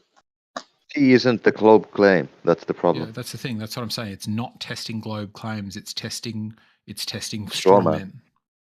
Yeah. Oh, okay. Well, I don't like the claim anyway. I hate the black swan. I'm not a black swan proponent at all. Yeah, that's what I was thinking. I was like, we've talked about this before, new perspective, and you. I remember saying you didn't think it was a good evidence. No, just that any visual, like these guys were already. I'm eating. I'm sorry. the guys were saying just before you came in that you made a good point. Any visual observation doesn't prove anything one way or the other. Yeah. Because the thing is that like okay, sorry, I was just gonna say geometry, like visually, is different. Can over distance. Okay, I didn't say that very well. What I'm trying to say is that if you're just in your room and you're 10 feet away from something, there's obviously very little, quote unquote, atmosphere that would be affecting. So if you're standing 10 feet from someone, pretty likely you're going to see them. You're probably not going to have a ton of refraction or bending or warping. They're going to be right there. And yeah, maybe if there's a little smoke in the air or if the lights are off, you might have a little bit of impacting, but for the most part. But the thing about the Earth is once you go extremely long distances, now you have moisture and you have all these things in the air. And obviously we know mirages exist and we know that there's all kinds of warping and things that can happen. And so to say, okay, the Earth being a sphere radius of 3959, that's where the geometric horizon should be. Well, that's what the globe earthers would contest. They would say not necessarily that the horizon would be there because of, and then they'll go in there why that to be the case. So I think that to use like a strict geometrical thing when you're talking about long distances like that in that way, some people may find that as being, let's say, limited in terms of what it can describe. But there's a problem with the geometry too. I think, Roland, you've made a giant leap because Gio, would you recognize how similar what you are saying now is to what globers say? Yeah, because I understand it, and I've been involved in this since the beginning, so I'm aware of the whole. I mean, when the whole Black Swan thing first came out, I mean it was wild. Like the 24/7 server, like I was a mod on there at the time. I think it was probably the 1.0 server. I think it was the 1.0. But when he first started, coming on and bringing it, because I remember before he had even formulated it, he used to come on and we would just talk and stuff, and then he then brought with that, and it was like for months on that server after he did that. Everybody was changing their name to, Black Swan this and Black Swan that, So it was like wild. Like everyone was changing their name to it. And like, anyway, so yeah, I mean, I've been, from the beginning, so I'm aware of all of these components. I'm not sure if I made it clear what I was saying. What you are saying sounds like what globers say about the Black Swan. Yeah, that's because I'm aware of what they say about it. Okay, cool. Yes, that they don't agree that the horizon would be at 1.22 miles. They can't, because if they did, then we already know that it's not there. So you have to agree with simple that. geometry over these distances over water doesn't work. Yeah, but I mean, from my personal perspective, when we see the extended planar geometry, I think that the refraction, the atmospheric effects can warp things a little bit. Like you can get a little bit of warping, and then it also will change the point at which the ground meets the sky, the position of that. But otherwise, the extended planar geometry, I do think is significant in terms of that. So I do think that geometry over distance, it's not all just sort of like, to the wind. Like there is a geometry there. But the question is what's happening. Is it is it something like I'm describing, or maybe someone else has a different idea, or is it some of the ideas with the globe that there's a form of refraction that is essentially bending or warping these things, over a curve more or less, and to be displayed visually for us? There's a problem with the assuming that the Earth is a perfect sphere because no one who isn't retarded says that. I mean, there's tides, waves, topography, so the logic is broken in the black swan. Well, that's what I'm saying. To be a globe earther and to agree with, you would have to agree that that's where the geometric horizon would be, and then it would have to be debunked for you. But otherwise, if you don't think that, then it's kind of a non-applicable concept. Yeah, that's just like Reconor said. That's tidal wave or something in your picture where the oil rig is clear. So the Earth isn't flat then. And I mean, how can you say that it's not a wave in the black swan? Like there's a high wave in the background, so it'll lift the horizon up because the surface is curving much less. You mean like a big rolling wave, kind of like a big hump wave or something? Well, that's what Reconor is saying for flat Earth. If you have the horizon in front of the oil rigs, is that a wave or what is it? Oh, he's asking. I think what he's saying is that to claim that it's perfectly spherical is kind of a straw man, and then maybe also to claim that it's perfectly flat is also a straw man. No, yeah. If you say that the Earth is a perfect sphere with a geometric horizon on 1.22 miles, then that's demonstrably false, because the water isn't static and we have topography, and the Earth isn't a perfect sphere. Yeah, kind of like flat, like make people like that try to make straw man us into saying, oh, if it's flat, then but we didn't. But no one ever says it's perfectly flat. There's lots of hills and waves and valleys and waves and things. Yeah. So, why should we agree to a perfect sphere when demonstrably it isn't that? So the logic is broken. The P is fucked.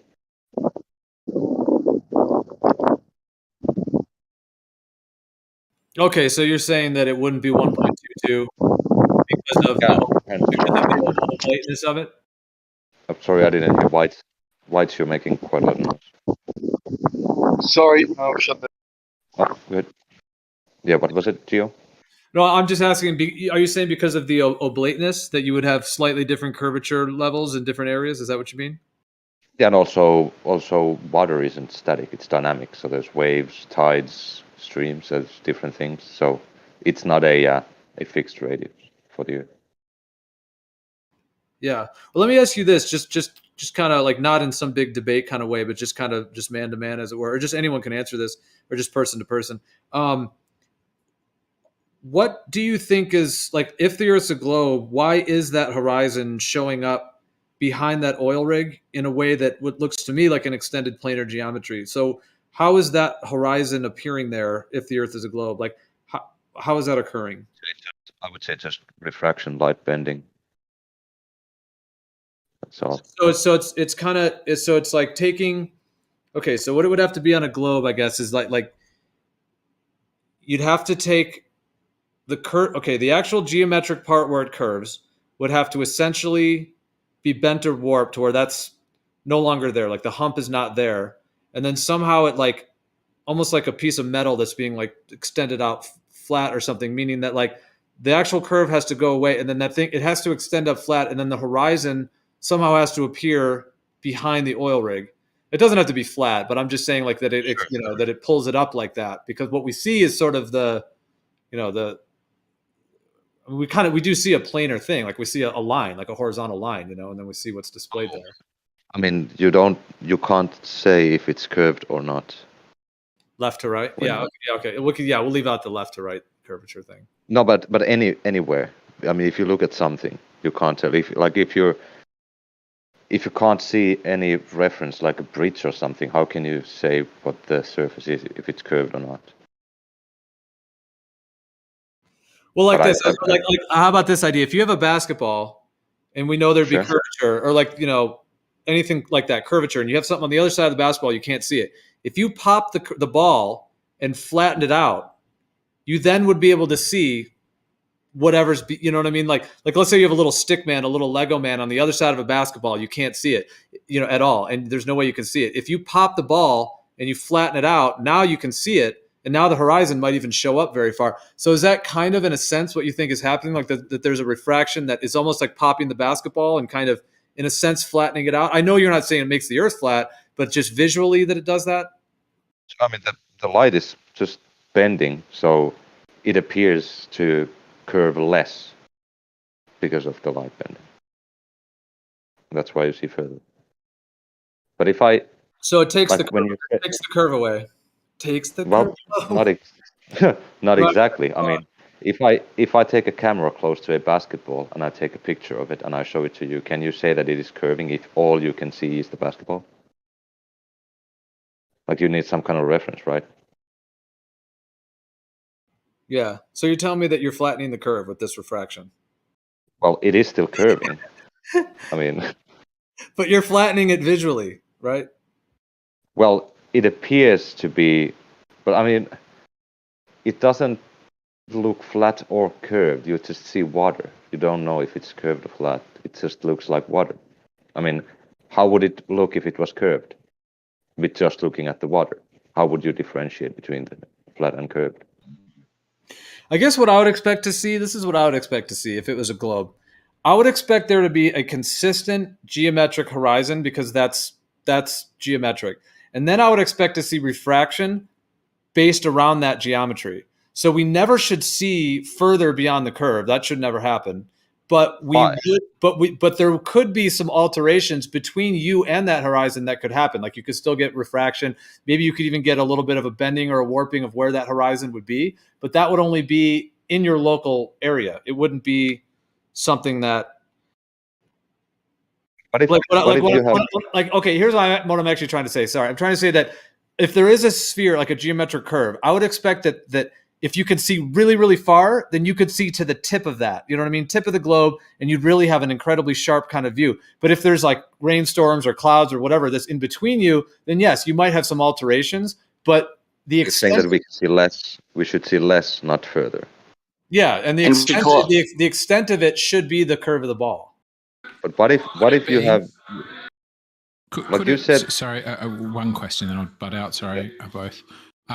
If you look at the GIF I posted, could it be that it could lift the horizon up, provided, as you see that laser light bends, obviously that's an extreme bend, but if you imagine that being the refraction, that all it needs to do to refract up a further horizon is for the curve of the Earth to be gentler than the bend of the light. Oh, I like that. I like that. We can call it aqualogical bulging.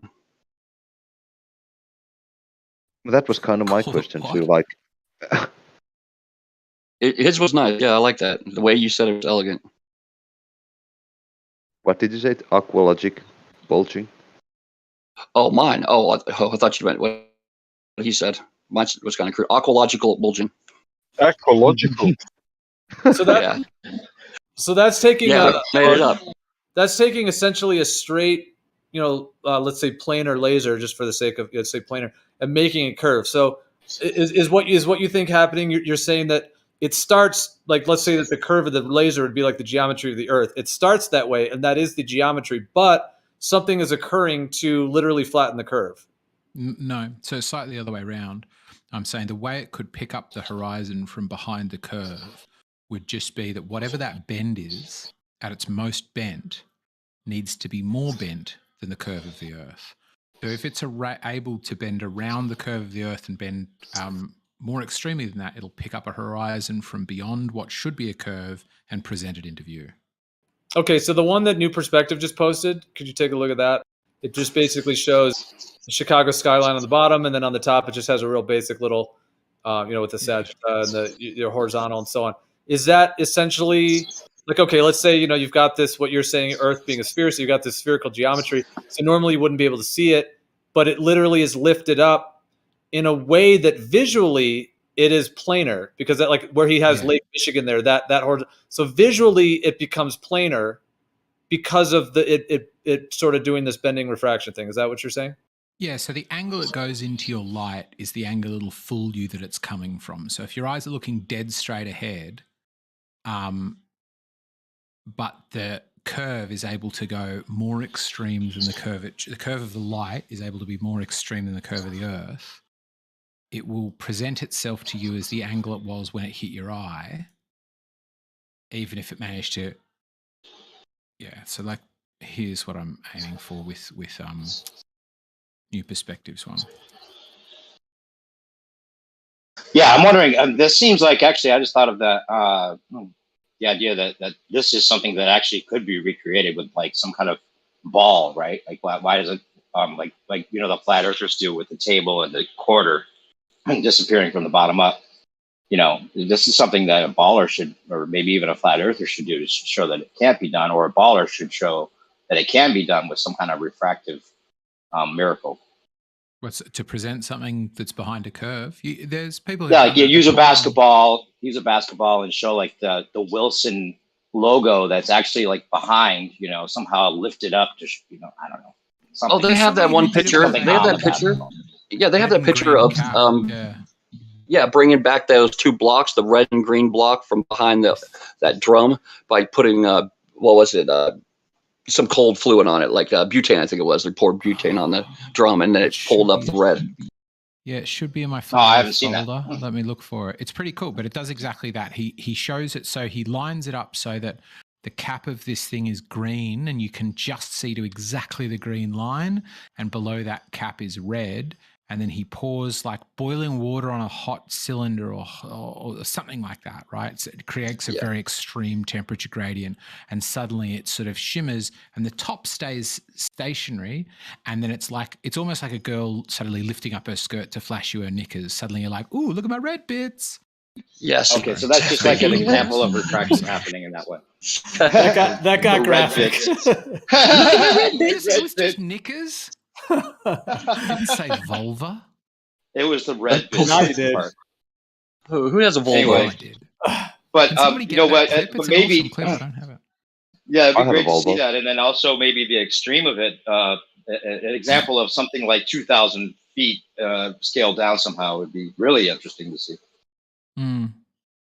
Someone else did a job. Soundly's crew did another experiment like that with butane, I think, also. Here we go. The laser. Free on reaction. Free on refraction. Yes, you found it. I knew I had Good thing I was distracting him while you found the job. Sorry, for us to see. No, I was distracting him. We're a team there. We worked really well together. Thank you. See the red skirt? Yeah, good work. I like it. For us to see further on a globe. My red for us bits. to see. Sorry. So for us to see further on a globe, like sort of forever on a globe, just disregarding the angular size, it should be 1 degree for 69 miles for the light to curve, and that's not much. It's just 1 degree for 69 miles. Yeah.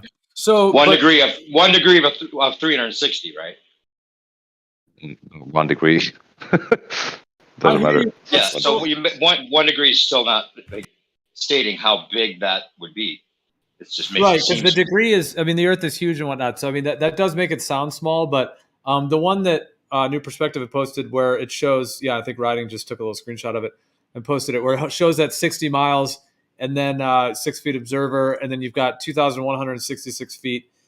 So essentially, the idea of like flattening the curve visually, like this kind of idea of the refraction, that whatever it is, skyline or whatever in this case that you're viewing, has to literally move through the environment, as it were, 2,166 feet, geometrically, like in your XYZ matrix of your vision, it has to bend, warp, transverse, it has to change its position for you to be able to see it on the horizontal, because normally you're not going to be able to because of the Earth. So it makes that possible. So that is a huge amount. It's a big claim, is what I'm saying. Yeah, but the light coming from those buildings into your eye has to curve less than 1 degree. I mean, if you draw that to the scale, or to draw it to scale, so that you have the height and the distance to them to scale. Right, but you're agreeing. Not much. I hear you, but I know it, but like I said, it makes it sound small. But you do agree that if you're standing on the Earth in this scenario, and that thing is 2,166 feet, it's almost a half a mile below your feet. And that has to get from 2,166 feet to below your feet to up at your eye level. Geo, do you think that? Look at the image again, Geo. Do you see do you see the values that are the scales that are given there? So 60 miles, and then 2,166 feet. Yeah, and I didn't So even think double about that. Do you think that? Do you think this is to scale? Yeah, it's No. definitely not. Yeah, definitely Not not. at So all. that's Mailman's point, though. If you could see this depiction to scale, it wouldn't be as dramatic to you. Well, I They'd do look hear like you on straight that. lines. And, Every and one of over- them would look like a straight and parallel Exactly. line, I Yep. reckon. Less than 1 degree. Yeah. And What over actual long, We should point- and over long distance, I agree. That would be, it would be like such a slight sort of curve, as it were. You'd hardly even be able to see it probably visually with your eye, unless you're a Superman or something. So yeah, no, I get all that, but it is still, you know, almost 2,200 feet below your feet, and it does have to get up there. So that is still a big move. Yeah, But there is no getting up just there. that fact alone means we should appreciate. Yeah, we should appreciate the journey it's taken and the fact that it chose our eye to go into and see. So we should give some leeway here. It took a Flat long Earthers, journey. come on. It took its It's a journey to fucking get long to journey, us. man, and it chose your eyes to go into. So be lucky. Yeah. Jesus. Yes, there was a really cool thing that somebody once said about the stars, which is like, rather than feeling small about it, thinking about, like, if you're looking up at them at that moment and nobody else is, that light could have rushed on by the Earth, and like nobody would have been looking at it at that point. And that's its whole history of that star will be written in the light it sends out, because eventually it'll disappear, and there'll only be bits where it's even recognized by the people. I'm sure And you missed it because you sneezed. Yep. Yeah. The GIF that you posted, writing where the red bit comes into view. I'm sorry, You Chronic, could, I don't know what you're talking about. Could you? What are you talking about? Where the GIF you posted where she raises Yeah, her your skirt post. and you see her bits. Which? The what did I post? I don't think I've. Your I don't know what that post word that shows is. a little GIF. like a little dildo. The GIF, yeah. The GIF with I the posted. red yeah. and the green She shows thing. the red knickers. Can you explain The that? GIF. Yeah. Yeah, I wonder if you could someone, I forget, maybe New Perspective, someone asked if you could, if there's a way to calculate to scale from that to scale up to a globe the size of Earth, the radius of Earth, what that scale would be. You could probably calculate that.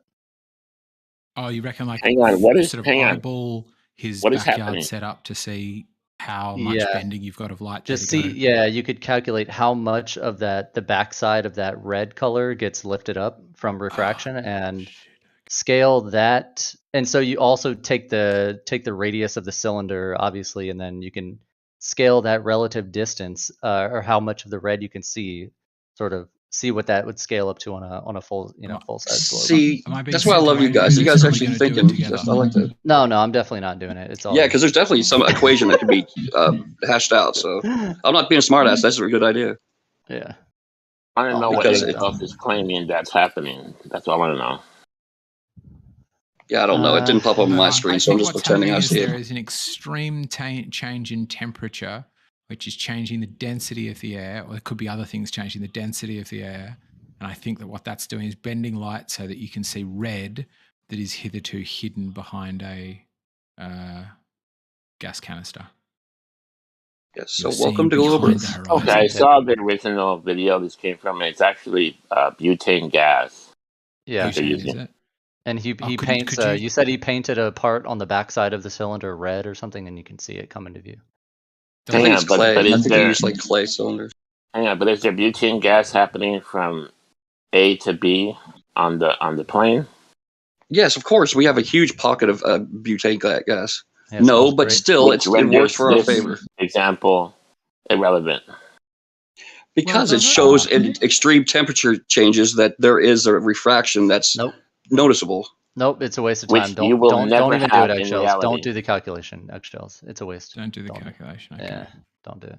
Godric, the all Unless you see all-knowing butane gas Godric said happening. it's pointless. So would it be acceptable? What would be acceptable? To have it happen in reality, not butane gas, not special gases, not science tricks. A real observation of it happening without you interfering with the noble gases, just Here, what I you can found the see video of it. normally.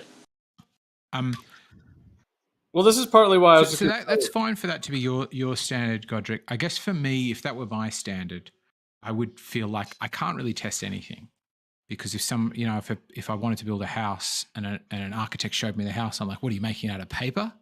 What am I going to have? Yeah. A 2D house? Motherfucker! Like I want a real house made out of wood and shit. Use So a real I don't house, think I'd be, not like, a fake example. I don't think I'd know how to do that. If I go to the bank and I go, how much money do I have? And they show me, I go, that's just a number. I wanted to know how much money I've got, not a number on a screen.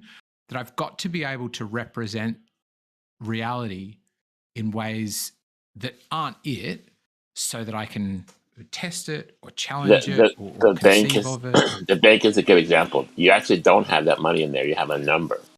Okay. If you had a lot of money, let's say $100,000, and you asked for them to take it out and they couldn't because they don't have it, well, then you see that's reality. Well, I was going to say too, one of the ways to verify this, that kind of links to what Godric was saying in terms of like tangibility. I mean, the thing about visual, like we could both do a full presentation on why we think these are happening on a globe Earth, the refraction that you guys are describing. I could talk about what I think it is in terms of the way the atmosphere, and there can be magnification effects, and where the ground meets the sky due to perspective, and so on and so forth. Like there's different viewpoints. We could describe it in various ways, and perhaps one is correct, one isn't. Especially if we're talking about like a planar geometry versus a spherical, then obviously there's differences there. So ultimately, physically, tangibly measuring the Earth will be the finale to all of this, in my viewpoint, to where that won't be able to be written off as just theoretical or because it's pretty difficult. Like, it's like, how do you test long distance refraction on a small scale? It's like almost impossible, because you have to have the Earth to even have the effect. So it's pretty, in that sense. So then when some people like New Perspective ask for a scaled down model of this, it's a flawed ask. It's a pointless, it's moot, right, according to you. Well, no, I don't think it's completely flawed. I think it's so always it's good to not. try to recreate things. I mean, for example, we can recreate planar geometry of things cut, visually obscuring from the bottom up. So I think it is important to do small scale. And we're talking about some of the ones you guys are suggesting for like the laser bending in the water and stuff. You guys you are showing some small scale correlations. So I think it's a useful thing. But when we're really talking about, though, getting the ultimate truth with it, I mean, the atmosphere over long distance, like, where else do we see, like a lot of these miraging effects? Over sand. Like Phantom Morganas. You know what I mean? Can you see a Phantom Morgana on the floor of a Costco? Probably not. Although some of these actually can be. Yeah. I personally think it would be pretty cool for someone, not me, of course, maybe Eggshells or whatever, to do this, I think, rather simple calculation. Scale up this small scale with the butane gas, and so scale it up to the relative distance behind the quote unquote unquote horizon of that canister, to see how much of the red paint you can see. Scale it up to a globe the size that whatever the radius of the globe is, and I'd guess that you would get there would be a difference in what you calculate, what you predict it should be on a globe the size of the radius of the Earth. Probably because it is using butane gas. So in this small scale example, it's looking through standard atmosphere in his backyard, whatever, and also butane gas. So I would not expect it to actually to be consistent with whatever size, refractive index and how much looming you can get and stuff like that on a. It's probably extreme, yeah. I mean, we could probably do it with like a really cold sheet of metal and then put boiling hot water, like whoever said that earlier. That might do the same effect. But in reality, I think what we have to do is find a bunch of people with size 12 shoes and get to walking. The guys don't want to take natural observations. Yeah, 12. We're trying to make it like extreme science tricks. Well, it's a little confusing though when one person asks for proof of a scaled down version of this, a scaled down experiment that shows this phenomenon, but then his colleague and his friend in the next breath says that there's no point in looking at these scaled down experiments because they're not you know, they don't recreate reality or something at the large Because scales it's that we not a see. natural observation. You're making something that doesn't happen in reality. We're trying to measure distant objects, and you're inserting chemicals. I don't think Chronic is suggesting your reasons are bad. Just that it's different. It's Yeah, a little and you bit got of to a be on double the same standard. page. Yeah. You got one person saying one thing, another person saying another. Because this backyard experiment with the butane gas and the red paint that's being refracted up it's an experiment in reality, Godric. So I don't know why you're saying it's not a realistic experiment. It is. It's a small scale experiment in someone's backyard that happened in reality. Whether or not it's it not perfectly reality represents because we're whether or measuring not distant it objects to see if the Earth curves. yes, whether or And not that it won't does it happen in perfectly reality. represents the long range observations is It not the doesn't. point of my It statement. doesn't represent it at all. Not even a little bit. It's not perfectly. It doesn't. Yeah, it does. represent It's in gases. Sorry.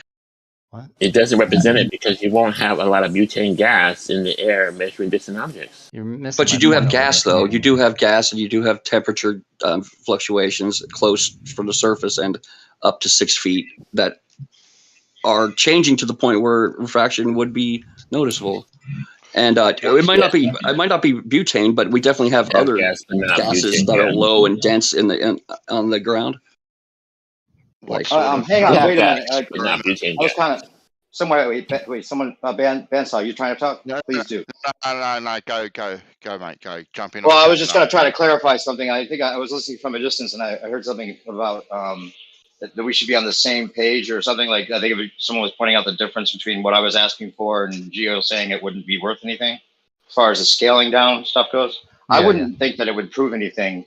If I think it would be interesting to see something that would be like of the scale of like a 2,000 foot raising up of a horizon to look perfectly, level and give that illusion. That would be something that I guess would be somewhat convincing that it could happen. But yeah, scaling it in that way, like 2,000 feet equals 2,000 millimeters or something like that, and you can see it happen that way. But as far as us being on the same page, I don't get that remark. Because it was it's not just like the we're small. on a team or anything like I know, but it was just the double. It sounded like a little bit of a double standard, in my opinion. Is that you were Yeah, it's asking like for a small scale experiment, where in the next statement someone says small scale experiments don't represent the large scale things. I'm not disagreeing. I'm not arguing agree with that, against though. either. Yeah, me too. But I'm looking at it but like an insurance, or it's like an insurance or checks and balances. It kind of sounded like, yeah. Godric, what would be acceptable for you as a small scale experiment? My point is that we should take natural observations. Okay, it's like putting a fish tank in for an example, and saying, "Hey, the light bends in the fish tank." There's no fish tanks, bro, in between us and the distant object. So we're taking natural observations. That's all I'm saying, not science tricks. No, Yes. I'm not saying science. I'm not saying science tricks, Godric. What I'm asking is, what would be acceptable for you as a small scale demonstration, so we can try and reproduce these things. Any natural observation without inserting these noble gases. They have to happen naturally. I think that would be a good place to start. An observation isn't an experiment. It's just an observation. I'm asking for a little bit more substance other than saying just an observation. I'm saying you can't interfere with what you call an experiment or what you call an observation. You can't insert gases. You have to observe them naturally. That makes sense, right? But maybe we can insert it as long as it's the gases aren't what we are looking at. It's the temperature warm, change cold, that's doing it. humid, dry, but you can't insert butane or other gases like that. That's But it obviously evaporates right away, though. The butane, as soon as it touched the metal, it evaporated, and all you were left with was the temperature change at that close and distance. that's why it's a bad example. It's a fallacious example. You get that, right? How? Why? We can make cold things. Because We have cold things. happen in between this object A and B when measuring a plane or a globe. So when lava goes into the water and the ocean, and there's an extreme change. Yeah, there would be. I mean, lava going into an ocean, like there's extreme lava going into an ocean for the first time.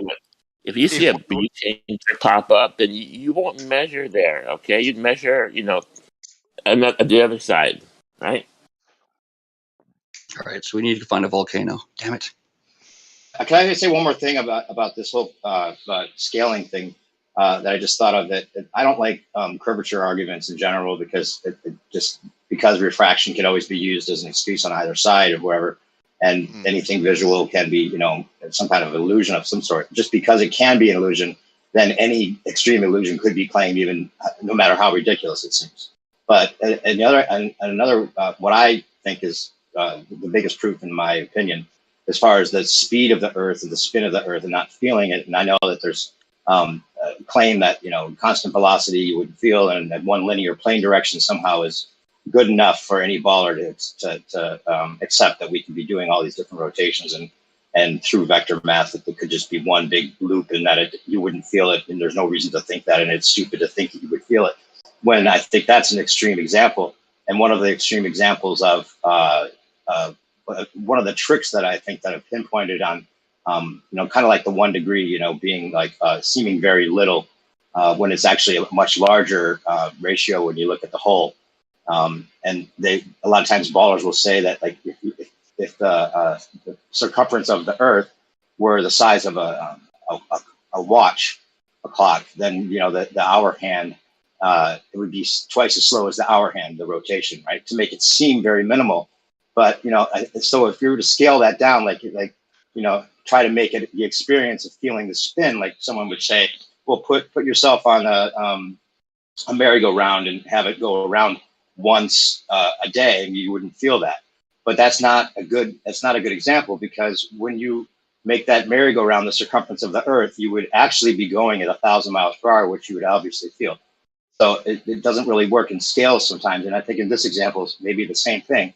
Even if you could scale it down and show this miraging image or this Fata Morgana or whatever it is that they want to duplicate, to think that a whole city would come up, and seem like it's on a level plane, is still a miraculous feat, no matter how good the example of the scaled down version is.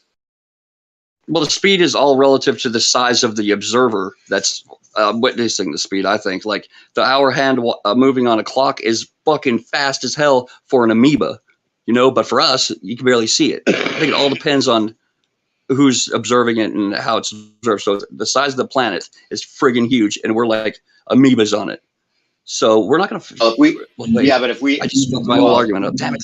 Yeah, I think that's the opposite, though. You reversed it to make it the size. Yeah, I did. I reversed it. The size. Damn it. Yeah, it's the size of the actual thing. Well, anyways, pretend like I didn't reverse it. Okay, I'll pretend. Thank you. I got you next time, okay? Who is it that just said about a merry-go-round the size of the Earth we'd feel it? Who said that? I don't know if you got to call me a dickhead for it, but... Or you mean, I was the one talking about the scaling down. Yeah, the respectful. I don't know if we can do this now, but would you entertain the idea that if it was spinning, right, at 1,000 miles an hour, wouldn't, or at what point would the atmosphere lag behind, right? Let's say you have a plume geyser from a volcano, shoots up gas, right, like cloudy gas, and the Earth's spinning. At what point would that gas lag behind the spin? Have you thought about that? Yeah, there's good examples of that. Like, why is it that when we see smoke coming out of the engine of a train, you see the smoke going and lagging behind, like you're talking about, and then you see a smokestack and Earth's supposed to be spinning. Why aren't the smokestack billows going in one direction if the Earth is spinning? Right? Is that what you're saying? Right, and in defense of the globe, they claim that the atmosphere moves with the Earth. Okay, great, but the ISS spins, or the Earth spins under the ISS. So at that height, it does lag behind, right? So at what point will this smoke plume lag behind? What height in the atmosphere? That'd be something to figure out. We should ask for that. Well, even those atom bombs, we've seen mushroom bomb go off a cloud. It goes high, and it doesn't, like, it gets to a point where it's just like the shear, like the wind shear will cut it off, but you never see it lagging. But I don't think you would, I mean, it would have to have velocity to leave the atmosphere for you to see it lag. Kind of like when the shuttle goes up and the plume starts getting bigger and bigger and bigger. I mean, it could be something like that. You know, Yeah, that could yeah. be That's the baller's claim would say that all the smoke particles, everything in that little plume is moving along with the Earth and the atmosphere. So that's why it doesn't have any kind of angular size or angular direction, right? That's the global belief. Yeah, it goes all directions. Is there any ballers in here honest enough to say that that's pretty crazy, even if it's true? What conservation of what do you momentum? want to I don't That find that all it's of the crazy. smoke would have the conservation of momentum so perfect that Yes, matter has it. Yeah, matter Sounds very, very contains. sound. Very physically sound to me. I wasn't Alright. even listening in the, and I just heard, is any baller willing? And I was like, oh, maybe. My question was, when does it start lagging behind? At what height does it start lagging? That was my question. Okay. Godric, can you ask one more time and nobody else talk? Because I still haven't heard. My question was, we talked about geysers like from volcanoes and these plumes that come out of the ground. My question was, at what point, at what height would these smoke clouds start lagging behind the spin, seeing that the Earth is spinning, and seeing that the ISS, seeing that the Earth spins under the ISS in video. So at some point, the Earth would spin under these things in the air. At what point do these plumes would lag? At what height? When something we observe that? when something else imparts a force onto it, that's when. If there's nothing to stop, you don't have a height. You don't have like a distance. If there's nothing to stop this conservation of momentum, then it will continue to conserve that momentum. It's as simple as that. So you're saying if we shoot the plume into space, it'll be like a lightsaber for shooting out of the Earth, and it'll just move, even though it's moving like 1,000,000 miles an hour at this point.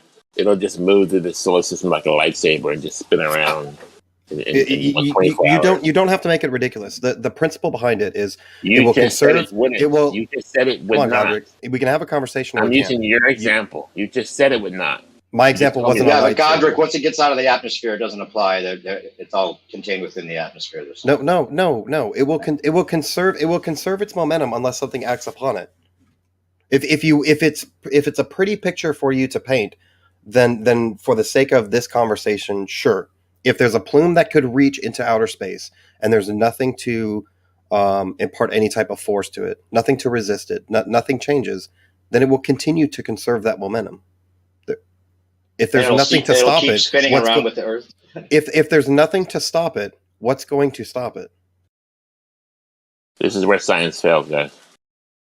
How do you know that it would stop if everything is always moving, everything is in constant motion, and there's no such thing as absolute rest? How do you know that it would stop at all, ever?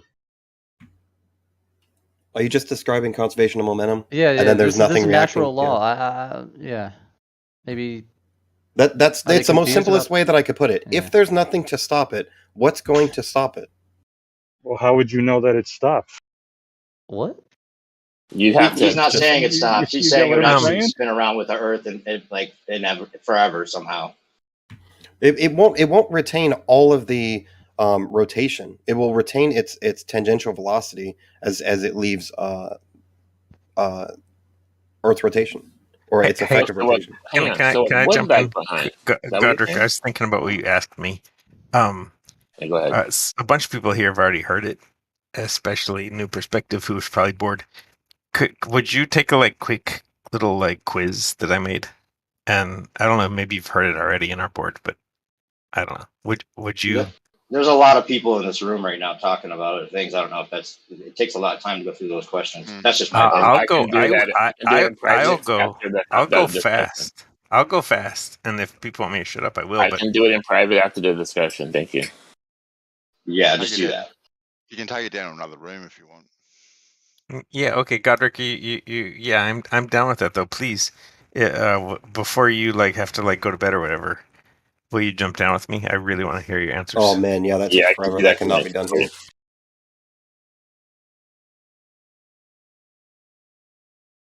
Well, whenever you are ready, just shout out, grab me. I will go. I'm not doing anything, and I'll jump down with you.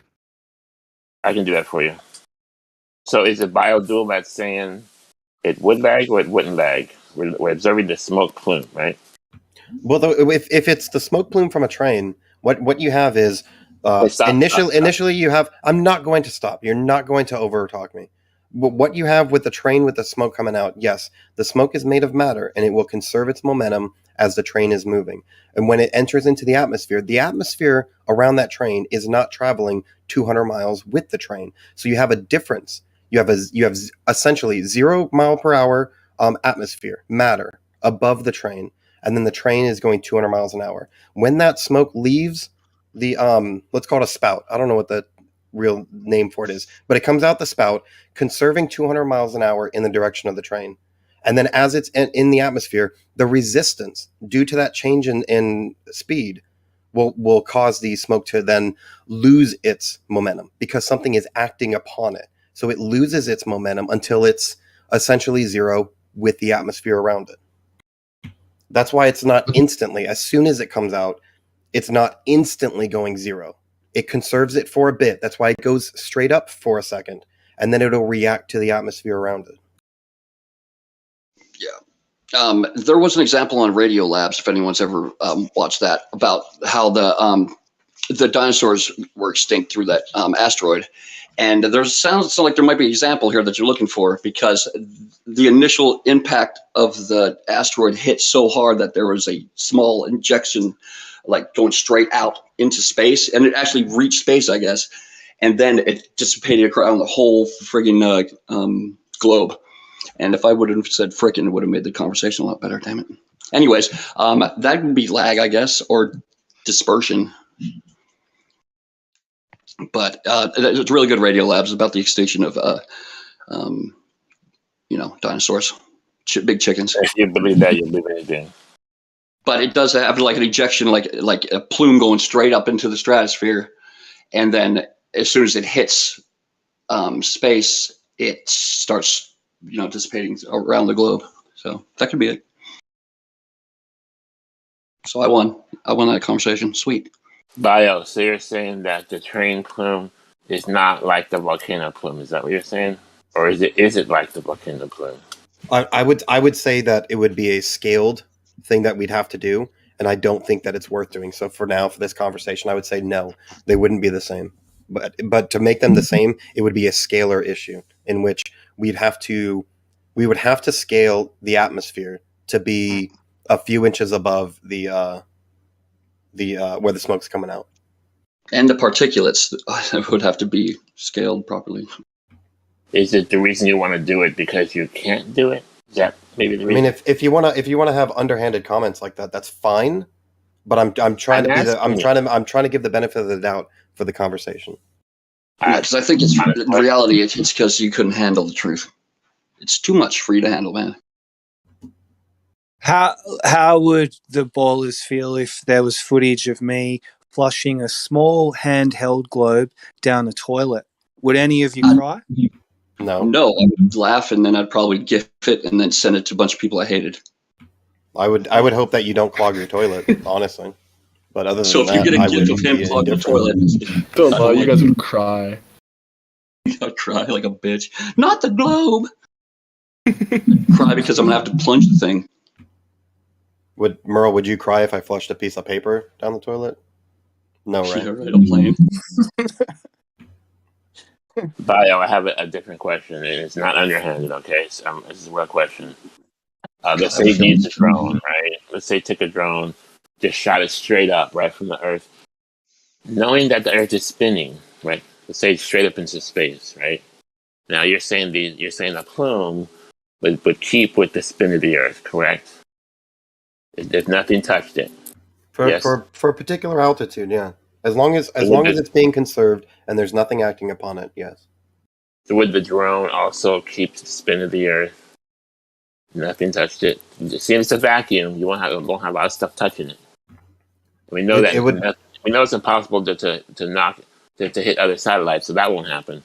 So what I'll say with the drone is that is powering itself. It is giving itself momentum.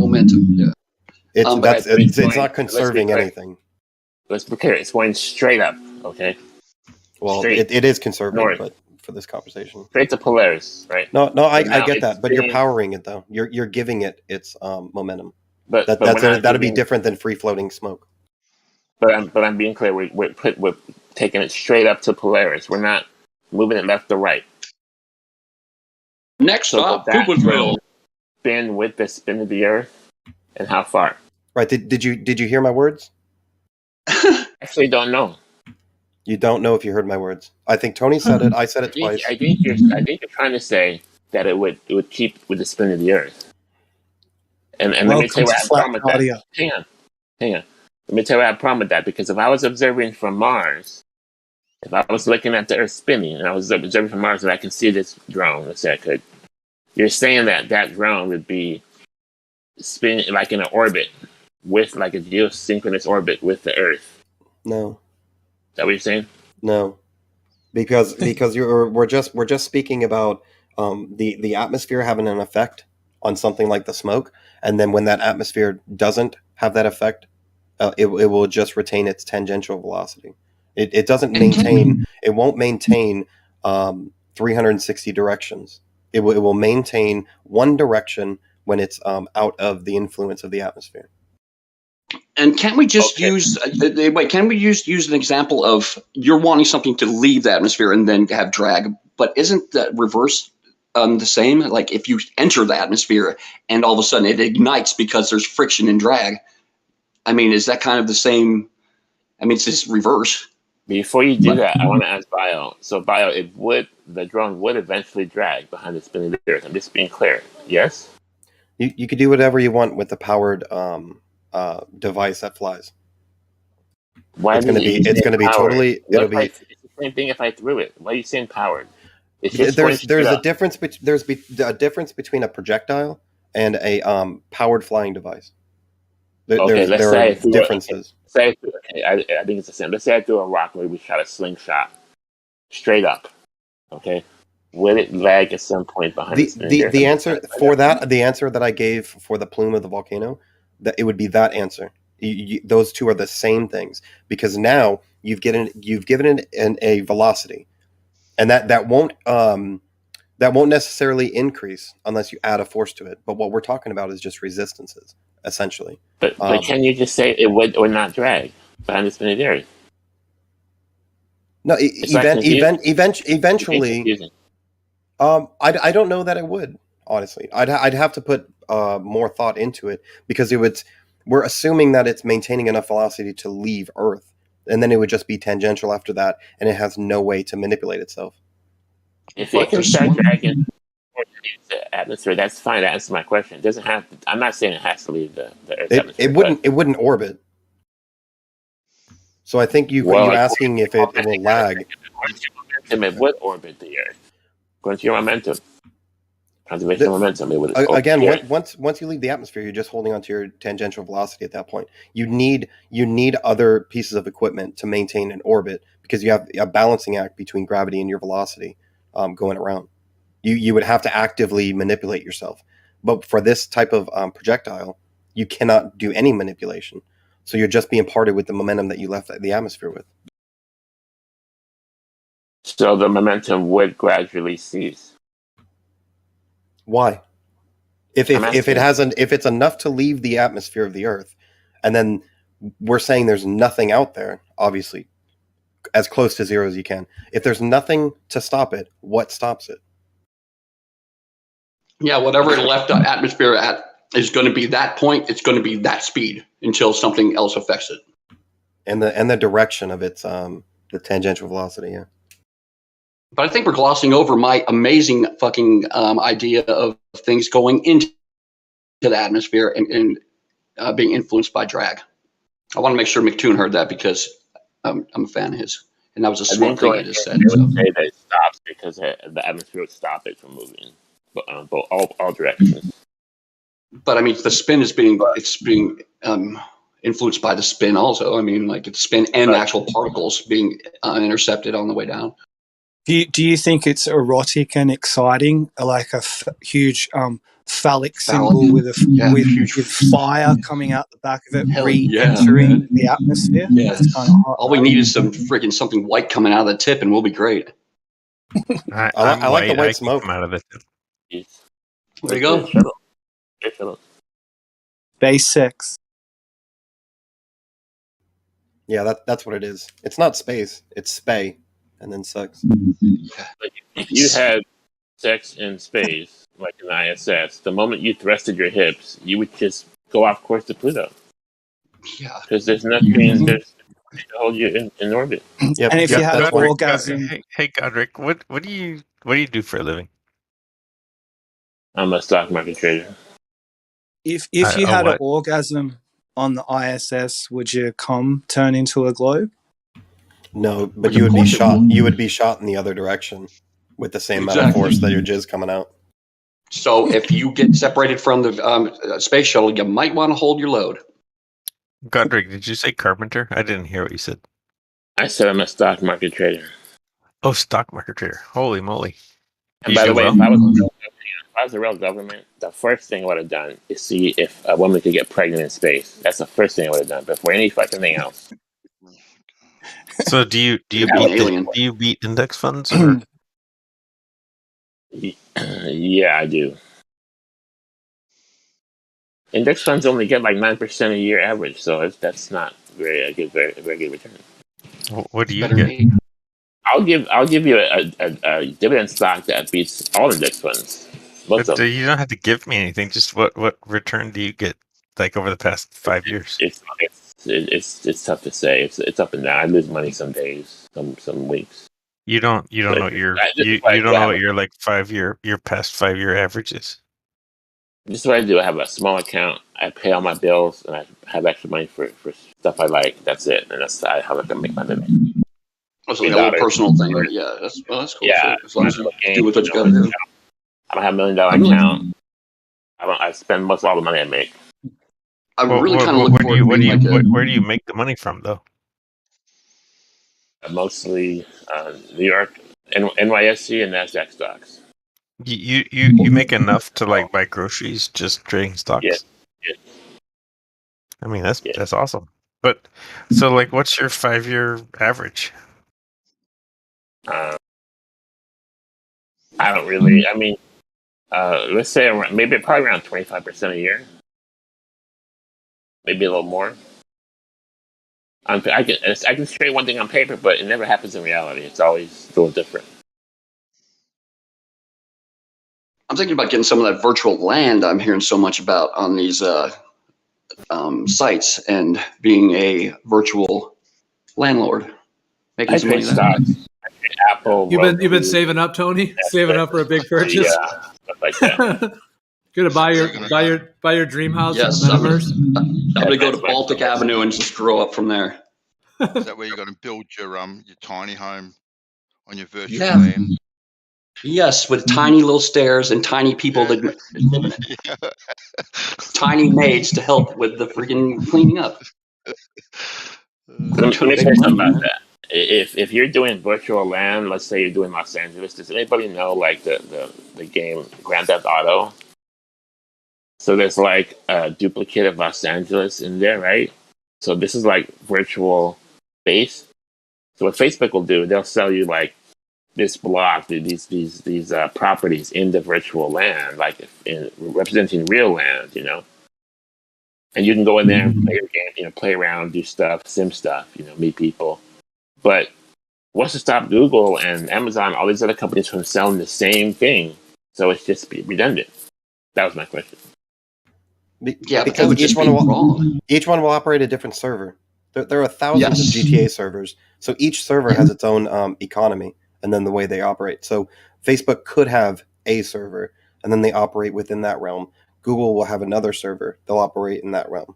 That's how you get around. Now, I'm wondering if you buy land, is it going to start evolving to the point where you can actually like find stuff in your land, like gold deep down or oil deep down? Is it something like that, or is it just you got a plot of green friggin'? It depends. It depends on the programming, because there already are some games, especially some.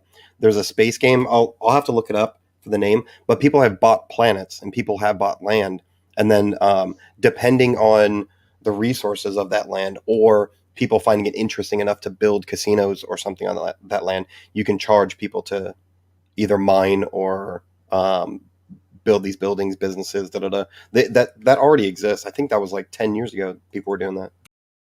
I'm starting to agree with you on that, Biodual. And my point was the value of this land isn't really valuable because another company can come and just duplicate it with another server. That's all. Yeah, but it will only be able to be used on that platform. I see, because each platform is different. I guess that land that we buy for like $10 an acre on another platform will be $100 an acre to facilitate people that have more money and have more money to burn. I think I heard something like that on Joe Rogan's. Right. If you had a busy server, like the main server, so let's say Facebook does the really busy main server, then on that server, the land would be the most valuable, right? I'm just going to do a bunch of strip clubs called Boob Land, and I'm pretty sure I'm going to be your millionaire. I think if you go to 7 Let's minutes do of it. this video that I tagged you in, Tony, I think 7 minutes and up, I think this is kind of what you're talking about. And then this video is 2016. I do like the idea of virtual items, because you can go like on a Sims game and get like a virtual red purse, and this purse, you open it up, you can show your friends in the game. It's almost like it's just as valuable as a real purse, because you use it in the game like an item. So it has a monetary value, so you can buy it or sell it. So this goes with, other items, other virtual items, land, weapons, gear, So I always thought that was fascinating. I think it says a lot that you picked a red purse as your example. That's really cool.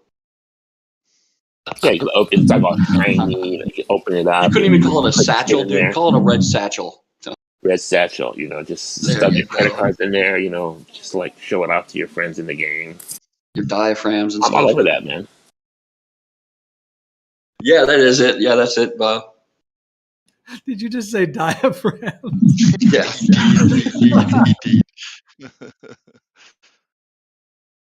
Your various ladylike items. Various ladylike ensembling utensils. I've heard legends of this quiz. I thought you meant the red freaking purse. Yeah, this quiz is it's a humdinger. Let me tell you that right now. But I'm the whole anxious key to hear. behind this test. The key behind this test is make sure you don't fuck up on the answers because you will get penalized. Are you Wait, punished? hold on. Tony, you've heard the quiz? Yeah, I'm totally lying. You don't get penalized. There's like no judging at all, actually. It doesn't even say good job. So wait, you know who I am, but I don't know who you are? That's not fair. Yeah, no, I've heard you do it like 3 times, probably 3-4 times. Last time I heard it, they were all like, "No, man, don't." Okay, you can ask 5 questions. I was hoping fingernails would get pulled out if the answers were wrong. But I read something. I'm kidding. Call me dumbass or something. Stupid fucking answer. I'm anxious to hear it if there's a way we can make it happen because I'm getting. Yeah, I just took some edibles, so fuck it, man. Let's do it. Yeah, Boulder, do you want to MC Tune? Are you up for answering them? No, I thought Godric was going to do it. He's got dibs.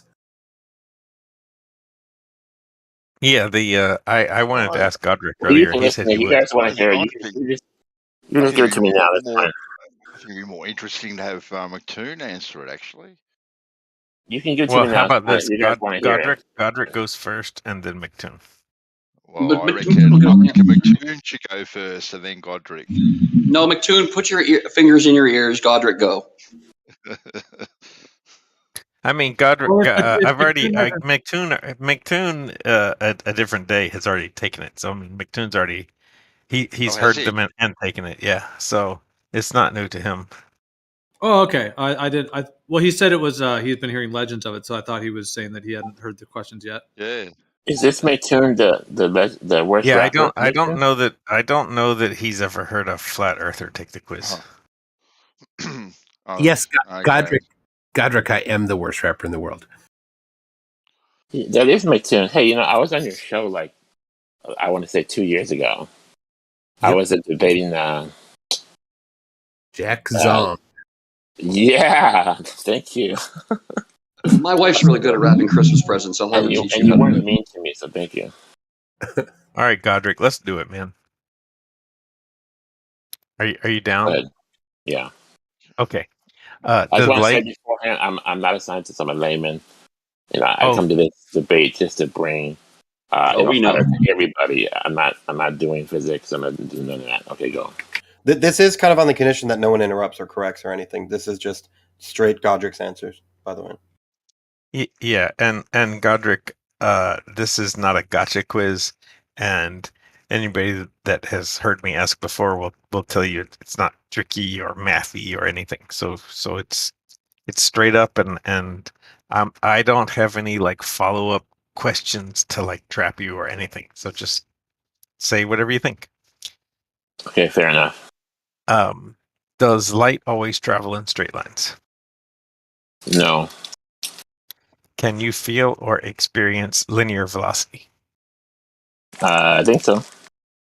Is there a minimum rate of rotation that you can feel? I think so. Is 1,000 miles per hour a rotational velocity? Yes. If I say pass the salt and you slide it across the table to me, it comes to rest again without me touching it. Why? The force. It had kinetic energy. What? Oh, go ahead. I just say that the force diminished. It had kinetic energy while it was sliding. What happened to that energy? The kinetic energy was countered. Can you have acceleration without any force?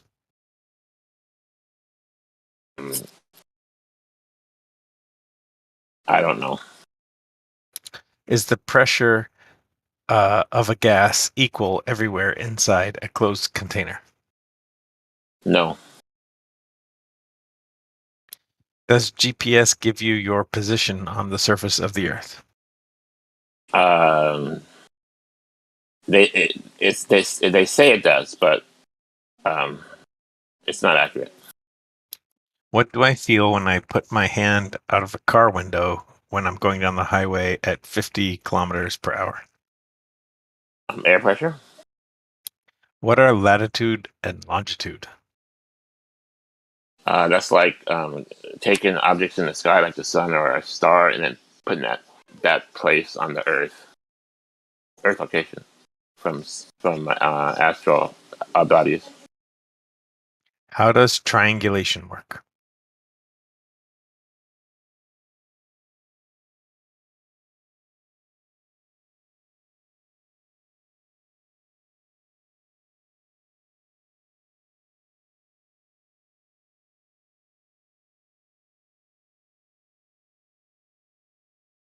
Well, you're confirming a location from 3 different places. How does trilateration work? I don't know. How does GPS work? Just works through cell towers and through satellites. How do you personally measure the distance between cities? Personally, don't. I look on YouTube. I look at my Toons channel. How? Sorry. Are you familiar with the Black Swan picture with the oil rigs? Yes. How were the distances measured in that picture? It's the one for observer height, right? And the first rig is 6 miles. The second rig is 9 miles through a camera. Yeah, the 6 and 9 miles. How are they measured? Through P900. How is weight measured? On a scale. You know how a scale works? You push down, numbers go up. How is mass measured? On the scale. How is temperature measured? With a thermometer. Do you know how a thermometer works? Old ones have mercury, and heat it up, and it goes up, and it moves the number up. You put it up your butt. Hey, Sorry. Shush. This is Godric's time. How is air pressure measured? With a barometer. Do you know how a barometer works? Actually, no. On a night with a full moon, is the moon the same size all night long? Yes, but it appears to be different sizes. So you're saying it appears different, but in point of fact, it's the same size all night long? That's right. And just circling back around, is temperature a direct measurement? I don't know. And that's it. That's the end of the quiz. Thanks for participating. You got them all right, Godric. Yes, good job. Thanks, but I'm sure I didn't. No, that was good, man. We appreciate the candidness. I hope I didn't take too much time in doing that. Was there any questions? Is what I always wanted to ask you. Any questions that are unique? Answers, answers that are unique. Oh, answers that are unique. With our friend Godric. Lemon threw me for quite a loop. Yeah, he's going to throw everyone for a loop. Surprise, surprise. Surprise, surprise, surprise. But not really. I mean, at first, I've answered. I guess I've asked this about 25 times now, and except for Lemon, I've heard all answers at least twice. Yeah, and he has a lot of syllables in his answers too. Lemon, pretty cool. Yeah, Lemon was a clear outlier. Yes, an outlier. Yep. Tony, do you want to take the quiz? Hell no! I don't want to look stupid in front of people. That's fair. I don't either. But No, you know what? my You know mom what's did funny? it so You know many what's funny? times. It was like the second time I asked it. At the end, there were flat earthers, and they asked me to answer the questions, and I just did. Like I had really just made this up myself. And so I just answered the questions the way I thought was right. And they were like, "You sound way too confident in your answers, so we know you're wrong." I was like, "Oh, you know they're right because they're wrong sounding." yeah." So I stopped answering my own quiz after that experience. Yeah, but the way you put it together, it makes sense. They go together, and it tells you a lot about what you're looking to get out of the answers. So, I mean, I did this quiz. I did this quiz in Jim Pandas one time, and my DMs exploded, and the feedback was overwhelmingly negative. Really? It's just because they are of goldfish and they can't handle fucking any wasted time, which they think is wasted. But in reality, we're on Discord. It's all wasted time. Yeah, but it seemed like the yeah, I don't know. I guess I won't say anymore. It was just interesting. It sounds like people. Yeah, they weren't getting the how you were relating each question to the next, and how they, two questions will tell you a lot about the third question. That third question will tell you a lot about the before two, and I don't know. It's weird. I have better words, really. I'm like Trump. I do have good words, but they're not coming out right now. Yeah, you're not. You're not like Trump. Don't say that. Just trust me, okay? Stuff inside my brain's a lot better than what comes. Like if you're gonna do that, say you're like GW. He put his foot in his mouth a lot, right? Yeah, he would. But he always had barbecue on his shoes, so it's all good. You had a new question there, the last one. Okay, wait. I do have a question for Tony, just for Tony. I'm over here laughing out loud, Tony. He had barbecue sauce on his dude. That's so instantly witty to come up with that right on the spot. Thank you. Wait, Tony, did you hear me ask about the cows in the field? Ask it again. I know I have, but if you heard me ask about the cows in the field, I'm not gonna do it again. No, dude, ask it because it's not popping in right now. Like I've done lots of drugs in my life, and things don't remember quite as well. I can come back with witty shit, but I can't remember shit. Well, okay, if you haven't heard it, then I'm gonna wreck you and yeah. Okay. There are 30 cows in the field and 28 chickens. How many didn't? Oh, the chickens. Oh, it's one of those words that's really the chickens ate the chickens, like the ATE. Oh, not EAIGHT. I like it. Dude, Tony's too smart for his own good. How can you be high and thinking like that? Because how could you be low and not think that? Oh, wait, and think that. Well, okay, so fine. What's the answer? and 28 chickens. There's 28 chickens. You get one chance at this, and the answer is a number. What is the number? What's the last sentence again to the question? 30 cows in a field, 28 chickens. How many did not?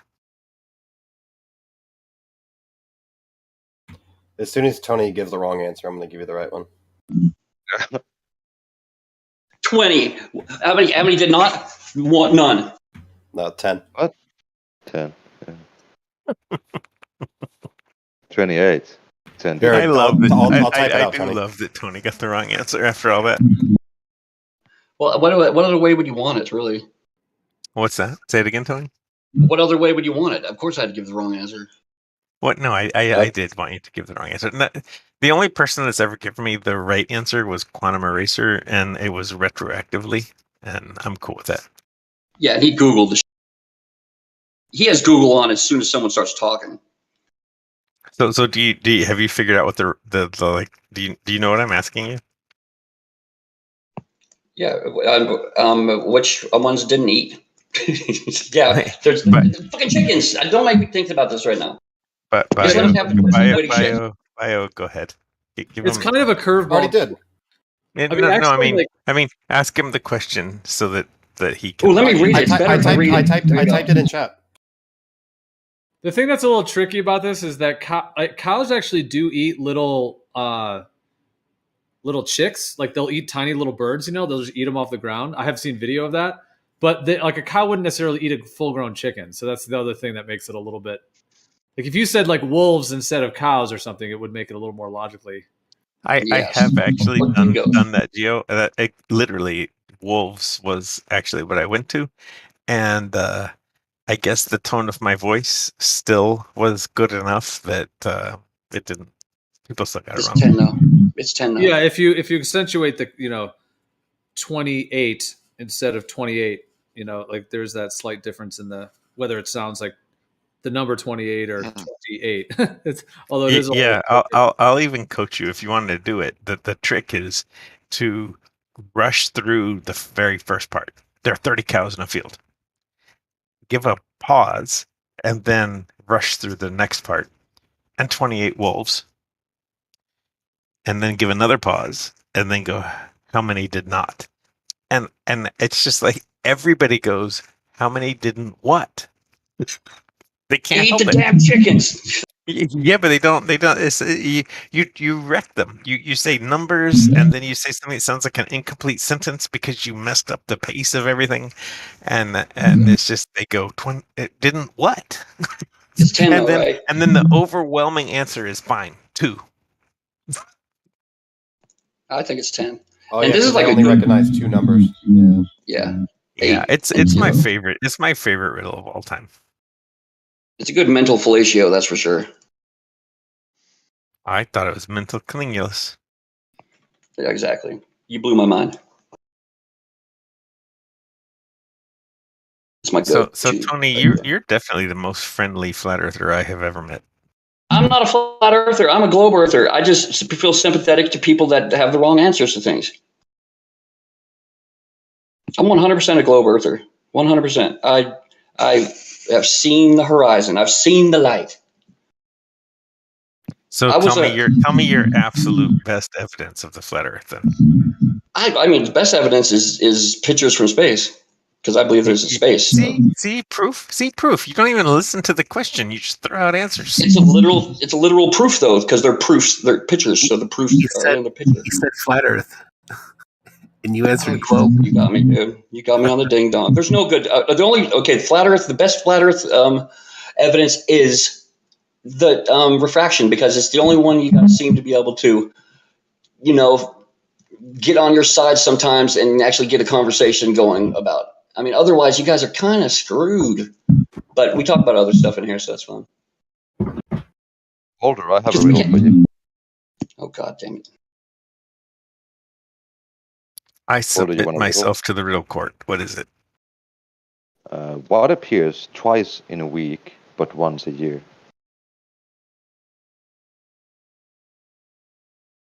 You mean like he appears on like January 2nd and December something. No, 20. no, it appears twice in a week, but This is- once in a year. What appears twice in a week? Yeah, yeah. What is it? Well, I didn't hear the very first part. Okay. What is the noun? What appears twice in a week, but once in a year? Oh, I have Oh, what appears twice in a week and once in a year? Yep. Okay, give me a second. Ease, the letter E's. Oh, Come on. I'm gonna defer to always the guy that yelled out the answer. God, I but it's suck. true. Answer. Literally. I'll say sunset. I'll say sunsets, just so I can be wrong. Okay, I'm sorry, guys. I have overstepped my boundaries here. There's a fun one. I'm sure it's known. I'm gonna concede. I'm gonna concede that if he hadn't yelled it out, you would have had me. I doubt I would have got that. There's one that's a play on like this. What word in the dictionary is always spelled incorrectly? Oh, dude, that's from SimCity way back when. Incorrectly. Yeah, incorrectly. Yeah, that's a good one. That's from like SimCity 3000. It's the OG friggin' virtual land sale. Okay, wait. Let's punish Tony one more time. Yes.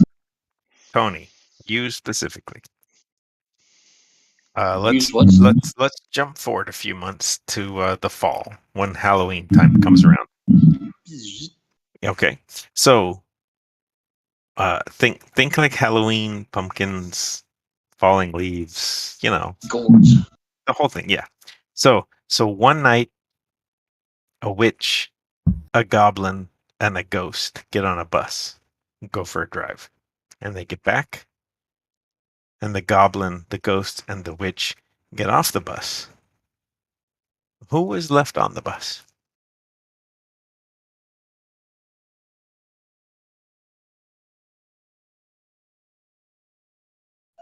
The silence is my answer. No. What's the first part again? It's a goblin. Wait, the driver. I think no, I'm not gonna say the driver because that can't be. It's too obvious though. So I'd say hydrogen and helium nuclei.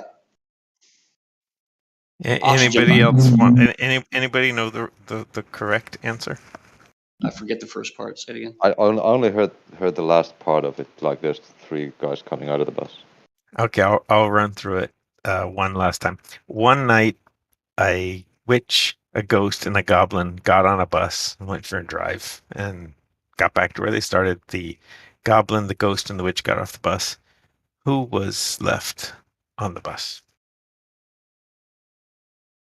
Oh, who was left on the bus? The driver was on the left side, but well, Yeah, I mean, the driver's not the right answer. I told you what the right answer was in my question. Oh, then who? Yeah, I figured so too, but I don't know. Yeah, one of the words in the riddle is a homonym. Which one? No, not which. Damn it. Not left, as in left and right. How about I ask it like this? One Knigget and a witch and a ghost and a goblin got on a bus and drove around. And at the end... One night. Night. Ah, yeah, the night was left, yeah. Yeah, that Knigget. Yeah, that's a pretty good one, actually. I like that. Yep. I still think mine's right. No, yours is wrong, Tony. Like, that's the whole point. It's that yours is wrong. There's a shitload of oxygen in that friggin' bus, so we're all good. No, that's a good one, though. I liked it. It made me feel I mean, down. there has to be some. There has to be Okay, so oxygen. some flat earther, like, challenge me. Wreck me. Oh my God. What? Geo, come on. Godric. You want them to wreck I you reckon with? I could wreck you as a flat I'm earther. I'm here. What do you need? You're riding on eggshells. You couldn't pretend to be a flat earther. Absolutely, I could. Okay, look, in the first grade, they show us this globe and tell us we live on this thing, but with no proof. Just indoctrination. What do you think about that? I have an answer for that. What is 5 plus 3?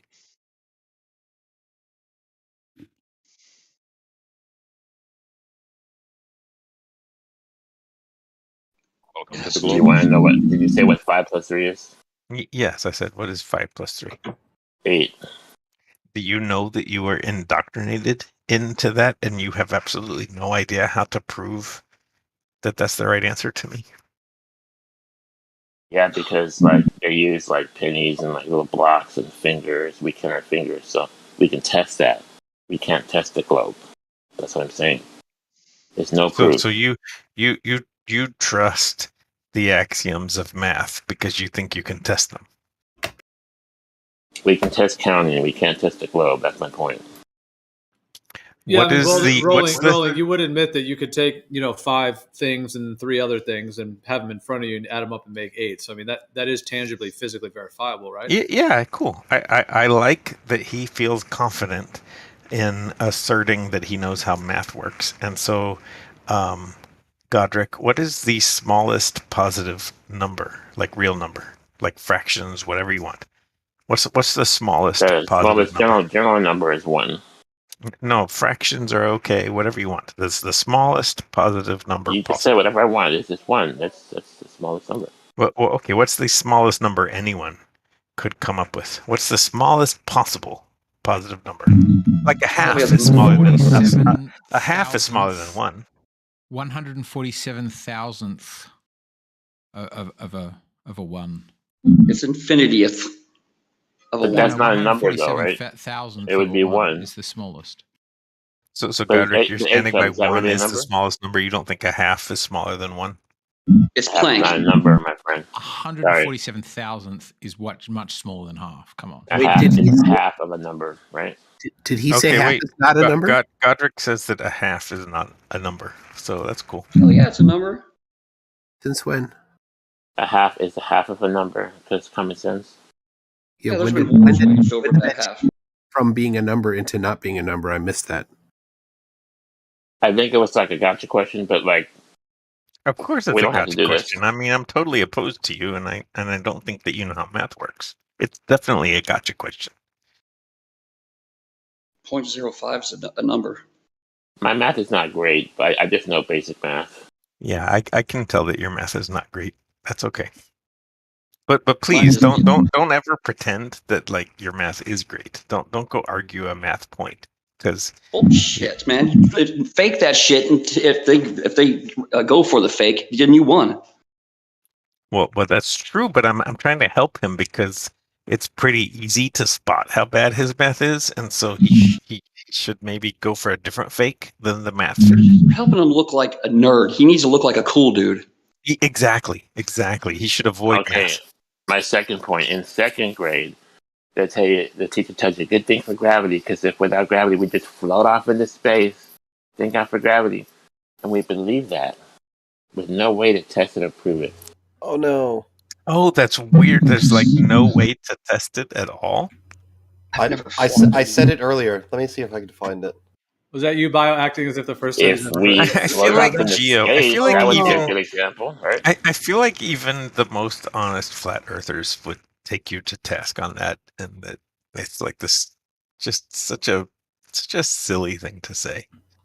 Let me see if I can find You're it. wrong, sir. About what? About gravity? Not about what? The claim is that we would float off into space without gravity. How do you test that? There it is. See, look, you can click. You said flop. At 1:20 for me, about almost an hour ago, I said I've given him my Cavendish 4 times. I can't wait for the 5th request. Here we are. Yeah, haven't you made it with like bags of dough? I mean, what other materials do you need to hang? So it was within a vacuum. It was within a vacuum first, and I used brass and stainless steel, and then I used chicken tenders and turkeys. But let's Is Baldur hold talking on. about me? Let's not dogpile Godric. He's Yes, got a I am, point. yeah. Maybe gravity can't be tested. Maybe Cavendish was number one, suspect. Okay, fine. Godric, I I'll addressed go with you on this. biojoules, Cavendish, and why all those examples are terrible. Yeah, I just want to spot you all that. Let's not. Do you debunk. need Baldur to help you with your discussion, by the way? No, I prefer not to debunk Cavendish. I want to just go with you for a little while and say gravity is trash. So I want you to tell me if I wanted to shoot artillery at somebody and I asked this a while back, but it seems to be particularly relevant now. But how do I figure out how to hit somebody with the bullet from the howitzer? Like, what do I do? Just walk me through the process of aiming the howitzer. Like, make whatever assumptions you Why don't we want. just use a handgun? Is there a difference? You what do you want to do with the handgun? Well, I guess not. Tell me what you want to do. I've with never the handgun. shot a howitzer. Is that like a bazooka? What is that? You don't know what a howitzer is, or how artillery or cannons or anything works? You just like covered a massive spectrum. Not everyone okay, has sure. howitzer. You. How about this? I have never shot you a make cannon. up Is that- is you this make about up the cannons? problem. So you take a gun, you point and shoot, line of sight. Okay, close range. Long range, okay, you would probably angle up a little bit, knowing that before it hits the target, the bullet's going to fall a little bit. So angle up a little bit. What's the But so hang on, it sounds like you hang on. have some experience shooting Hang a on, but weapon. I can shoot a bow for like the Boy Scouts, right? Compound bow. Wait, we're not talking about a like rifle. I can shoot a type compound bow, but guess what? You would never aim to the right or to the left because of Coriolis. Oh, So you haven't shot a anything but a bow. Your experience only derives from shooting a bow. a bow and a gun. What kind No of gun? cannons, no artilleries. What kind of gun? 22 rifle. What's the farthest thing that you have ever hit with the 22 rifle? Maybe 30 yards. I'm not exactly sure. Close. Do you think that 30 yards is like a really long way away, or not that long away? Very far. That's like more than you should be able to hit. You think that's more than I would be able to hit? When I hit it, it was exceptional. I was the only guy that could hit it. That's like 90 feet, right? I'm That's not like, going to get you would into a never shoot pissing that far. contest about our histories because neither of us could prove them. But you felt like 30 yards was very hard to hit. It's very pretty hard. distant. It's hard with a small enough target. 22, remember? 22, didn't you say? Yeah. Yeah, and I'm assuming I actually didn't even ask. I just spotted him the iron sights. I didn't even ask if it was an accomplishment. Me being 15. Yeah, that's a small bore gun with iron sights. I think it's doing okay. I do too. Well, I think I'm just gonna look down. Godric has foxed me into a corner. His 22 caliber rifle experience at 30 yards is pretty hard to refute. Boom. I guess Sorry, guys. I thought I had like a silver bullet, but nothing on a globe with no proof, and the flying off into space with no proof. No response on that. I mean, wait, what's flying off into space? I gave you 2 examples of indoctrination, and you haven't really responded to those. Oh, I will. Okay, could you allow me to start over? Say them one by one, and I'll respond to each. In 1st grade, we go to school. The teacher gives us a globe and spins it like a toy, and tells us we live on this thing, and we believe it, but we had no proof.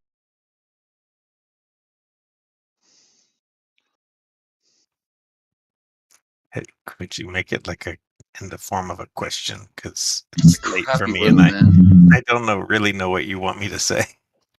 I mean, are you okay with that? Did that not happen to you? Of course, it happened to me. Okay. I was taught many things in 1st grade, and I'm sure that was one of them. Yes. I was also like let me just humor you. I was also taught in primary school a model of like how atoms work that turned out to be not very accurate later in life.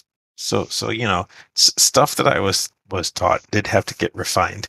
I did eventually go beyond 1st grade and test a lot of things for myself, make participate in a lot of laboratory experiments, do a lot of observations, and eventually I did get to kind of decide for myself which things I thought were true and not true, and so I guess I was indoctrinated in first grade, but then eventually given an opportunity to think for myself and make up my own mind. So that's my answer to your question about what happened to me in first grade. And in second grade, if it wasn't for gravity, we'd float off into space, but not being able to prove that we would float off into space. So we're like, at this point, we're just loving, like gravity is like God, like we're loving gravity. This is like very important. Oh, maybe you love gravity. For me, gravity is just a useful concept. Neither Newton nor Einstein nor anyone else that I have read has been able to like definitively say for sure what gravity is, but they all kind of acknowledge it as a phenomenon that happens, and they are all able to exploit that to make extremely useful predictions. So who cares what it is? It's a phenomenon. It's nature. It happens, and if you accept that it happens, you can do really, really cool things like hit your enemy with artillery or make GPS work or all sorts of other stuff. Well, let me ask you this: why are we locked into a Platonic argument about trying to define what Because it it's is instead of just acknowledging how useful it can be as a concept? Okay, in terms of let me ask you this: like in terms of, let's just say for a minute that gravity, let's use that word, and let's just say that it's a force that is pushing or pulling things towards the Earth. Let's just say that. Are you saying that you believe it to be a force? Because okay, let me just get to the end of my thought. Let's just say for a moment that it is. How have you, if you have done this, how have you delineated whether it is a force that is pulling things into a sphere or whether it is a force that is pulling things down to a planar Earth surface? I can't go with you because I wouldn't describe gravity as a force. Okay, well, whatever it is, I'm just saying, how have you defined it, the thing that we're referring to as gravity, whether it's pulling to the center of a sphere or to the, like, down to a planar Earth? You said it doesn't matter. That you think the thing that you're trying to argue with me about doesn't matter, but you still want to argue with me about it? I'm That has lost. nothing to do with what I said. I'm asking you, how have you deciphered or delineated that it's something that pulls things into a sphere versus down to a plane? That's what I'm asking. Oh, into a sphere. Okay, let me see. How have I distinguished whether gravity is pulling something into a sphere? Or just no. Hold on. down to a flat plane. When I am posed a question I've never thought of before, I admit it. I have never heard that question and never thought about it. I have not delineated the thing that you're asking me. That's a brand new question to me. Here, I'll answer it because I know Gio's heard me say this before. To a certain extent, denying the existence of gravity is futile for a flat Earth argument. There are particular things about it that can exist on a flat Earth. The interesting discussions would be after that. The interesting part isn't does it exist at all. The interesting part is how does it shape our reality? How does it interact with our reality? So to a certain extent, it could exist on a flat Earth, and that's where the discussions would be. Yeah, I think that's where Gio is trying to lead me. I've never tried to distinguish between.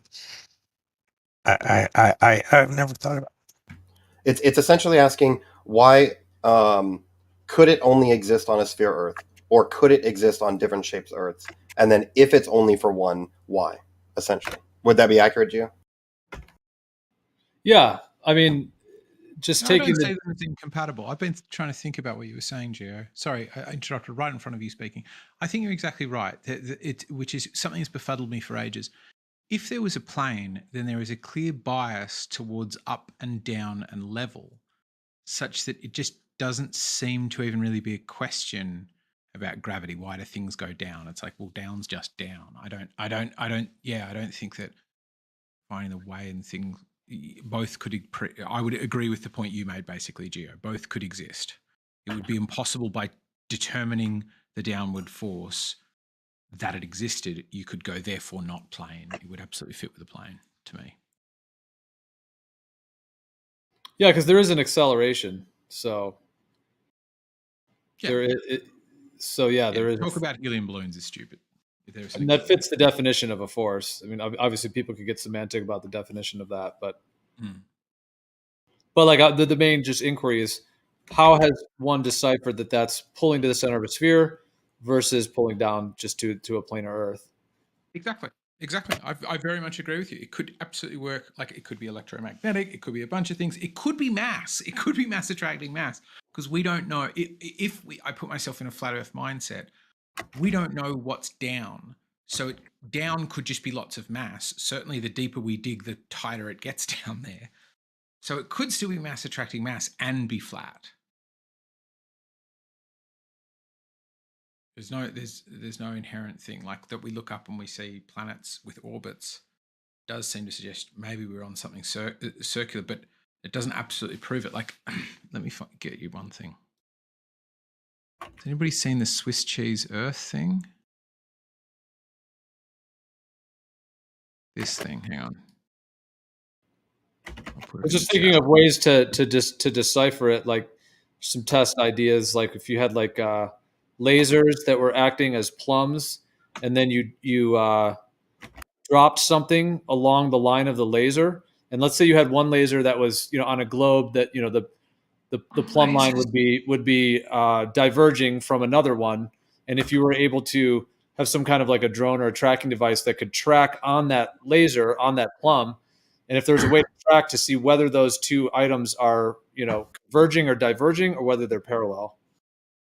Yeah, that's a fucking cracking idea. I think I kind of just came up with that one, although I think I've thought about some similar ones like that. I mean, no, a plumb drone. If you can get a plumb laser, if you can get a laser to point straight up somehow, like fit it in a harness that it's always plumb because you test it on the ground and you've swung it around and the harness just works. You can make a laser that points straight up. You could fly it up with a drone, use a balloon, sit it on the floor, make a harness out of it. So you could make like 10, 20 of these things. And they just need to be bright enough. That's a fucking cracking idea. They just need to be bright enough because there's refraction, but refraction is up and down. It's not left and right, right? I think we agree that. So yeah, that's a fucking great idea because they'll point straight up and you can measure You're if like they are shooting a lot of different laser pointers straight up, and we can see if they're angled, right? Well, there's a couple of things that could be done with that. I mean, the one I thought of as well, like if you had lasers that were pointing at each other and meeting in the sky, if it's on a sphere, if you had those lasers, let's say that they're horizontal, to the vertical, let's say the plumb to the center of a sphere, and then you've got that laser that's horizontal. So it'd be shooting sort of up into space, as it were. Then you had another one at a different position on Earth. They should meet in the sky at a particular point. And if it's on a planar Earth, that point at which they meet would be different than on a spherical Earth. But that gets a little tricky because then you have to, get the lasers to meet in the middle and the distance is involved.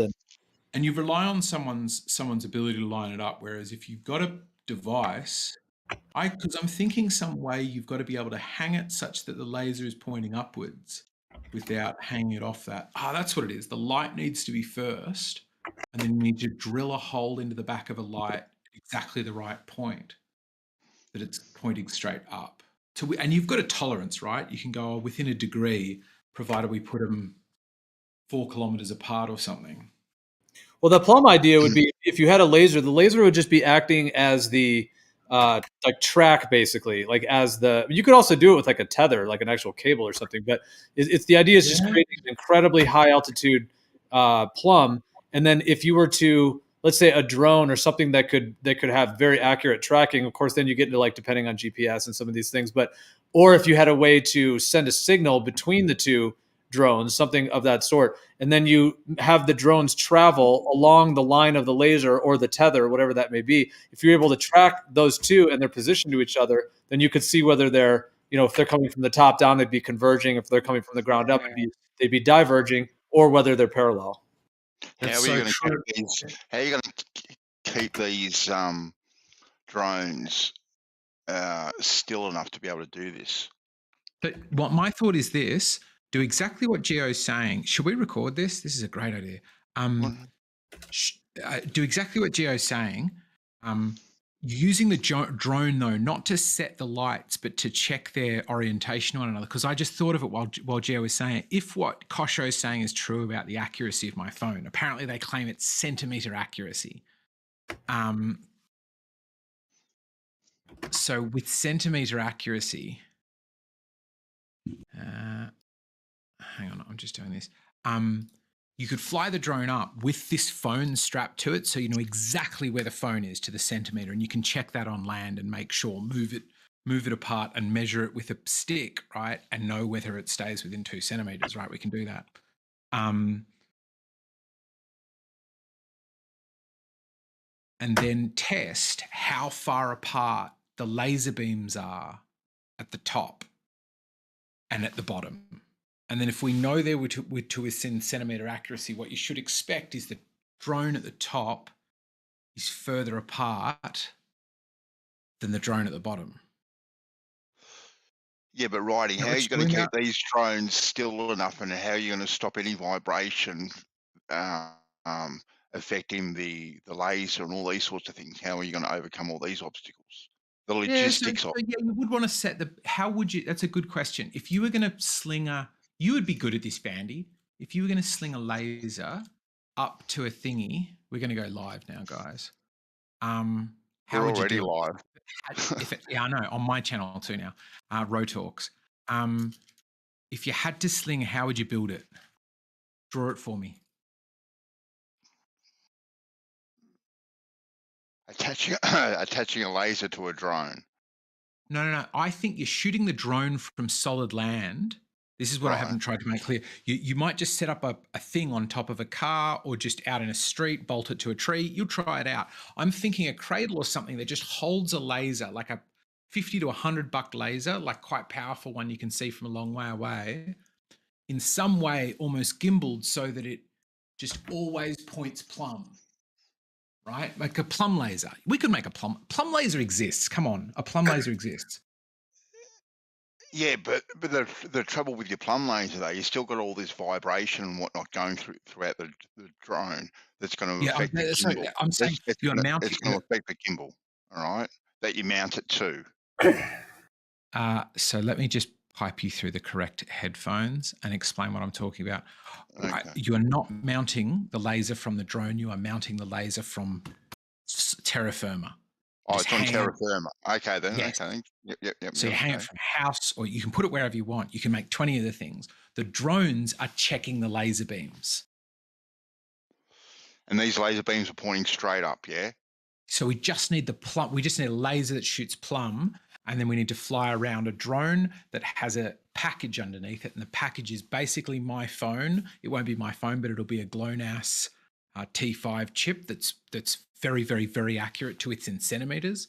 And we need to confirm that it's within centimeters by like blinding the operator, and you hold up a thing next to a geodetic surveying point or something like that. And we go, is that 2 centimeters away? And then we can get a stick and measure it and see if it never gets more than 2 centimeters from that car over there based on Google Maps, right? And if it's always only 2 centimeters, we can become very confident this drone is within 2 centimeters correct. And then we just need to figure out how far apart those laser beams would be, that 2 centimeters would be a small amount of the overall measuring. So how are you going to distinguish between the start of the laser and the end of the laser, the divergence of those lasers? That's a good question. I know. That's why I asked it. How would you do it? I don't know if you could, Writing, to be quite honest with you. I don't know if you could. Like, because we're talking about accuracy here. Accuracy, okay? Is that what your idea was, Gio? Sorry. I'm still here, but I wasn't quite listening to this. I was doing something else for a second. Sorry. Run through your idea again, Gio. Can you? Well, what you mean with the plumb lines and the? Is that what you mean? I don't know if your idea is the same as Writings. That's all. We're just spitballing. Is all. I'm probably going to get banned for interrupting you guys, but Well, why did Tony get muted? He was hot micing, and I did tag him. So when he Oh, he was realised, hot micing. Cool. Yeah, he- sorry. yeah, I wasn't paying attention. I thought he had done something bad. no. He was just hot micing. Yeah, that's all. cool. So, Yeah.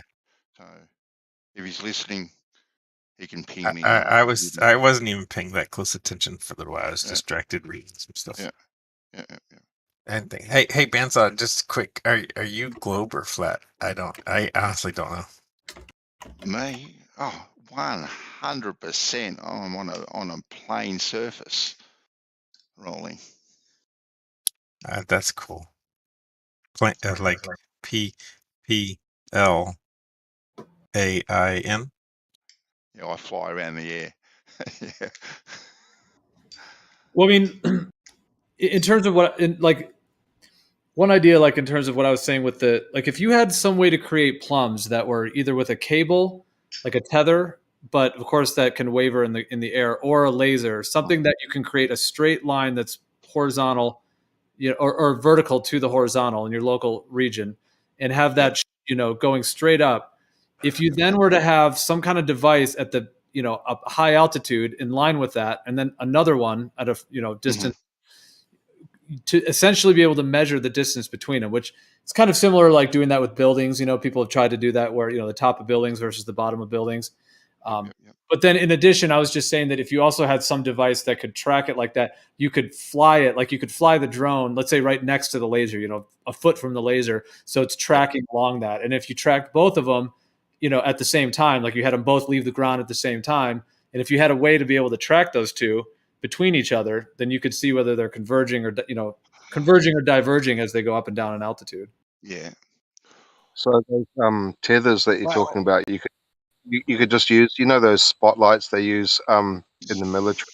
You could just have a spotlight distance from each other, and what you do is you fly one drone in that spotlight, so it's always in the light, which is going to be straight up, like vertical. And it's always in that light, and then you can use your apparatus with the gyro and the lasers on the drones. Wow. That's to make a tether. Here's this GPS thing that you're talking about, riding on your Samsung phone. You say it's accurate within what, 1 centimeter? Riding? Not there. That's what Kosho thinks we might be testing. But it might be, but we haven't tested it yet. Okay, then. I've created the GPS files. He's got to crunch them. Okay, so if it's that accurate. And so that tells you your altitude, yeah? It will give you, my understanding is it's a single error of 2 centimeters in an XYZ plane that is then wrapped to coordinates. It's like WGS 84 coordinates. That's my understanding of it. So if you were to be able to set up a laser, a horizontal laser, okay, that this drone could follow, that it could fly beside. So that's its path of flight over a body of water. Okay. So we know. No, that's an interesting idea right there, to see if the laser is curving. That's very interesting. Exactly. So if horizontal laser. Yeah, a horizontal laser, and if you were to shoot it over a body of water, right? So you need a fairly powerful laser here. Okay. Is it still with drones? Well, yeah, you got your drone with that your phony thing is attached to, right? That flies. Can you draw it? No, I'm drawing you a mental picture. It's pretty easy. Okay. So you have a horizontal laser, right, over a body of water. You fly the drone next to the horizontal line. Okay.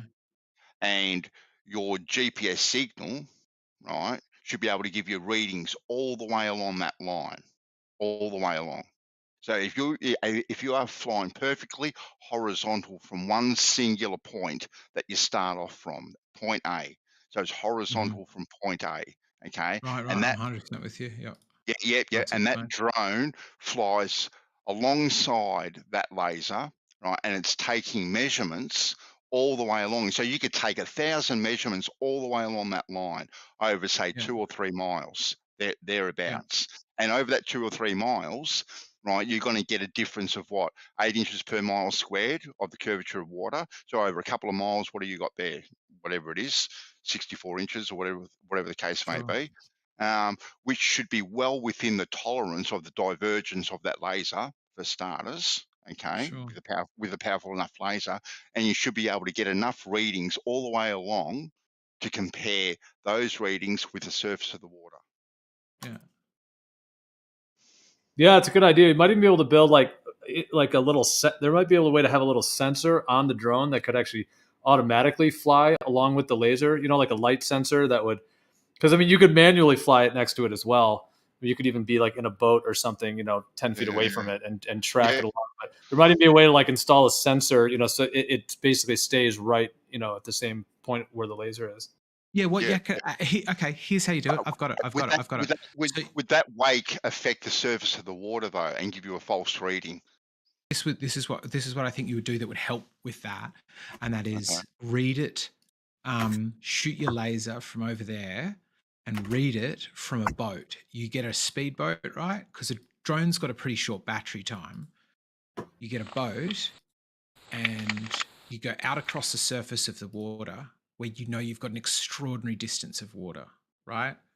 And you launch it up at 1 kilometer, at 5 kilometers, at 10 kilometers, at 20 kilometers, just keep going. Because if it's being refracted down, I think you should still, if you get high enough, you should see it earlier, if that makes sense. So, but there's going to be a certain point where you're like, hang on, I'm at probably the Earth curvature. So I launch it 5 times and I make a curve out of that. Does that make sense? So I go, oh, here's 5, 10, 25, 30, because I'm in a speedboat. A drone could never fly that by itself. And all it needs to do is it'd be a laser that the drone will flash the drones, like at close up range would blow out its sensors so that it's, even when it's very faint, you can still see it up there. There you go, writing. I'm the ideas man. You make it happen. I think it's a great idea. Yep. Yeah. Here's the one I was thinking, because it's interesting. We all had such different ideas. We thought we were thinking the same thing. Here's the idea I had, and it was shoot lasers up from the surface, get a plumb laser. I'm sure a plumb laser exists or is easy to make, and test if this is happening. Tell me more, man. I'm just joining. Right. So if you place 2 lasers in 2 different places, you will be able to then test that with a drone that has a package on it that can read those lasers, and it can also, you know, it's within 2 centimeters accurate, because these points should be further apart than these points. At the top. But what about coning for one riding? And then what about another one? What about are you counting on the drone that it locks in its altitude or whatever type of stuff? Is that involved here? Yeah, it's got a little package that's within 2 centimeters accurate. Yeah, that's really cool to take advantage of. That's a cool idea. That's really what y'all are on. Because you can test it with like known datum and make sure it's 2% accurate. And I don't know. I think at the top you go, how far apart's that? How far apart's that? How far above the water surface, if you were to shoot a horizontal line, would you get? Obviously, the higher the better. Okay. But what would be a reasonable height to shoot that horizontal line? Above 100 meters. Above That's 100 what Rui meters? says. Get above 100 meters and prove that it's more than 7/6R, and you beat the Globers. Because Ruhif understands this better than everybody, and he says it's simple. It's fucking simple. Get above 100 meters and do 7/6R. So if you can show that you can get above 100 meters and do better than 7/6R, you'll beat Ruhif. And he's like, to me, the refraction king. So you've got to find a dam or a lake, for starters, that you can mount thinking more again, a laser. dam. Yeah, a dam. Because it's obviously, probably the water will be stiller. Does it need to be over water? If it's Yes, lasers, no, it's got to be over Okay. water. No, it's Gotta be over 100%. Yeah, 100%. It's got to be over water. Can't do it. So over y'all land. talking about be the over other one land. now, or you're back on That's right. riding? No. I'm Okay. talking about my and Are you wanna talking come up about to New South the first Wales? one You y'all wanna come said, up or to now New you South talking about Wales, Bandy? Perry's? and possibly and you need a structure Andy. close. You need a structure close enough to the shore that you can get it up 100 meters for starters. I can get it up. What? Yo, am I choppy, man? I'm sorry, man. Is my shit in a bad area? No, You need a g'day, mate. you need Good a to see you you, need Jack. a building or a hill or something close by that to the edge of the dam to set it up. So you talking about the speedboat one now that you guys were talking about before? Yeah. Basically, Don. Yeah. I missed the first half of that shit. That's riding. You talk. Go ahead. I was just going to say, basically, Don, shooting horizontal laser across the dam, right, and getting a drone that has some GPS coordination system on it that you can fly up to the laser and take readings all the way along the surface of the water. But from point A that laser is perfectly horizontal. Right, so it starts off horizontal from point A, and from that horizontal from point A, the water should be curving away.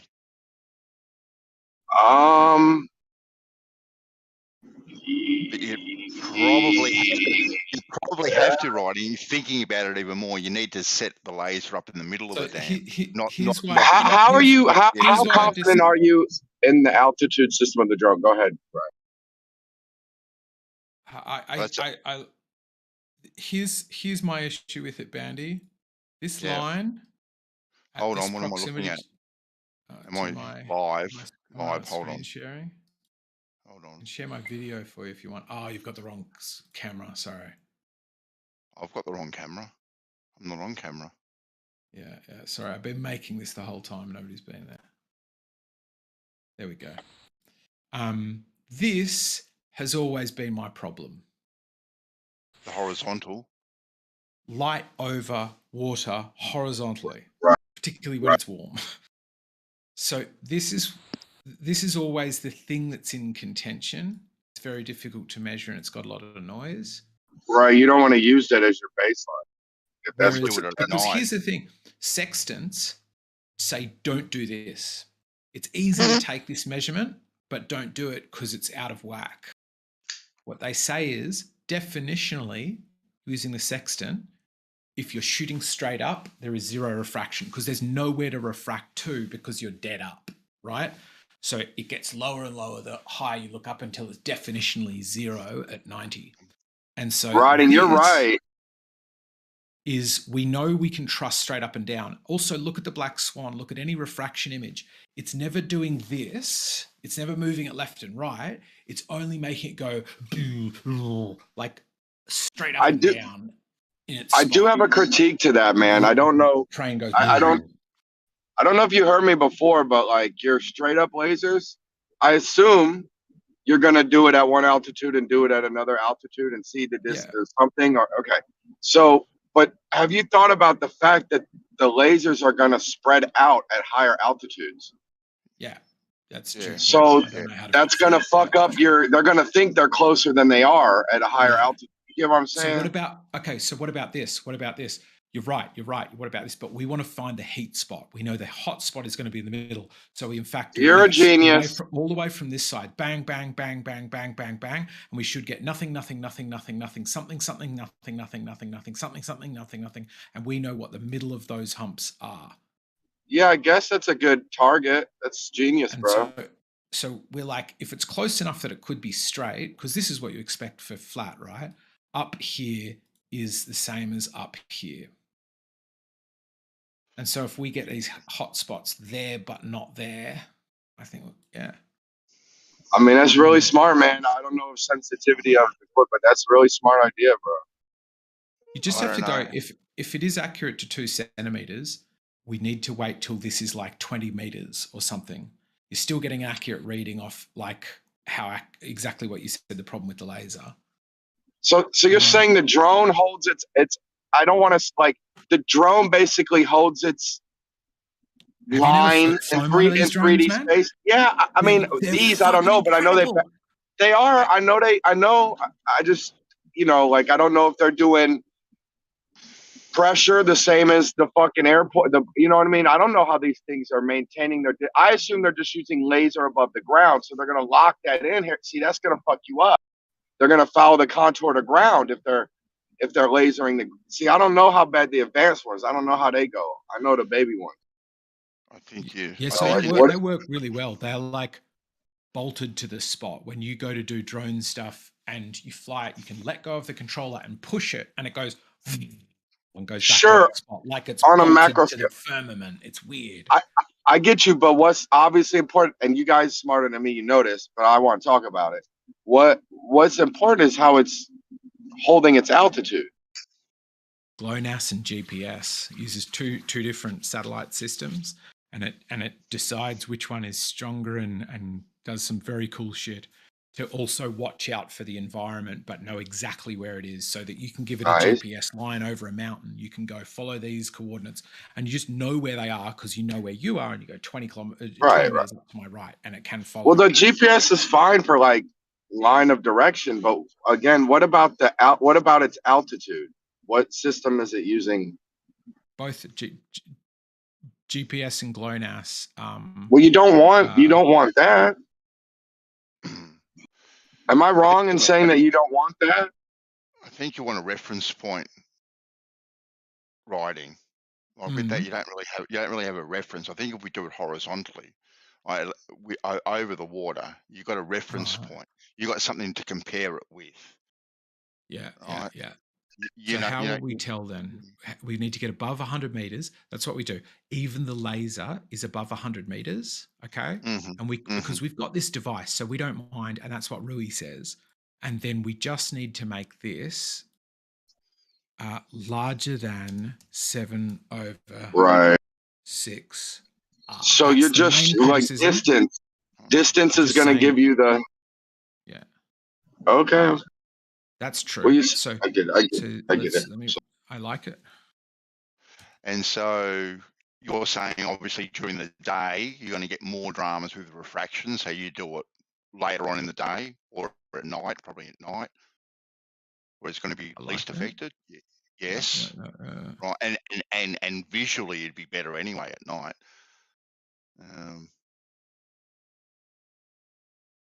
I wish I didn't come in the middle.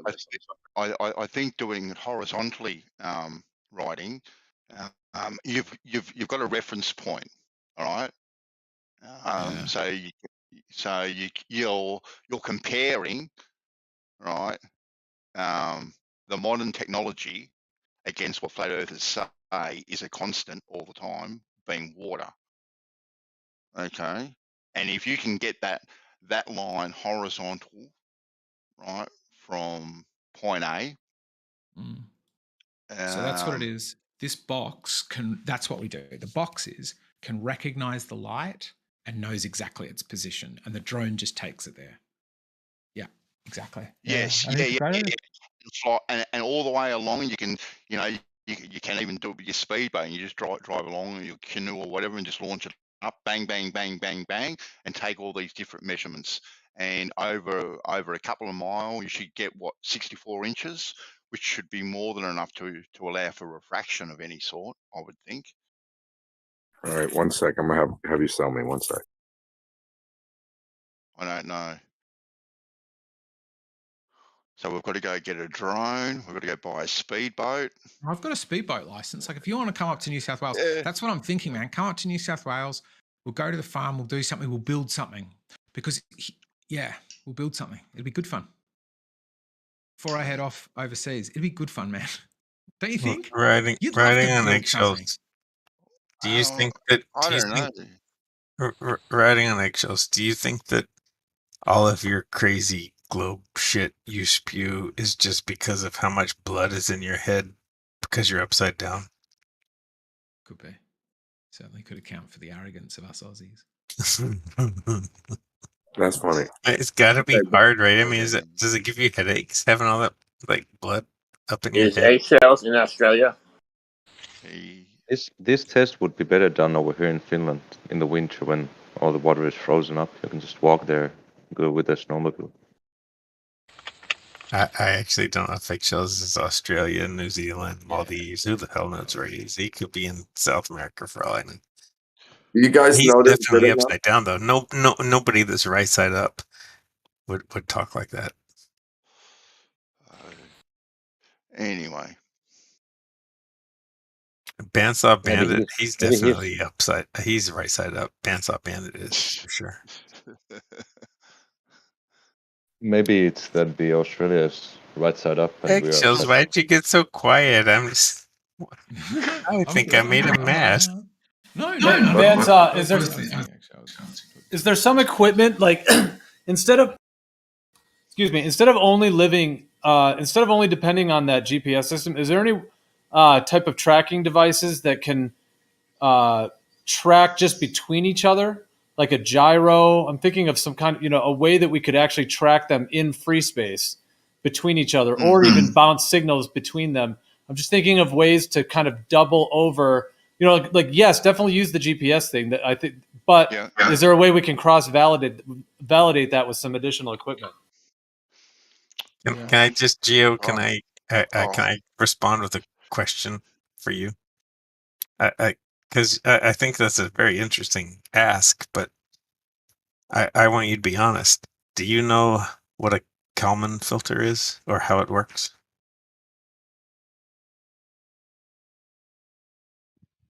Man, you might just have to put that one on the table. Gio brought up some very specific things, and I would like to hear if he even has ever heard of a Kalman filter.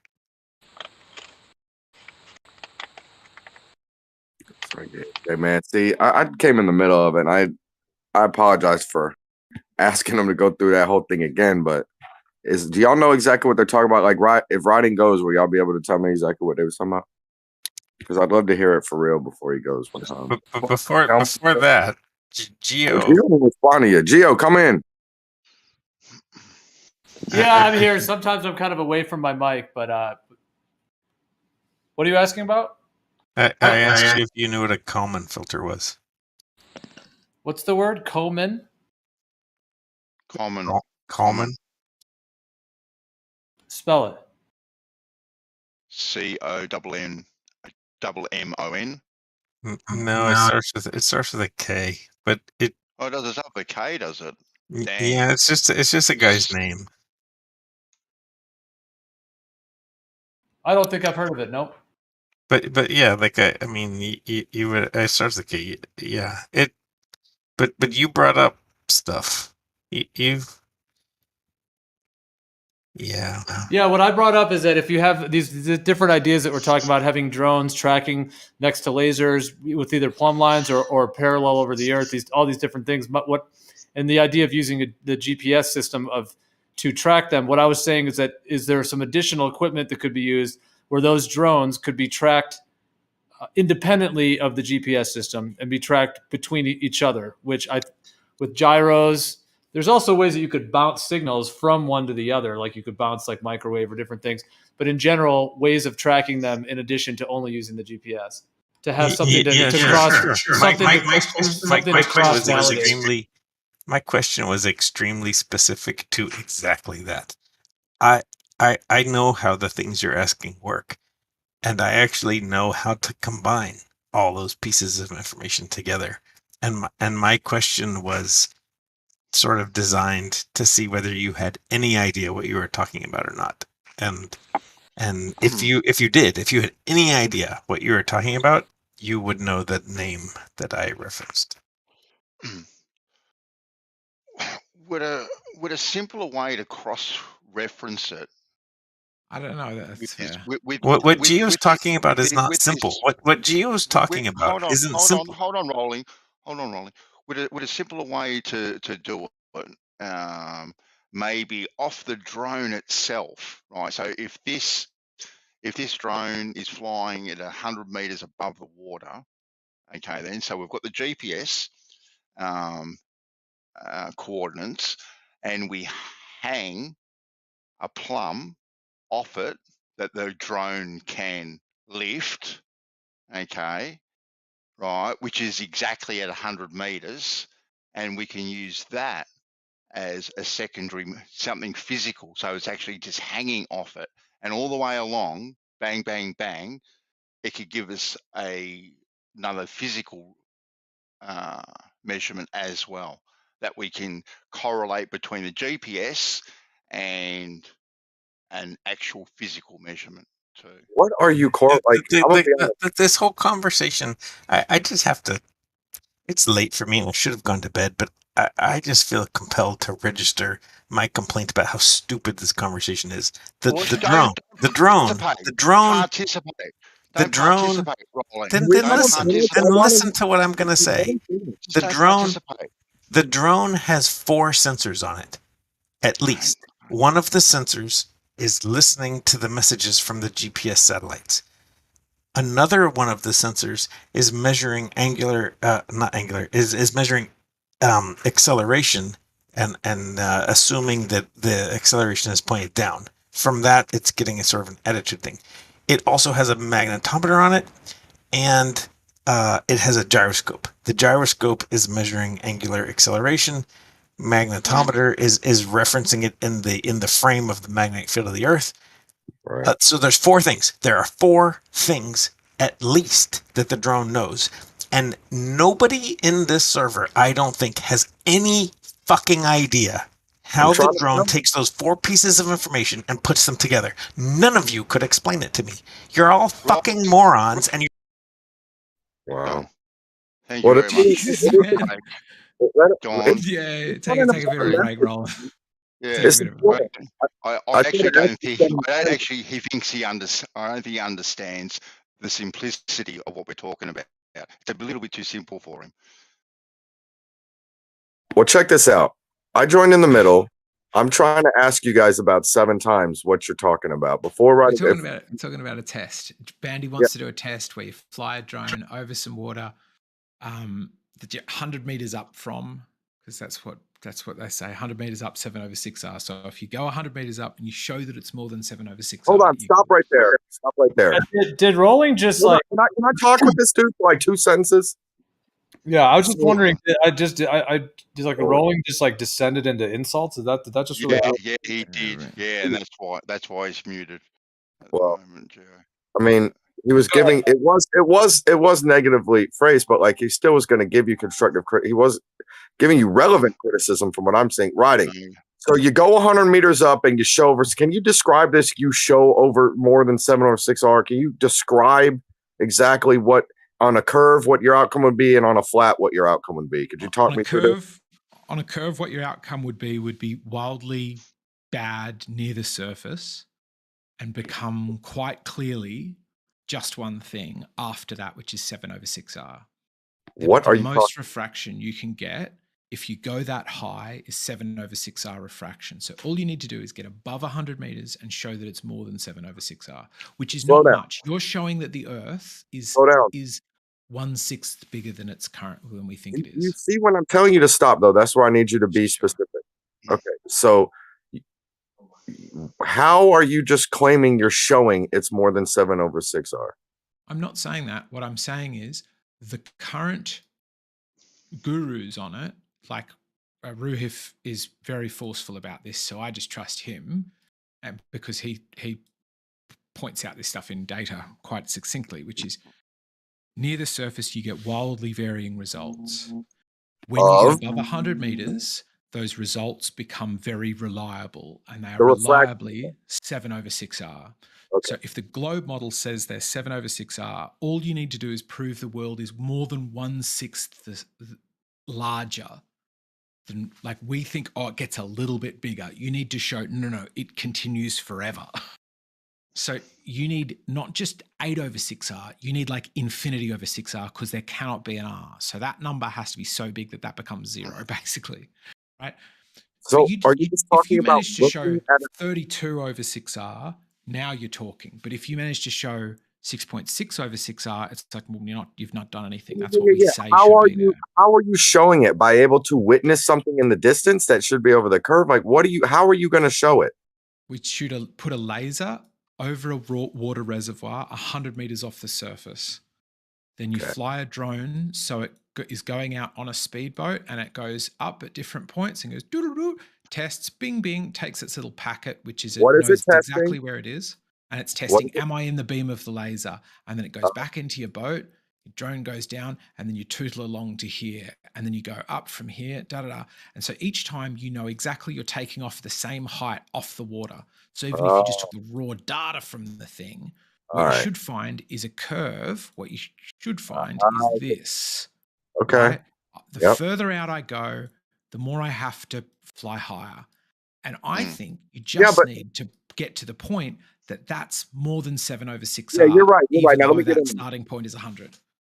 Let me get in, but this has the same criticism. Then this has nothing to do with the altitude of the drone per se. Then, but this has the same criticism as your plumb line thing. Your laser's fucking coned out. How are you even thinking about this? Well, you might have to do the same thing and test from below to above and see where the middle point was. Yeah, that's you're dreaming, dude. But okay, that'd be a great test if the equipment existed. That'd be friggin' awesome. But I've had a bunch of these drones. I smash them into trees all the time. I've had like 12. The lasers don't You exist. fly them up like that. Yeah, lasers might be a problem. I don't know anything about lasers. You're not going to be measuring the bottom and the top of the laser. I mean, maybe you are, but there ain't no fucking way. Ain't. I mean, I think I would argue we've already seen. Come up with something better than Don. Come up with something better. Or help fix it. Help improve it. I mean, that's a cool idea. I like your intensity, like if it could test the find the sweet middle spot of the laser. Like this is cool. Like you're saying, you just go up and you go up and you go. But what's crazy to me is like you said, that's where that laser could be refracting too. So yours is probably better than your straight up and down laser ones. Well, that's the thing, to be able to physically verify it, like what the laser is doing over longer distances. I mean, I think like what I had mentioned before about different equipment, like I hear what Roland was saying. Yeah, there are the different devices that are used on drones. But what I was talking about is having something that would be independent. For example, like a ring laser gyro. Like a ring laser gyro essentially can detect all movement on the XYZ axis. So if you had a ring laser gyro that was taking, because essentially ring laser gyro, if you put it in an airplane, it's going to tell you went up, left, right, down. It's going to tell you every movement because of the way that the light is shifting within it. So if you were able to have that, then you could actually track it with something like a ring laser gyro and see exactly the path that it took and whether that path is curved or not, and then compare that to the GPS readings to have cross validation. I like, it might be more simple than the other guy. With my man who was doing the hating and shit, they, maybe they weren't talking about that system because it actually is kind of irrelevant, isn't it? A little bit. Mm-hmm. That the altitude and all the magnet and all that shit really doesn't matter, does it? They're just talking about bouncing that motherfucker up off the ground a couple times. Well, we want to be able to track it within the XYZ, space, basically. Like, you don't need to track it. Wait, that doesn't. You're going to be under the laser. That's all that matters. You're tracking it under laser space. What is all this other? It doesn't matter what space you're in. You're going out on a straight linear path, which is the laser path, or the path between the two vertical. Sacred. And you want a reference point to compare all your measurements against. I think that's important. Isn't your have a reference point?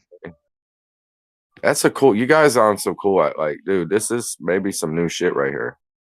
Because you know what I think you'd see with your one, Geo? I think you're right. And if you had that ring laser gyro on the boat, I think while you went out to do these experiments, you would get, like, if that was a plumb line pointing up, I think you should get like, you go out to the first point and then it's like pointing like that. You're bobbing around in the boat, but it's going to be sort of like this initially, right? Bit there. And then you go and you stop over here and it'll be a bit like this. And then you stop over here and it'll be a bit like this. So your ring laser gyro, even if it was just on the boat, should still show a like average. You're gonna see the tilting basically. Yeah, but you'd know that its orientation changed steadily from here to here. That you could see clearly those two are different. Right, Man, y'all first on and it. last are different. You know, But doesn't with the ring laser gyro, isn't the globe's claim for that it is always going to register as according to the globe? yes, yeah. So it'll if you just tracked that without accounting for the turn of the Earth, you would get rather than this kind of thing, you get a wave like from past in time to like this around the globe as the boat went around with time. But if you then just went minus how many hours, it would snap into a point. Yeah, well, I suppose if we had the the three things, the data from the drone, the ring laser, and maybe some physical measurement like a plumb hanging from it as well. Those three things, all referencing the horizontal and the surface of the water. Perhaps. Yeah, I think you could do it. I do think a ring laser gyro suddenly makes it, particularly if you want it to capture in 3 axes. You actually need 3. It'll only catch in 1 axis each, I believe. So they always often mount them together.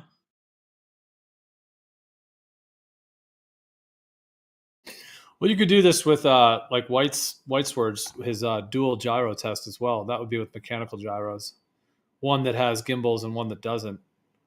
That would be another way to cross-reference it. See, what I'm into is cross-referencing these things. Having multiple things that can all validate or invalidate. I mean, if they invalidate each other, then that would be interesting. We could look into that. But especially if they all validate, then that's even stronger. Yeah, stronger result.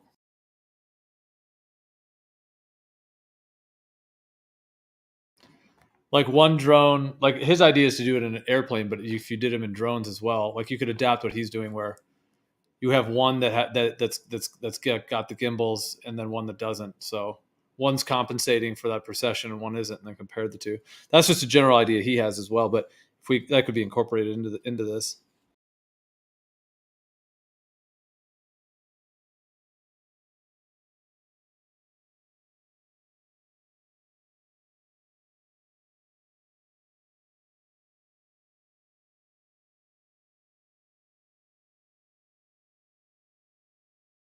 So what was this test? You're gonna have a laser that's horizontal and then hit drones with that, and measuring the altitude of the drones. Yes, basically. But what if it's a flat Earth? Like, if you hit the drones with the laser, would that be 706R? If you that's what was what I said to them. My stipulation for whether anybody would take it seriously was if you launched the laser starts shooting horizontally from above 100 meters. So I would say like 200 meters. And then what you find is that the Earth is significantly bigger than 7/6R. So getting to like, oh, look, it's slightly larger than the given radius. It's like, no, you've got to show it's a lot larger now. Not that much larger. 1/6 extra is actually only a tiny bit bigger. What if you hit all the like all the distances? You have the laser at 100 meters and the drone is 100 meters, and anywhere where you go, you hit it. What number would that be on a globe for refraction? So the laser just follows the Earth's surface at 100 meters. I think that's. You're asking, is that 7/6R? Was that what you're asking? If it curves Yeah, along. just wondering. Yeah, if someone does this test and they always hit the drone with the laser, would that show that the Earth is flat, or would that show that can it still be a globe with some refraction? Like, what does the test show? Still be a globe with the laser bending along exactly with the curve, right? Is what you're saying? Yeah, So I was just wondering, how is that ruled out as a possibility if you hit the drone with the laser all the time? right. Well, this is where I was getting with the idea is if you flew the drone, let's say 6 inches above the laser, and the drone, you could even do it like I was saying, like install a light sensor on the drone or something so that the drone stays, so you don't even have to fly it, but that it actually just tracks on its own. That's just getting a little bit more fancy. But essentially, if you were to fly a drone, let's say 6 inches above the laser, all the way along the laser, and if you could be able to track it with a lot of accuracy, then you could see whether that path is curved or straight. Because that would be because I know what you're saying. If the laser is curving along with the curve, then it's going to have the same height all the way along, into the radius of the Earth, kind of thing. That's going to be the same. That height would be the same, but then it would be tracking through the XYZ axis. It would be tracking in a curve rather than straight. Yeah, and I don't know how can anyone differentiate between those two with this test.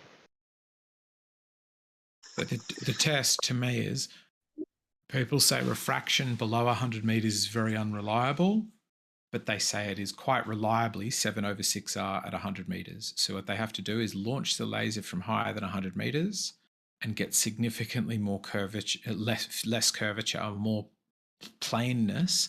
That laser being more horizontal. For like so if you hit 40 if you hit the kilometer, drone, you're still only having to fly this drone up. Oh no, we've got the hot spot of the light. It's gone from none to light to none again. And so we know that it's there. And that's still only having to go up 10 meters in the boat. 100 meters in the boat. And 100 meters is still 100 meters 40 kilometers away. Yep. Yeah, so you were saying that if you hit the drone consecutively when you're moving further away, then it is not glow because it would wreck the 706R.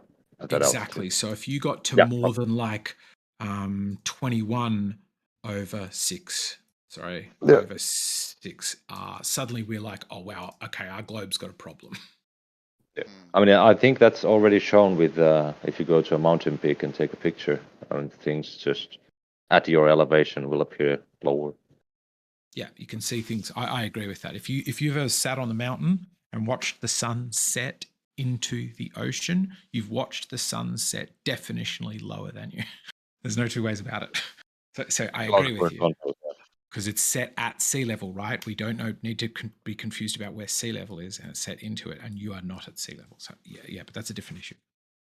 But if you got more than 706R, yeah. Yeah. If you got like significantly, I don't know if 21's too much to ask for. I don't know. I think the hotspot. I think the hotspot would be hard to find. I think even the hotspot would be quite big. Like the differences would be quite low. I think small with the luminosity. So I think the beam. I don't know what the beam divergence is on sort of the best lasers that there are. But I think they're still massive if you're talking about 10 kilometers or 20 kilometers. I don't think we'd have to do it over that far. My original idea was just comparing the laser beams with the gyroscopes, just to see if we could show that plumb lines are equal. Yeah, I think that's been measured, but So I didn't even need the water. I just needed 2 drones with gyroscopes and some lasers. That's all I needed. I guess if you can level a laser somehow, then all you need is 2 mountaintops and a laser. Or 2 lasers, point them at each other. If they point above each other, it's curved. It's convex, and if they point below each other, it's concave. If they point each other, it's flat. Yeah, that's a little bit similar to the idea I was saying. Yeah, like that's one of the ones I was saying. Whereas if you had 2 lasers, let's say I don't know how many miles apart. I mean, we have to do the math, but let's say where they're essentially horizontal, like you either you use a plumb and make it horizontal to the vertical, make your horizontal, and then if it's a globe, those should be essentially like they're shooting out into space, so then those should meet somewhere at a distance above the Earth if it's a globe. But if it's planar, then obviously they're not going to meet up in space, as it were. They're going to be parallel to each other. They're going to be running parallel to the ground. It's a pretty big difference. The lasers should either shoot up into space and they should meet somewhere in space if it's a globe, or they should literally be parallel and just run right into each other parallel. Even if you can just get them kind of like, because of all the variables and, you know, the conditions and the refraction, if you can get them pretty much level over a distance where it should be really not level, then you're onto something there. Your one, Geo, sorry, is shoot the lasers at one another, and they'll sort of cross swords in the sky. Yeah, that's one of them. Yeah, that's the one that the like horizontal laser shot. Yeah, they should meet in the sky if it's a globe, and if it's planar, then they should just literally run into each other because they're both just parallel to the ground. Yeah, again, I'd want to go over 100 meters over 7/6R. What about at night? What about at night? Is there a lot of refraction at night time? Yeah, I don't think night and day has much to do with it. Well, I thought that refraction relied on sunlight. I think that drives some of it. Yeah. I mean, it's just temperature and density. I think it's like I've seen like yesterday when I was coming from work, and it was dark. I saw miraging on the road, and the street lights were like shining from the road, even though they were not there.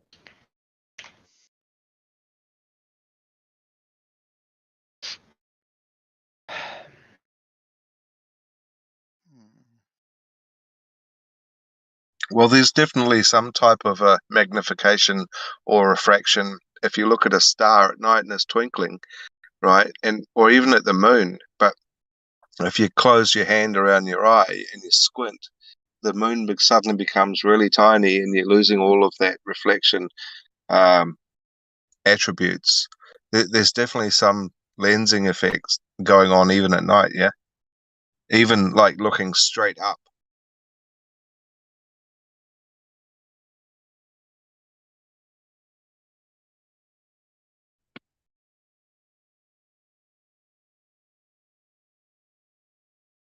I think, who was it? Einstein? You can't do this experiment with anything optical. It's just not going to work.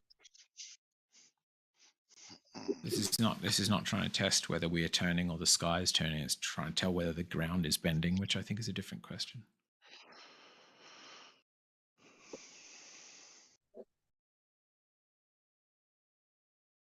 What's your name? You're over in Finland. Do you have any like huge, like, you know, those what's that called? Those salt flats. Do you have that sort of thing over there where you could go out and do some tests? Yeah, the most of the lakes froze in the winter, so there's a lot of those frozen lakes. Because it's either freezing in a curve or it's freezing flat. It's one or the other. Yeah, it's freezing. If it's a globe, it's freezing on a curve, and if it's flat, it's freezing on flat. How would you test that?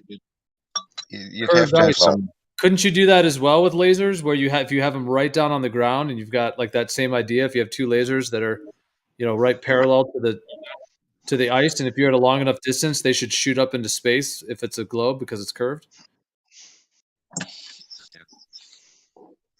That's true. Yeah, that works for me. That's why White's experiment was pretty good, because you weren't relying on anything optical. It was about whether or not this physical line was going to have a pressure downwards or upwards.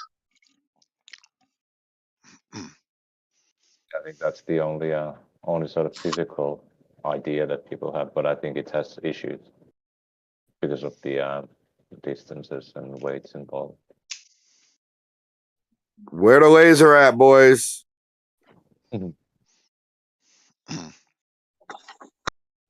Well, there's definitely technology out there that's being used. I mean, that Japanese company that can make stars in the sky. Like, there's definitely technology out there. We just don't have our hands on it.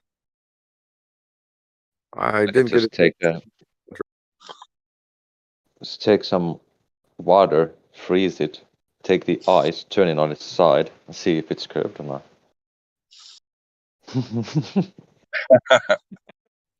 Like a 2 kilometers of ice block. Yeah, Would all and then turn it just together. You get like 500 Ukrainian fucking army dudes to like turn this ice on its side. yeah, then we can just look at it and say, yeah, it appears to curve, but is it curving?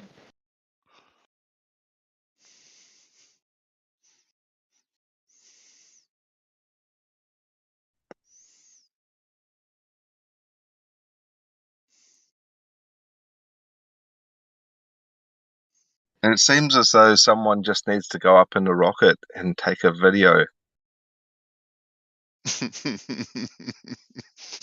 That does no good to anyone.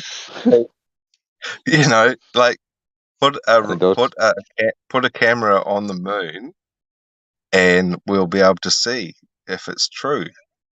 Okay. I mean, there's uncut footage of rockets going up into space, and people just say, no, that's not the whole Earth on the view. So even if the horizon clearly is curved, it doesn't do anything. So I think even if you had the video of the rocket leaving and then showing the whole Earth as a globe, people would still say that no, it's CGI in X point of Yeah, the video. yeah, they do say that because it's never a continuous video. It There is, stops and it turns into CGI, but it's not a continuous like but there stream. are continuous videos of uncut footage of rockets going to space and showing the curved horizon. Is that right? Like, how far is that continuous? Like, up to how many kilometers do you think? Over 100 kilometers into space. Strapped onto a rocket, and it's just like taking a video the whole time. Yeah. Haven't seen that.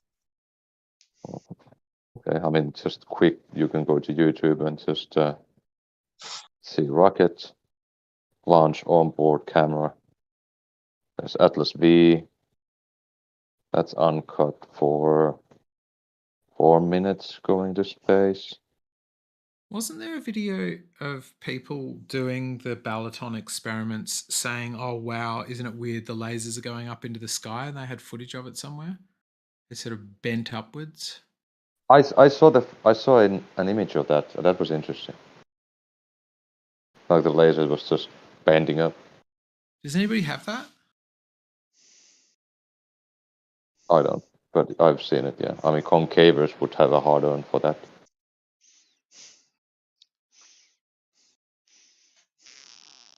But yeah, if you just if you Google rocket launch onboard camera YouTube, type that on YouTube. First 2 videos are uncut, quite long.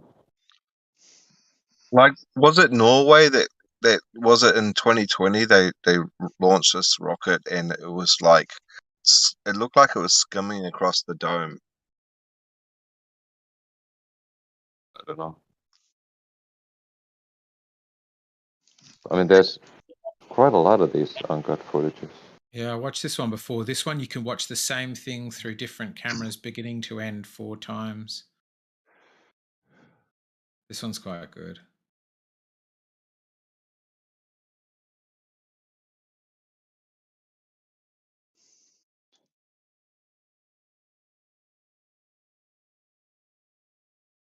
You know what I think about when I think, how do you CGI this?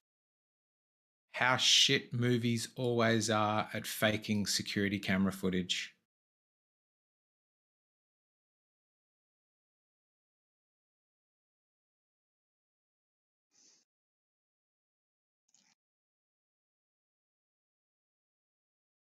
All I'm seeing is, are you showing this on your screen?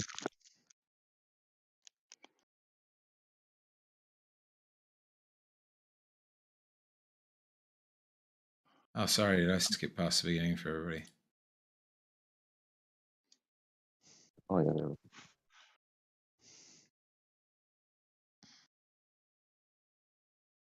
yeah. I would think each of their clouds got to match, so it's got to be real at this stage.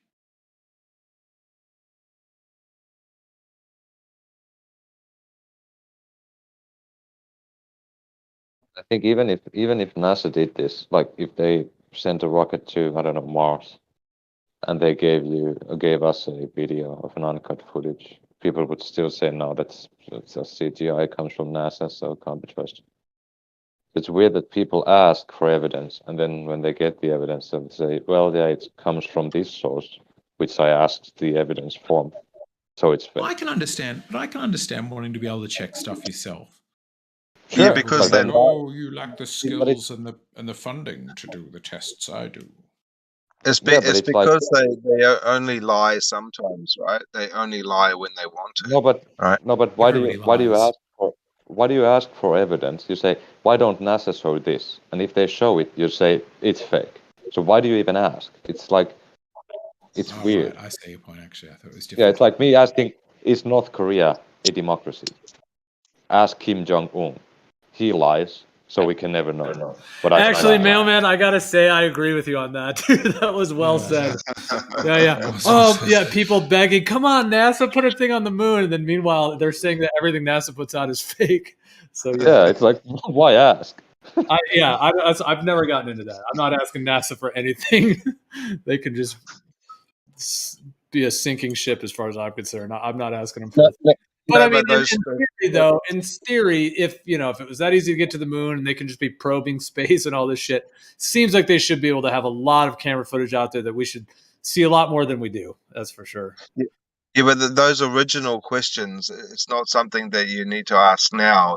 The reason why you don't trust NASA is because they haven't done a lot of things that you'd expect them to have done.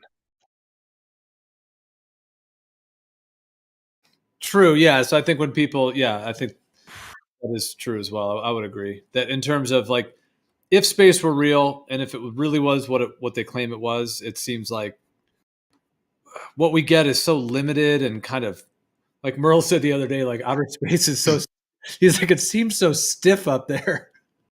That's a separate thing. It was just funny.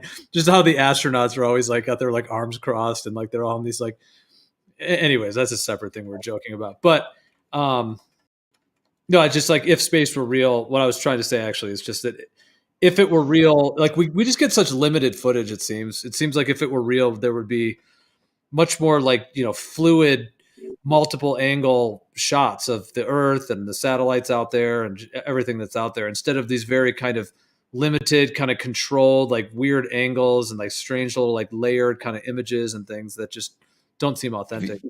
Have you seen this one though? This one that Mailman just suggested is uncut from launch to outer atmosphere to back down, and like 4 or 5 different shots. So I can just watch the same launch I just watched from now a different view. And these are like mounted on board. I don't know if they were shooting in VHS, but it was probably some tape. They had to recover this, right? I don't know, maybe they radioed this back, but I think they... I think I can say the same thing that Planetas talk about space travel and saying that there's not enough footage. I can say about satelloons. Like, show me an uncut video of a satelloon going up. No one can show me that. It's not a single video. I can show you crashed ones. Sure, and I can show you crashed rockets and people launching rockets. Crash satelloons is what you expect, though. Satelloons only last like a week. Like satellites last like 20, 30 years. They last longer than that. And are made to crash, is my point. Tens of thousands of them each week are getting launched. Sure, but they're all built to crash. One can still show me one going from down here to up there in one continuous shot. Do you say that they don't have satelloons? No, that's not what I'm saying. I'm saying that you asked for me about some kind of evidence that doesn't exist. Well, it does exist because, I mean, it's just Harry just showed you one. But you don't apply the same skepticism to satelloons. You just say, well, they exist. I mean, it exists. And I can say the same thing about rockets. I mean, they go to space. I mean, why do I need a continuous shot when I see them launch them and I see those crash? Sorry, It's mailman. weird I was doing something else, but whatever your point that you were making was, I disagree with it. Yeah, sure. I mean, you believe in satellites like that, without Dave. no on-set footage of one. So you just have faith in satelloons, I guess. I don't Because have it- faith in them. I know they're there. I know they're there. I know they use them. Sure, You and know, I know the same thing about satellites and rockets. I mean, so, sure. but that's cool. That's It's cool. pretty cool. Dropping away from the Yeah. shuttle. Like a Tom Cruise movie. It was, wasn't it? That was a really cool shot. Here we go.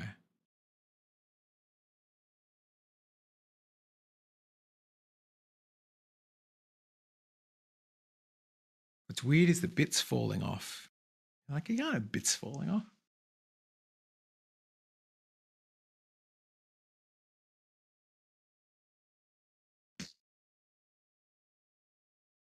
Well, mailman, in terms of what NASA puts out, in terms of like everything of outer space, essentially, or let's say like footage of the globe that they claim, if you had to just say, just from your own, it can even just be anecdotal, just from your own thoughts on it. I mean, if you had to rank it 0 to 10, likelihood of being real, I mean, is it a 10 for you? Is it a 7, a 3? I mean, what do you think? And I know it's kind of a generalized thing, because obviously I could say, what about this one? What about that one? But yeah, that's why overall, is it just, is it buttoned up solid like a 10, or is it 8 or 7? Or what do you think?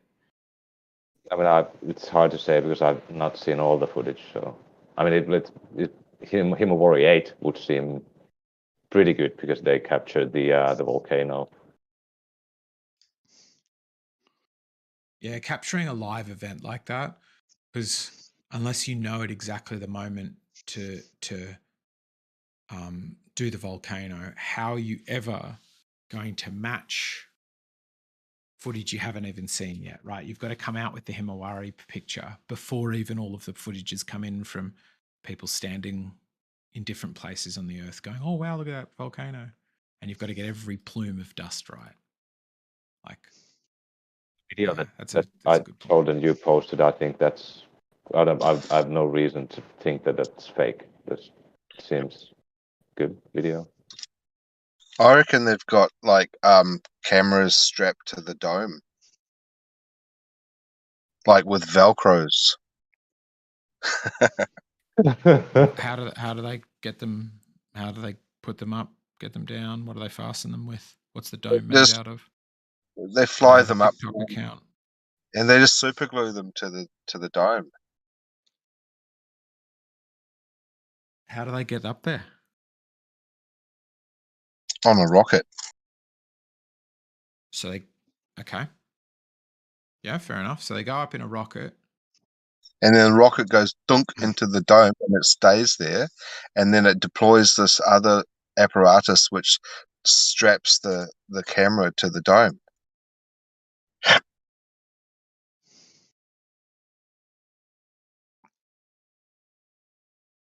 Why not? Sure.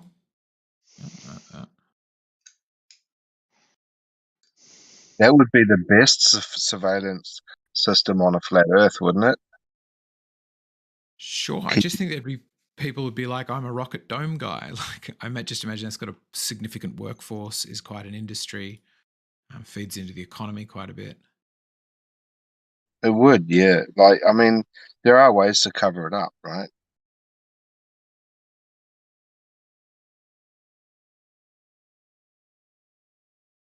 How would you do that?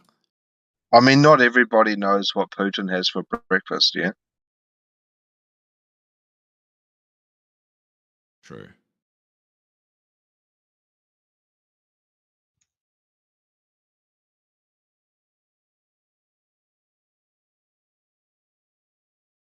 Just a straight shot glass of adrenochrome.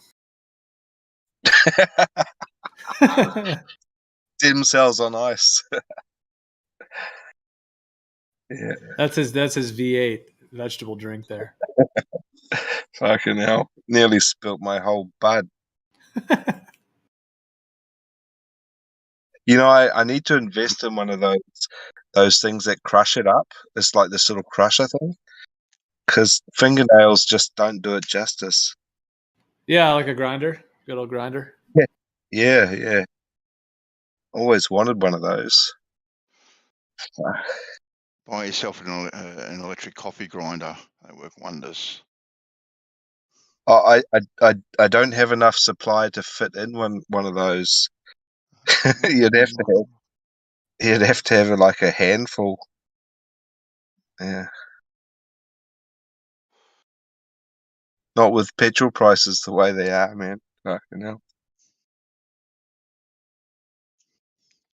Fucking hell. I filled up $200 petrol today and went for a drive.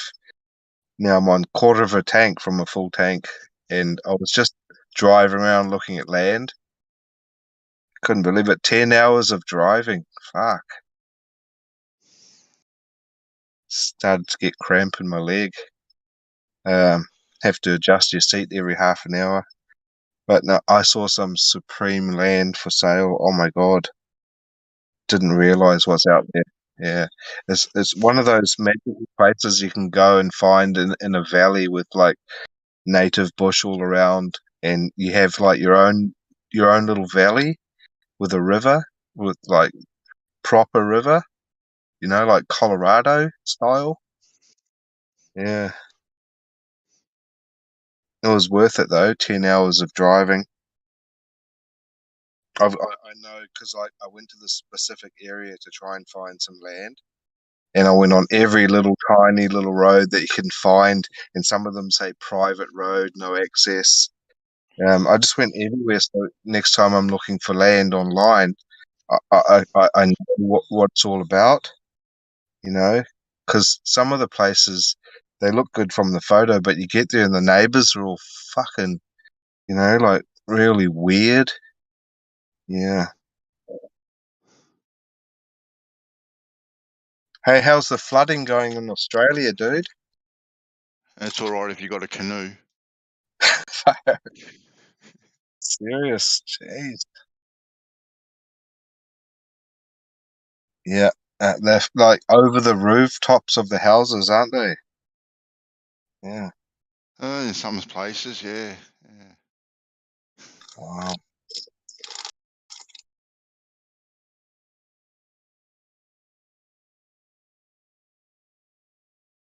There's some people are like, oh, it's like in Bangkok, my friend, it floods every fucking year, and he's like, oh, it's flooding. It caught me by surprise. It happens every year, bro.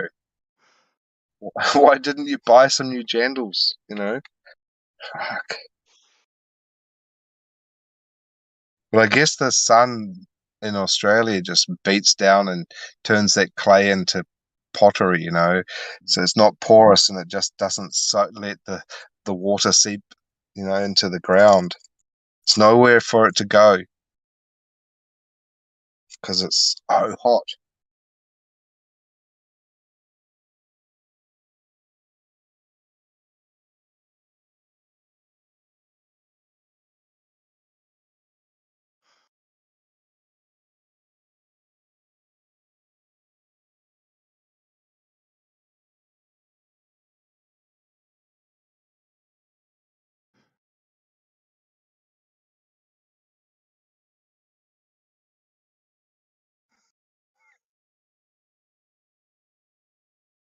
That's an achievement. Made a spliff. Amazing spliff. How about you, Bansor? Do you mix your Port Royal with your spliffs? No, not at all, mate. Not at all. Well, I just get like two spots and I crush it up and put it in the end of the cigarette, so it's just pure. And then just so you can actually roll the cigarette, I put some tobacco in there at the end, so it makes a line. So it's not really mixing it; it's just something to hold it, on the end. And you get through the spliff, and then you're into the tobacco. It's like having dessert,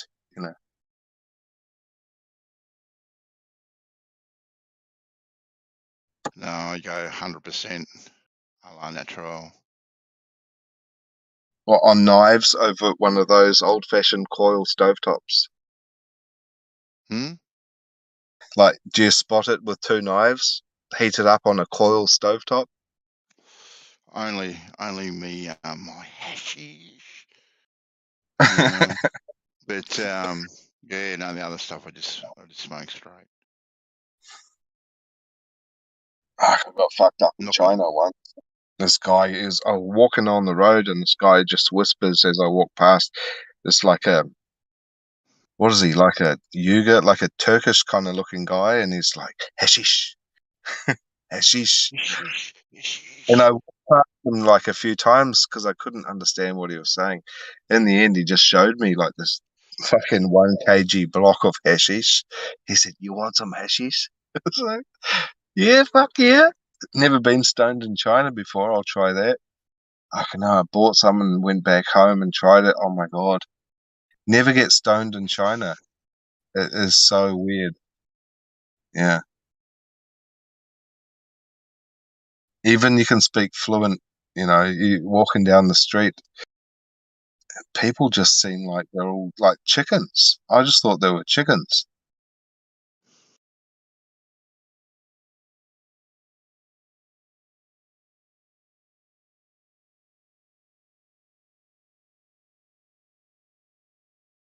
Yeah, they had to get that angle. Had to like.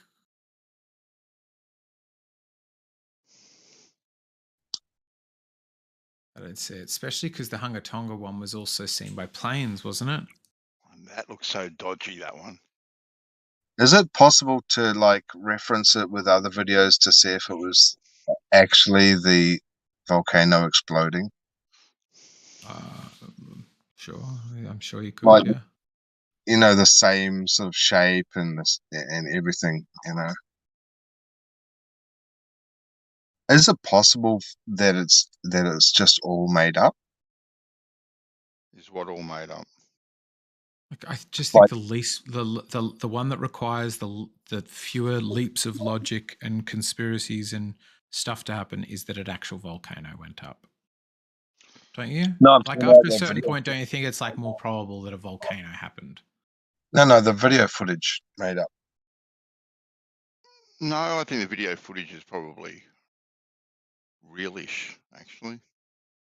Like the stuff that they're saying comes from satellites. That's that footage. No, I'm not saying that at all. Not saying that at all.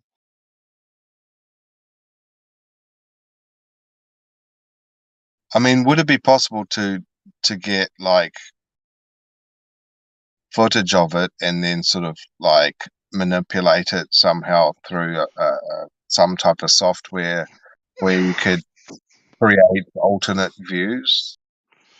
I don't think every bit of footage that we see is manipulated or fake. I think Look how poor a big these leap. people are. Like, what crisis actors do you have on a little island like that? Why? Like, isn't it sure, you could. It is entirely possible, Carlos. But don't you think after a certain point, it's more probable that there was just a volcano? Oh, yeah, I'm not doubting that. Fucking hell, I've got Tongans as neighbors. What I was talking about is the satellite footage. Or maybe it could have been taken from a higher altitude drone or something. Yeah, it could be. Satelloon. That's possible, right? But I don't think. Yeah, I just don't think. Have you seen any Satelloons, Bandy? Personally? What, in the sky over my head? You're talking about? No, I haven't seen. But I don't think you would see them anyway. I think they're that high up riding, and obviously, the balloon part of the sat is going to be of a color that's going to be fairly blendable into what's above your head anyway. Reflective, so it's going to reflect the atmosphere or the sky around it. So it'll probably blend in a little bit. And like I said, it's going to be I would that just thought high up. Sometimes it might float in front of the moon or in front of the sun or glint or something like that. Reflect a bit. I don't know. I At think some you'd angles. you probably have to be looking at exactly the right time for these things to happen, wouldn't you? Yeah. How many are in the sky? 172,000. I don't know. So it'd be pretty good odds of seeing it in the sky. Well, I don't know. Obviously I just pulled a number out of thin air there. I've But got like, how absolutely many? no idea. What's the surface area of the known Earth? Well, let me check that, and then I want I to don't know know. that. They say how many satellites do they say are up there? 15,000, I think, something thereabouts. Oh, I think it'd be. Oh, let me just go stuff in space. So I'm going to say, I don't know, 2,500, maybe. I think the numbers change all the time because like, I'm pretty sure I remember like at least 10 years ago they were saying there was 22,000. Oh, the satellites Yeah, yeah. themselves. Oh, yeah, you may Yep. be right. Maybe right, Carlos. You're talking about the loons? Yeah. Yeah. Oh no, the satellites we're talking about. They say there's. I thought it was around 15,000 satellites, orbiting around. I don't know about the satelloons themselves, but maybe of a similar figure. I don't know. There are nearly 6,542 satellites orbiting the Earth as of January 1st, 2021. Oh, is that all? Is that all? Only about half of them are active. 3,372 satellites are active. Okay. I actually thought it was higher than that. 3,170, almost the same number, are inactive. I heard 22,000. Yeah. How many satelloons are up there? That's the thing. Satelloons, like, are you comfortable that we take the standard known most effective satellite because that's what the free market would make it be the case? Or are you going to argue that there are far more impressive satelloons? Let's just see what the satelloons currently are. I'm just interested if there's a number for satelloons. Actually, sure. Balloon satellite with gas is put into orbit. Satelloon, How long does it? Okay. Range of radio waves, visibility. No, let's just go from the top, shall we? Balloon satellite, beacon 1, beacon 2, orbital reflector. Just a table of balloon satellites. Short table, okay.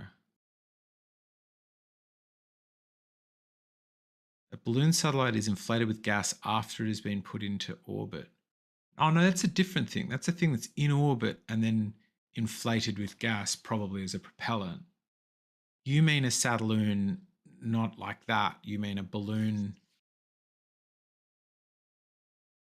I don't know how many different sorts there are riding. The only ones I've seen, obviously, are the clips where they're, attaching them to a forklift, blowing them up and then letting them go.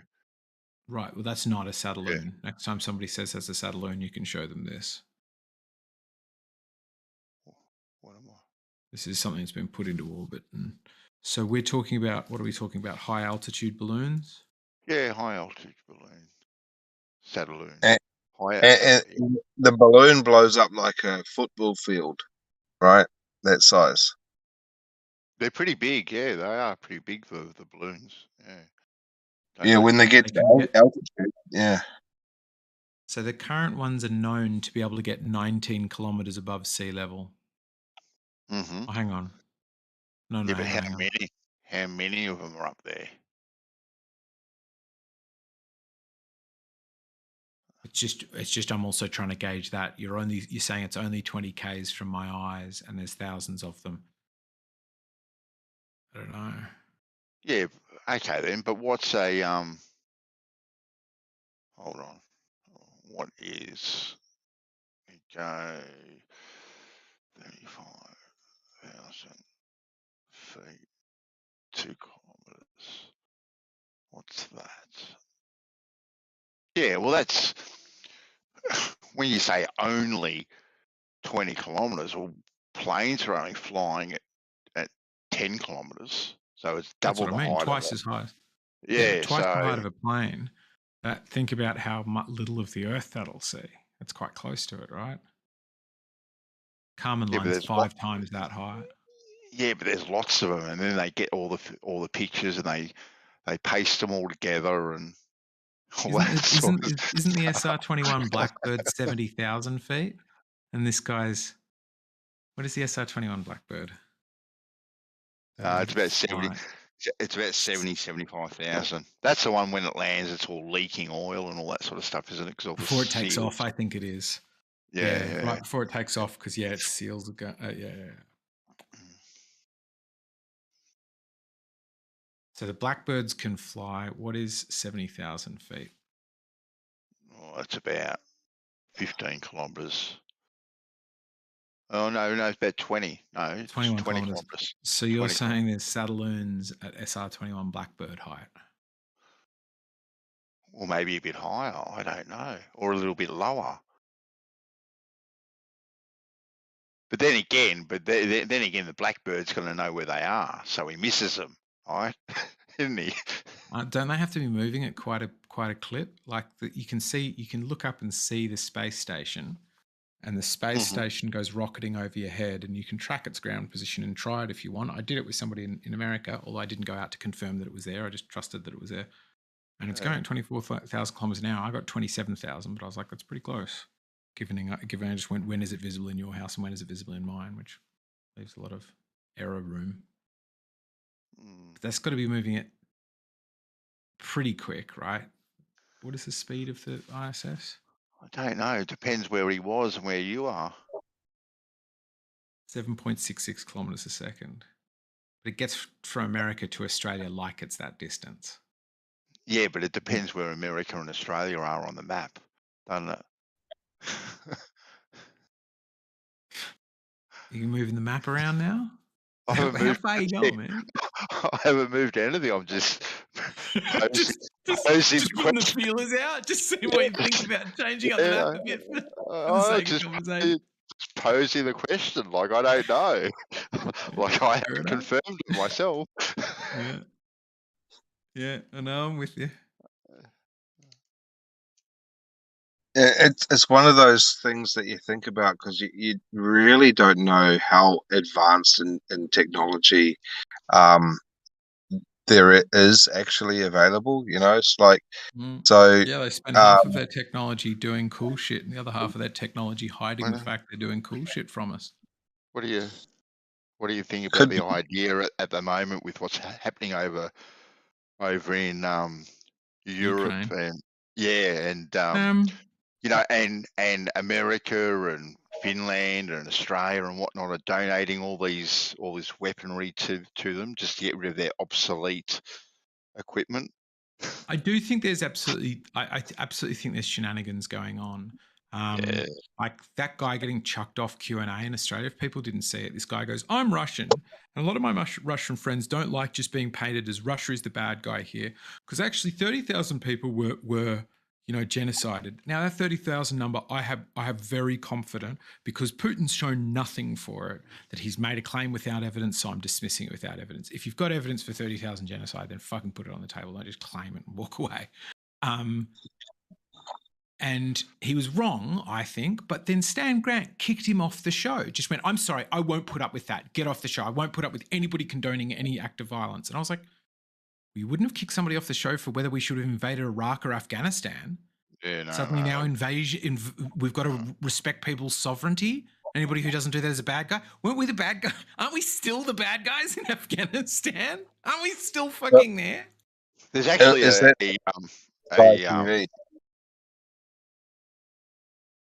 Sorry, was that Sky TV? No, ABC. ABC. And that was the fucking thing. The show was question and answer. The whole point. They'll have like basket case far right people on there, and it's always absolutely overflowing with lefties. But like they will have other opinions on that show. And then this one guy speaks up in favor of Russia and he gets kicked off the show. It was terrible. There's actually a doco on RT that talks about however you want to label it, but genocide or whatever, about the people in Donbass. Donbass, yeah. Do they call it Donbass? Did I get that wrong? Oh, I might have got it wrong. There's a chance. I'm just checking. Yeah, I mean, there's definitely people in there that have wanted to rejoin Russia for quite some time. I just like, Crimea voted to be within Russia 96%. Some of me is like, okay, well, let them just be Russia. But the thing that's often omitted from that is like Russia rolled in there like 4 months previously with tanks and guns and said, this is ours now. And then after a little while, still there with their tanks and guns, said, we give people choice. Choice is referendum. 2 choices. Ukraine is independent, right next to Russia, or it joins Russia. It didn't have a choice on its referendum to stay Ukrainian, which is what they were. So they 96%, because it's basically like a guy kicked in your front door, put a gun against your head and said, you want to suck dick, or you're some guy who's not, You're like, okay, I'll be a little bit gay for a moment because I've only got one choice, right? So of course they voted to join Russia. I think that Russia's set up a good hand. I think he's right to be scared about NATO because he does want to invade countries. But I don't. What's the strongest case for invading someone's sovereignty?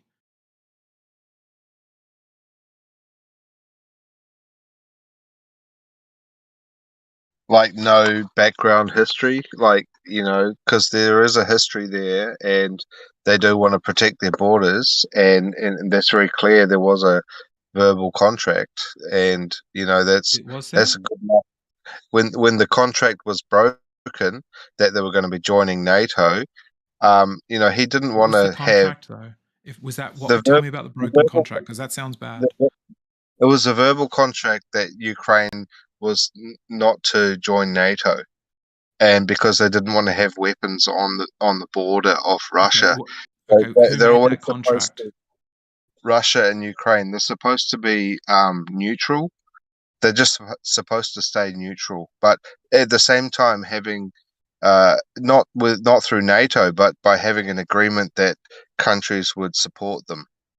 Because I looked up this for a bit, and I really struggled to find what it was. What I heard was there were people saying things about not moving weapons further west. So where West Germany was, and there was that really awkward border, not directly on the Soviet physical border in West Germany that had the Berlin Wall and all that weirdness. They said, we will not move our weapons 1 inch east in that territory. That there is an agreement about that. That NATO, an alliance that is made stronger by the wealth of the number of nations that are a part of it, said we agree to never take on board new nations. That particular nation, I've never seen that agreement anywhere, and it seems counter to their aim. Their aim is to create a large enough alliance that nobody will hit you. So why would they say, oh, we're not going to take Ukraine in the future? Particularly when the agreement was drawn up, the Soviet bloc was on its doorstep. It still held half of Germany. So, well, do you know that take any of my territory? The only way it can take your territory is if you crumble, which it did, which is how we took it. But Russia's not the only country that's taken Ukraine and given it up and taking it back again. America took Ukraine. America took Ukraine and gave it up as well. America took Ukraine? I didn't know. Yeah, back in the history, America took Ukraine and then they gave it up.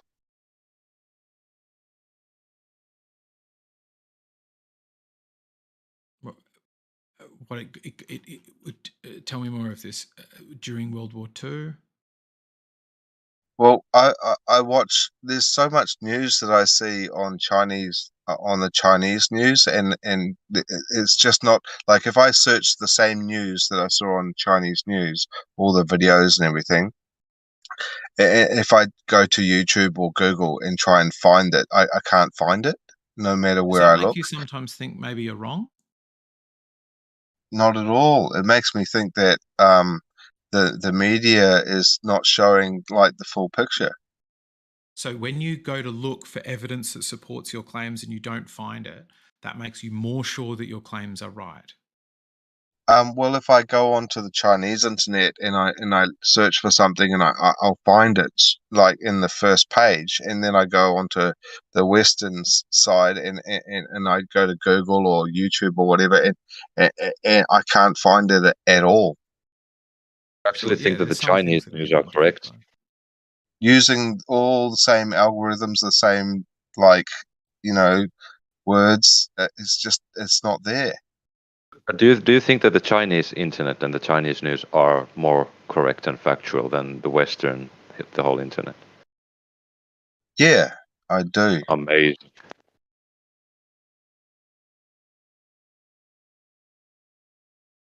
So there's nothing going on with the Uyghurs over there. No, there's not. No, that was just a prison. They're just showing the prison. Oh, there. Okay. It's not a camp. It's an actual prison, and it's not just all one nationality in there. There are white dudes in there too. Yeah, a lot of Muslims, right? It's a proper prison. It's whatever you saw I'm on not sure you're TV. improving the case, though, Carlos. The suggestion is what's Yeah. housed in there is like 90% Uyghurs. And you're going, oh, it's not a camp. No, they're really fucking them up in there. No, they're not. No, well, It's not a holiday camp in there. They get beaten with nightsticks on the daily. yeah, well, some of that footage I'd like to dismiss, but like the just Didn't even know there was Of course footage, you but want I to can dismiss it. imagine there It's like is. rocket launches and But other I'm just things. saying, if you've seen anything, it's got to be fake. Oh. You didn't just say that, did you? If there's evidence of prison guards hitting Uyghur soldiers, it's got to be fake. No, This because is they the mix first truth time with that someone lies. has Like, they show real footage or real pictures, and then they'll mix a few fake ones. Don't you think You know, that the more probable thing is sometimes prison guards hit people and some of them might be Uyghurs? well, you got to go to your latest, like, closest American prison and see what happens inside there. Yeah, people hit people with nightsticks. That's why I think that's what happens in prisons. It's not that I think it happens in America, so therefore it doesn't happen in China. Come on, Prisons man. are a harsh place, but like the claim is that China is like, getting these ethnicities and like basically just putting them through torture, but that's not the case. I don't think there's much evidence shared yet for torture, but forcibly imprisoning large groups of people with an apparent attempt to virtually sort of imprison them out of existence. Yeah, I think there's a high possibility they're doing that. I It's the don't think strongest there's. evidence they're not.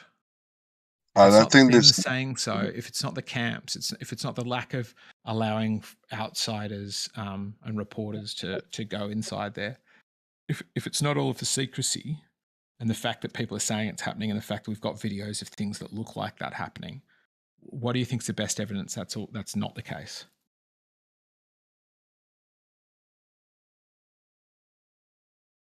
I don't know, but like, do you know how many illegal aliens are going over the Trump's wall right now every day?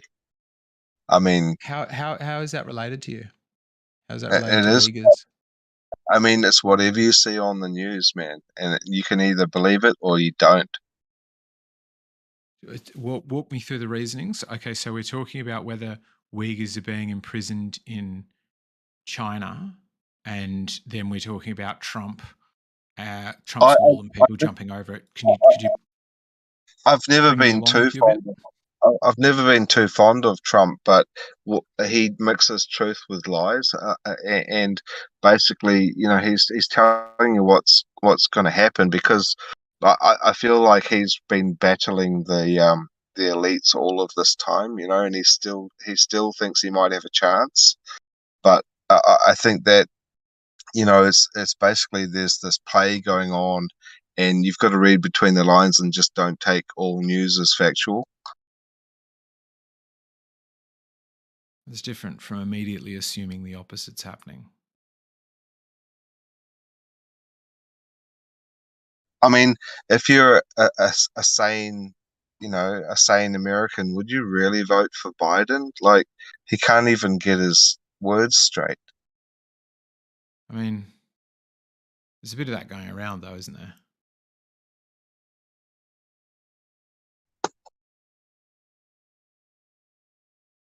Yeah, and if it was all true, our prime minister wouldn't be fucking opening up her loud microphone style fucking megaphone voice and expressing to the world how much power she thinks she has to put down superpowers and not think that there's going to be any recall, just like that's not real.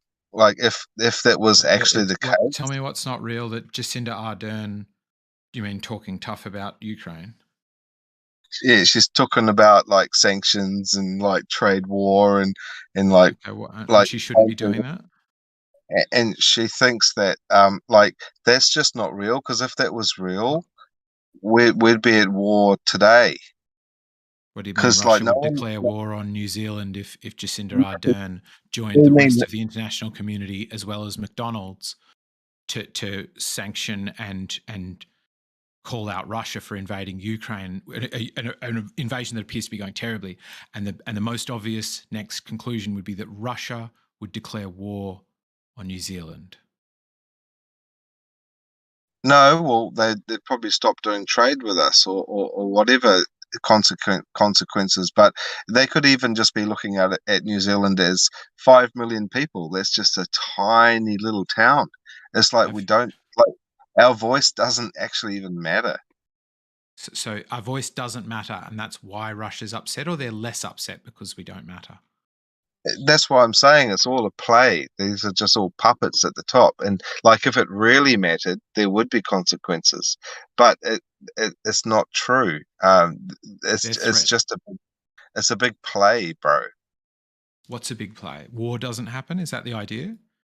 War does happen, and people do die. Right, but this war isn't happening because if it was, Russia would have invaded Ukraine or refused to trade with us, despite the fact that their ruble just went off a fucking cliff. That's why the elites call it war games, because they're just playing games.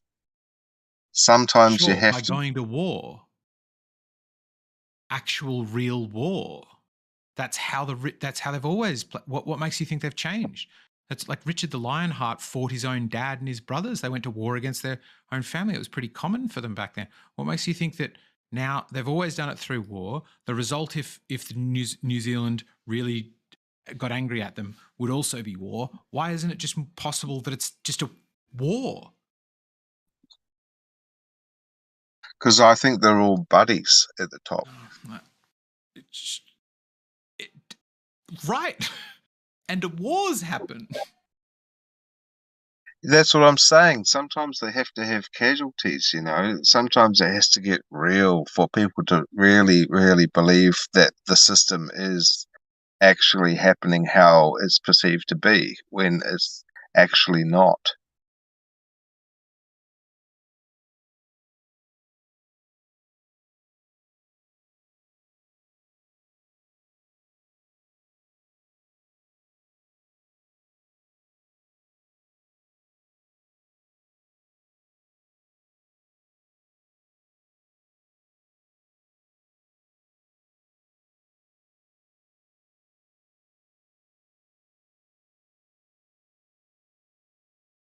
Yeah, I just think it's all part of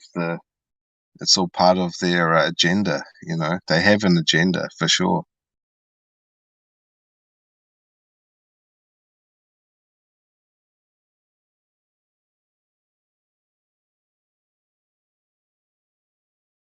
You know, they're planning shit, you know, when they do those Bilderberg meetings, and there's all sorts of meetings that they have, you know. What the fuck are they all talking about, you know? Do you think that China and USA are? Do you think that China and USA are bad buddies? I think they are at the top. Yeah, I think that they can have a whiskey together, and at the same time they can go and do some cockfighting, you know, to see who's got the biggest cock. And can it happen also with Russia and Ukraine? Yeah. Okay. So they can have wars even though they're buddies. So. And I think all the leaders in power at the moment around the entire world, I think they're all in the know. Some of them are high up and some of them are sort of entry level, but they're all in the know, and for whatever reason, they just go along with it, and you know, it's all pretty fucking dodgy to me, bro.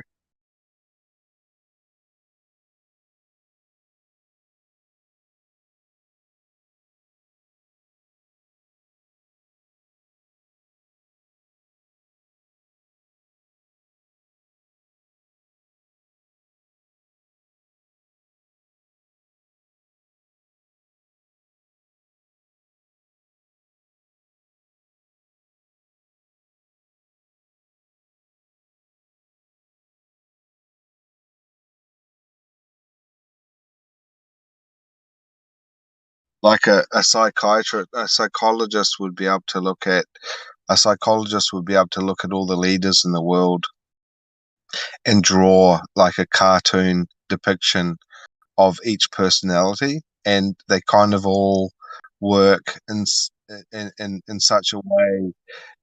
All these personalities work in such a way that is so telling that it has to be made up. It can't be coincidental. The way that they interact with each other, it all seems to be like they, you know, they know what's actually going on behind the scenes. You can tell that they're just being steered, like puppets. They're following a script. I mean, how do you think that, like how do you think that it's a script? What gives that away? Like, why can't it be organic? Just like happens that way.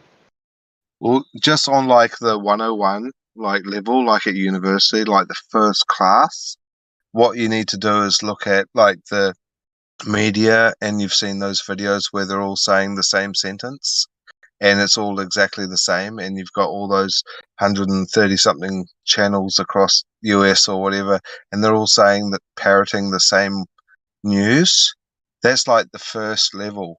Once you get above that, then you can move on to the next lie, and it all sort of, if from a bird's eye view, you can sort of, if a psychologist was to be able to sort of analyze the situation, and a sociologist and a psychiatrist, you could work out that they're all just fucking actors. So sorry, did you say that because of the news being the same?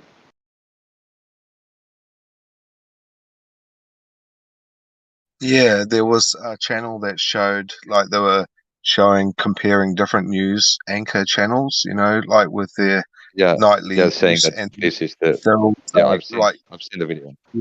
you've seen that? Yeah. Yeah, and it only had USA, the American news, which I don't follow because I'm not from there.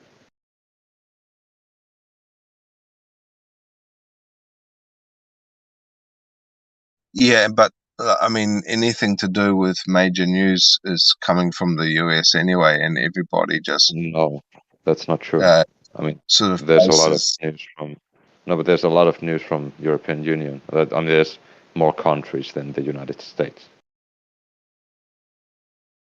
And there's very little news I get from United States nowadays. And all the Ukraine stuff, nothing of that comes from States.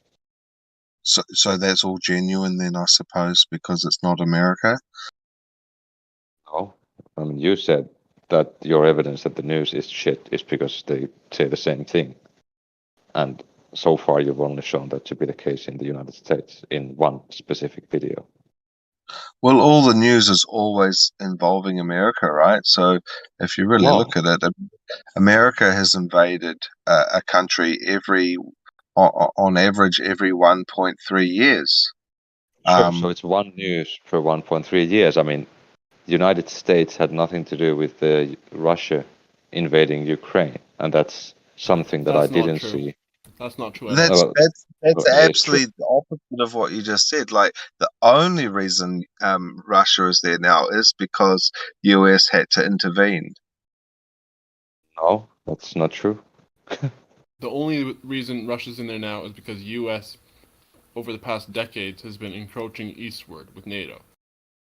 And that is a positive claim, sure, but how do you know that is true? I mean, where did you get that from? From news? In the 2+1 talks in Bonn in 1990, they said they wouldn't go farther than Germany's eastern border. Well, Since then, a number of Eastern European countries have joined NATO. Yeah, I know and America, Russia hadn't invaded any of them. Yeah, so it's not that. Yeah, exactly. Because none of them were on their doorstep. Sure, so it isn't the case that it wasn't as much of a security concern as Ukraine is. Sure, so and the U.S. could have avoided this war by just simply saying, Biden simply said, Ukraine is not going to be joining NATO, point blank. So you're now saying that Putin wouldn't invade Donbass and Crimea if USA wouldn't be there?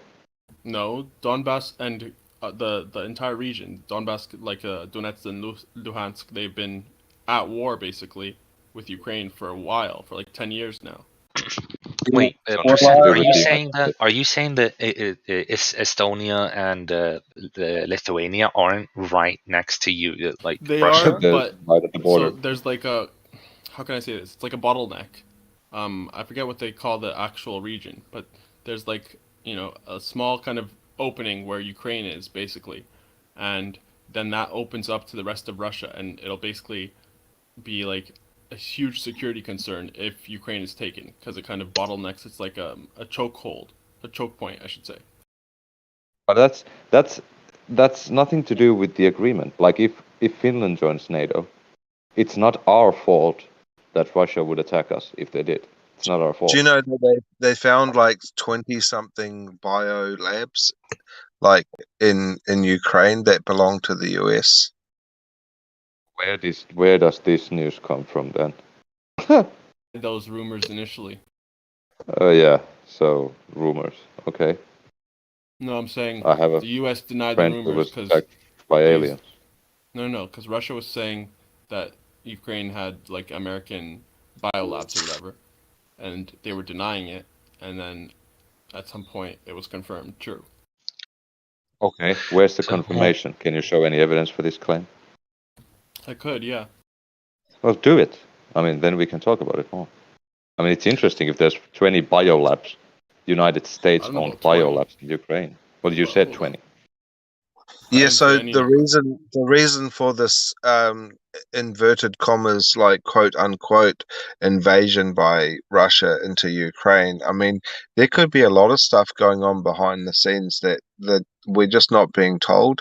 It's like some people have like, you know, all sorts of secrets, you know, and they have their reasons for doing shit, and it's not always going to be shared with the masses, you know. Sure. Okay, so No, search people. Victoria Nuland. She had a talk over like in front of Congress just a couple of days ago, and she mentioned this stuff.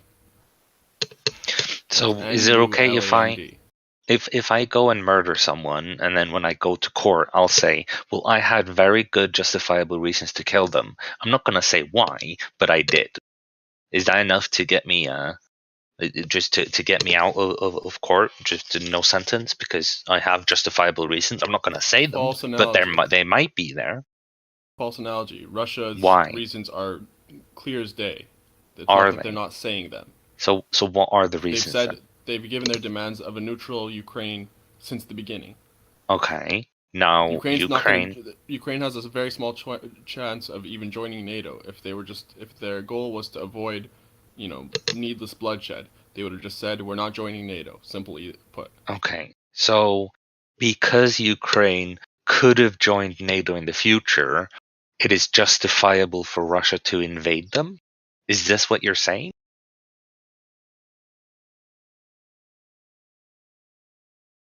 All I see I about think it the was away for that question. You might need to ask that question. You're back? Yeah, I'm back. I disconnected. Okay.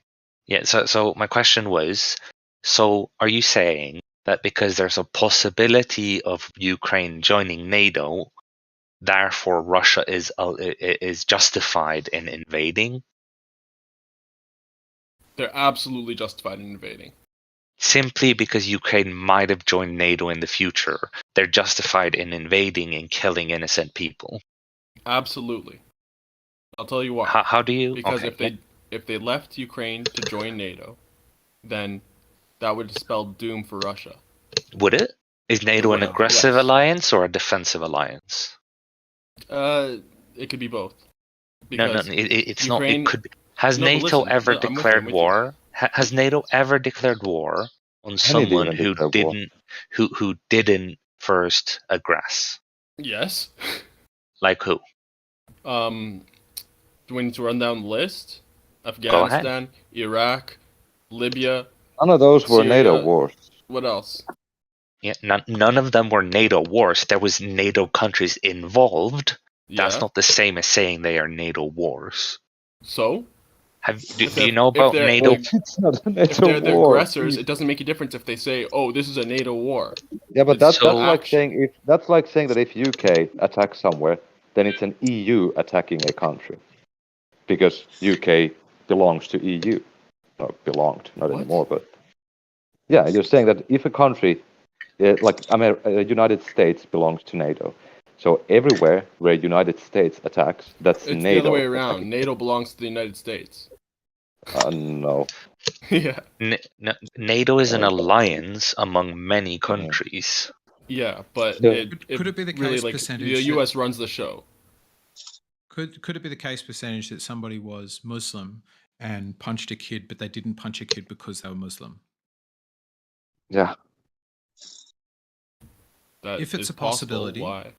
Sure. So if it's a possibility that somebody punched a kid and was a Muslim without it because they're a Muslim, then it's possible that a country could go to war with another country despite being in a non-aggression treaty with some others.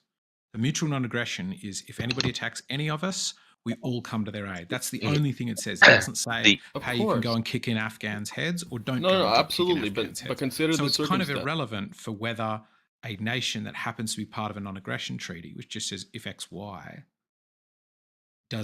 is restricted in some other realm. Like it's like going, oh, because you own a Toyota, you also have to pat dogs. It's like, what? Okay, what? so it's absolutely It's not unrelated. irrelevant. I'll tell you why it's not irrelevant. Because Ukraine is looking to get Crimea back. All right, Crimeans they prefer should. Russia. No, they should not. Okay, the Because majority Russia of stole Crimeans Crimea from them. are like are basically identifying. They consider themselves Russian more than How do you know Ukrainian. that? Is this based on the referendum that nobody was allowed to observe on that came back with a 96% vote for Russia because No, the I don't two think so. options, neither of them included going back to Ukraine? Yeah, this referendum. It was like a different Yeah, thing where- this referendum that No, happened it's a different after thing where like 80% the of the invasion. population considered themselves Russian or something like that. I don't Yeah, have but the exact- Many of them speak Russian, but that doesn't mean they want to be Russian. No. Are you they- getting this? they Are you support getting this Russia. statistic? Are you getting these statistics before or after the annexation? Does it matter? Yes. Why? Because if it's after the annexation, then the people in charge of these statistics have a very large, what was the word?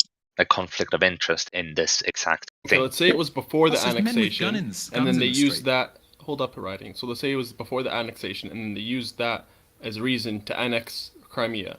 Does it matter whether it's before or after? Yes. I just explained to course you how it they could does. use it before, have these numbers before, and it'll be like reason. They'll give them Did a they have the vested numbers interest before? for invading. It'll give a viable reason. So again, it doesn't So- matter if it was before or after. Yes. It would require it very well it matters because whether it was before or after is whether the legitimacy of the number is true or not. Because if it was before, then it was under a non-Russian moderated government, which they tested this in, which they did the surveying in.